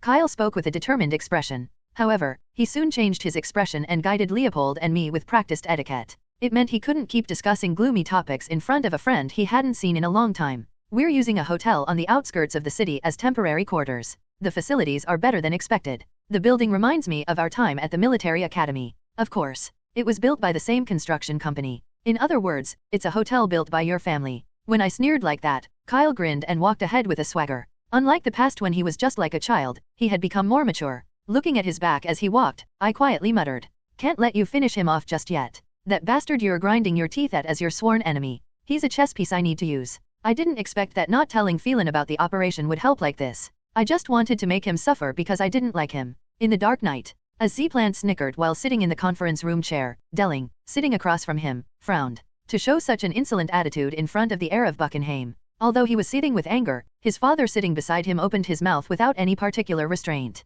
Eugene Lawrence. What is he doing now? He hasn't left his quarters. According to occasional reports, he's with young Master Kyle of Count Raycord. It's rather amazing how he seems to know people wherever he goes. Although Z-Plant sneered with a grin, there was no chance of the plan being exposed. They had deliberately withheld information from those who were acquainted with Eugene, and the knights from other houses also didn't know the detailed plan. However, Carlos, upon receiving the report, showed displeasure and sighed. The plan is going awry from the start. Bringing the entire special magical power unit was the first condition of the plan. Who would have thought he would come with just one adjutant to this place teeming with political rivals? Moreover, there was something else that Carlos didn't like. And, young Master Z-Plant. Carlos lowered his voice as he glared at Z-Plant with sharp eyes. What were you scheming by attacking him before the plan even began? Ha, scheming, you say. A chill ran down his spine. However, Z-Plant, who faced it head-on, merely shrugged his shoulders as if it were nothing. When the assassination target walks right into our mouths, didn't you just sit there twiddling your thumbs out of fear? I stepped up because it was so frustrating. Fear. Think about it, Lord Carlos. If we both rushed in right now and killed him, the special magical power unit would immediately collapse without its core. After downing the wine glass on the table in one gulp, Z-Plant raised his voice again. In the first place, why are we going in circles with such a simple matter? Why go through the trouble of mobilizing the Night Order for this charade? Is there any reason to put in so much effort just to deal with one magician? Why not just kill him without considering the consequences? Looking at Z-Plant who asked such questions, Carlos grabbed his throbbing head. To think we have to accept such a hothead as an ally. Although it was a formality for forming the round table, that utterly frivolous attitude was not to his liking at all. This is because Eugene Lawrence is not an ordinary magician. However, he couldn't let his personal feelings jeopardize the relationships between houses. Thinking thus, Carlos slowly opened his mouth. Eugene Lawrence and his army have become renowned as Imperial heroes who destroyed the Republic. If such people die by our hands, what would the ordinary nobles think of us magic nobles? No matter how strong the influence of magic nobles and their knight orders might be, they were still a minority. Perhaps it would have been different in the past when the balance of power tilted in their favor, but now, with the Emperor's faction gaining strength, they had no choice but to be mindful of other nobles' opinions. In such circumstances, if magic nobles were to kill Eugene out of a desire to check the special magic unit, the regular noble class watching the situation would immediately react negatively. Although they share the common denominator of being nobles, they too harbor dissatisfaction with the coercive rule of magic nobles. Now, when the power of the Emperor and magic nobles was evenly balanced, if magic nobles crossed the line by killing Eugene, they would support the rising Emperor and tip the balance of imperial power. That's just the grumbling of non-awakened rabble, isn't it? If we show our strength like we always have, the situation is different from before. Moreover, after a brief pause, Carlos spoke with a furrowed brow. There are unstable elements within our own ranks as well. Gloucester of the East, who had completely left the Round Table and sided with the Emperor. Corhonen, who still ignored the summons to the Round Table conference and remained seated in the northern fortress. If they were to become hostile to the Round Table, they could pose an even greater threat than the current special magic unit. If we're not careful, we might end up growing another tumor while trying to remove the special magical power unit. Therefore, he must die by the hands of the rebels, not our Night Order.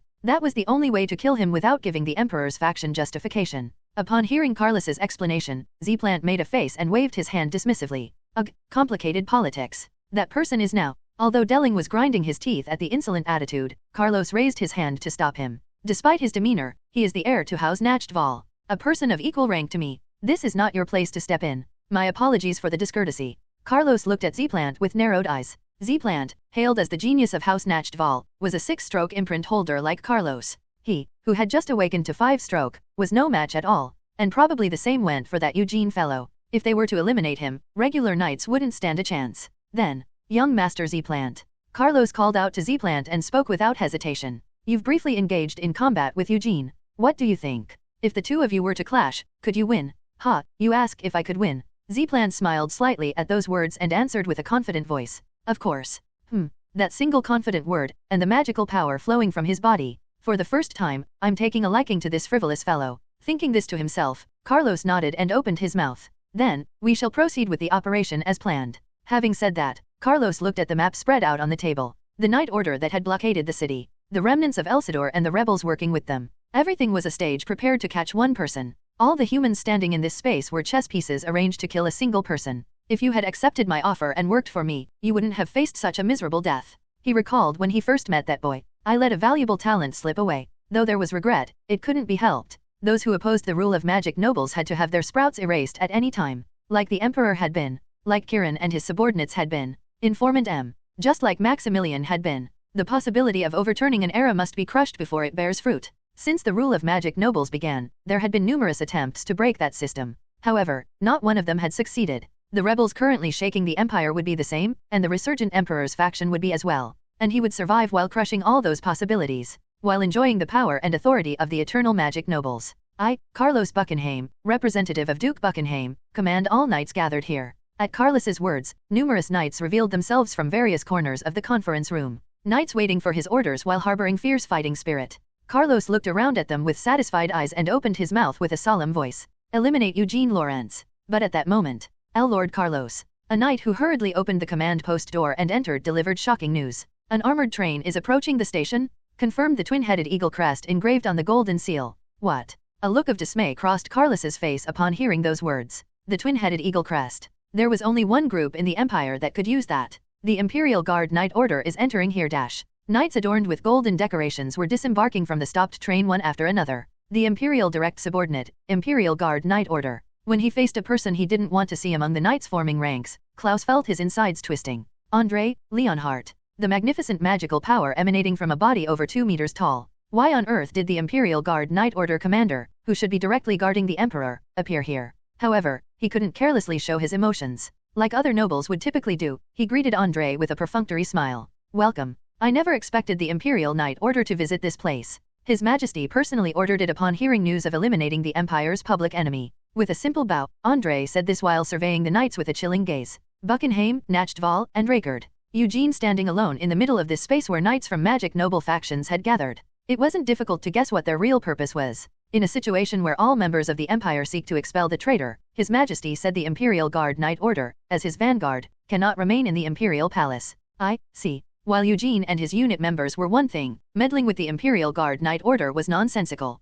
Moreover, for none other than André himself to come personally. If anything were to happen to the only human who could directly communicate with the Emperor through magical power, the entire Empire would be turned upside down. Besides, that's not the only problem. As Imperial Guard Knight Order commander, André effectively oversees all military organizations of the Imperial family. If he came personally, it meant that it wasn't just the Imperial Guard Knight Order that was moving now. I've prepared a simple meal. This way, the Imperial Guard Knight Order commander's rank was equal to that of a magic noble family head. While maintaining a courteous attitude in accordance with etiquette, Klaus turned his gaze to observe the other personnel who came to assist the Imperial Guard Knight Order. So they came together after all. Servants, porters, cooks, doctors. Though perfectly disguised in their respective attires, the aura emanating from their faces was not that of ordinary people. Imperial Intelligence Department. The Empire's largest intelligence agency had begun to thoroughly monitor this subjugation operation. If these people hide throughout the city, every move of all knights participating in the subjugation will be reported to the Imperial family. It was obvious that if they tried to send the Knight Order to kill Eugene, it would be discovered immediately.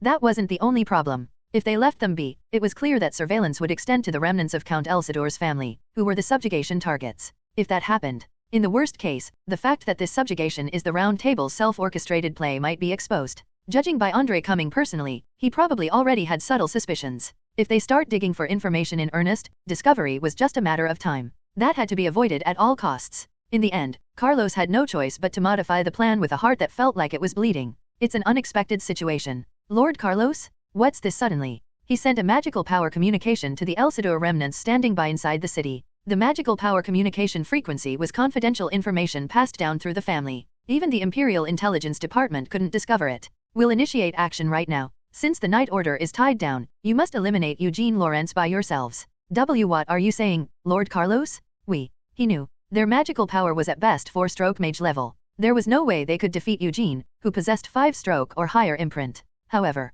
you have collaborators helping you, don't you? I'll lure him to the target point, so coordinate with the rebels and strike him down. If they join in, you should be able to handle one mage somehow. After finishing the communication, Carlos clutched his throbbing head and muttered. They say war is unpredictable, but this is ridiculous. To think things would get so twisted. Originally, they were insurance prepared for when the Knight Order failed. But with the Imperial Guard Knight Order's intervention, everything had been distorted. This carefully prepared plan involving other families had suddenly turned into a gamble where everything had to be entrusted to the rebels. Eugene Lawrence.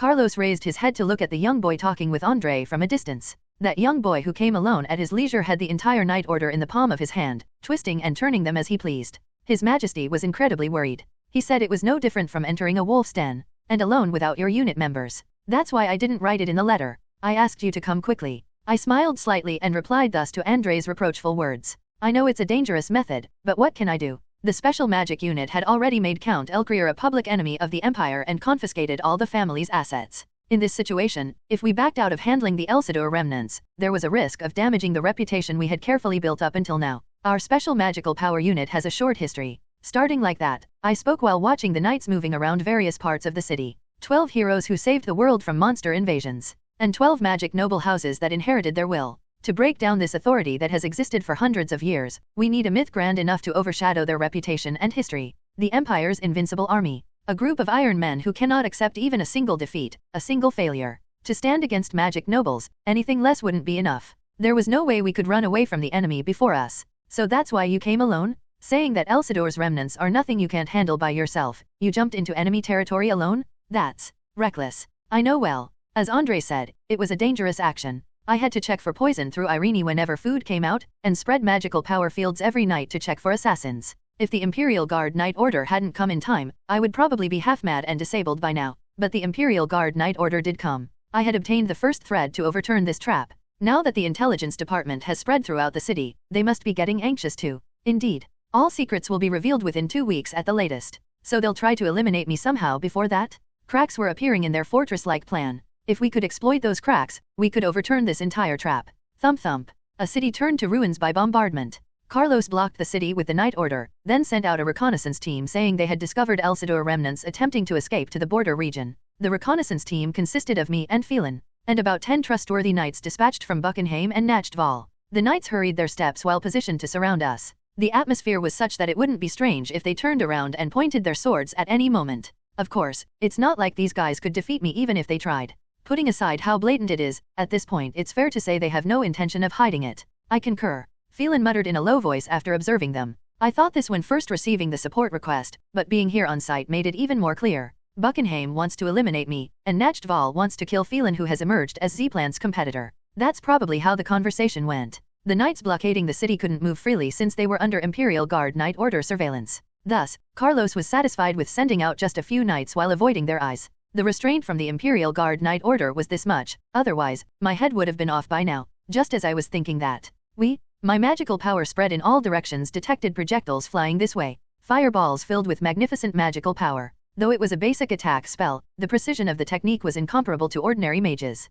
Boom dash? An ambush? What is this? What's going on? We should still be far from the target point. Ah, so there was a separate target point? While thinking that as I cleared away the fireball's heat, shadows began to emerge one by one from the ruins of buildings destroyed by bombardment. Found them. 10 Imperial Knights. Young Master Felen. And Eugene Lawrence. It's definitely him. The Elsidor remnants didn't show themselves, while only Revolutionary Army members came forward pointing their guns. Looking at the knights' expressions, they too seemed bewildered as they looked around. Looks like this ambush wasn't part of the plan. Seeing them hurriedly preparing magic confirms it. Meanwhile, a familiar face appeared among the Revolutionary Army members. Miles aiming his rifle at me, and approaching here with a sword. Claude, Elsidor. Impossible. The Revolutionary Army Supreme Leader should be somewhere else. Just as the knights said that upon seeing Claude's face, Claude's sword had already sliced through one knight's chest. Slash dash? Ugh, Kyug. Claude, who instantly approached and cut down one knight. The knights dispatched from Buckenheim didn't even notice his approach. What are you doing? You made a deal with our lord. Shut up. Claude's face, gritting his teeth as if about to explode any moment. Judging by his clearly angry expression, he seemed quite displeased with the current situation. Attack. Oya. With Miles' order, Revolutionary Army members charged with raised swords, and dozens of gun barrels spewed fire towards me. A formation where a small number of close combat specialists disrupt the lines while numerous firepower units dominate the battlefield. That was imitating special magic units' tactical doctrine. Kawaii. Knights' bodies flew through the air along with Claude's sword strike. At that level, the knights should be handled without much difficulty. Thinking that, I extended my hand horizontally to generate dozens of magic circles. Eye of Horus, and condensed fireballs. Each magic circle captured the figures of numerous revolutionary members in cover. That's. Here it comes. Everyone, prepare barriers dash. At Miles' order upon confirming my magic circles, gunners positioned throughout prepared defensive magic. But well, I'm not sure if they can block it. Smirking, I drew heresy from its holster and Fire all rounds. As I pulled the trigger, dozens of red light streams shot towards them. Kwak. Along with the explosion, 3 buildings instantly collapsed. Only 5 people succeeded in defending. The rest either became corpses with their bodies pierced, or fell unconscious after being pushed back by the recoil of their defensive walls breaking. That takes care of the regular members. And, looking around, I smiled with satisfaction. While I was dealing with the regular members, Claude had cut down all of Buckingham's knights who were watching me under the pretense of being escorts. Huff, huff. You bastard. Click. Claude facing off against Felen after cutting down 10 knights. Along with a mechanical sound, a magic bullet casing popped out from the sword he was holding. One shot to take down 10 3-stroke imprint mages. Compared to when we met last time, it was an astounding rate of growth. Eugene, this guy, keep your distance. You might get caught up if you're not careful. Claude dash. Felen and Claude facing off. Me targeting Claude's back, Miles targeting my back, and other members. In this chaotic battle where everyone was targeting each other, Felen quickly exchanged glances before immediately taking action. Whoosh dash. Kook. After deflecting Claude's sword with his own, Felen immediately activated magic. Flash, the Nachtval family's basic technique, was a spell that blocked vision with intense light. Claude. Captain Miles? This is. Don't fire rashly. You might hit our allies. I knew it. Thinking that, I immediately rushed towards Claude. Felen who created distance, and me targeting Claude's back. However, Claude seemed to have expected this much as he immediately turned around and swung his sword at me. Clang dash. My dagger blocked by Claude's sword. Now I, not Felen, was facing off against Claude. Is it okay for Revolutionary Army to wander alone? According to plan, you should be taking care of your family members, right? Shut up. The plan or whatever, it's none of my business. As expected of Claude, when I prodded him lightly to test him, information immediately started flowing out. So it's true that Revolutionary Army and magic nobles made some kind of deal. And he must be really annoyed by this situation. Revolutionary Army protecting Elsidor's remnants? There's no way that guy would just stand by and watch that. He must be completely furious. That's why he ignored Randall's orders and acted independently like this. If that's the case, this is doable. Clang dash.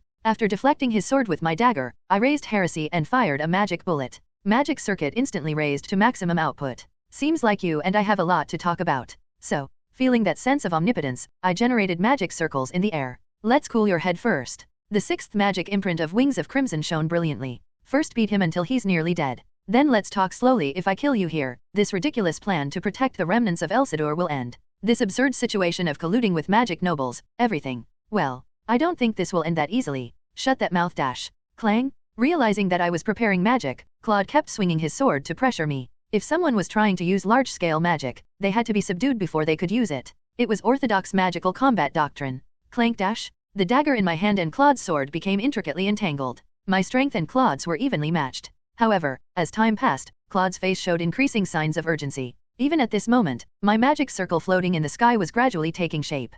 Click dash. Click dash. Magic bullets continuously springing from Claude's sword. As magic bullet consumption increased, the burden on his imprint red wings was also growing. Unlike Claude, I hadn't used a single magic bullet in this situation. Although it appeared even on the surface, the magical power difference between Claude and me had already widened this much. This is only natural. The Special Magical Power Unit was an organization operated with simultaneous support from the Imperial Army and the Imperial family. Kiran, and numerous experts invited by the Emperor, were systematically assisting with magic circuit growth. Compared to Revolutionary Army members who were dragged into actual combat without time for their magic circuits to grow, I was in a much better environment for developing magical power. Claude, damn it. Seeing the magic circle floating in the sky, Miles, one of the executives, tried to break from the ranks to join the attack. But at that moment, boom, where do you think you're breaking away on your own? Blocking Miles's path was Felen, who had drawn his saber. With 5 glowing spheres floating around him, he began firing beams at Miles and his fellow revolutionary members. Damn it, this is. It's Nachtval's radiance magic. It's nullifying defense formations. Take cover, everyone take cover. What was glowing on Felen's right arm was Duke Nachtval's imprint, Radiant Holy Lance. True to its name as a holy lance, Felen's magic was overwhelming the members while neutralizing all kinds of defensive measures made of magical power. To explain in terms of the Revolution Empire game, it meant all skills had defense penetration bonuses attached. Thanks to this, the revolutionary members, including Miles, were desperately trying to dodge the continuous streams of light. You won't last long. I know. I don't plan to drag this out either. Thinking that, I formed hellfire beneath Claude's feet. Boom. Distance was secured while avoiding the explosion. I immediately drew my pistol and aimed at Claude's head. The magic circle was already complete, having reached a critical state. Why can't I win no matter what? Amidst the continuing standoff, Claude's voice filled with frustration could be heard. I fought with all my might. I trained like crazy to surpass you, and raised my magical power however I could. But why? Why can't I defeat you? Just why dash? Whoosh dash? Along with his desperate shout, Claude's sword spewed 10 magic bullets. The blade was glowing red-hot, as if about to burst into flames. In response, red wings sprouted on Claude's back. Claude's wide-area buff, wings of burning freedom. However, its size had grown incomparably larger than when I had seen it before. The awakening of Indomitable was worth it. I don't think he grew this quickly in the original work. Feeling somewhat impressed, I looked at the revolutionary hero standing opposite me. His eyes, dyed red, were burning as they gazed at me. Eugene. Ha. Now I understood why Randall still wanted to keep this guy as the revolutionary hero. The reason was right here. A steep growth rate that no one else in the Revolutionary Army could match. Tremendous explosive power unleashed based on his passion for revolution and the strength of his heart. No matter how much they distorted and changed the revolutionary spirit to their liking. In front of a true hero, all of that becomes powerless. I've confirmed his specs, and his passion seems sufficient. Thinking that, I fired all 6 magic bullets loaded in the cylinder. The magical power filling my magic circuit instantly flowed into the magic circle formed in the air. Insane. Witnessing the result, Claude was speechless, as if dumbfounded. Whoosh! Claude's wings spread to both sides, gleaming as if about to burst into flames. As if responding to that passion, a massive fireball had formed above my head. Crimson Flame. It was created by compressing the wide-range attack formula stored in the 6th line to maximum density. The magics, amplified by magic bullets, clashed without delay. An enormous explosion devoured the space. Heat and air pressure so intense that even sound was swallowed and disappeared. The moment they sensed it, other mages had no choice but to divert all their magical power to defense. Boom dash! The delayed thunderous roar made the whole world shake. Heat and pressure that could be felt even with defense barriers maximally deployed. Even after the magic had ended, others within range had to maintain their defense formations for quite a while. What is this? After one red storm had swept through the crowd. When they looked at where the magic's aftermath had passed, Miles and the members cried out in shock. Stone walls that hadn't just broken but melted, transformed into lava. In the middle of that devastating scene that looked like a place in hell. They're gone? No one was there. Neither Eugene nor Claude, who had been fighting with him. Both had vanished without a trace, leaving only slight scorch marks behind. What happened? Where did they go? While Miles muttered in confusion, Felen detected Eugene's magical power communication that had reached him. I see. So that's what you're thinking. How did he come up with such an absurd idea? Thinking that, Felen opened his mouth towards Miles standing opposite him. Lower your weapons, rebel gentlemen. Miles startled at being called by Felen, who had been their enemy. Looking at such Miles, Felen spoke with a smile. Let's have a little talk. Ugh. Where is this? Claude regained consciousness. He tried to move his body hurriedly, but his legs wouldn't budge. After a moment of confusion, he noticed that what bound his arms and legs were the enemy's magical power chains. Awake. Looking towards the familiar voice, sparks flew in Claude's eyes. Sitting in a chair was Eugene. Having taken off his uniform coat, he was in his shirt and idly poking at the fireplace. I borrowed an empty house in the heart of the city. Didn't have enough equipment to camp out on the streets. Eugene, Lawrence? What is this? Don't think about making a mess. Just as Claude ground his teeth and was about to use magic, Eugene spoke without even looking his way. This is still someone's house, even if it looks like this. How would the owner feel if they returned from evacuation to find their house in shambles? Are you joking right now? I have no intention of becoming a prisoner. If you're going to kill me, hurry up and think about it, you simpleton. If that was my intention, why would I bother bringing you to a place like this? At Eugene's words, Claude clenched his teeth as if at a loss for words. It made sense. The other party was a magic noble. If he contacted the Night Order saying he had captured the Revolutionary Army Supreme Leader, they would have dispatched an airship or whatever to take him away. The battle had ended in Eugene's victory. If he wanted to, he could have killed all his comrades and taken his corpse. Then hurry up and tell me, the reason you brought me here. Before that, cutting off Claude's words, shocking words flowed from Eugene's mouth. An assassin came for Renie. What? What's this about all of a sudden? While thinking that briefly, Eugene continued speaking without waiting for Claude's response. It was someone following Randall's orders. Thanks to that, I was able to recruit an excellent imprint specialist. They said it was to prevent Revolutionary Army secrets from leaking, but wait a minute. His head wasn't working properly. Assassination? The Revolutionary Army? And recruitment? After desperately trying to gather his confused thoughts, Claude asked back. Wasn't Renie killed by you people? According to the informants, clearly, she's alive. It was you people who tried to kill her. At those words, Claude clenched his fists. Once again, Randall had given him false information. It's working well. Seeing Claude's reaction, Eugene thought. The distrust of the Revolutionary Army lodged in Claude's mind. The fact that Renie was alive was enough of a story to fuel that distrust. It wasn't even a lie to begin with. How pathetic. Eugene spoke after starting like that. Unable to control the members, not shared operation details, and even information about comrades is blocked off. Supreme Leader sounds nice, but you're practically nothing more than a puppet in this situation. You bastard. Although Claude was enraged, he couldn't refute. Considering the current state of the Revolutionary Army, it wasn't wrong. However, Eugene didn't particularly want to reproach this situation. It flowed almost the same way in the original work, though the degree was more severe. This period when the protagonist grows while expelling magic nobles. From this point on, the Revolutionary Army begins accepting funds from the Republic, and the essence of the revolution starts to crumble. The founding members who had been there since the Revolutionary Army's establishment die or leave one by one, and Maximilian ends up confronting the Republic trying to control the Revolutionary Army. If even Maximilian, the founder, couldn't prevent it, there was no way Claude, who had just become supreme leader, could stop the Republic's schemes. While the opponent was an intelligence agent receiving orders from a massive nation, he was just a novice revolutionary full of passion. Although he looked pitiful, Eugene didn't particularly sympathize. After all, he himself was just one of the wolves that had gathered to use him. Use him as much as possible, and discard him when he's no longer useful. Just as they did to the protagonist in the original work. This attack, was it done on Randall's orders? When Eugene asked while pointing his gun, Claude sneered. Ha, as if I would tell such things to an enemy. Sorry, but this gun isn't pointing at you. At Eugene's words, Claude ground his teeth. The special magic unit, and the comrades held captive by the magic nobles. Eugene was now interrogating him using their lives. No, it was my independent action. This situation wasn't in Brother Randall's plans. Is that so? Eugene smiled triumphantly hearing those words. The opportunity has come. This subjugation operation was a trap planned by the magic nobles to capture him, and Eugene had walked into it alone, of his own accord. The stronger the trap, the stronger the counterforce when breaking it. However, their trap was solid and intricate, to the point where he thought he couldn't shake up this game with his current power. Therefore, Eugene expanded the game. He kept throwing variables into their chess game, coming alone after pulling back his troops, calling the Imperial Guard Knight Order using the Emperor's power, and as a result of throwing so many variables, the opportunity had come. Carlos changed plans, distrust grew between them, and buried complaints exploded. And as a result, the greatest variable within the Revolutionary Army had reacted. The revolutionary hero, Claude, taking advantage of the confusion created by Eugene's variables. So now, it was time to make his move.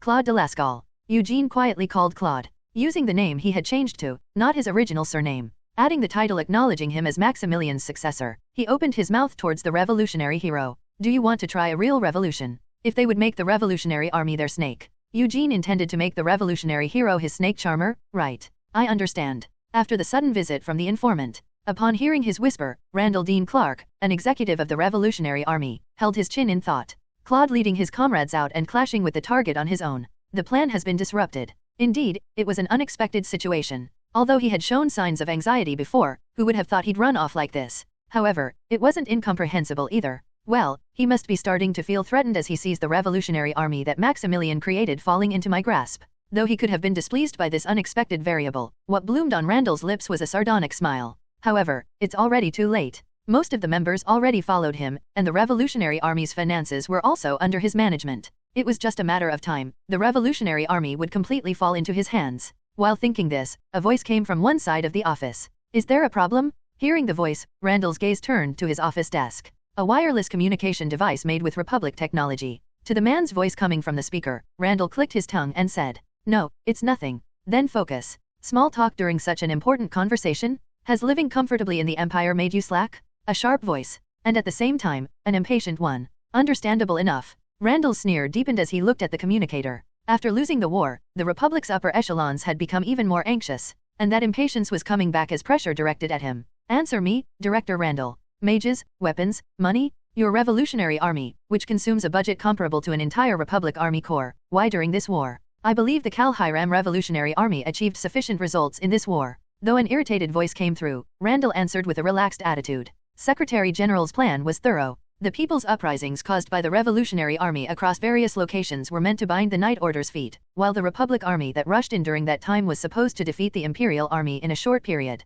Then through post-war negotiations, confiscate the rights of the Empire that lost its military power, accelerating the fall of the Imperial family. It was a plan without excess, and the progress was smooth as well. However, an unexpected variable had interfered with that plan. As if understanding Randall's unspoken words, a gloomy voice came from the speaker. Kieran Buckingham. And what he created. The Devils of Magic Bullets. Due to these two entities that defended against the Republic's invasion, the Republic's plans had failed from the start. The Republic Army retreated after suffering unprecedented losses. The conclusion of the ambitiously started war was in the humiliating form of the Secretary General himself bowing his head to the Empire's Emperor. The enraged Secretary General overturned the Republic's upper echelons as soon as he returned from negotiations, and the Republic's upper brass had to endure ideological verification in the name of post-war evaluation. But that's your problem. Thinking this, Randall deliberately raised his voice. the Revolutionary Army fulfilled its role. We killed numerous magic nobles and forced the Knight Orders of the 12 great magic houses to withdraw. Ahem, ahem. What more should we have done? Should we have carried out a suicide charge along with the Republic Army's main force?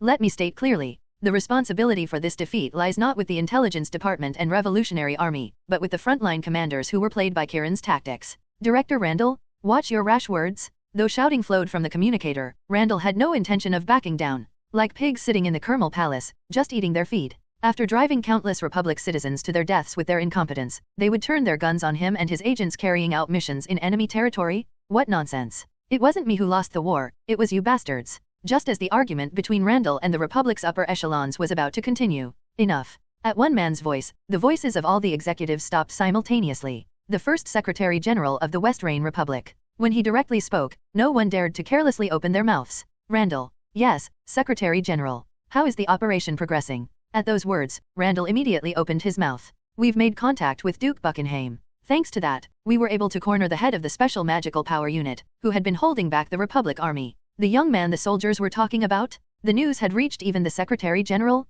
It was unexpected, but Randall deliberately didn't voice this. I know he's promising, but he's just a Knight Order commander at best. Isn't borrowing Buckingham's hand to catch such a person too excessive a measure? Secretary General. There is a reason for that. Saying this, Randall smiled slightly. The one who contributed most to the Republic's defeat was undoubtedly one person. Kieran Buckingham. Numerous commanders had issued challenges to catch him, and they perished along with thousands and tens of thousands of Republic soldiers. 10 commanders were dispatched, and only 4 returned alive. They would all spend their twilight years in Republic labor re-education camps. And this target, the officer named Eugene, is the blade he forged. The one wielding that blade is the Emperor sitting in the Imperial capital. The snake-like old man coiled up sitting on the throne. Thought he was a toothless beast, who knew he was hiding such fangs. As the Secretary General muttered this, Randall immediately agreed. To kill a dragon, one must pull out its fangs and cut off its limbs.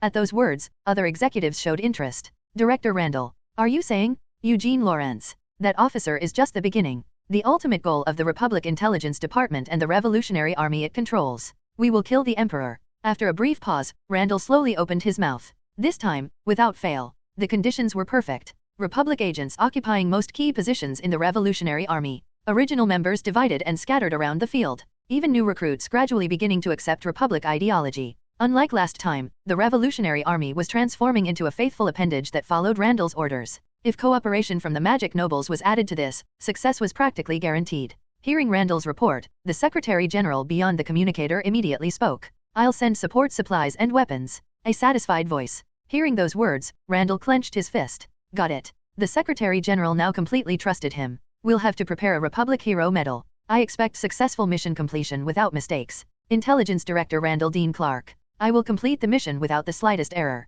After some praise and promises of rewards, the Secretary General spoke his final words. For the Republic. For the Republic. With Randall's reply, the communication ended. This communicator would now be disposed of. When the time came, the next communication device would arrive from the homeland. Phew. Dealing with politicians was always tiring. After moving his shoulders a few times, Randall muttered with a sardonic smile. A Republic hero? What nonsense. Assassinating the Emperor would be a great achievement recorded in Republic history. If he returned after succeeding in such a task, he would become the Secretary General's competitor, not his loyal subject. What awaited him in the homeland would be not a medal, but the blade of purge wielded by the Secretary General. However, such things were of no concern to Randall. If I kill the Emperor and put Baker in that position, I'll have no reason to return to the Republic. A medal that was just for show. The title of hero who would be used and betrayed. I wouldn't take it even if offered. If I succeed in this, I can finally start my own business. In Randall's eyes as he gritted his teeth, an emotion he had never shown before was boiling up. Ambition. The plan he had built up over his lifetime was just now getting on track.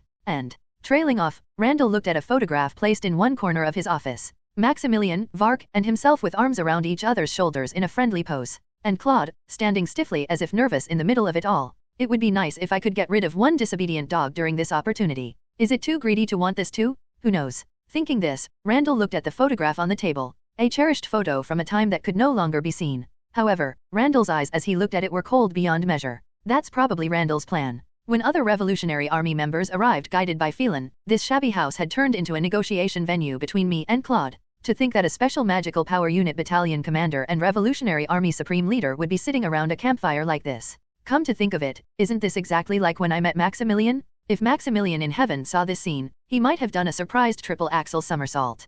So, this entire situation was all a trap to eliminate the Emperor's faction, especially the special magical power unit. Hearing the information we provided, Claude and Miles' faces immediately became confused. The Count Elsidor family remnants who have seizures and try to run away right after witnessing the major event of Elcrier's extermination. Magic nobles using those Elsidor remnants to try to kill me. The revolutionary army siding with those magic nobles and threatening me. Claude independently coming to crush me because he was dissatisfied with that revolutionary army. And finally, me trying to resolve this situation by using Claude. I know, the situation is so complexly tangled it makes my head spin just thinking about it again. However, if we combine the information obtained from Claude, the situation can be surprisingly simply organized. The magic nobles and the Republic want the Emperor's death, and they are cooperating to plot the Emperor's assassination. And the means they'll use for the Emperor's assassination is the revolutionary army. And their first selected target is me, you say. As Claude and I spoke alternately, a tremendous realization hit me anew. Magic nobles turning their blades toward the Emperor as soon as the war ended. And the Republic immediately teaming up with the enemy when they detect this, along with the revolutionary army that's been swallowed by that Republic.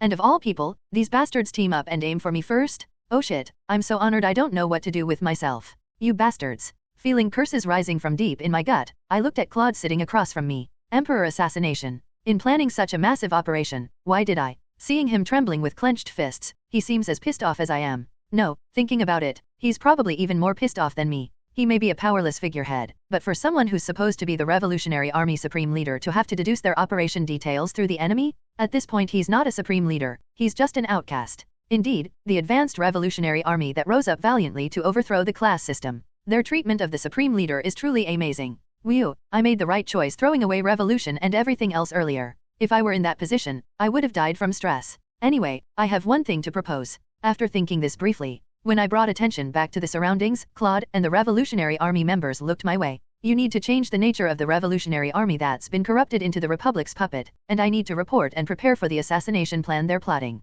And to achieve both our goals, first we need to escape from this ridiculous trap. Saying this, I spoke to Claude. How about it? When our needs align, isn't it better to cooperate? Cooperate. Now that you've disrupted Randall's plans, you're out of his favor. Sooner or later, Randall will try to eliminate you. Maybe even right now. As I added that, Claude's face turned pale as he mulled over the situation. This current situation. Don't you think it's a perfect opportunity even from your perspective? The Count Elsidor family remnants who were originally supposed to kill me. By now, those guys must be searching the entire city to find me. And if they find and kill me, they could easily disguise the death of the Supreme Leader who ran off on his own. We conducted a search, but the Supreme Leader Claude was already dead. Something like that. Brother Randall, kill me? But doesn't make sense? Why do you think that? After asking that, I brought out one of the truths I had been holding back. Vark Urgan, who was your previous Supreme Leader. The one who turned him into a monster was Randall. And hearing those words, Claude's face turned pale beyond comparison to just moments ago. Don't be ridiculous. That was you people.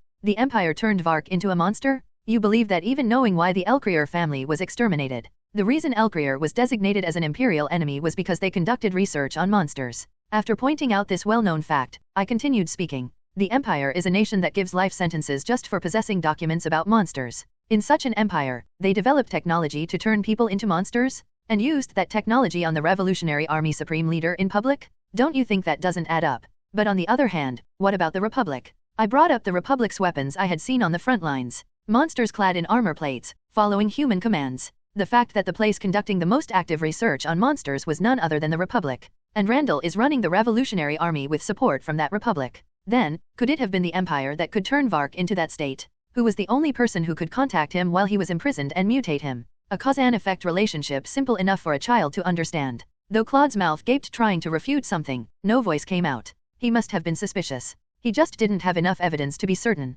The doubts he had harbored inside. The sense of unease he felt whenever Vark was mentioned. All those suspicions must be gradually taking definite shape now. Eugene. Meanwhile, Felen, who had been looking outside, called me softly. I already knew why he called. Splat dash? Splat dash? Grotesque footsteps. The knights of the Elsidor family surrounding the hideout as if to encircle it. They were gradually tightening their encirclement, approaching this way. And even this bizarre magical power emanating from them. I wasn't the only mage who had noticed it. Claude. This magical power. It's a monster's mana core. Elsidor's magical power and monster reactions are flowing out simultaneously. Miles and the Revolutionary Army members following Claude. Having noticed the magical power waves flowing from the knights, they were looking at Claude with expressions of shock. Doubts became certainty, and the evidence appeared before their eyes. Along with Randall's dark intentions to kill them. Didn't I tell you? Looking at Claude who had lost his words, I spoke. Don't trust Randall Dean Clark. When I let him go at the Zicklant mansion, that's what I said. Claude seemed to recall those words too, as he gritted his teeth with a twisted expression. Quayarg, quack. Kee-eighth. What was only felt as magical power waves now started to be heard as voices too. Knights rushing this way while spraying tentacles and blood. What I suspected turned out to be true after all. The exact same appearance as Vark, who had turned into a monster. Seeing that, Claude finally had to acknowledge it. Brother Randall really did that to Uncle Vark. Anger and vengeance filled the space where doubt and distrust had been. Randall, who deceived his comrade and manipulated the Revolutionary Army with false propaganda as he pleased. Claude had finally recognized Randall as an enemy. You catch on quick, you idiot. Damn, those are all mages with 3 strokes or more imprints? Count Elsidor family's knights. If such guys have turned into monsters, with our power, Supreme Leader, what should we? Seeing the enemies crowding toward the hideout, fear crept into the eyes of the Revolutionary Army members following Claude. It was natural. We have less than 10 people, but there are about 100 enemies. On top of that, they're all knights with magic imprints, and due to turning into monsters, they have nearly infinite magical power. By the time we realized it was a trap, everything was already too late. No matter what we did, those of us here couldn't win. You mentioned cooperation. After a while, Claude's voice was heard. If I cooperate with you, we can survive. I'm asking if you have a way to break through that many monsters. Betrayal, revenge, inferiority. His voice tinged with all sorts of emotions was asking me. I do. I answered immediately. The rest is up to your choice. A short sentence. Hearing those words, Claude clenched his fists and opened his mouth. What are the terms? Claude had made his choice, and a smile bloomed on my lips. A deal. What word in the world could be more pleasant to hear? If you return alive, Randall won't be able to touch you carelessly. Even if he's just a figurehead supreme leader, Claude is practically the face of the Revolutionary Army. If such a person meets a suspicious death, the Revolutionary Army that was painstakingly stabilized would be shaken again. That's probably why they're specifically using monsters to try to kill Claude too. So, we just need to use that point. So you continue playing Randall's puppet while maintaining magical power communication with me, and let me know about Revolutionary Army operations related to the Emperor assassination. Then I'll use the special magic unit to eliminate Randall's puppets one by one. Of course, the opposite case was true too. Information about magic nobles coming through various routes. If I pass that to Claude and the real Revolutionary Army following him can hunt magic nobles more easily. I'll use you and the Revolutionary Army to crush the magic nobles. I'll use the special magical power unit to excise the Republic forces rooted in the Revolutionary Army. The alliance duration is until the Republic forces inside the Revolutionary Army and all magic nobles in the Empire are exterminated. And after they're all eliminated, we can go back to fighting each other like before. You try to overthrow the Empire, I try to protect it. Who ends up on which side later? Honestly, I'm not sure either. A mutual scheme of using each other for killing. After confirming the deal terms, Claude slowly nodded. Die, or become my chess piece. The choice he could make was decided from the start. I accept. Contract established. Connecting imprints. Patsit dash. As red sparks flashed, I could feel my wings of crimson connecting with Claude's red wings. The communication network setup was complete after a few test transmissions. With this, for the time being, Claude had become a comrade I could pull out and use whenever I felt like it. So, how do you plan to break through those monsters? With a frown on his face as if still not quite trusting even after making the contract, Claude opened his mouth. I'll admit your magic is strong. However, with just that, those monsters. But his words trailed off momentarily. Seeing the girl sitting beside me at some point, he temporarily lost his words. Who is? He probably couldn't even sense her presence. Of course not. Even I can't gauge when she started sitting next to me. Finally, one more thing. Renie, tilting her head while looking at me as if asking for permission. While gently patting her head, I spoke to everyone gathered here. Never, absolutely never tell anyone about what's about to happen here. The enemy Elsidor remnants had all turned into monsters. Carlos's knights who should be monitoring me were tied up by the Imperial Guard Knight Order. Therefore, right now, coincidentally, right now, was the most appropriate timing to use Renie. Eugene. Renie, tugging at my collar, asked with a bright smile. Can I eat all of those? Renie, licking her lips while looking at the 100 or so monsters running toward this place. Responding to her with a similar smile, I nodded. Hee. An innocent smile blooming toward me. We've arrived. This is definitely the place. It was a gloomy day. The ashen sky was covered with dark, dreary clouds. The peculiar dampness that wrapped around the ruins. All that filled the heavily sunken city were screams that sounded like wails. Growling. Quack dash, quaik. A sword attached to what was once a hand. Tentacles protruding from vertically twisted necks, and eyeballs rolling around attached to the ends of those tentacles. Blood trails forming paths like snail slime, and hideously rotting, deteriorating skin. Looking at that horrific sight, Marcus, an agent of the Revolutionary Army, sneered at them while adjusting his camouflage. Serves them right. Worthless knight bastards. Until just moments ago, they had been Imperial knights who maintained their characteristic arrogance. Even though they had been demoted to criminal status from already fallen houses, they still insisted on being called knights until the end. But look at them now. Far from knights, they had fallen into hideous monsters that couldn't even be called human. What? They'd kill Eugene Lawrence when they returned? Since they were superior mages, the Republic would give them important positions? This grotesque state was the Republic's answer to that arrogance. Just a bunch of idiots with nothing but filth in their heads. Sorry, but there's no place for you in the Republic. Tools to kill the Republic's enemies. Disposable consumables. Isn't that the best way to make use of you? Good. That's when it ends. Report to me.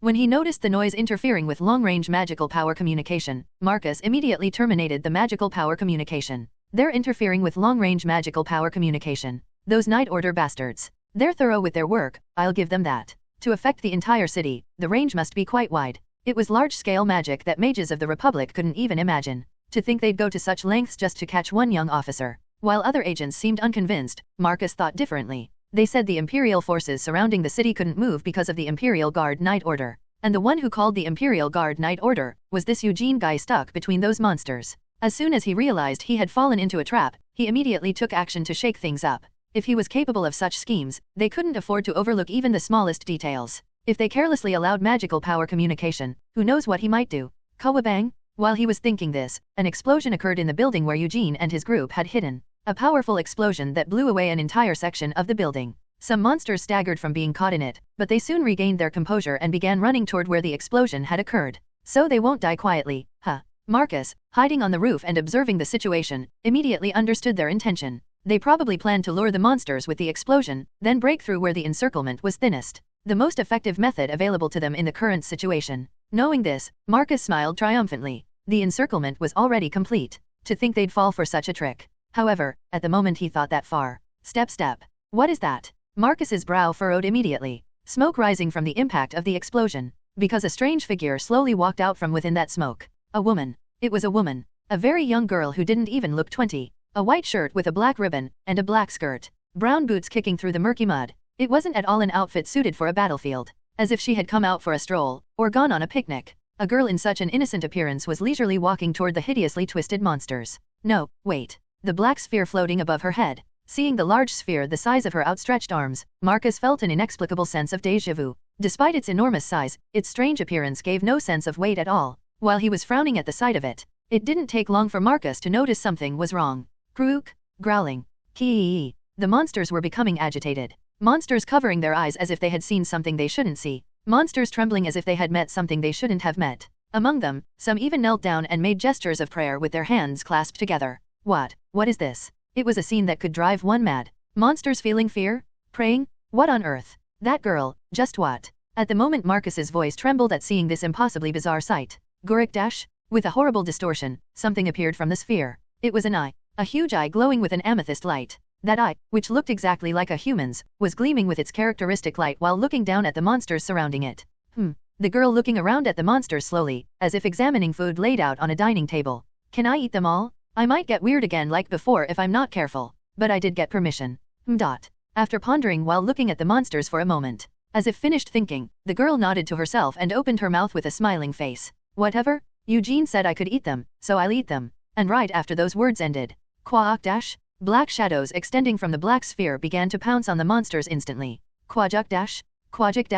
Paduk. Black shadows successively piercing through the monsters' chests, heads, and abdomens. And what followed was a scene of pandemonium where monster devoured monster. Quioioioek. The black sphere floating above the girl's head. And an enormous amount of tentacles extending from that black sphere at its center. Countless teeth sprouting from there were voraciously devouring the monsters. Hundreds of eyes sprouting on the black tentacles were rolling around searching for the next target. Chewing bones, biting off chunks of flesh, monsters disappearing in an instant. Seeing this, Marcus felt like he was about to lose his mind. Why on earth? He understood that the girl's power was extraordinary, and what that black sphere and the black tentacles sprouting from it were. But what he couldn't understand wasn't that. Why aren't they resisting? Even if hundreds of tentacles approached, these were originally knights. Considering their reflexes and physical strength, they should be able to respond sufficiently. But the monsters who saw that black sphere were just standing still and being helplessly eaten. As if it were natural, not a single monster was resisting. Something is different. This girl. No, this monster. Something is different from other monsters.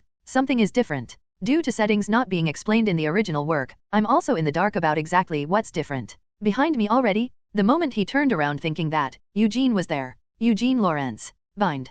Queruruk. Eugene's magical power chains instantly wrapping around Marcus. As he felt the magical power in the chains seeping into his imprint, a look of dismay crossed his face. Damn it, I was too focused on the monster. Only then did he realize, while the suddenly appeared girl was devouring all the monsters, Eugene, who was the assassination target, had been using detection magic to find him. But how was my presence exposed? Even if Elsador's knights had mutated into monsters, they shouldn't have discovered the inside story. Then he shouldn't even know that I was here. Randall always assigns surveillance when planning operations. Besides, with someone like Claude acting alone, there's no way he wouldn't send tracking teams. While saying that, almost everything below the roof had already ended. The monsters that disappeared without a trace. But the black sphere floating in the sky hadn't disappeared and was rolling its eyes around looking for the next prey. Croc, croc. The girl slowly approaching him. Empty, hollow eyes were staring at him. Anyone could see that girl wasn't normal right now. Don't eat him. We need to interrogate this one. At Eugene's voice, the girl who had approached within arm's reach stopped her steps. Renie looking at Eugene.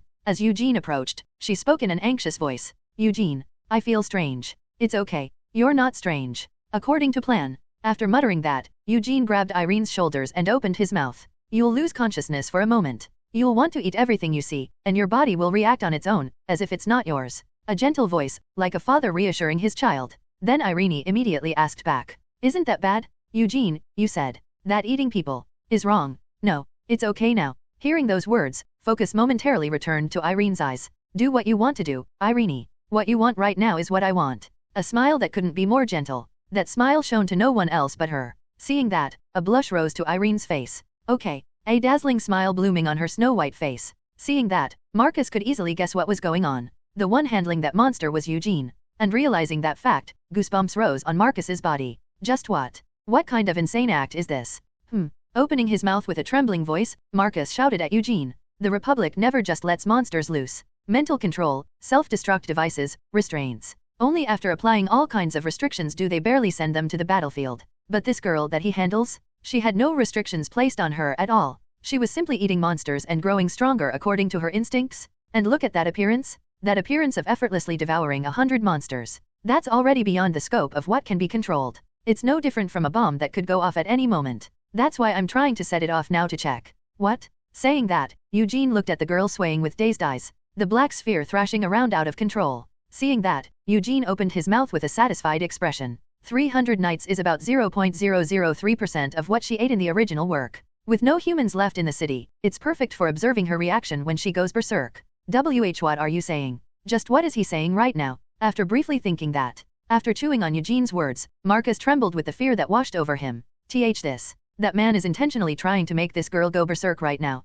The night order surrounding him. He's saying he'll throw them all as food and observe the reaction. To so casually carry out an idea that only madmen like Elcrier would come up with. Eugene Lawrence? You crazy mass murderer dash. Tang dash? With the gunshot, Marcus lost consciousness. Mass murderer my ass. The last Eugene that he saw maintained his characteristic expressionless face. Who touched who first, to now put on this pathetic victim act. Though I'm in a position to receive help, this time I share similar thoughts with this guy. What I shot was a non-lethal stun round. Securing the unconscious informant, Felen spoke with a faint smile as if disgusted. Sacrificing enemy knights as offerings to test the power of an unknown monster. I'm not sure about mass murderer, but you're definitely insane. Who cares? Thinking that, I fired the flare I had received during mission assignment. Blue flare for requesting support. Red flare for mission completion. Normally, I would have fired the blue flare when cornered, and Carlos would have leisurely watched it. After muttering that, I fired the flare. Pyuyu, a red flare rising into the sky. After watching that, I spoke to Claude who still hadn't recovered from the shock.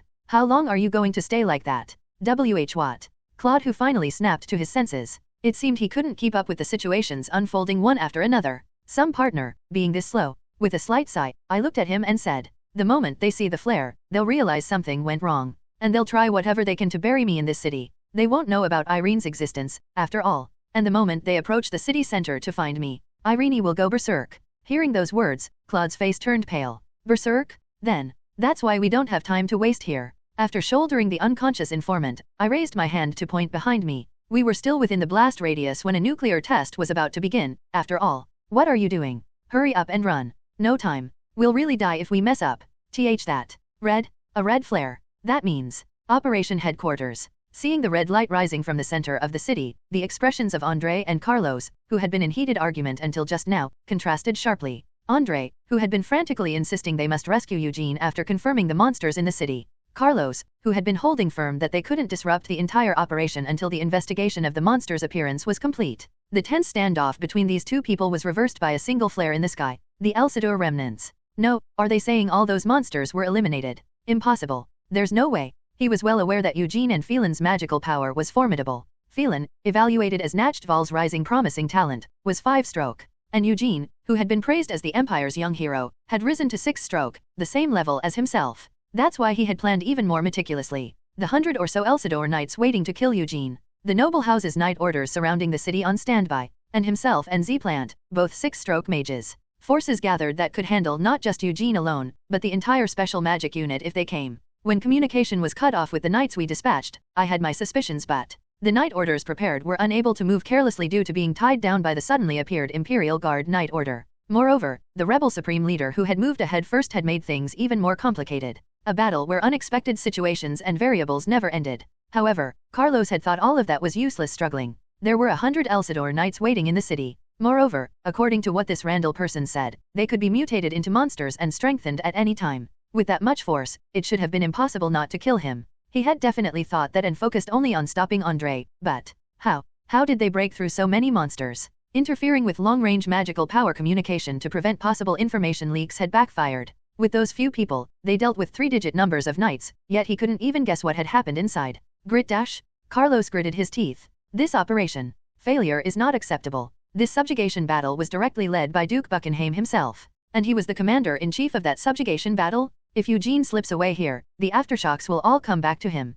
To think there would be a blemish on the Duke's trust that he had worked so hard to build. If such a thing happens, what variables might arise in the succession race for Duke? If they eliminated that many monsters, Colonel Eugene and Commander Felen must be severely depleted as well. The one who spoke those words was Zplant with a hardened expression. Felen, who had been closely following behind him with his steep growth curve. If that bastard survived that chaos, his reputation would grow even higher. If that happens, his position as Duke Nachtval's successor might be shaken. Carlos and Zplant exchanged glances as they looked at each other. Two people who shared the same goal despite being from different houses. And Andre who had to protect Eugene from their grasp. As if having guessed each other's thoughts, they immediately opened their mouths and coordinated their words. In that case, we should enter the city as soon as possible, find the survivors from the reconnaissance team, and protect them safely. As the 3 Knight Order leaders rose simultaneously, the knights surrounding the city began entering the city all at once. The rescue target was Eugene. The race between 3 factions to secure him had begun. The knights of the 2 Duke houses moving busily. While watching them, one Imperial guard approached Andre's side. Commander, we don't have time. If we don't want to fall behind them, we too must move quickly. Zen, tell the Imperial guards. For the umpteenth time thinking this, but I have no talent for acting. Restraining his hurrying subordinate, Andre thought this and opened his mouth. Our Imperial Guard Knight Order will follow behind the Knight Orders, but absolutely do not enter the city interior. A trap carefully set up by magic nobles. Now that trap was opening its maw towards them.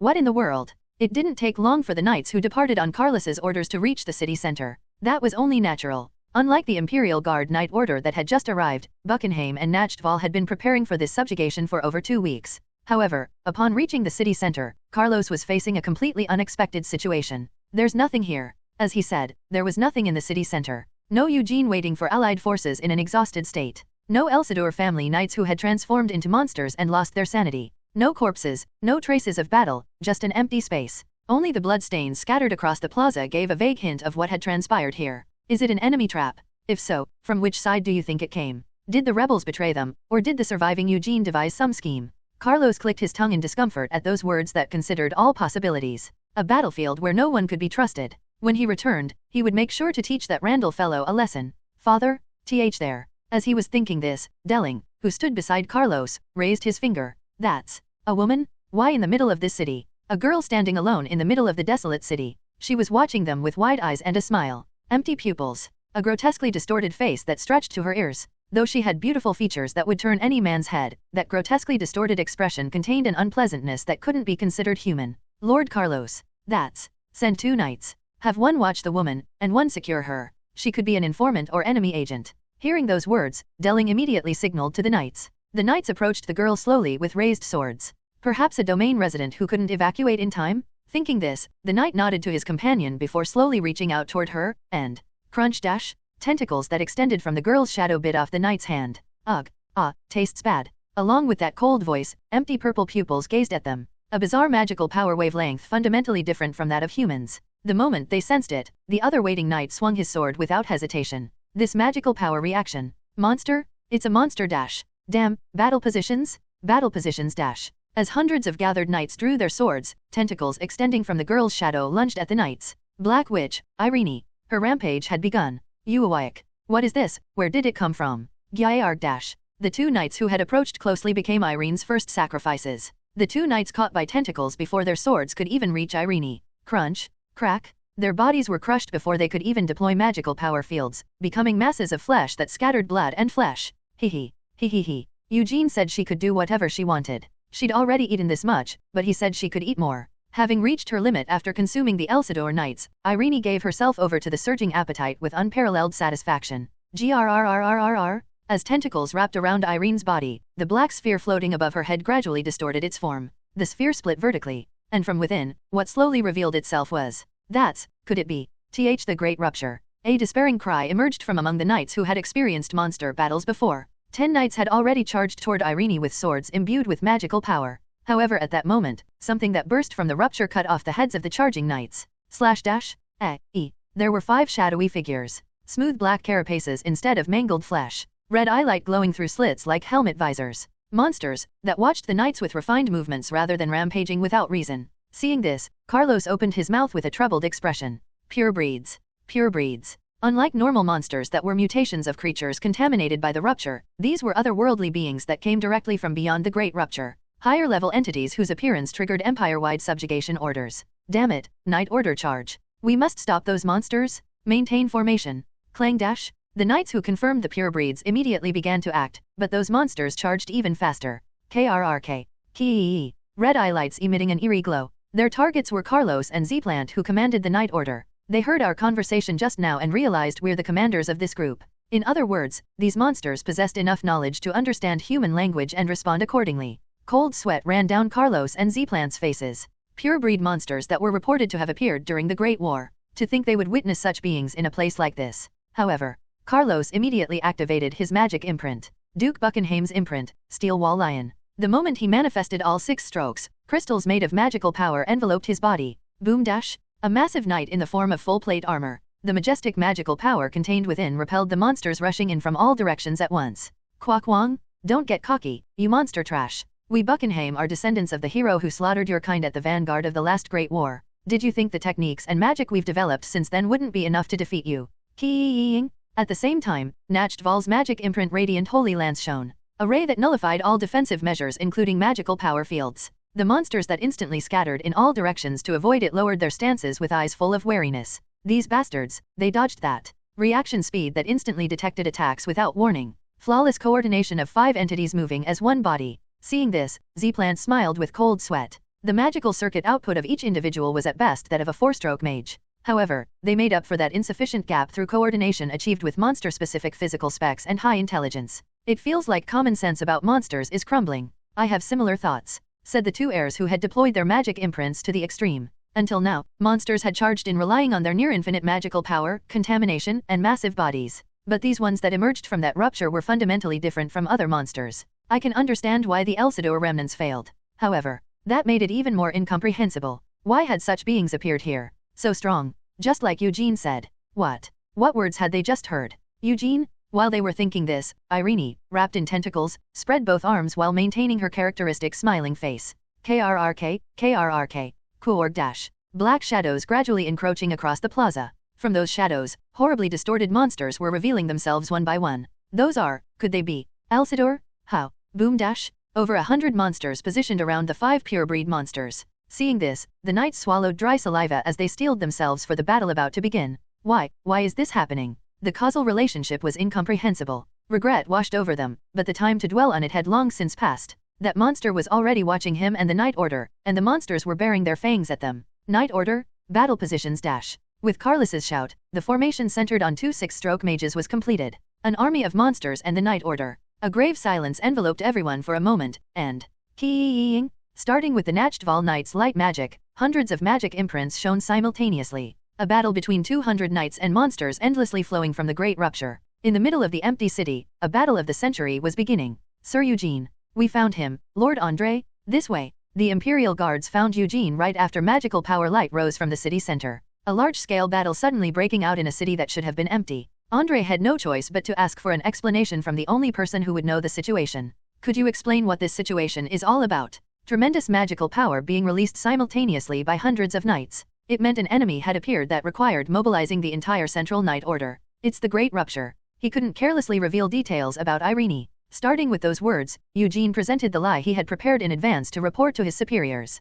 The Elsidor remnants, when cornered, used Count Elcrier's research product, the monster mutation serum, in desperation. After transforming into monsters, they attempted to die fighting together. We succeeded in eliminating them, but the catastrophe of a great rupture emerging from the excessive contamination occurred. It made sense. The corpses of over 100 Elsidor knights. When those gathered together, it wouldn't be strange for a rupture to occur there. However, Andre knew those words were a lie. I know that ruptures occur in places where contaminated corpses are concentrated. The first great rupture that devoured half the continent occurred that way after all. However, the timing is unnaturally convenient. All the Elsidor knights were subjugated, Eugene escaped from that location, and right when the Night Order arrived, a rupture occurred. No matter how you thought about it, wasn't it artificial? Hearing those words from Andre, Eugene watched the city center where magical power light was blazing while holding his chin. By the way, the Night Order truly has loyalty and honor. Loyalty. What was this sudden talk about? While thinking this, Eugene opened his mouth with a satisfied smile. As soon as they confirmed the Great Rupture's appearance, they charged in risking their lives. To save me, who isn't even an official Night Order member. What are you saying? Anyone can see this is a trap you set. At that moment, Eugene's voice cut off Andre's words without hesitation. An atrocious disaster caused by a fellow Round Table member. To atone for that sin, to think they would make such a noble choice, as expected of Lord Zplant, Nachtval's heir, and Lord Carlos, Buckingham's heir. Wait, you couldn't be. Their heroic battle and sacrifice will be remembered long in Imperial history. Eugene praising the Night Order with a satisfied smile. After pondering those words several times, Andre, who understood Eugene's meaning, laughed in astonishment. Kook, kahaha, kahahaha dash. It was certain. Though he didn't know what methods were used, this guy was the one who caused the Great Rupture. He had plotted to use himself as bait to lure in the Night Order, then cause the Great Rupture to kill them all. You don't want to say how you caused it. That's what you mean, right? Carlos and Zplant fighting in the city center were probably thinking something similar. If they survived this battle, they would immediately seek out Eugene to expel him. So, Eugene was telling him and the Imperial Guard Night Order. Kill them all to silence them. Amazing. This is really, beyond expectations. Drive to eliminate political opponents by freely using the taboo of monsters. Decisiveness without even a shred of hesitation in killing hundreds of knights. Meticulousness in entering the middle of the enemy's trap and turning it around to utilize it. A shiver ran through Andre's body. Could such thoughts really come from the mind of a young officer not even 20 years old? Just a promising mage. The young officer he had only thought of as the Emperor's investment for the future was now holding and shaking the two dukes with the Empire's greatest power. It seems the Imperial Guard Night Order will have much work to do. May I ask for your assistance? Yes. Don't worry. Looking at Eugene, who asked him this, Andre smiled coldly. How the Great Rupture was caused was an issue to address later. There are more urgent matters now. An opportunity to strike down the detestable magic noble knights in an empty city where no one was watching. The chance to repay years of pent-up grudges had finally arrived. As you said, the knights of the two dukes gathered here today nobly sacrificed their lives to stop the monster invasion. Hearing Andre's words, the Imperial guards lined up on either side of him also drew their swords. The dark smiles blooming on their faces. The same expression as Andre commanding them. It wouldn't do to have any survivors from that honorable battle, would it? While the two who had become accomplices smiled at each other. Order to all Imperial Guard Night Order members. Shing dash. The Imperial guards who drew their swords without hesitation turned their gazes to Andre, eyes full of desire. As if knowing that expectation, Andre, who growled while baring his teeth, raised his voice. As of this moment, seal off the city. All biological entities escaping from the center are to be considered monsters. Kill without exception. Those guys won't escape this city. Until this day is over. Until all the knights who entered the center are dead, turned into cold corpses. We must stop this calamity created by Elsidor, for the sake of the noble Night Order. At Andre's order delivered in a quite serious voice, the Imperial Guard Night Order immediately began surrounding the city center. We'll need to prepare a memorial service. A most splendid one. Andre muttered while watching the intensely shining magical power light. Don't worry. The medals to be placed on your corpses are probably piled up like garbage in the Imperial storehouse. Author's thoughts queeruk. When the arm of the massive monster struck the ground, countless stone fragments scattered in all directions. Along with that, flesh burst apart, and numerous toxic substances contained within. When the purple discolored mucus splattered on his clothes, Zplant's face instantly contorted. You monster, dare to soil my body with filth. Quack. As if only now realizing its attack had missed, the monster's gaze turned toward Zplant. The blue-haired young man looking down at it with cold eyes. Burn. With his single word, beams of light erupted from numerous spheres that had risen behind him. Screech. The monster vanished without a trace, burned away. Seeing this, 5 monsters leaped at him in succession, but Z-Plant manipulated the spheres here and there as if finding it laughable. Whoosh dash! The light orbs moved chaotically in all directions as if each possessed its own will. The moment a monster twisted its body to avoid one sphere, another sphere emerged from a blind spot and fired its beam. Jewel of Light. As the basic attack formula imprinted in the second stroke of Radiant Holy Lance, it was the foundational magic for subsequent application formulas. Originally, it was a magic meant to be floated above the caster's shoulders and used like a fixed battery position. However, Z-Plant had modified this formula in his own way, handling it with such agile methods. Geek. Upon witnessing 5 monsters disappearing at once, the 5 pure-breed monsters surrounding Carlos exchanged signals. Threat confirmed. Formation will collapse if left unchecked. Switch from mobile warfare to delaying tactics. Propose numbers 4 and 5 coordinate response. Agreed. Agreed. Formation dissolved. Engaging. Boom. The pure-breed monsters split their formation and sent the 5 monsters that had been facing off against the knights charging at Carlos. The giant creatures lunged forward with all their might. However, seeing this, Carlos transformed his magical power armor without any change in expression. Swoosh dash! The magical power crystals covering his body instantly gathered in his hands, and the crystals gathered in his hands immediately formed the shape of a massive sword. Steel Wall Lion. Though it was the imprint of Duke Buckingham, known as the master of defensive formulas, he unhesitatingly converted his armor into a sword. No matter how well you've copied human tactics, monsters are still monsters. Your intentions are too obvious. With those brief words, Carlos swung the great sword in his hands. Boom! With a tremendous explosion, the upper bodies of the monsters charging at Carlos flew off completely. As soon as he finished his attack, his magic armor immediately returned to its original form. Delling, who had barely managed to kill one monster with his crystal sword, gulped dryly at the sight. He reused his existing armor and converted it to an attack formula. To minimize magical power consumption. To think such power could be achieved even while minimizing magical power consumption with long-term battle in mind. However, before he could marvel at this, 3 pure-breed monsters immediately charged at Carlos. Clang dash, clang dash, clang dash. The remaining 2 charged at Z-Plant, constantly pressuring him. Seeing this, Carlos gritted his teeth. These bastards. Until just now, 5 monsters had been pressing them, but after 2 of them split off, these creatures no longer attacked him recklessly. Their movements showed they were trying to pin him down while maintaining a tense standoff. Looking over at young Master Z-Plant's side, he was in a similar situation. These wolf-like bastards, scurrying around like rats. One creature pressed Z-Plant up close, while the other targeted his rear. The Jewel of Light that had been dealing with dozens of monsters simultaneously was now focused solely on handling 2 monsters. Is this what a proper monster battle is like? The monsters kept changing their attack routes and exchanging positions to confuse them. Meanwhile, the regular monsters that formed the core of the enemy forces were slaughtering the knights with their characteristic magical power quantity and impact force. We can't stop them? Our magical power is completely diplomatic. Crunch dash! The knight's body flew helplessly through the air after being struck by the monster's arm. The knight fell headfirst to the ground and perished, all the bones in his body crushed. Already over 50 knights had lost their lives in such a manner. The pure-breed monsters are engaging in delaying tactics to tie down myself and young Master Z-Plant. The knight orders main combat force, then switching to offense when magical power is depleted. This is... Carlos could only be shocked as he realized the battlefield situation and the enemy's intentions. Is this, truly monster tactics? Originally, monsters were beings that rampaged like beasts that had lost their reason. Though their characteristic magical power quantity and physical abilities were overwhelming, they were like powerful beasts whose inferior intelligence couldn't keep up. That was why humanity had been able to achieve victory against monsters in the last Great War. But what is this supposed to be? These creatures were pressuring them while maintaining formation, just like humans. These creatures were identifying their opponent's weaknesses and striking at those blind spots, just like humans. Assassinating Eugene isn't the issue. This is. These monsters. He had thought they were just specimens with high intelligence, but that was a miscalculation.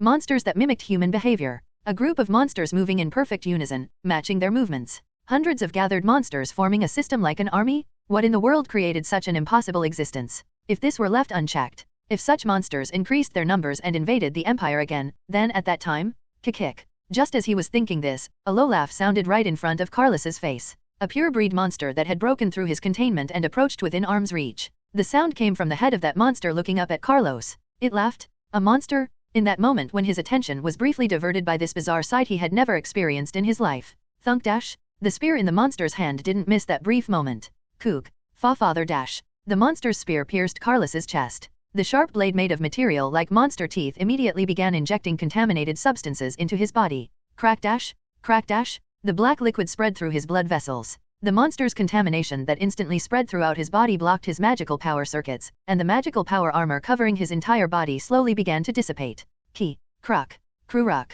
Kikikik. Seeing this, the 3 pure-breed monsters' eyes gleamed. First, 1. Just as the 3 monsters raised their spear tips to prepare their final strike. Boom! 5 beams of light fired simultaneously flew toward where they stood. Keek. As if unable to avoid the sudden attack, one creature's shoulder was pierced through, just one arm flying off. Though the monster maintained a composed appearance as if thinking that was all, the real attack came after being hit. Filthy monsters. Did you think I'd keep taking it forever? Crumble? Cruck. The monster's body hardened like stone before crumbling away. Seeing this, the purebreeds changed their target of caution. Young Master Z-Plant walking this way while throwing aside the corpses of the 2 monsters that had charged in earlier. His clothes were torn in various places and stained with blood. Judging by his contorted face, it seemed he hadn't achieved victory very smoothly either. Maintain formation dash. Z-Plant who had instantly slaughtered 3 purebreeds. At his shout, the other knights also gripped their swords tighter. Considering the monster's physical abilities, retreating now would only mean being hunted down in these complex ruins. To survive, they had no choice but to kill all these monsters.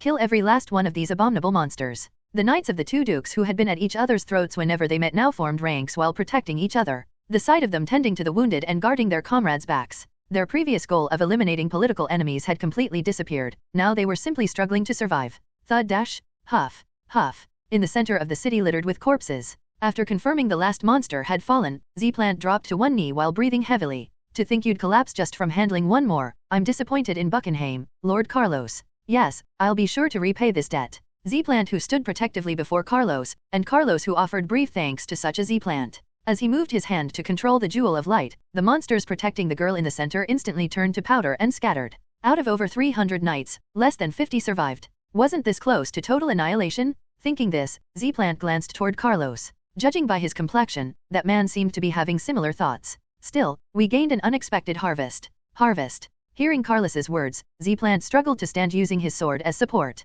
His overloaded magic circuits felt like they could burst at any moment, and his extremely deployed imprint was burning hot as if on fire. They had barely achieved victory after exhausting all their power. If so, they should collect a reward worthy of that. Thinking this, Z-Plant spoke while looking at Renie sitting in the center of the city. That girl. The rift is closed, and she's completely neutralized, isn't she? At those words, Carlos raised his clouded eyes to look at Renie, the black-haired girl staring at him with blank eyes. Seeing those characteristic amethyst eyes, Carlos's eyes narrowed. That girl. Why does she look familiar? As if he had met her somewhere before. Just as he was thinking this. Ha, ha ha, ha ha ha. When he recalled a scene from his old memories, a hollow laugh escaped Carlos's mouth. 7 years ago, in Melder territory, wasn't it? When Delling and that Eugene boy had gotten into an argument. There was a girl hiding behind a pillar, watching that scene. A girl with black hair and purple eyes. A monster that can create rifts on its own and understand human speech. If we secure and research it properly, it would be invaluable. It's already too late. What? Z-Plant frowned at Carlos's words and asked.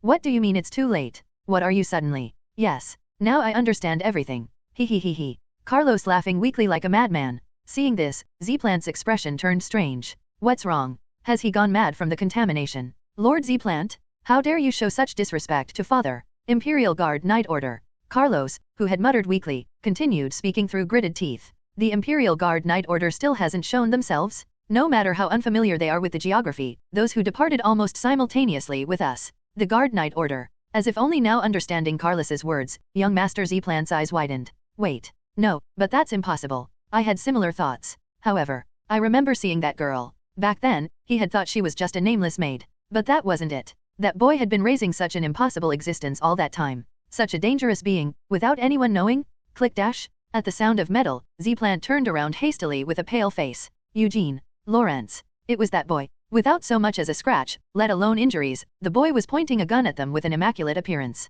And behind such a boy, a group of knights revealed themselves. Felen. And the Imperial Guard Knight Order surrounding them. The boy they had tried to eliminate was pointing his gun at them. At this moment, when they were completely exhausted from fighting the monsters. Young Master Z-Plant of Nachtval, and Lord Carlos, heir to Buckingham, and Lord Delling, who was his legitimate son, Eugene, calling them with an expressionless face. You and your subordinate knights met a heroic end while stopping the manifestation of loathsome monsters incited by the rebels. What are you saying? He looked down at the exhausted knights and their corpses with a faint smile. Special Magical Power Unit Battalion Commander Eugene Lawrence and Imperial Guard Knight Order Commander André Leonhardt will testify to this, and the 2 heirs will be awarded the Empire's Hero Medal. Lord Delling will receive the Imperial Lion Medal. You will go down in history as great mages who set an example of true nobility as heroes of the Empire. With Eugene's voice, André standing behind him raised his hand. The guard knights numbering around 100. As magical power gathered in the muzzles of their rifles, the knights who finally understood the situation began frantically running to various parts of the city.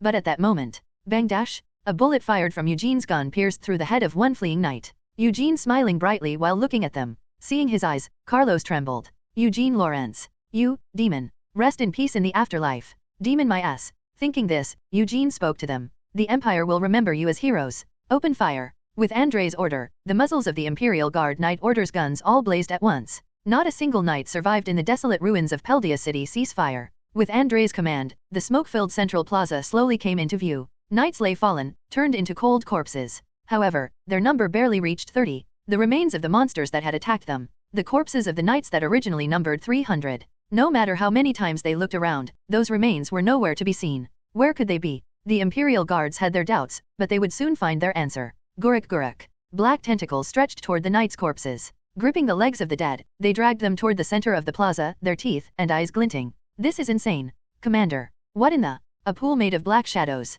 The knights' corpses slowly sinking into it. Some Imperial Guards reflexively aimed their guns, but a hand suddenly shot out to stop them. It was Eugene, the Special Magical Power Unit Battalion Commander. I will handle this monster. The Knight Order should stop Count Rakard's knights who are entering from the outskirts. Though Buckenheim and Nachtval Knight Orders had been annihilated, there was another magic noble family participating in this battle. The Knights of House Rakard, who were controlling the outer perimeter and remaining territory residents. They were under Kyle's command. After looking at Eugene for a moment, Andre nodded. It would be better if information about that monster didn't spread too widely. Knight Order. Everyone move out. At their commander Andre's order, the knights lowered their guns and slowly moved away from the plaza. Thanks to you, this ended easily. Thank you, I gave you the chance to kill magic nobles yourself. Consider this repayment. That monster. And not asking about Irene, too. After Andre turned his back with those additional words, Eugene could finally see Irene's condition. As expected, this isn't normal. Black shadows writhing here and there, with tentacles wrapped around them. And Irene sitting at the center with unfocused, dreamy eyes. Kick, dash. As Eugene approached, the squirming tentacles raised their edges as if protecting their master. But Eugene paid them no mind and kept moving forward. Chulpuk dash. As he got closer to Irene, tentacles and slime clung to him from all directions. Occasionally, teeth on the tentacles dug into his skin. A small wound on his face, blood flowing from it. As if smelling the blood, the tentacles that had been wary of Eugene slowly made way. They seemed to recognize that the person approaching was Eugene. This is similar to back then. Eugene crouched down to meet Irene's eyes and spoke. Remember? The basement of the Elsidor mansion. The day I told you it was snowing outside. Yes, I remember. Eugene spoke slowly, in a gentle voice. Hearing that voice, focus gradually returned to Irene's blank eyes. Eugene brought me a snowball and told me to look at it. It was my first time seeing and touching real snow. It was so cold. I was surprised when you put it straight in your mouth. Good thing I had prepared another one. You promised we'd make a snowman and have a snowball fight together. You remember well. When Eugene said that, Irene spoke while recalling those memories. Past memories. As she traced back those memories, Irene's mind was becoming clearer. Of course, that wasn't all Eugene remembered. A researcher who came into experiment had stepped on the snowman Irene made, and that was the first time Irene went berserk. Irene had broken out of the lab and was subdued after sacrificing 5 knights. And Lupion had been delighted to see that. That crazy psycho bastard. But Irene, smiling with a faint expression, didn't mention anything about that incident. Did she not remember? Or was it too trivial to be worth remembering? Putting aside his brief doubts, Eugene slowly calmed Irene down. Let's make one this winter too. We should have at least one year-end party and invite everyone around. A party? What are we going to eat? Suddenly talking about food? We were just talking about snow. There's this restaurant I went to with Mari, and their goose dish was really delicious. Let's go there together later. Sure. I haven't had proper meat in a while. Meaningless everyday conversations. Casual small talk. As they continued, Irene's rampage gradually subsided. It's warm, ordinary conversations with Eugene. His touch felt through the tentacles. This bond that couldn't be felt from other beings. The fairy of the ventilation shaft, irreplaceable by anything else. Swish swish swish swish. The tentacles wrapping Irene's body slowly seeped back into her. What remained was the body of a snow-white girl. Seeing her clothes tattered from the aftermath of her rampage, Eugene wrapped Irene in his uniform coat. I'm sorry, Eugene. For what? I tried to copy what Eugene does, but I lost. After devouring 2 night orders by herself, all she says is I'm sorry. Feeling dizzy at the thought, Eugene patted Irene's head. It's okay. You must have been through a lot. You did well. Hehe, I'm glad. With those words, Irene leaned her face against Eugene. Yes, really glad. Burrowing into Eugene's arms, Irene recalled the battle with the knights just now. Being just strong and fast isn't enough. The 5 entities she created directly in the Great Rupture. The knights who slaughtered them by working together. Their systematic approach provided Irene with lots of information. The key is to make lots of different children and have them protect each other's backs, she thought. A child with a hard body. A child good at throwing snowballs. A strong child. A fast-running child. If she made lots and lots of different children, she could do so much more.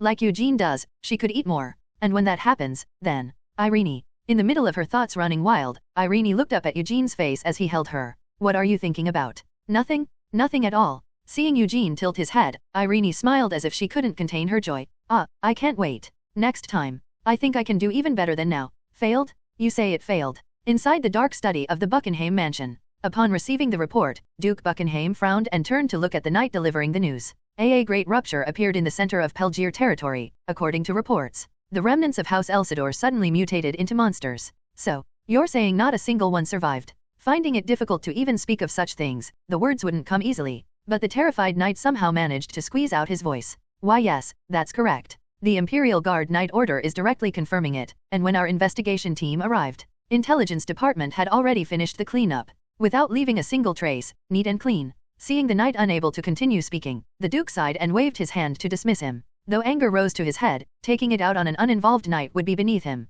As the knight hurriedly left the office, the Duke took several deep breaths to collect himself. A great rupture, this is absurd. No, strictly speaking, it wasn't completely impossible. Unlike the Emperor who prohibited monster research, magic nobles and the Republic had been studying monsters in their own ways for a long time. They had obtained much data about their physical structure, habits, magical power usage patterns, and such knowledge had significantly helped in improving magic nobles' magic imprints. But despite all that long research, what we couldn't figure out was the conditions for a great rupture's occurrence. Countless studies were conducted to discover this, but neither magic nobles nor the Republic could figure it out. Well, if anyone had discovered it, there wouldn't be a war between the Empire and Republic like this. They could just infiltrate the opposing side, open a great rupture, and everything would be over. After long research, all we found out was that the probability increases with more monsters and denser contamination. 100 monsters created by mutating knights. That quantity would make it unsurprising for a great rupture to occur. It made sense, but at the same time was suspicious. If that were the case, why hadn't a great rupture appeared on the Eastern Front where over 1,000 monsters were rampaging?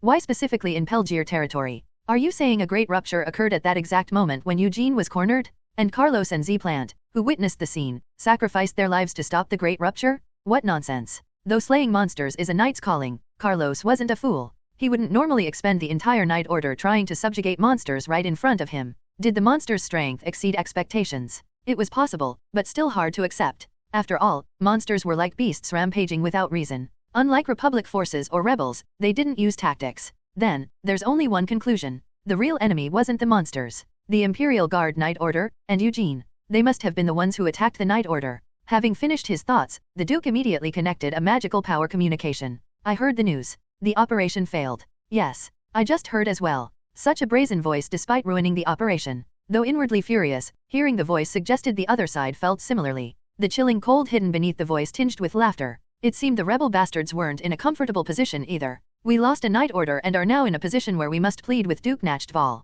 Having sent his heir to his death, I can already see what the Duke will say. Is the round table we worked so hard to gather falling apart? No, that won't happen. However, the Nachtval side will use all sorts of schemes to seize control of the round table. They won't destroy the joint front of the round table, but... You mean they won't readily provide knights like this time? Neither the Duke nor Randall had any intention of arguing and shifting blame to each other. Rather than waste time on such unproductive matters, it would be far better to discuss the next measures. While they were talking about future operations, Your Grace, the butler who had served him for many years approached and delivered a message. A letter has arrived from Duke Nachtval. He suggests attending together the memorial service for the two heirs who died stopping the monster invasion.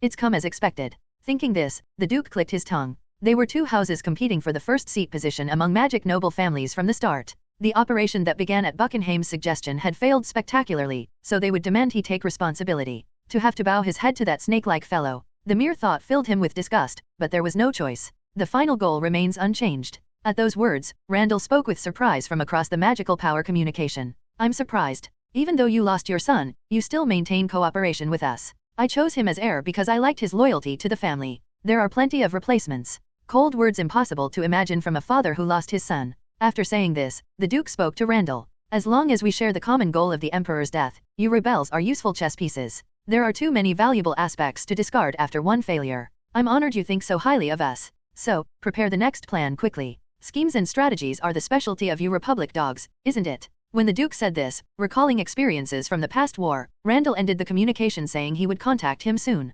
Hugh. The Duke sighed and looked at the Empire's flag placed in one corner of the study. To think things would become this complicated. The Emperor sitting in the Imperial Palace. Recalling that image, the Duke growled lowly. Making such an ugly struggle when you're about to die. How unsightly, Franz. The Emperor's era in the Empire is ending anyway. That throne he sits on will soon be mine. Prepare to depart for the capital. The Duke rose from his seat and spoke to his butler. We must show proper respect for the funeral of a son who died a hero, and the Emperor who ruined his plans. And his blade, Eugene Lawrence. I should meet this Imperial dog myself and see what kind of person he is. Bang dash. 7 o'clock on a Sunday morning. The weather was clear. At the deafening sound of the ceremonial cannon, I saluted toward the coffin covered in white flowers. Click dash. Click dash. Camera shutters clicked all around simultaneously. Occasional sobs and sighs could be heard. The Round Table Night Order's joint funeral service was being conducted in an atmosphere as grand as Count Elsidor's death. The coffins of the knights entering the ground. Looking at that heroic sight, I thought while pressing down my military cap. It was awful meeting you, let's never meet again. May the deceased rest in peace, rubbing with my right hand and rubbing with my left hand. Their spirit of sacrificing their lives to prevent the threat of the Great Rupture is enough to be a model for all knights. With these sorrowful sentiments, I hereby bestow the Empire's Hero Medal to the 2 heroes who saved the Empire, and to young Master Delling, who met his end alongside them, the Imperial Lion Medal. The Emperor's message flowed in a solemn voice. After reading all the words written in the letter, the Imperial guards carefully placed the medals on the lids of the 3 deceased's coffins. How could this happen? To think that those who were meant to lead the Empire would pass away so meaninglessly. It's a tragedy. An unthinkable tragedy. As mournful music began to play, the nobles attending the funeral took out handkerchiefs to wipe their tears. Are they really crying out of sadness? As if.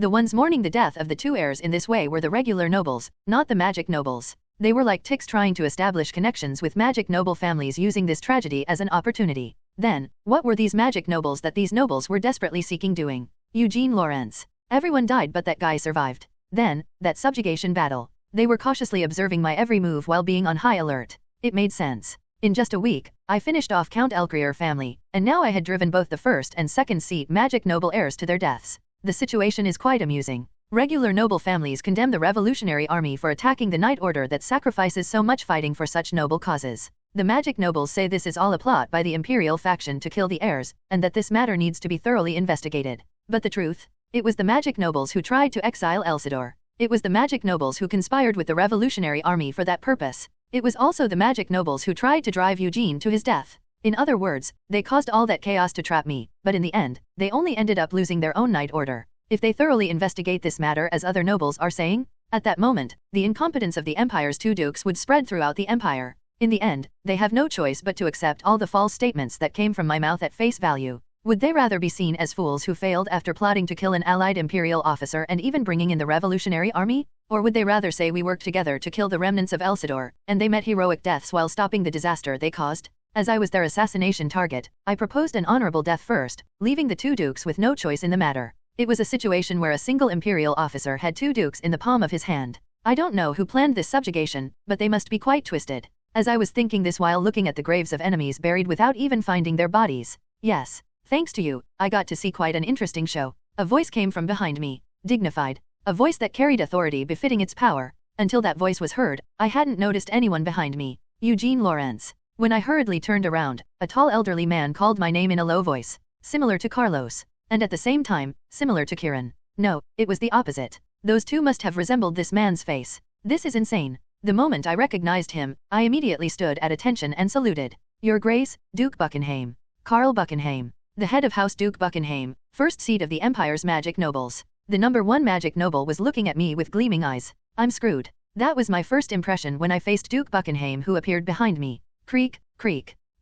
Who? What came in response to my salute was an immense magical power pressing down on me. For a while, I could only focus all my attention on enduring this pressure without any chance to resist. After some time had passed like this. Indeed, quite different from other promising youngsters of the same age. Muttering with an inscrutable expression, the Duke instantly dispersed the magical power that had been pressing down on me. This sudden sense of liberation. At the same time, I felt a chill running up my spine. To not even be able to resist. Is this really the same 7-stroke as Count Elcrier? When Kieran said he took in an adopted son, I didn't pay much attention, but you possess even better qualities than expected. A 7-strike imprint mage's magical power. There aren't many who can withstand that even if you search the entire continent. I couldn't give any answer to the Duke's words as he spoke with a slight smile. Perhaps he wasn't expecting an answer either. The Duke smiled faintly and slowly opened his mouth to speak. Carlos was originally lacking in talent and not heir material. I used him significantly because I liked how loyal he was to the family. But in the end, he messed things up like this. Thanks to him, the heir position is suddenly vacant, and even Delling, who was Carlos's son, died. Watching him trail off like that, I tried hard to calm my confused mind. Since it was the heir's funeral, I thought the head himself would come. But I didn't expect him to seek me out directly like this. Think, Eugene. The Duke's intention in seeking me out. I need to figure out what that is. Normally, the Duke himself wouldn't have time to spare for something like this. Neither Buckingham nor Nachtval would be in a situation to care about a memorial service like this. The power vacuum created by the disappearance of the heir. The entire family would be in turmoil trying to fill this vacancy. I hear Carlos made you a proposal. At those words from the Duke, I immediately answered. He said he would give me appropriate compensation if I worked as his confidant. However, for the sake of my loyalty to Lord Kirin who took me in, loyalty. Muttering that, the Duke spoke with his characteristic faint smile. Yes, that would be quite convenient to use as an excuse. After saying that, the Duke opened his mouth. When a non-noble mage enters a magic noble family, there are only two set paths. A tool, or a sacrifice. Nothing else. It's obvious you would refuse such a proposal made without even minimal trust. Carlos misjudged your caliber.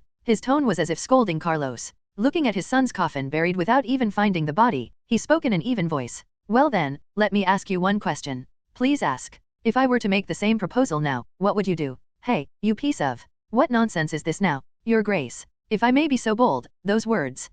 Yes. It seems you don't much care for indirect talk. After thinking for a moment, the Duke looked at me and said, if I were to offer you Carlos's heir position, would you accept that proposal? For a moment, I almost failed to keep my expression in check. My startled reaction must have been quite interesting, as a faint smile appeared on the Duke's face. That's impossible. Impossible. Yes. After thinking for a moment, I slowly gave my prepared answer. My magical power circuit is already incompatible with Buckingham's imprint. An heir who cannot inherit the family's traditional imprint would be unthinkable. A proper argument. But not your true thoughts. Saying that, the Duke spoke with a slight smile. You probably wouldn't be satisfied with just Duke Buckingham. Your Grace. What do you? No need to pretend to measure your words. What you want isn't just some single family, but the Empire itself, isn't it? The Duke said. Just like me. A moment of silence. And that brief silence was enough to answer the Duke's question. That's why even at this moment, I'm endlessly pondering. Whoosh dash? The magical power that had been pressing down on me was once again constricting my breath. Unlike just before when it was mere pressure, this magical power now contained clear killing intent. Magical power crystals with a structure too complex to analyze were vibrating while targeting my vital points. At such a young age, reaching 6th stroke that even Carlos couldn't achieve, commanding your own army, and shaking the Empire. You know about the 6th stroke imprint? I hadn't told anyone about that. I wonder if it wouldn't be better to kill such a dangerous seed right here and now. 7-stroke imprint. And vast magical power refined through cultivation methods passed down for generations was flowing through his magic circuit. Buckingham was the first seat of magic nobles. And the fact proven by that first seat position was very simple. The Empire's strongest. The man standing before my eyes was the one and only strongest mage in the Empire. Such a being recognizing me as a threat and contemplating killing me. Other magic nobles including Nachtval would probably have similar thoughts. This was the price of escaping the magic nobles' trap. After overcoming one adversity, an even greater adversity was closing in on me. However, if they wanted to do that, they wouldn't have prepared such an elaborate trap in the first place. As the intention became clear, the tension enveloping my body gradually faded. This series of actions suddenly appearing and threatening me. What was hidden behind that seemingly relaxed face was anxiety. A Duke of the Empire killing an Imperial officer in the middle of the Imperial capital? Don't make me laugh. It might have been possible when the Emperor's power was at rock bottom, but it's too late now. With victory in the war against the Republic, the Imperial army gained the support of Imperial citizens and regular nobles. Meanwhile, magic nobles were only focused on protecting their own interests while struggling with fights against the revolutionary army. And as a result, Imperial citizens have started to question the very existence of magic nobles. If the special magic unit grows larger, they can handle the monsters. They won the war against the Republic without the Knight Order. Then, what reason is there for the Knight Order to exist? A group of mages who can't fight monsters or wars. Then why should Imperial citizens pay them enormous taxes, maintain their noble status, and grant them all sorts of privileges? Even in a country ruled by an emperor, public sentiment is heaven's will. The Knight Order that barely saved face with this subjugation is going to kill me in the middle of the Imperial capital? A hero of the Imperial army? Go ahead and try if you can. The Empire's next target will be Buckingham. Not even blinking. What an unpleasant fellow. After a long silent confrontation, the Duke was the first to lower his hand.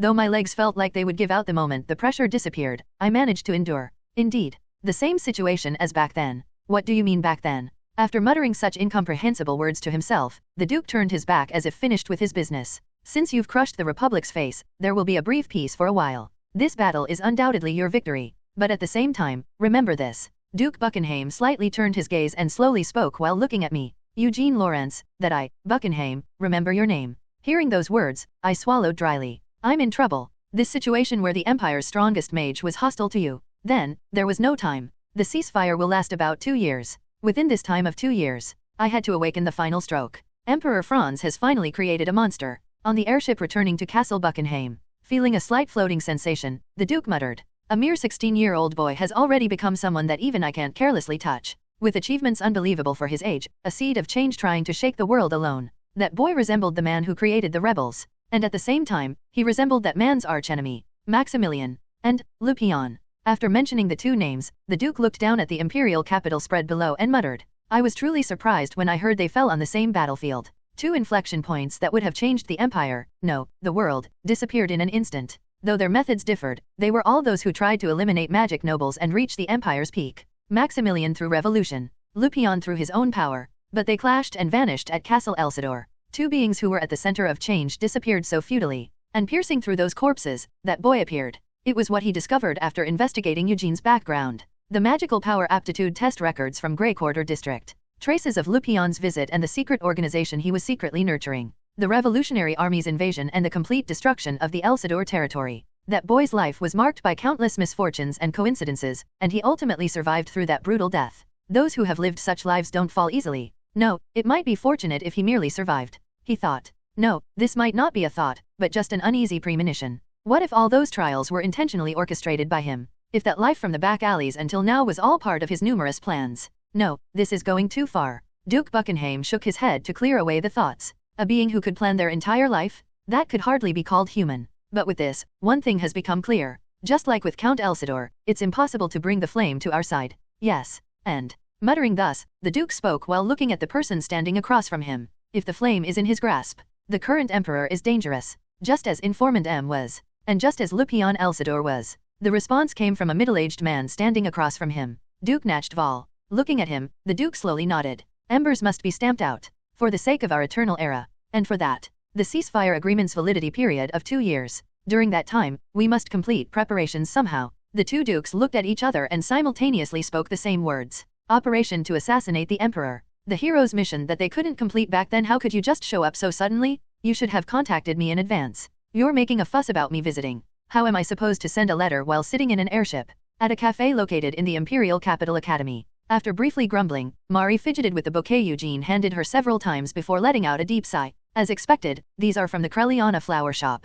Do you know how expensive this brand is in the Imperial capital? Don't worry about that. Good pay is our unit's only advantage. Though Eugene said this, his eyes looking at the bouquet couldn't have been more disgruntled. But since I bought it from White Quarter where the nobles live, it was more expensive than I imagined. What kind of bouquet costs more than an airship ticket? The prices in the Imperial capital are hellish no matter how many times I think about it. Do you know how much a sandwich costs at this cafe? How much? 15,000. Are you crazy? That could get you a full-course meal in the outer cities. Exactly. Their idle chat continued for a moment. Here you go. Eugene took out the letter that was his original purpose and handed it to Mari. I had some business in the Imperial capital anyway, so I dropped by while delivering this. I'm glad to see you're doing well. Ah, this. I didn't expect him to come deliver it personally. Seeing Mari's beaming face as she said this, Eugene smiled slightly while tilting his teacup. Since someone of commander rank signed it, no one should be able to say anything about our actions now. The organization in the documents Mari handed over was called the Special Magical Power Unit Wives Association. It was a charity organization formed by the wives and children of Special Magical Power Unit members, initially created to counter the defamation and fabrications that the revolutionary newspapers were making noise about. Then it's basically just a PR organization, isn't it? Is my signature really necessary? Well, things got a bit bigger as we went along. Mari explained to Eugene as she said this. Special Magical Power Unit. Among them, most of the first-generation members who were with Eugene from the beginning had unusual backgrounds. Knights who were pushed out of organizations for speaking the truth. Children of political prisoners. Ideologists. There were even some who had ruled the back alleys alone with their fists. These are the kind of people they have as husbands or wives. When people like that gather to form an organization, they wouldn't just be doing PR in the safe zones. There's a saying that birds of a feather flock together. Their spouses who joined the Special Magical Power Unit and were busy dealing with monsters and the Republic. As if competing with them, the Special Magic Unit Wives Association was gradually expanding their scope of activities. visiting monster contamination zones for charity work, providing food and medical support, even handling legal documents and other minor tasks for new members joining the Special Magic Unit. In other words, they had become an organization that went beyond the level of a simple veterans association or wives club, handling tasks that members on the battlefield couldn't manage themselves. I somehow ended up becoming the president and started various projects, but since we're a civilian organization, there are many restrictions on our activities. That's why they needed the certification of Eugene, the founding commander of Special Magic Unit. Mari took out the documents as she said this. Thanks to you, I can breathe easier now. With your signature as commander, there shouldn't be any concerns going forward, but just as she was saying this, upon seeing the complex pattern stamped in one corner of the document, Mari froze in place. Husband, what is it? Wife, what exactly is this? The slowly turned over paper. There, the Imperial seal was stamped as large as a door. You wrote it in your letter, didn't you? That it would be good to have signatures from other people with authority besides me.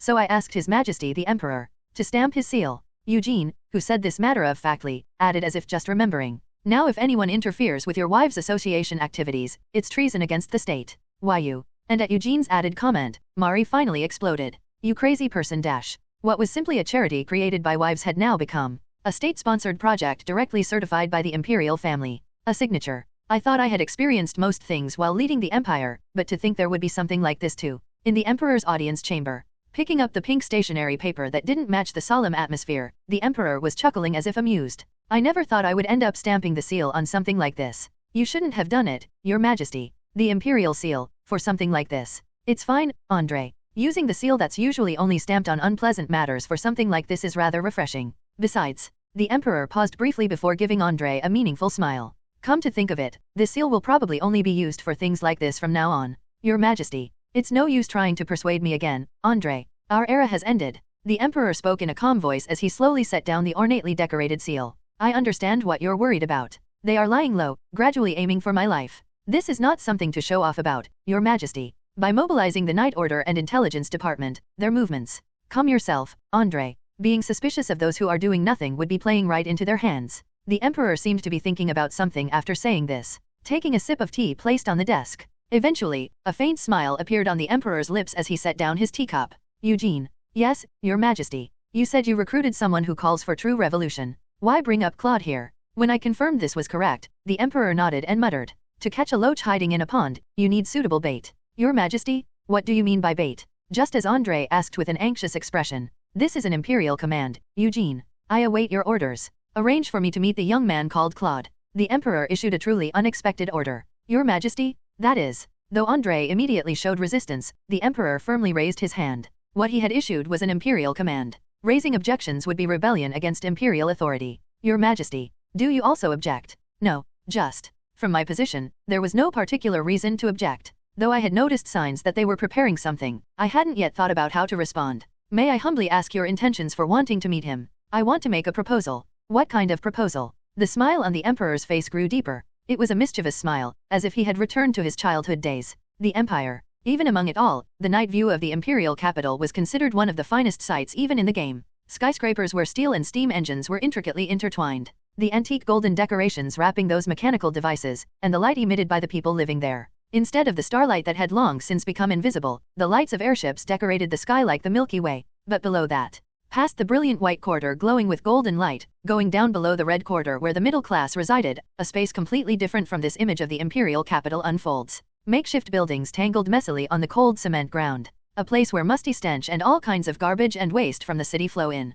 And even people who survive by picking up the scraps dropped by the luxurious Imperial capital while holding their breath in those gaps. This space showing the other side of the brilliant empire was the Grey Quarter. This was where Eugene, the protagonist of this game, first opened his eyes.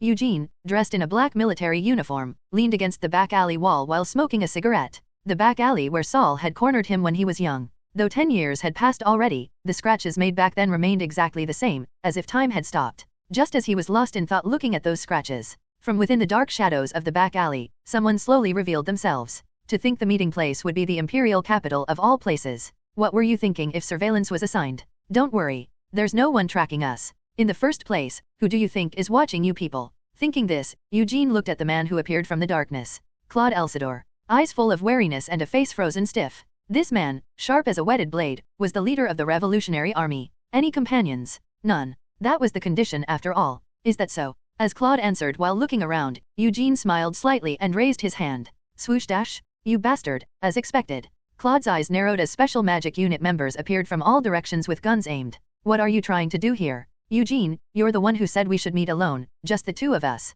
That was a lie. Right now we're confirming if you really came alone. Are you saying you're breaking the alliance now? Well, think whatever you want. As he was saying this, Matt, who was on standby in the outskirts, sent a magical power signal. No civilians in the current area. Same goes for companions. If they're not coming out even with this level of threat, they probably really aren't here. Along with Eugene's signal, the special magic unit members who had been aiming at the supreme leader from all directions vanished. Just from what I can glimpse, there are over 100. Moreover, they're all imprint mages.